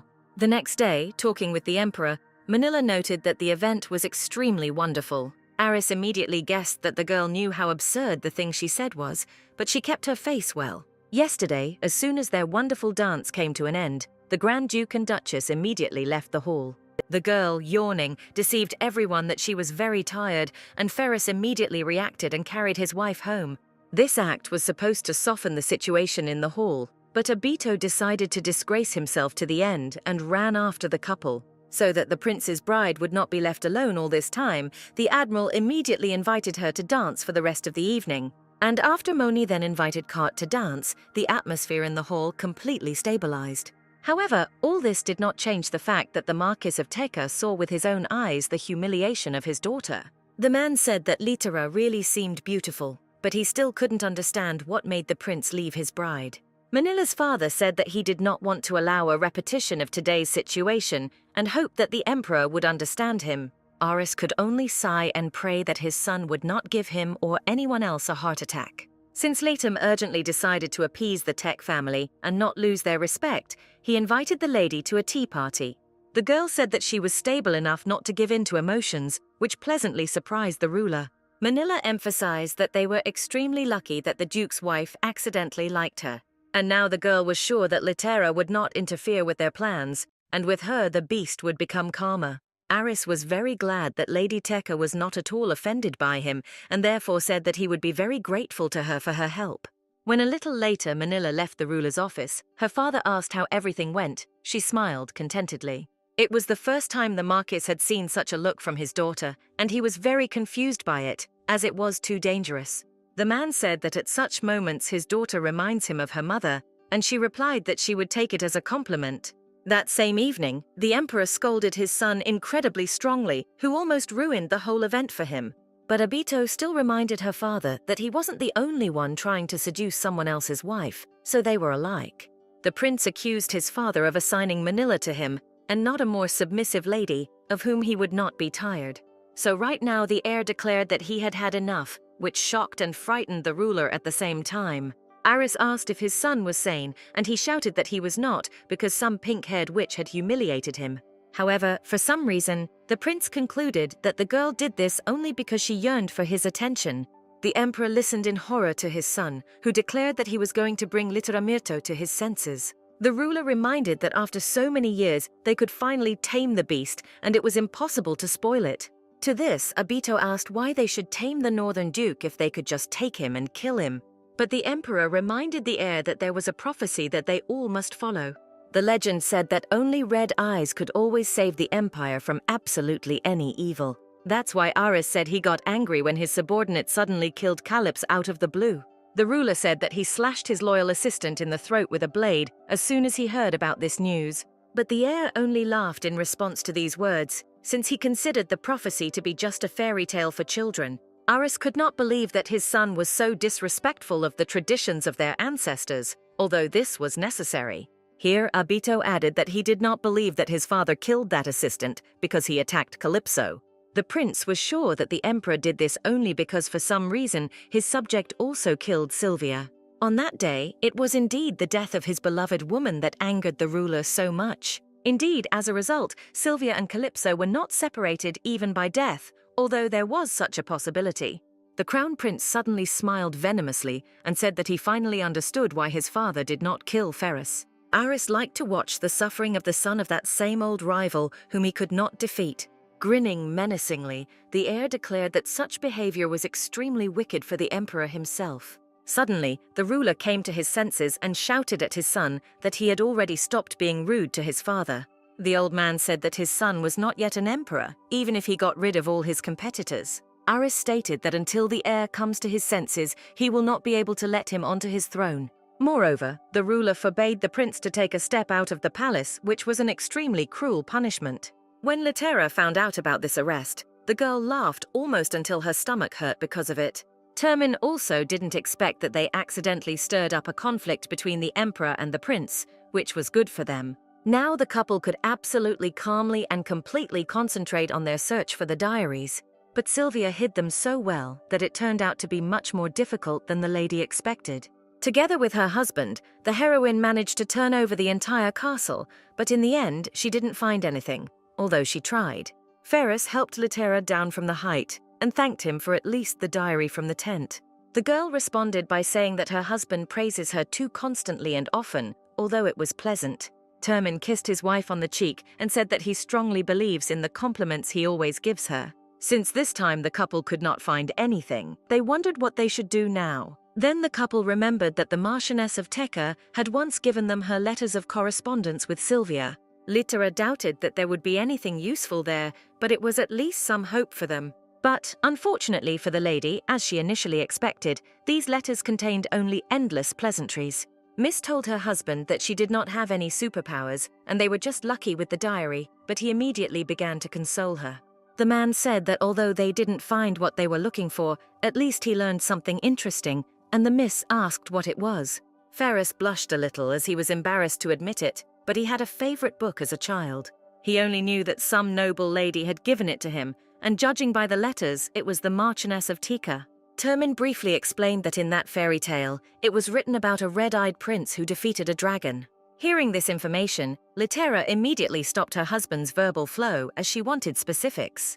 The girl asked whether the fairy tale really spoke about the red-eyed handsome prince, and whether this book remained. This fairy tale told about ancient times when people had no fear of anything, and so it was until a huge and evil dragon appeared somewhere in the cold and rocky mountains. This huge beast destroyed absolutely everything in its path, and people felt despair for the first time. However, on the darkest day when everyone had given up hope, a red-eyed prince suddenly appeared on a white horse. This handsome prince defeated the evil dragon and imprisoned him in the depths of the southern sea, after which he united all nations. It was written in the fairy tale that, having completed his task, the prince went to him, where he watches everyone to this day. And the mission of everyone else became the need to remember the young man's deed and his blessing for everyone. Closing the book, Litera was puzzled to think that this story was very little like a classic fairy tale. Termin asked in surprise if the lady had never heard this story before as a child. The girl reminded the man that although she was a child, her mind was mature and she read the news, not fairy tales. Moreover, even having heard this fairy tale in childhood, the heroine would hardly have paid attention to it after so many years. Miss asked what Fair's mother thought about the book, and he replied that the woman was absolutely delighted with it. In fact, Sylvia tried to explain to her little son that this book was written with the aim of strengthening the power of the emperor. Litera laughed when she heard this story, realizing how merciless this woman was. Termin laughed loudly and said that now he understands his mother, because in order to get the throne, it was not enough to just kill the dragon. Having also laughed, albeit awkwardly, Myrto recalled that in her past life this is how she became an empress. Only now did Ferris realize that with his speeches he had slightly gone too far and laughed at his wife. Therefore the man immediately began to try to at least somehow ask for forgiveness for such rude words of his. In response, Litera only laughed loudly when she heard her husband's assumption that that dragon was creepy. After finishing laughing, the lady simply agreed that that dragon was indeed not the easiest one. The heroine shared with her husband the information that the creature was so huge that it simply did not give up hope of salvation. The carcass of this giant monster simply obscured the sky in all directions, wherever people looked. Ferris felt nervous even from simply retelling his wife's story, although he had not seen the monster with his own eyes. Litera said that killing such an animal was enough of an argument for her to be chosen for the throne. In addition, Aris acted very badly when he ran away during the dragon's attack and then returned after his death. However, the people who had survived the fear of the flying monster were no longer afraid of their old emperor. One of them was the first to grab a stone and throw it at the insignificant old man, and everyone else repeated after him. As a result, this is how the House of Letumon met its sad end due to the angry people who overthrew him. Since Termin already knew what happened next, Litera did not see the need to retell this story. Having learned about his wife's past life, the man honestly admitted that he didn't even know what to say now. But before the Duke began to praise her, Miss extended her hand and said that it was not so epic. Even then, the girl was very far from the fighting talents of the Northern Duke, who had long fought monsters. The heroine was just an ordinary woman without any talents who suddenly received divine power. The lady understood that her husband wanted to know how then she was able to defeat such a terrible monster. In fact, the girl was afraid of death at that moment even more than the dragon itself, and tried in every possible way to avoid death. But the heroine was not going to show her panic and wild fear to anyone, so that people would calmly see only a mask of fearlessness. Miss understood that if the already desperate people found out about her condition, they would die. Then the Duke took his wife by the hand and said that she was mistaken in her judgment about herself and that situation. Termin said that it did not matter at all how skillfully the girl fought at that moment. The most important thing was that Litera was able to draw her sword and stay in place when needed. Fur admitted that his wife's story did not disappoint him, but on the contrary, made him respect her even more. As a final argument, the beast brought up the fact that the lady herself would have told him the same thing, and Myrto could not but agree with this. For some reason, the heroine stupidly thought that her husband would be disappointed in her, although he would never have done this, but only kissed her. Taking into his hands the same children's fairy tale with which they began all this dialogue, Ferris said that he had thought about something. The man suggested that this story may not be as simple as it seemed to everyone at first glance. He supposed that maybe his mother was right, and Lady Thaker's research made a lot of sense too. Then Litera realized that if she compared all the data, it turned out that from the very beginning, the defense of the empire was the task of the Letum family. However, over time, this family forgot about their duty and created a side branch of Termin to fight monsters. Over time, a large number of heroes began to appear among the Termin clan, which began to worry the emperor. Due to excessive control, there were fewer heroes, and Note had to intervene and create the chosen ones. Ferris thought about it and realized that this whole theory sounded very logical, so it had the right to be. Moreover, if you remember how Letums behave, then other theories were not required at all. But then the girl raised her finger up and said that there was only one dark spot in this whole theory. And this very stain was her husband, whom Litera pointed out with complete confidence. Ferris did not at all expect that their dialogue would come down to this, so he asked what his wife meant. Myrto asked if her husband remembered the giant monster with a flower on its head that they defeated. She said that he awakens when a person appears nearby who is able to pick a flower, but during all this time Ferre never met him. Termin thoughtfully said that it turns out they didn't take something into account, and they even need some kind of new theory. However, for now, Litera suggested passing on all the information already learned to Manila, so that she would also think about it. Their letter in coded form was quickly delivered to Lady Teka, and she was surprised that she herself had not thought about the myth about the founding of the empire earlier. Topaz reminded him that the lady didn't particularly like fairy tales, to which she countered that he should have read at least a couple. The boy noticed that Miss was very confident and asked if she really knew how to explain the dark spot in this theory. Manila was not completely sure of her assumption, but she was going to at least check it. The girl understood that if everything was confirmed, it would be quite sad, but she had no other choice. So Moni proceeded with her plan and first wrote the necessary letter to the church. Miss wanted to come to Termina with the Supreme Counselor and give Litera's illness as the official reason. That's exactly what they did in the end, and the advisor, as soon as he got to the north, realized that this was his first official visit to this place. But what surprised him most was that Manila and Topaz came with him, although they were believed to be enemies of Termina. In addition, Astrum was interested in knowing who this young man was with such a bizarre mask on his face. He felt an energy from the guy that was very similar to that coming from the Crown Prince. However, right now the advisor decided that he was just making things up, and therefore tried to put these thoughts out of his head. When Astrum sat down at the table, he was shocked by the story that the Termina spouses told him. Ferris initially knew that this would be difficult for the guy to accept, so he patiently waited for him to calm down. Litera nevertheless explained that what they told him about the side branch of Letum in the form of Ferra was just their theory. Manila explained that they had called the advisor to get his opinion and perhaps add to their information. Astrum was shocked that the prince's bride herself was saying such revolutionary things in such a calm voice. But now the priest was jumping at any opportunity to help Litera, so he asked what was needed from him. Myrto asked the same question to Manila, and the girl was very surprised due to the fact that the Duchess was not in the know.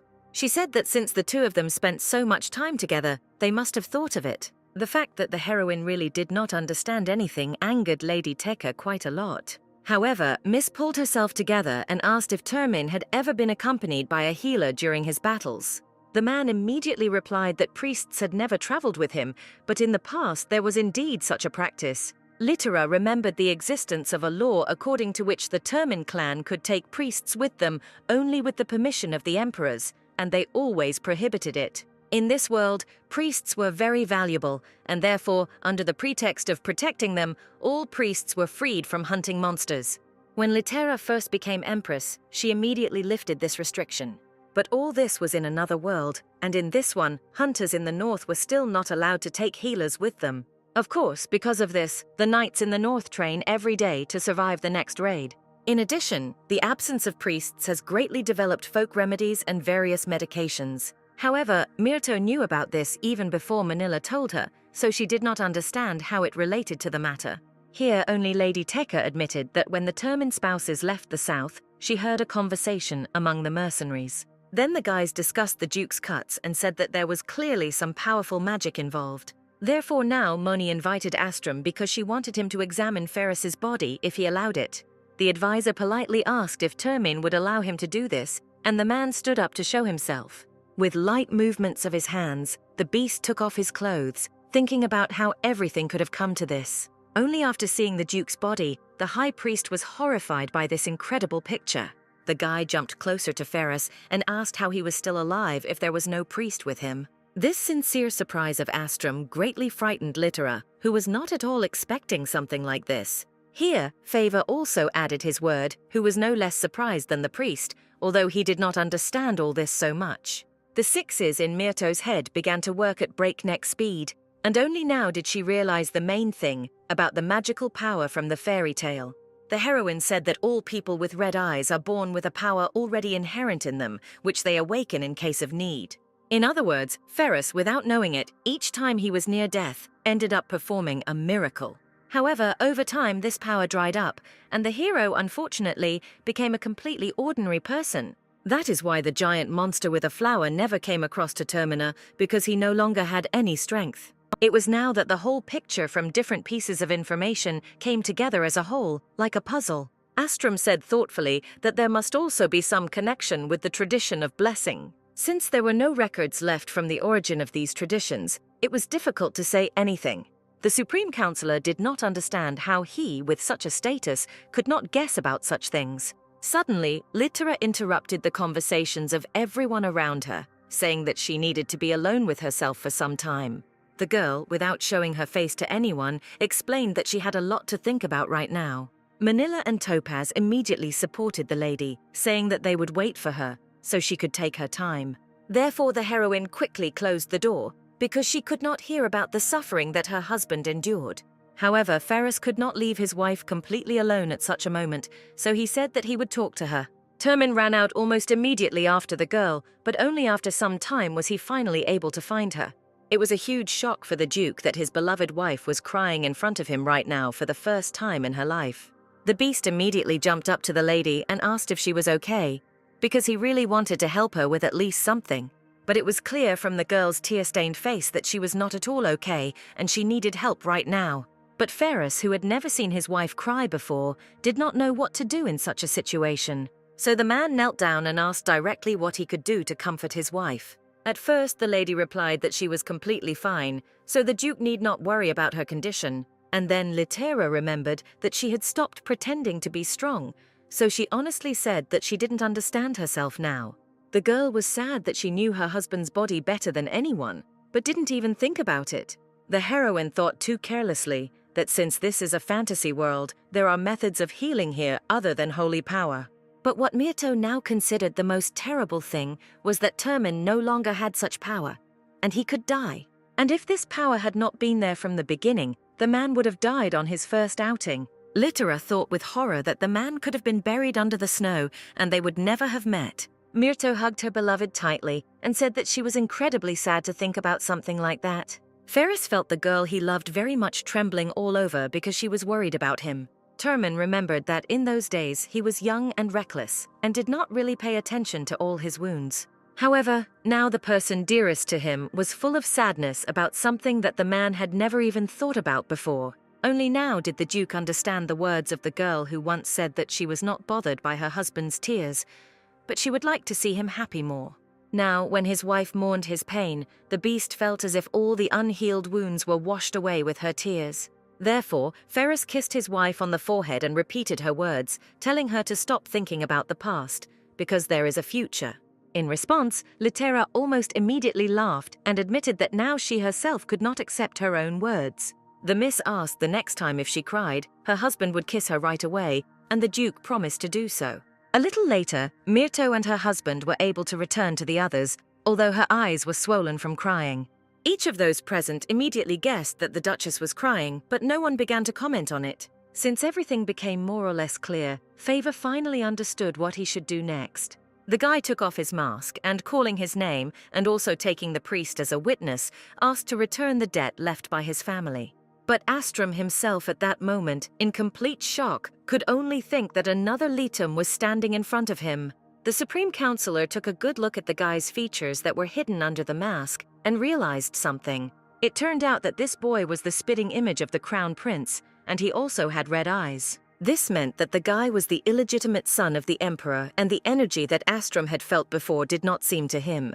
The advisor turned to Lady Tekka and asked why she, the prince's bride, would pull off such a plan. To this, the girl replied that she personally had nothing to do with it, but it was important for her to return order to the empire by any means. Manila said that for the first time in a long time she had such an opportunity, and she did not want to miss it. It only now dawned on the Supreme Counselor why exactly this cunning girl had ultimately taken him with her. Lady Tekka wanted to persuade the church to abandon its laissez-faire policy and support favor. Astram did not understand how all these people decided on such a dangerous plan, but he also wanted to help, although only for the sake of Litera. The guy himself agreed that the empire had long ago turned away from the right course, so he approached Litum. The High Counselor began to recite the necessary spell to bless the guy, even though he had no strength. However, Astram said that he would witness the oath of favor Letum, who had the power of red eyes. Litera and Ferris looked at each other and nodded at each other before answering. Only after this did Myrto answer that she and her husband accepted Topaz's oath, but not without reservations. The girl said that despite the guy's oath, they could not shift all the responsibility onto him. Ferris explained that this is why they know that protecting the world is not an easy task and do not want to put everything on the boy's shoulders. Upon learning that the couple simply wanted to help their dear cousin, Favor sincerely thanked them and said that he would not let them down. He immediately added that Lady Tekka would not let him down, but the girl said that this could not be mentioned. Topaz stubbornly said that she was more important to him than anyone else, and Manila, blushing, replied that there was no need to tell the whole world about this. Then the girl thought that she did not expect that everyone around would so sincerely want to help Favor. Lady Tekka suggested that this was probably why these people were considered the real heroes of this world. Moni realized for the first time that not everyone was as calculating as she was, which made Miss smile. This evening, while combing his wife's hair as usual, Termine noticed that today they had a busy day. Litera agreed to this, as they both had something to think about as a result of the meeting with friends. Ferris said somewhat sadly that if he had known about his magical power earlier, he would have done everything differently. The man was left wondering why this power only saved him, and the lady assumed that he simply did not know how to use it. Perhaps betrayal by his best friend and the death of his wife deprived Calypso of any will to live. Then Termin asked what about him, because his father could very well try to survive for the sake of his own son. Litera was sad that her husband was now a little angry at his father because of the truth that had been revealed to him. The girl honestly said that she had no right to judge a man whom she had not even seen, but she was glad that he had such a wonderful son. The lady suggested that Fair's father might have spent all his strength in his youth, or he might have blessed her with a boy. It could well be that Calypso somehow whispered a promise to Sylvia that everything would be fine with their son and spent his energy on this. Termin admitted with a slight smile that this was already very similar to what his father would have done. The man awkwardly admitted that he immediately thought about the worst and, as a result, almost ruined the good memory of his father. The Duke vowed to make amends by living a happy life, and the lady smiled back. Then Litera remembered something about hasty thoughts and therefore decided to continue the dialogue. She only now realized that in that life she was full of the power of note, but Abito was still able to kill her.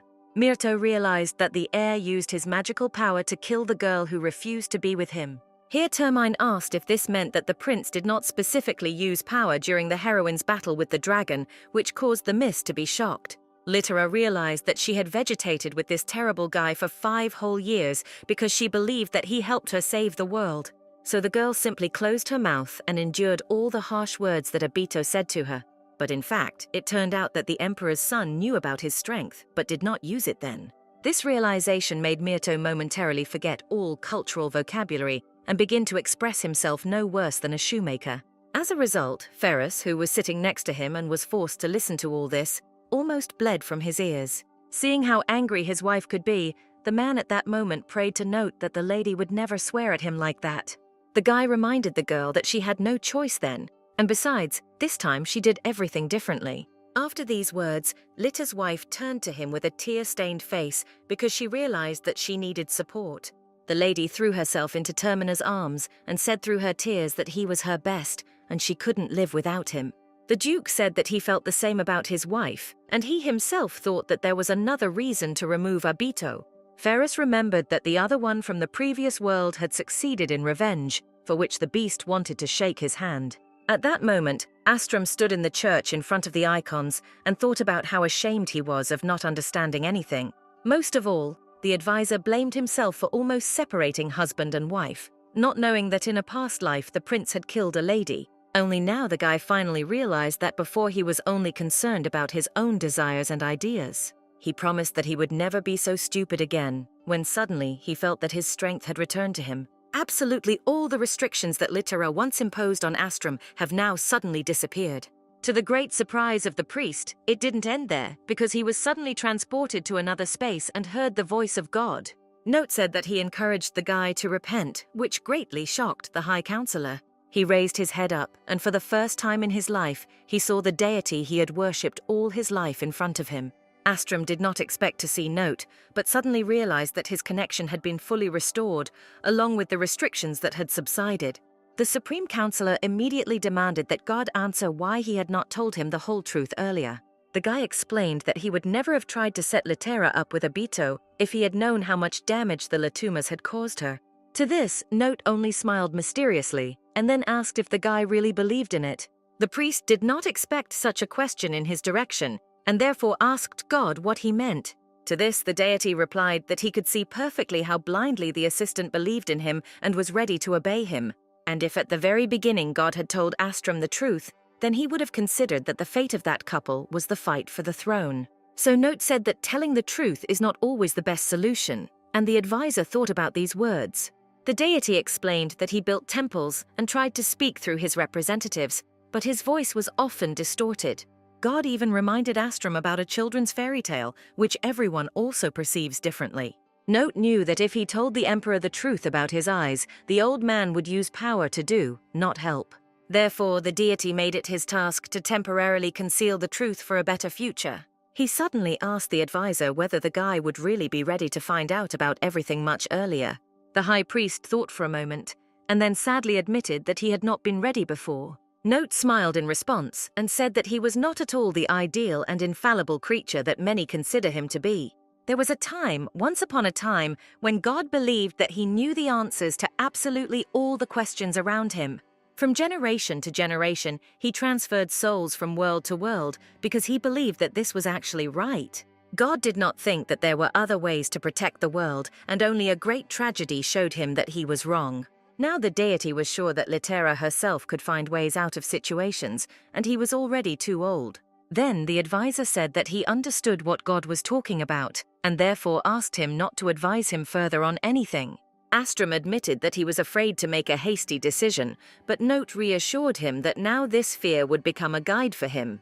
The high priest had more questions for the deity, but he waved his hand and sent him back. God no longer heard the guy's screams and only warned him that he would not be able to answer for some time. Finally, Note advised the advisor to find his own path and left him completely alone. Astrum whispered, even though it was already late, that as a faithful servant, he would fulfill the wishes of his deity. For some reason, the high priest believed that God himself had personally given him the order, and he had no right to disobey. Somewhere in the sky, Note said with a grin that this was not an order at all, but the boy apparently was not yet ready for independence. Suddenly, a sharp pain shot through the god's body, causing him to double over and realize that he had used too much of his power. It was becoming increasingly difficult for the deity to suppress the damage he received from those very wounds that he had not yet told anyone about. Barely overpowering the pain that pierced his body, Note suddenly heard the voices of his friends calling him to come to them as soon as possible. The guys laughed and shouted cheerfully, calling out to the guy because they didn't want him to leave them behind for some reason.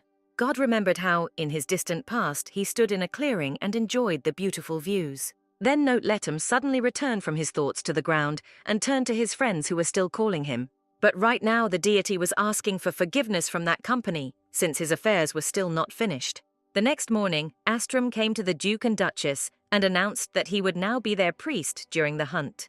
The husband and wife were frozen in place in surprise, and then the advisor decided to explain everything himself, saying that he had been thinking for a long time about how to help them. Since it was too early to reveal the whole truth about the red eyes, the priest decided to at least help in the hunt.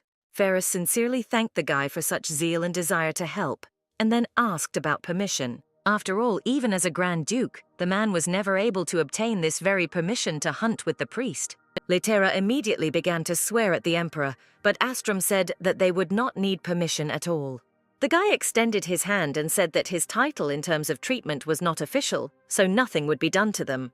Indeed, the advisor arrived at the castle officially, but no one would have dared to present anything to them in the end. Myrto clarified the moment that Astrum had found a loophole, and the guy immediately confirmed it, as he was proud of himself. Moreover, the advisor officially disappeared from human eyes and went into asceticism, which he actually did before.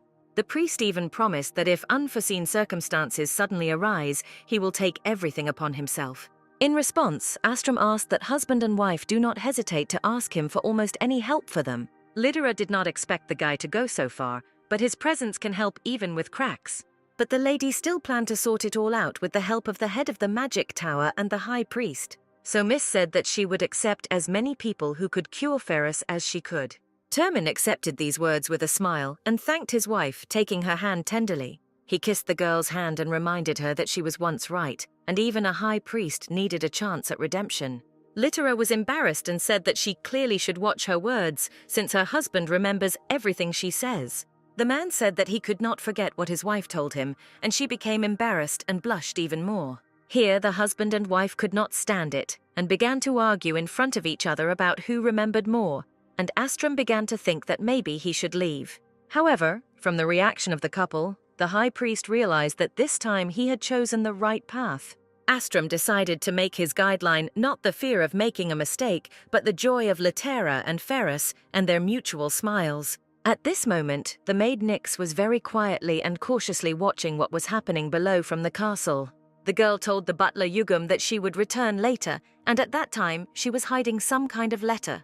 The old man asked if she didn't want to wait for the master's return, to which Nyx replied that she had her own errand. Closer to the deep and cold night, the girl came to the appointed place with the house as quietly as possible.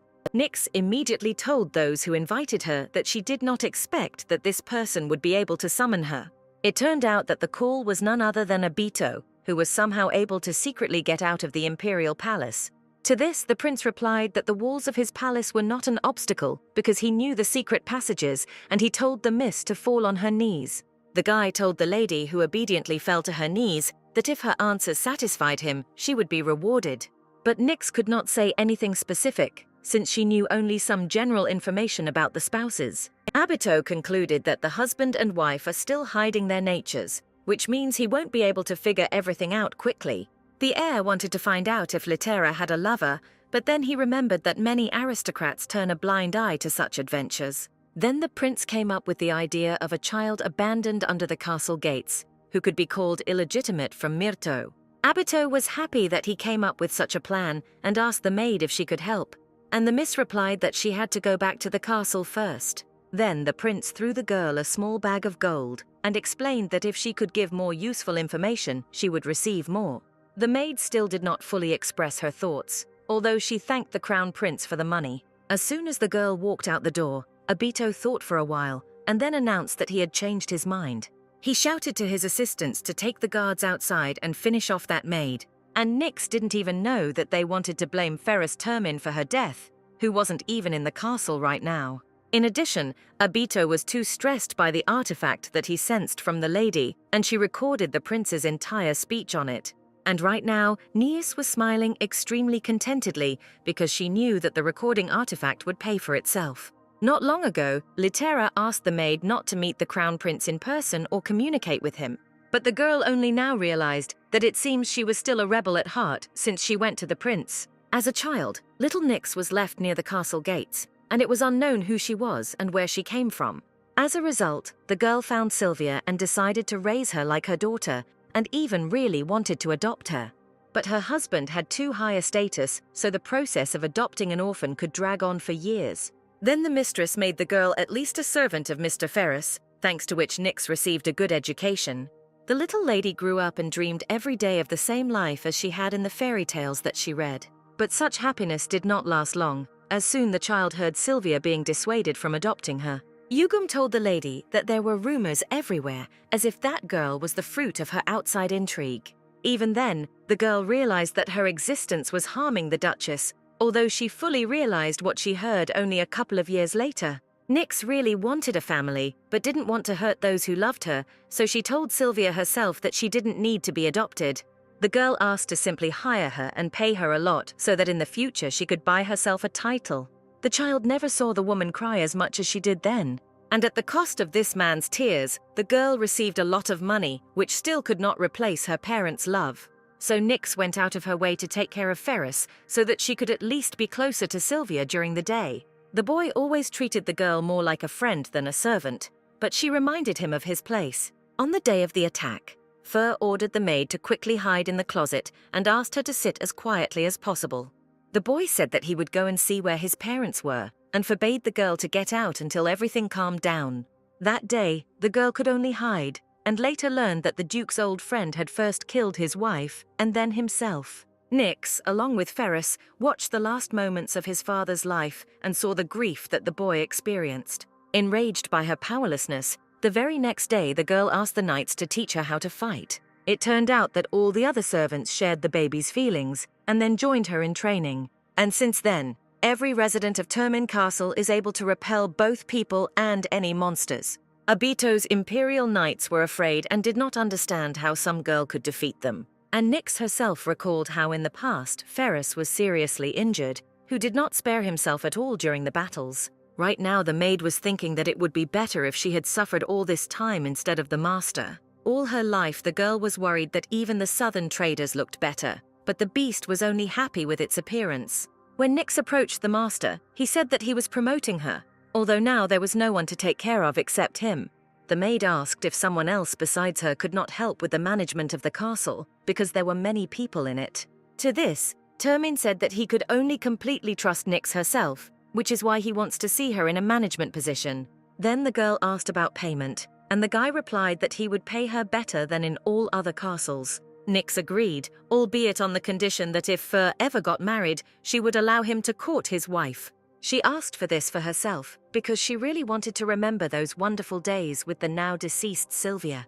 The Duke calmly replied that this was unlikely to happen, but agreed to this simple request. Imagine Nyx's surprise when the beast nevertheless introduced his young and beautiful wife to the servants. On the one hand, the girl was glad that Ferris was blossoming every day, but at the same time, something continued to bother her.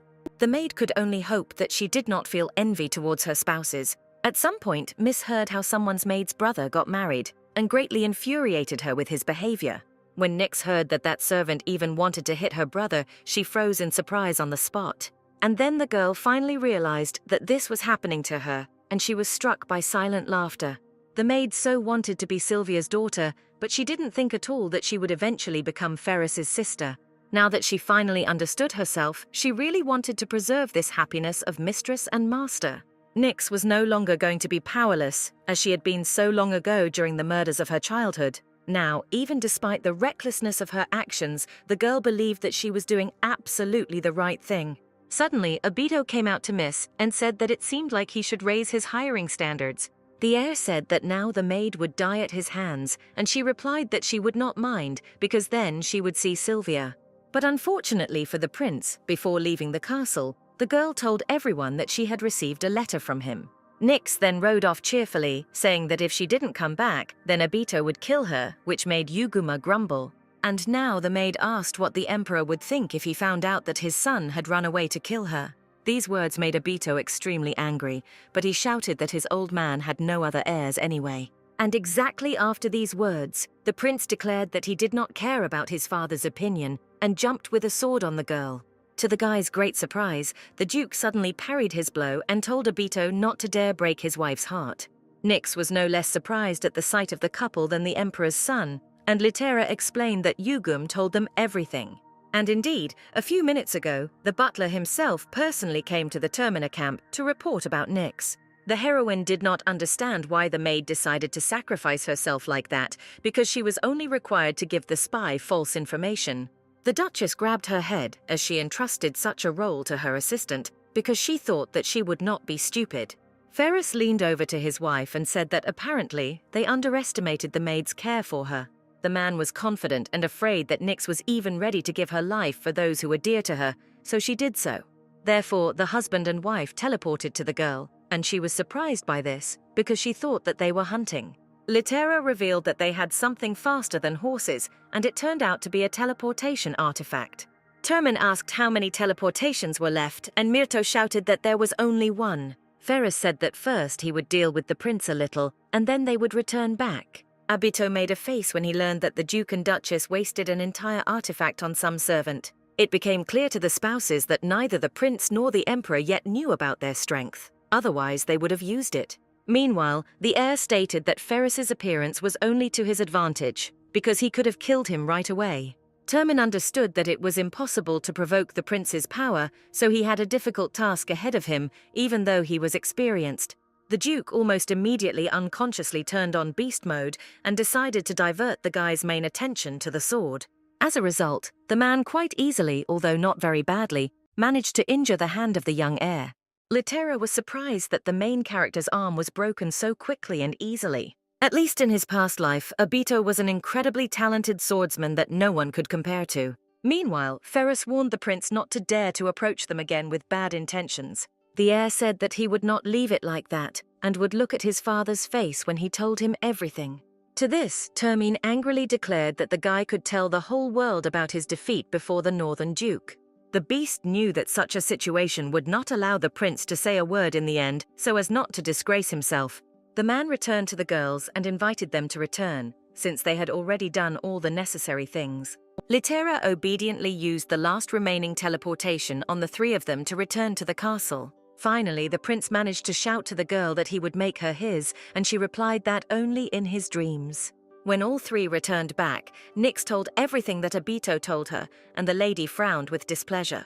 Ferris was just thinking about how he could fall lower, and the prince immediately found a way to do it. Nyx looked at her masters with a satisfied smile, who were completely on her side, which pleased the lady. Then the maid asked what Myrto would do if a small child appeared in front of her door. Nyx began to explain that this baby could only bring problems, but the mistress slammed her hands on the table. The Duchess immediately said that she would do everything to raise this child with love and care, because the children are not to blame for anything. The heroine asked the maid not to say any more that children were causing problems, which surprised the assistant. Then Nyx smiled and asked for forgiveness for the fact that she seemed to be testing husband and wife. The girl explained that she just wanted to hear these words from at least someone at least once in her life. Ferris looked carefully at the maid, because right now he realized how hard it had been for her all this time. The man turned to his assistant and said that he could not fully understand her feelings, because they had different lives. But he remembered very well how his mother cried when she found out that she would never be able to adopt a girl. Even Termina himself wanted to give the girl a title, but the imperial family forbade any expansion of his family. Besides, the last thing the man wanted was for Nyx to ever feel indebted to him. The Duke wanted the maid to remember that he was also responsible for her life, so he wanted her not to be reckless. Nyx was very frightened by the prospect of frightening or even upsetting her masters, so she changed her mind about dying. Litera pointed her finger at her husband and asked him to admit to himself that he was worried about Miss, and not use her as an excuse.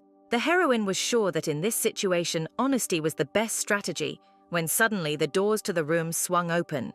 The assistants rushed inside and immediately attacked Nyx, who went to her certain death, scolding her for this decision. The maids told Litera that before she left, the assistant screamed that she was going to die at the hands of the crown prince. Hearing this, the mistress also began to scold the girl, since she not only violated her order, but also behaved badly. But for some reason Ferris suddenly stopped his wife, and the lady stopped in surprise to listen to his opinion. It turned out that the husband just wanted to show his wife exactly how to hit so as not to hurt his wrists. Nyx, because of what she saw, said that she was resigning, and Litera with a smile asked her not to do this because she could not cope without her.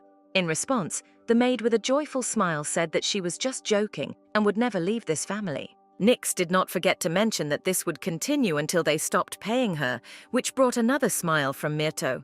The lady was going to give the maid as much freedom as she wanted because they were one family. But later that evening, the wife angrily told her husband that they could not leave this situation. Termin asked with interest whether his wife had already come up with a plan, and she replied that she really wanted to show what happens when they are offended. The girl had something in mind, so she called the maid to tell her the news that she had no idea about. The mistress told Nyx to take a vacation, which they would fully pay for, which made the girl incredibly delighted. The maid hugged the couple with happiness, and the heroine advised her to go as far as possible towards the south. While Nyx and Ferris asked for Litera's attention, the lady herself was about to take proper revenge on Abito. The next morning, Myrto came to visit Manila and showed that very artifact with the voice of the Crown Prince. The girl said that her maid personally obtained all this evidence and she wants to use it. In response, Lady Tekka smiled confidently and said that they could put on a wonderful performance together. First of all, Moni went to the Emperor and told him what she had heard from the Duke's wife. Lady Tekka said that she was the first to know all this, since she was close to Miss, and took urgent measures. The Marquise's daughter said she convinced Litera to give her all the evidence so she could deal with it herself. And right now, the girl gave the Emperor skillfully made duplicates of the real evidence that Indigo had made. And the company gave the originals themselves for safekeeping to Astrum, who took them to a place where only he could enter. Both the head of the Magic Tower and the High Priest were immediately privy to all the details of yesterday's evening. As a result, the advisor then spent another week in repentance, since he considered himself guilty for having once wanted to bring Literu and Abito together. Aris himself admitted that he didn't really believe his son when he said that he just fell and accidentally broke his wrist.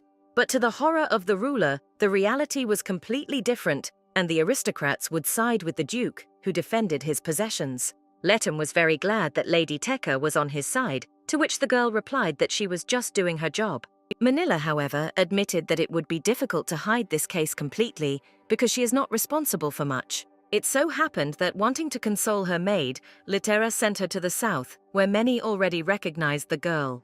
The Emperor immediately asked if it was possible to deal with the maid, but Moni replied that she would not advise it. This is because after the banquet in honor of the Admiral, Ma became very close to Termin and began to follow all his people. Moreover, from that day on, Arba often began to visit the Myrto family, as he wanted to negotiate a share in the diamond mines. Since the Baron's family did not really have protection, the Admiral offered them his own in exchange for cooperation. It was there that Solemn had already met Nyx, and now the maid was definitely out of reach. Therefore, Manila once again informed the Emperor that now there was no way they could get to the maid. The ruler himself realized that somehow engaging in battle with the Admiral himself was not the best idea. The old man told the girl that he would rely on her talents for some time, and she calmly agreed. Manila promised that she would get closer to Litera and make sure she kept her mouth shut. As a result, Lady Tekka invited Lady Termin, as well as other noble women, to a large tea party at Tekka Castle. Litera immediately said that she really liked the last banquet, as she was able to meet new people. Initially, the Duchess was embarrassed, but she said that Manila helped her, and the girl confirmed this. One of the girls asked the Duke's wife to tell her at least a little more about her, since they knew little.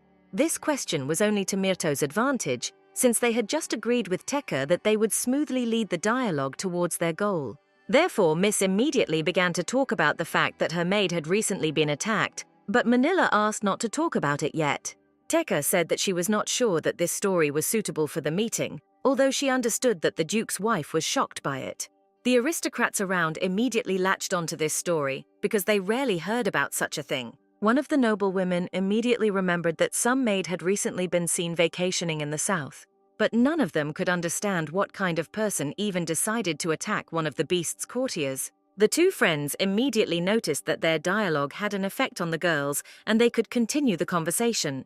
In addition, all the aristocrats drew attention to the fact that it was the prince's daughter-in-law who did not let Litera finish. The girls understood exactly what the heroine wanted to convey, that is, that for some reason Abito attacked Nyx. The Duchess smiled contentedly as she realized that her plan with Manila had completely worked. If Myrto had suddenly started complaining about the heir herself, it would have had a completely different effect. And in this situation, when the ladies themselves were intrigued by the dialogue, they could well have thought of something else, which was to the advantage of the heroine. As a result, the good and handsome image of the Emperor's son was to be completely destroyed in the eyes of the public. Litera was already looking forward to seeing how quickly these rumors spread. This could have been the end of the dialogue, so the Duchess thanked Tek for his hospitality and said that she had to go. The girl was already in a hurry to see her husband because she wanted to remind everyone how much she loved him. So the Miss jumped on her husband as fast as she could and said that she really enjoyed the tea party with Manila. Ferris said that this makes him happy because if his wife didn't like something, he would destroy everything around. The lady only laughed in response, but the aristocrats in the area were very frightened by these words. Unexpectedly, the heroine invited Termina to go on a date since he managed to miss all the fun. Since part of Monya and Littera's plan was to show how happy the couple was, the husband and wife went to different events. And such public admiration of each other gave an amazing result since people saw that the lady had tamed the beast. At that moment, Lady Teka came to visit Carter and scared the guy very much with her words. It turned out that the girl quite seriously asked Weathers not to communicate with Myrto at all for some time. Manila said that Abito could go to great lengths, and therefore it was better not to provoke him again. The partner was very frightened by this possibility because he immediately realized that then he could not even be Mrs. Friend. Carter was ready to do anything just to maintain his friendship with Littera, so he agreed to Tek's plan. Moreover, even if it ended up harming him, the guy was ready to deal any blow to the Imperial Palace. Therefore, he immediately asked if Manila could tell him something about the sources of the Emperor's income. The girl smiled slyly and said that she knew little information, but it would be more than enough. As a result, literally a few days later, assistants informed the Emperor that rumors about the prince were spreading. The ruler was shocked that because of his son's actions, many were now avoiding the Imperial Palace. In addition, Abito ultimately did not solve the problem of the main financial assistants losing money. Then one close person suddenly ran to the Emperor and said that there was another problem. The aide said that now some of the palace's sources of income were also at risk, possibly due to the bankruptcy of the aristocrats. Aris asked if his son would not calm down until the entire Imperial Palace was completely resolved. Here the assistant also said that the girl who was attacked by the prince was the same child that Aris had once thrown to Termina. Only now did the Emperor remember that a long time ago, when he tried to take Sylvia away from Calypso, he did just that. The fact that his son attacked this particular girl caused the ruler another fit of rage. After all, of all the servants of Termin, the guy managed to choose the one who hates them more than anything else. Initially, Aris considered Abito to be his complete reflection and therefore gave him everything he could. This is because the one whom the Emperor tried to keep up with all his life was engaged since childhood. As a result, the old man tried to betroth his son to the best match among the girls in the Empire. Aris wanted the prince to achieve everything that he could not, but as a result, the heir repaid him with disappointment.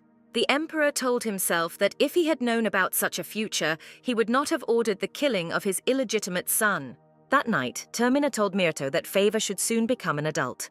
The man asked if they could see the guy and congratulate him, because he would like to give him a birthday present. Ferris said that in the north, they have a tradition of giving a sword for 18 years so that a guy can defend himself. Littera asked if such a tradition really began because of the local monsters, and her husband confirmed this assumption.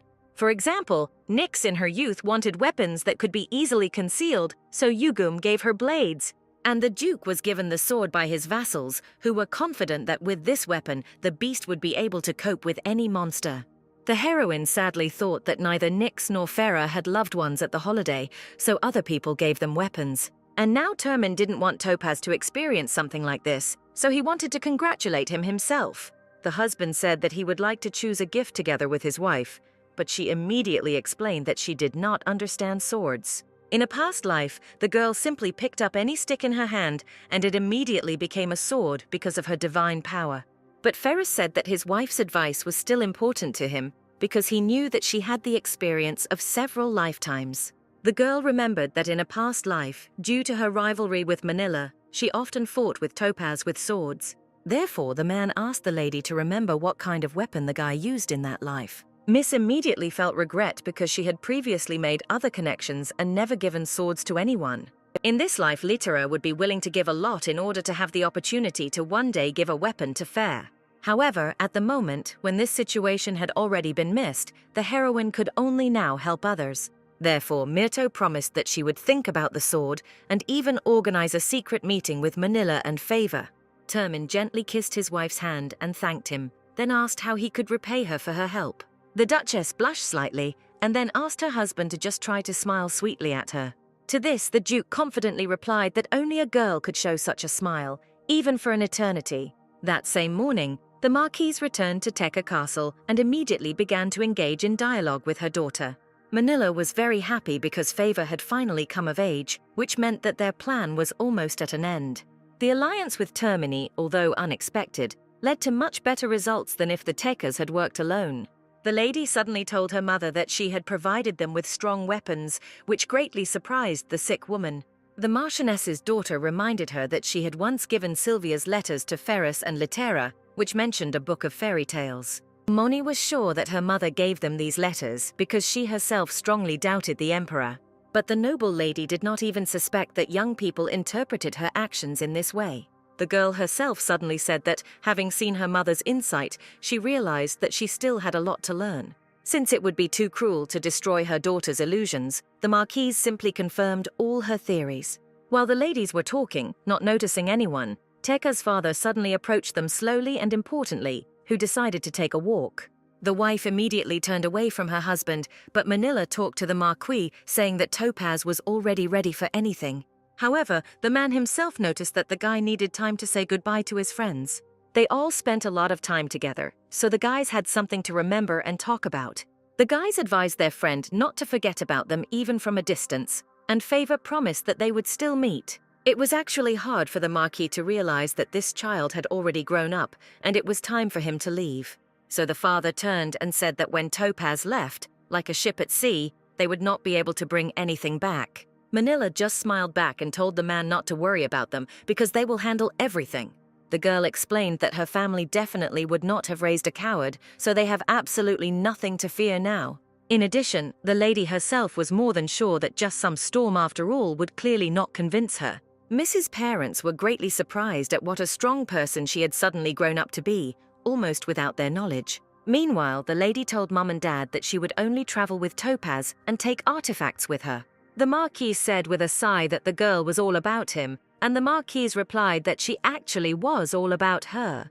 As a result, the noble lady concluded that the main thing was that Manila grew up to be a good and smart girl. That same evening, at the appointed time and in the chosen secret place, the determined spouses were already waiting for their friends. Topaz and Manila hoped that the husband and wife had not been waiting for them too long, and they replied that they had just arrived. The man said that he and Litera spent a long time choosing a gift and would really like him to like it. Favor did not at all expect that the Termin family would congratulate him on his birthday at all, so he was glad.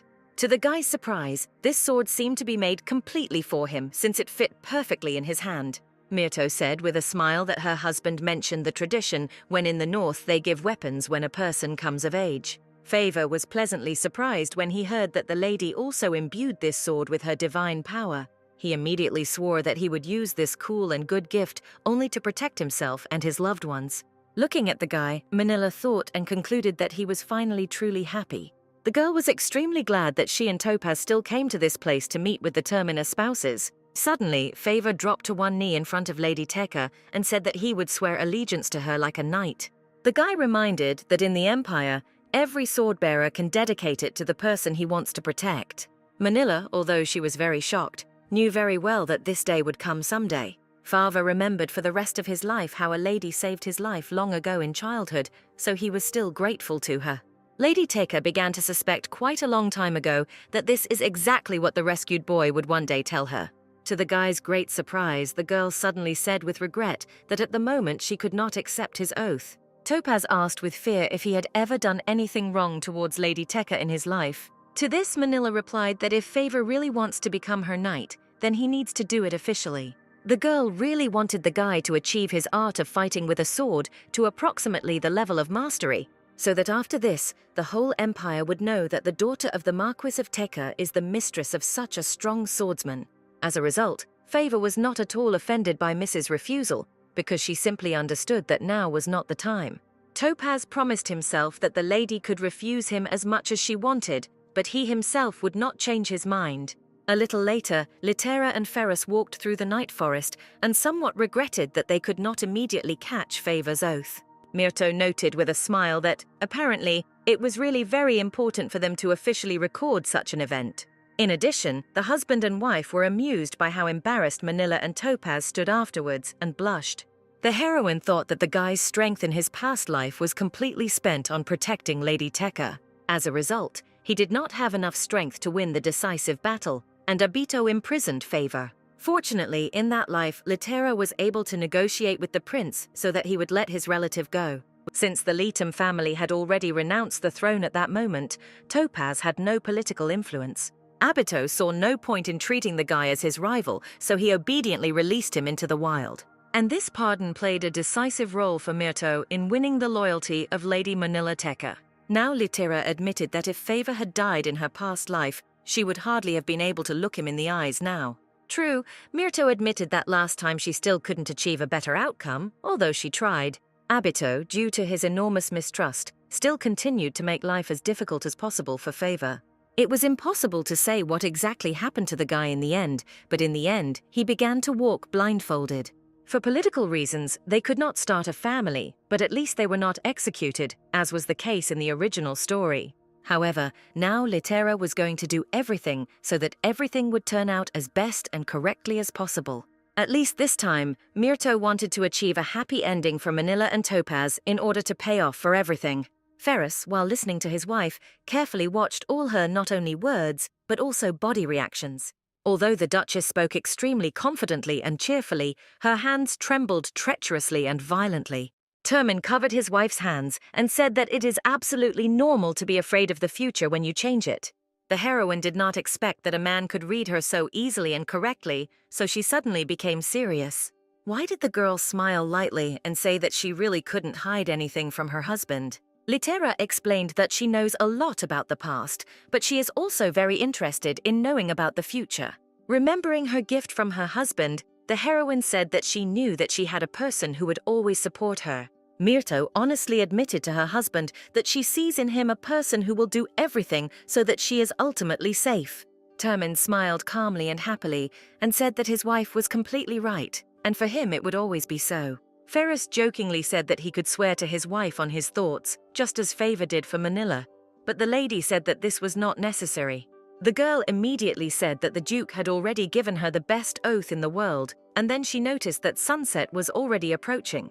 Miss noticed that they had never watched the sunset together before, because the beast always told her to follow the rules. The man leaned over and grumbled in his wife's ear that, although she was in night owl mode, she would have to sleep at night. And then Termine added in a whisper that if his wife did not want to sleep, then he could very well help her with this. After that, the man picked up the girl in his arms and ran with her into the castle, which made her laugh. At this moment, in another world, Indigo with wings was conducting research and said that, apparently, they were also carried out in that world. However, Wareham still needed time to come to some concrete result, but he was in no hurry. Suddenly, the door to the laboratory swung open and a demon entered, which the guys were very scared of. It turned out that Indigo and Carter were finally found by Manila, whom they addressed as the Empress, although she was against it. The girl said that she has no right to lead the Empire, so she is just his representative. Weathers responded that due to Lady Teka's enormous help to everyone around her, she is still considered a ruler. But the Miss stopped the assistant and said that she had not come to them for flattery, but for information that was important to her.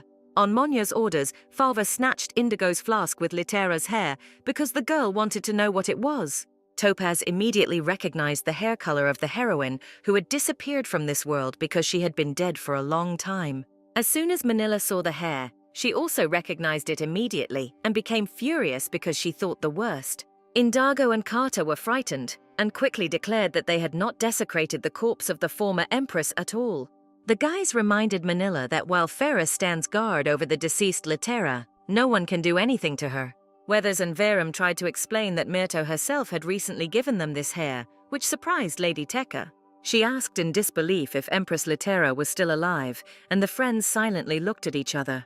They had to tell everything as it happened, and the Marquise's daughter asked if they really thought that she would believe all this. Carter said with a polite smile that he knew that Miss Teka would not believe them at all, even with the heroine's hair. Manila realized that it was much more improbable for Carter and Indigo to reach the body of the Empress than to find her in another world. The girl said that she would refrain from making any judgments until she heard all the details of what happened. In any case, the lady asked the guys to promise her that the guys would not talk about the fact that Myrto might be alive. She was afraid of what would happen if Termin, who had cursed them all and turned them into demons, suddenly felt hope. No one could predict what the Northern Beast could do if it found out that Litera still existed.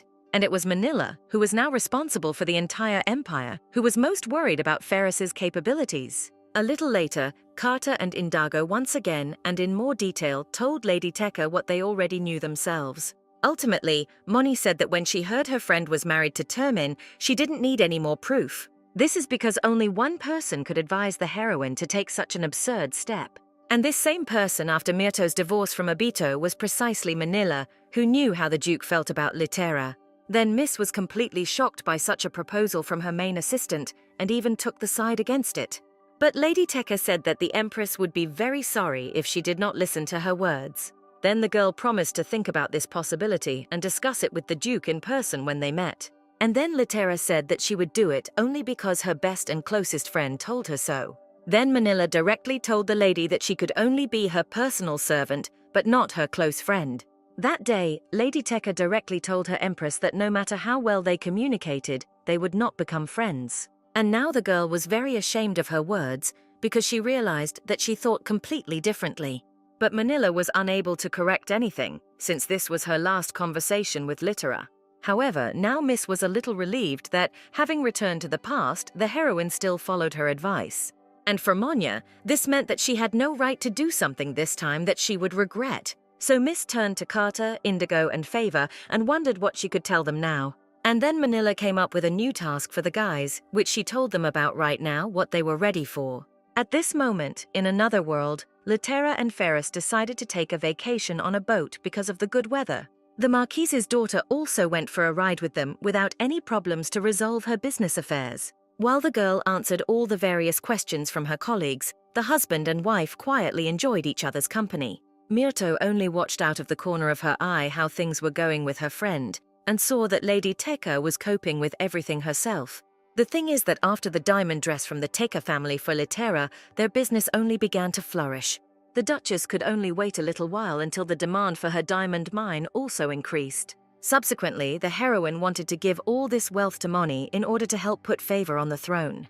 The Termin family itself was clearly going to support any actions on the part of Manila and Topaz. From her experience, Miss knew that it would be best to advertise jewelry from a friend herself, so she put it on. Moreover, she specially came to a tea party with the aristocrats, knowing that they would definitely ask her about these decorations. The heroine herself was going to say more than once today that her entire outfit was made by the Tekka family. In addition, Litera decided to once again show that she had a good relationship with her husband, so she constantly praised him. The man was not at all against supporting his wife, so the role of a loving spouse is amazing. The aristocrats only laughed, looking at the Termin spouses, from which Manila concluded that everyone was already accustomed to their display of feelings. Soon the couple arrived at the very hotel where they had once appeared in the newspapers. The heroine was very surprised and at the same time glad to see the man who met them at the entrance. It turned out that, although Nyx's vacation had not yet ended, she still decided to visit the gentleman to give them something. Mirto was extremely embarrassed that the maid bought her something, but could not help but accept her first gift. Unexpectedly, Nyx also provided the Duke with some kind of report, taking out papers which the lady was not aware of. The girl asked very dissatisfiedly whether her husband really forced the maid to work on her legal leave. So that Nyx would not feel offended, the Duchess approached her and said that she was giving her another week of vacation. Ferris tried to explain that the assistant herself had asked him for additional work, and now she was pretending that she was not in the know. So the miss ran away just in time, supposedly to her friend, and the beast did not have time to do anything about it. Litera laughed very cheerfully at the sight of her angry husband and said not to touch the maid for now. Mirto then asked with a sly smile whether her husband had given Nyx so little vacation pay that she asked for more work. Termin changed the subject and said that what was more important was that, along with this gift, the maid gave the lady her heart. The Duchess unpacked the box and was pleasantly surprised because she realized that this was a long-awaited vacation for her assistant. Ferris asked if the lady would like to try on the jewelry and help her with it, and she agreed.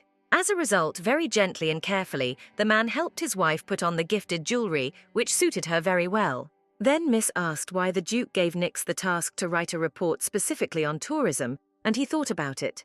The Beast admitted that he would like to continue trying to open borders, so it was important for him to start exploring other sides. The husband shared that until now all Northerners could not travel due to political problems, but he would like this for them.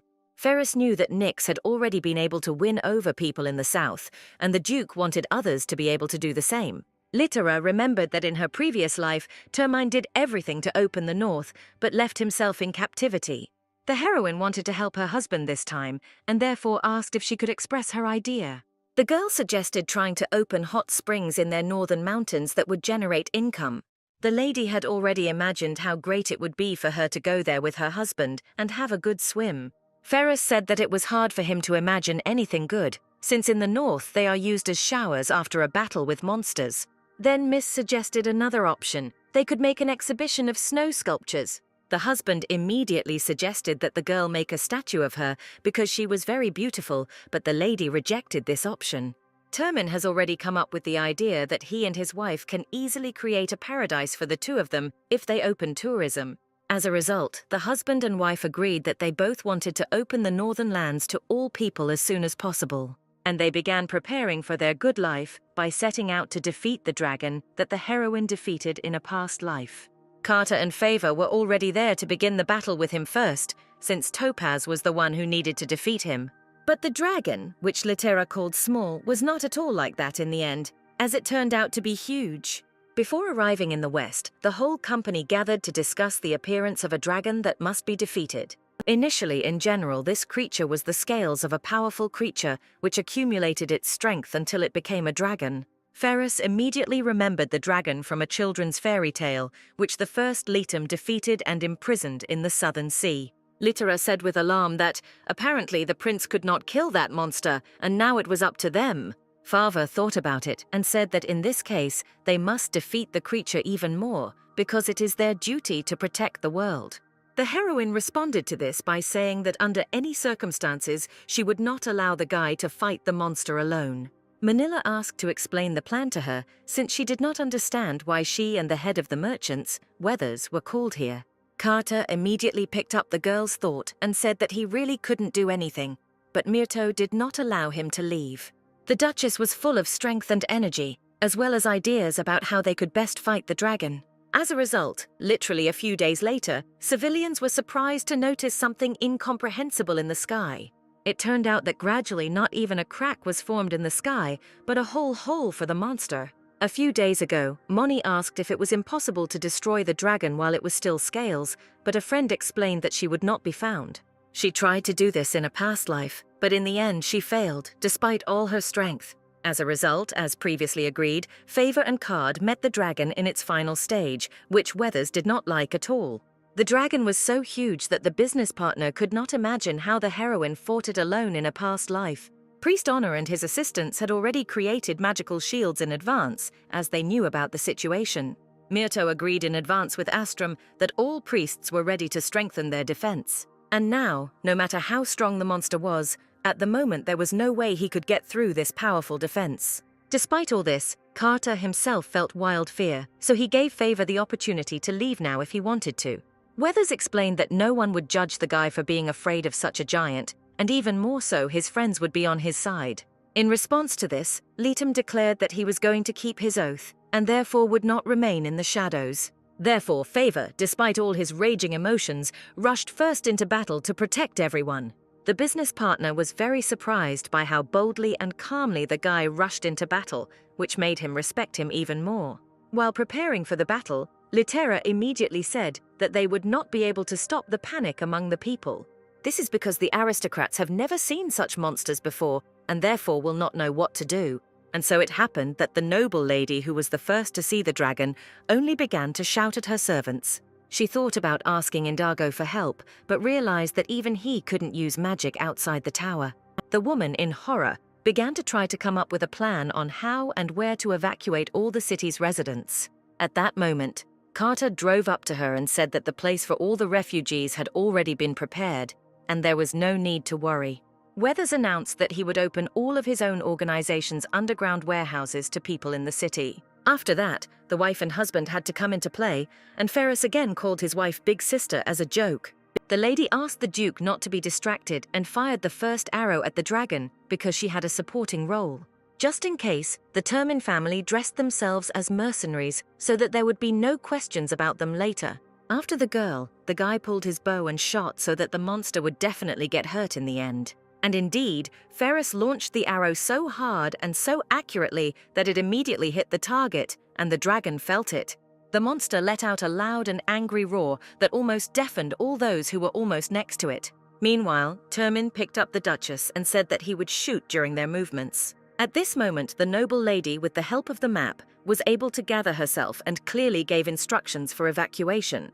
Weathers was glad that everything was going so well here, and he was already thinking about the next stage of their plan. Since the Northern Duke did not have many knights due to the ban, Manila decided to provide her family's army. Lady Taker added that all her soldiers have been extremely disciplined lately, as they were recently beaten by someone. Ferris scratched his head awkwardly, since these words were about him, and then moved on to further develop the plan. He told how exactly he had once thought through an evacuation system in the north, which helped to act in the same way in the west now. The woman who was able to calmly deal with helping her citizens thanked the knights for their complicity. The man replied that he was simply doing his duty, but the noble lady objected that she did not think so at all.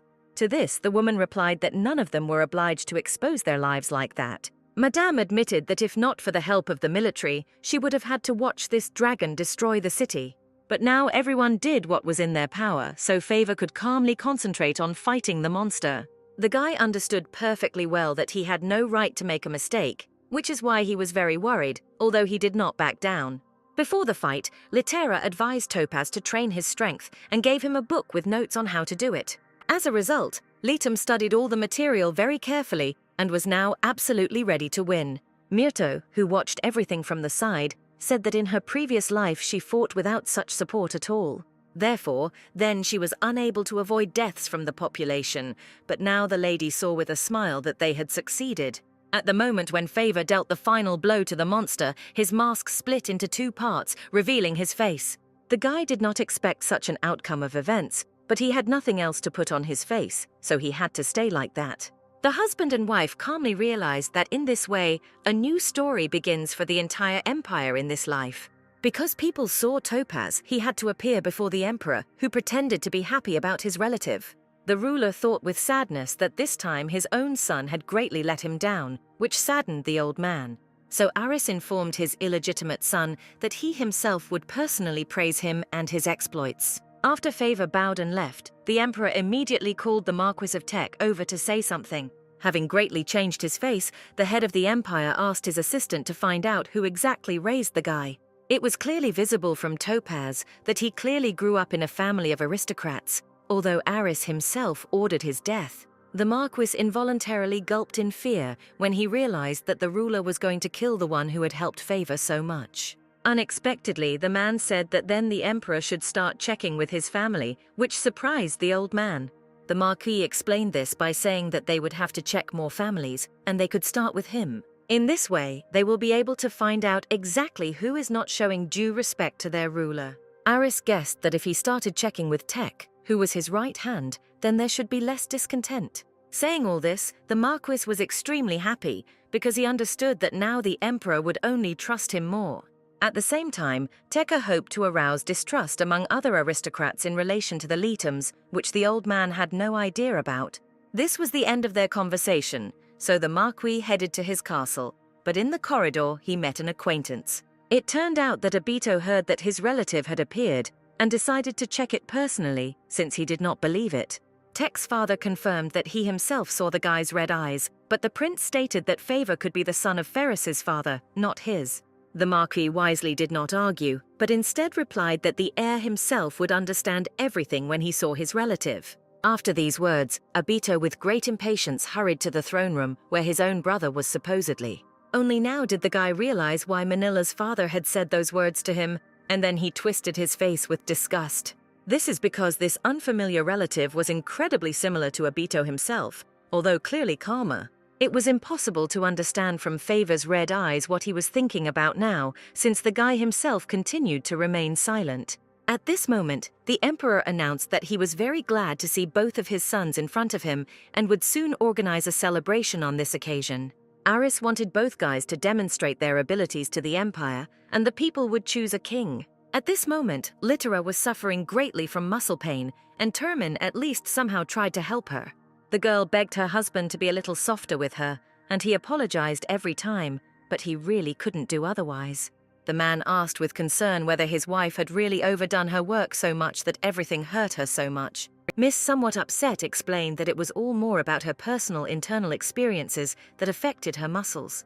The heroine admitted that for the first time she entrusted her duty to someone in the form of a battle with a dragon, and if Farah had not been nearby, she would have rushed into battle.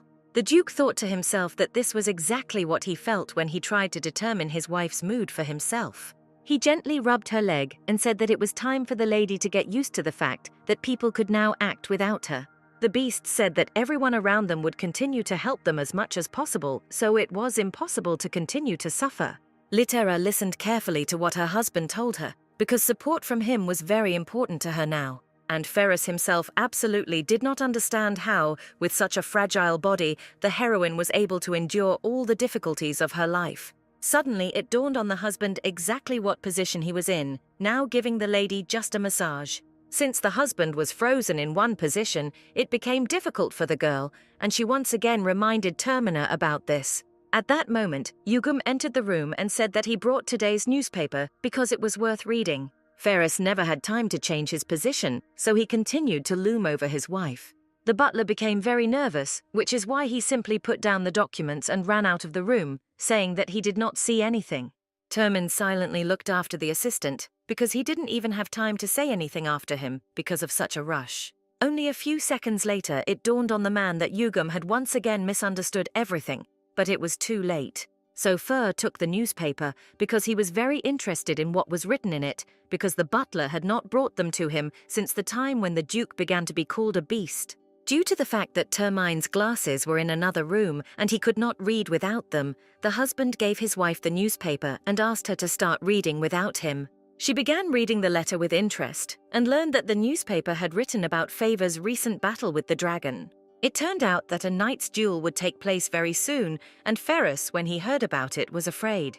This is because jousting was another demonstration of wealth and status, as well as strength and skill. Litera suggested that in this way the emperor wanted to set Abito and Favor against each other. It became clear to the husband and wife that the ruler simply wanted to know which of his sons was the best. Myrto said that in a past life she also took part in this fight, but now she is not going to. Termin said that his participation would not be of any use, so he also would not get involved in all these games. The Duchess smiled back and then suddenly asked her husband why the newspaper said that he was also participating. The beast was so amazed by this information that he did not even know how to respond to this, because he did not declare participation.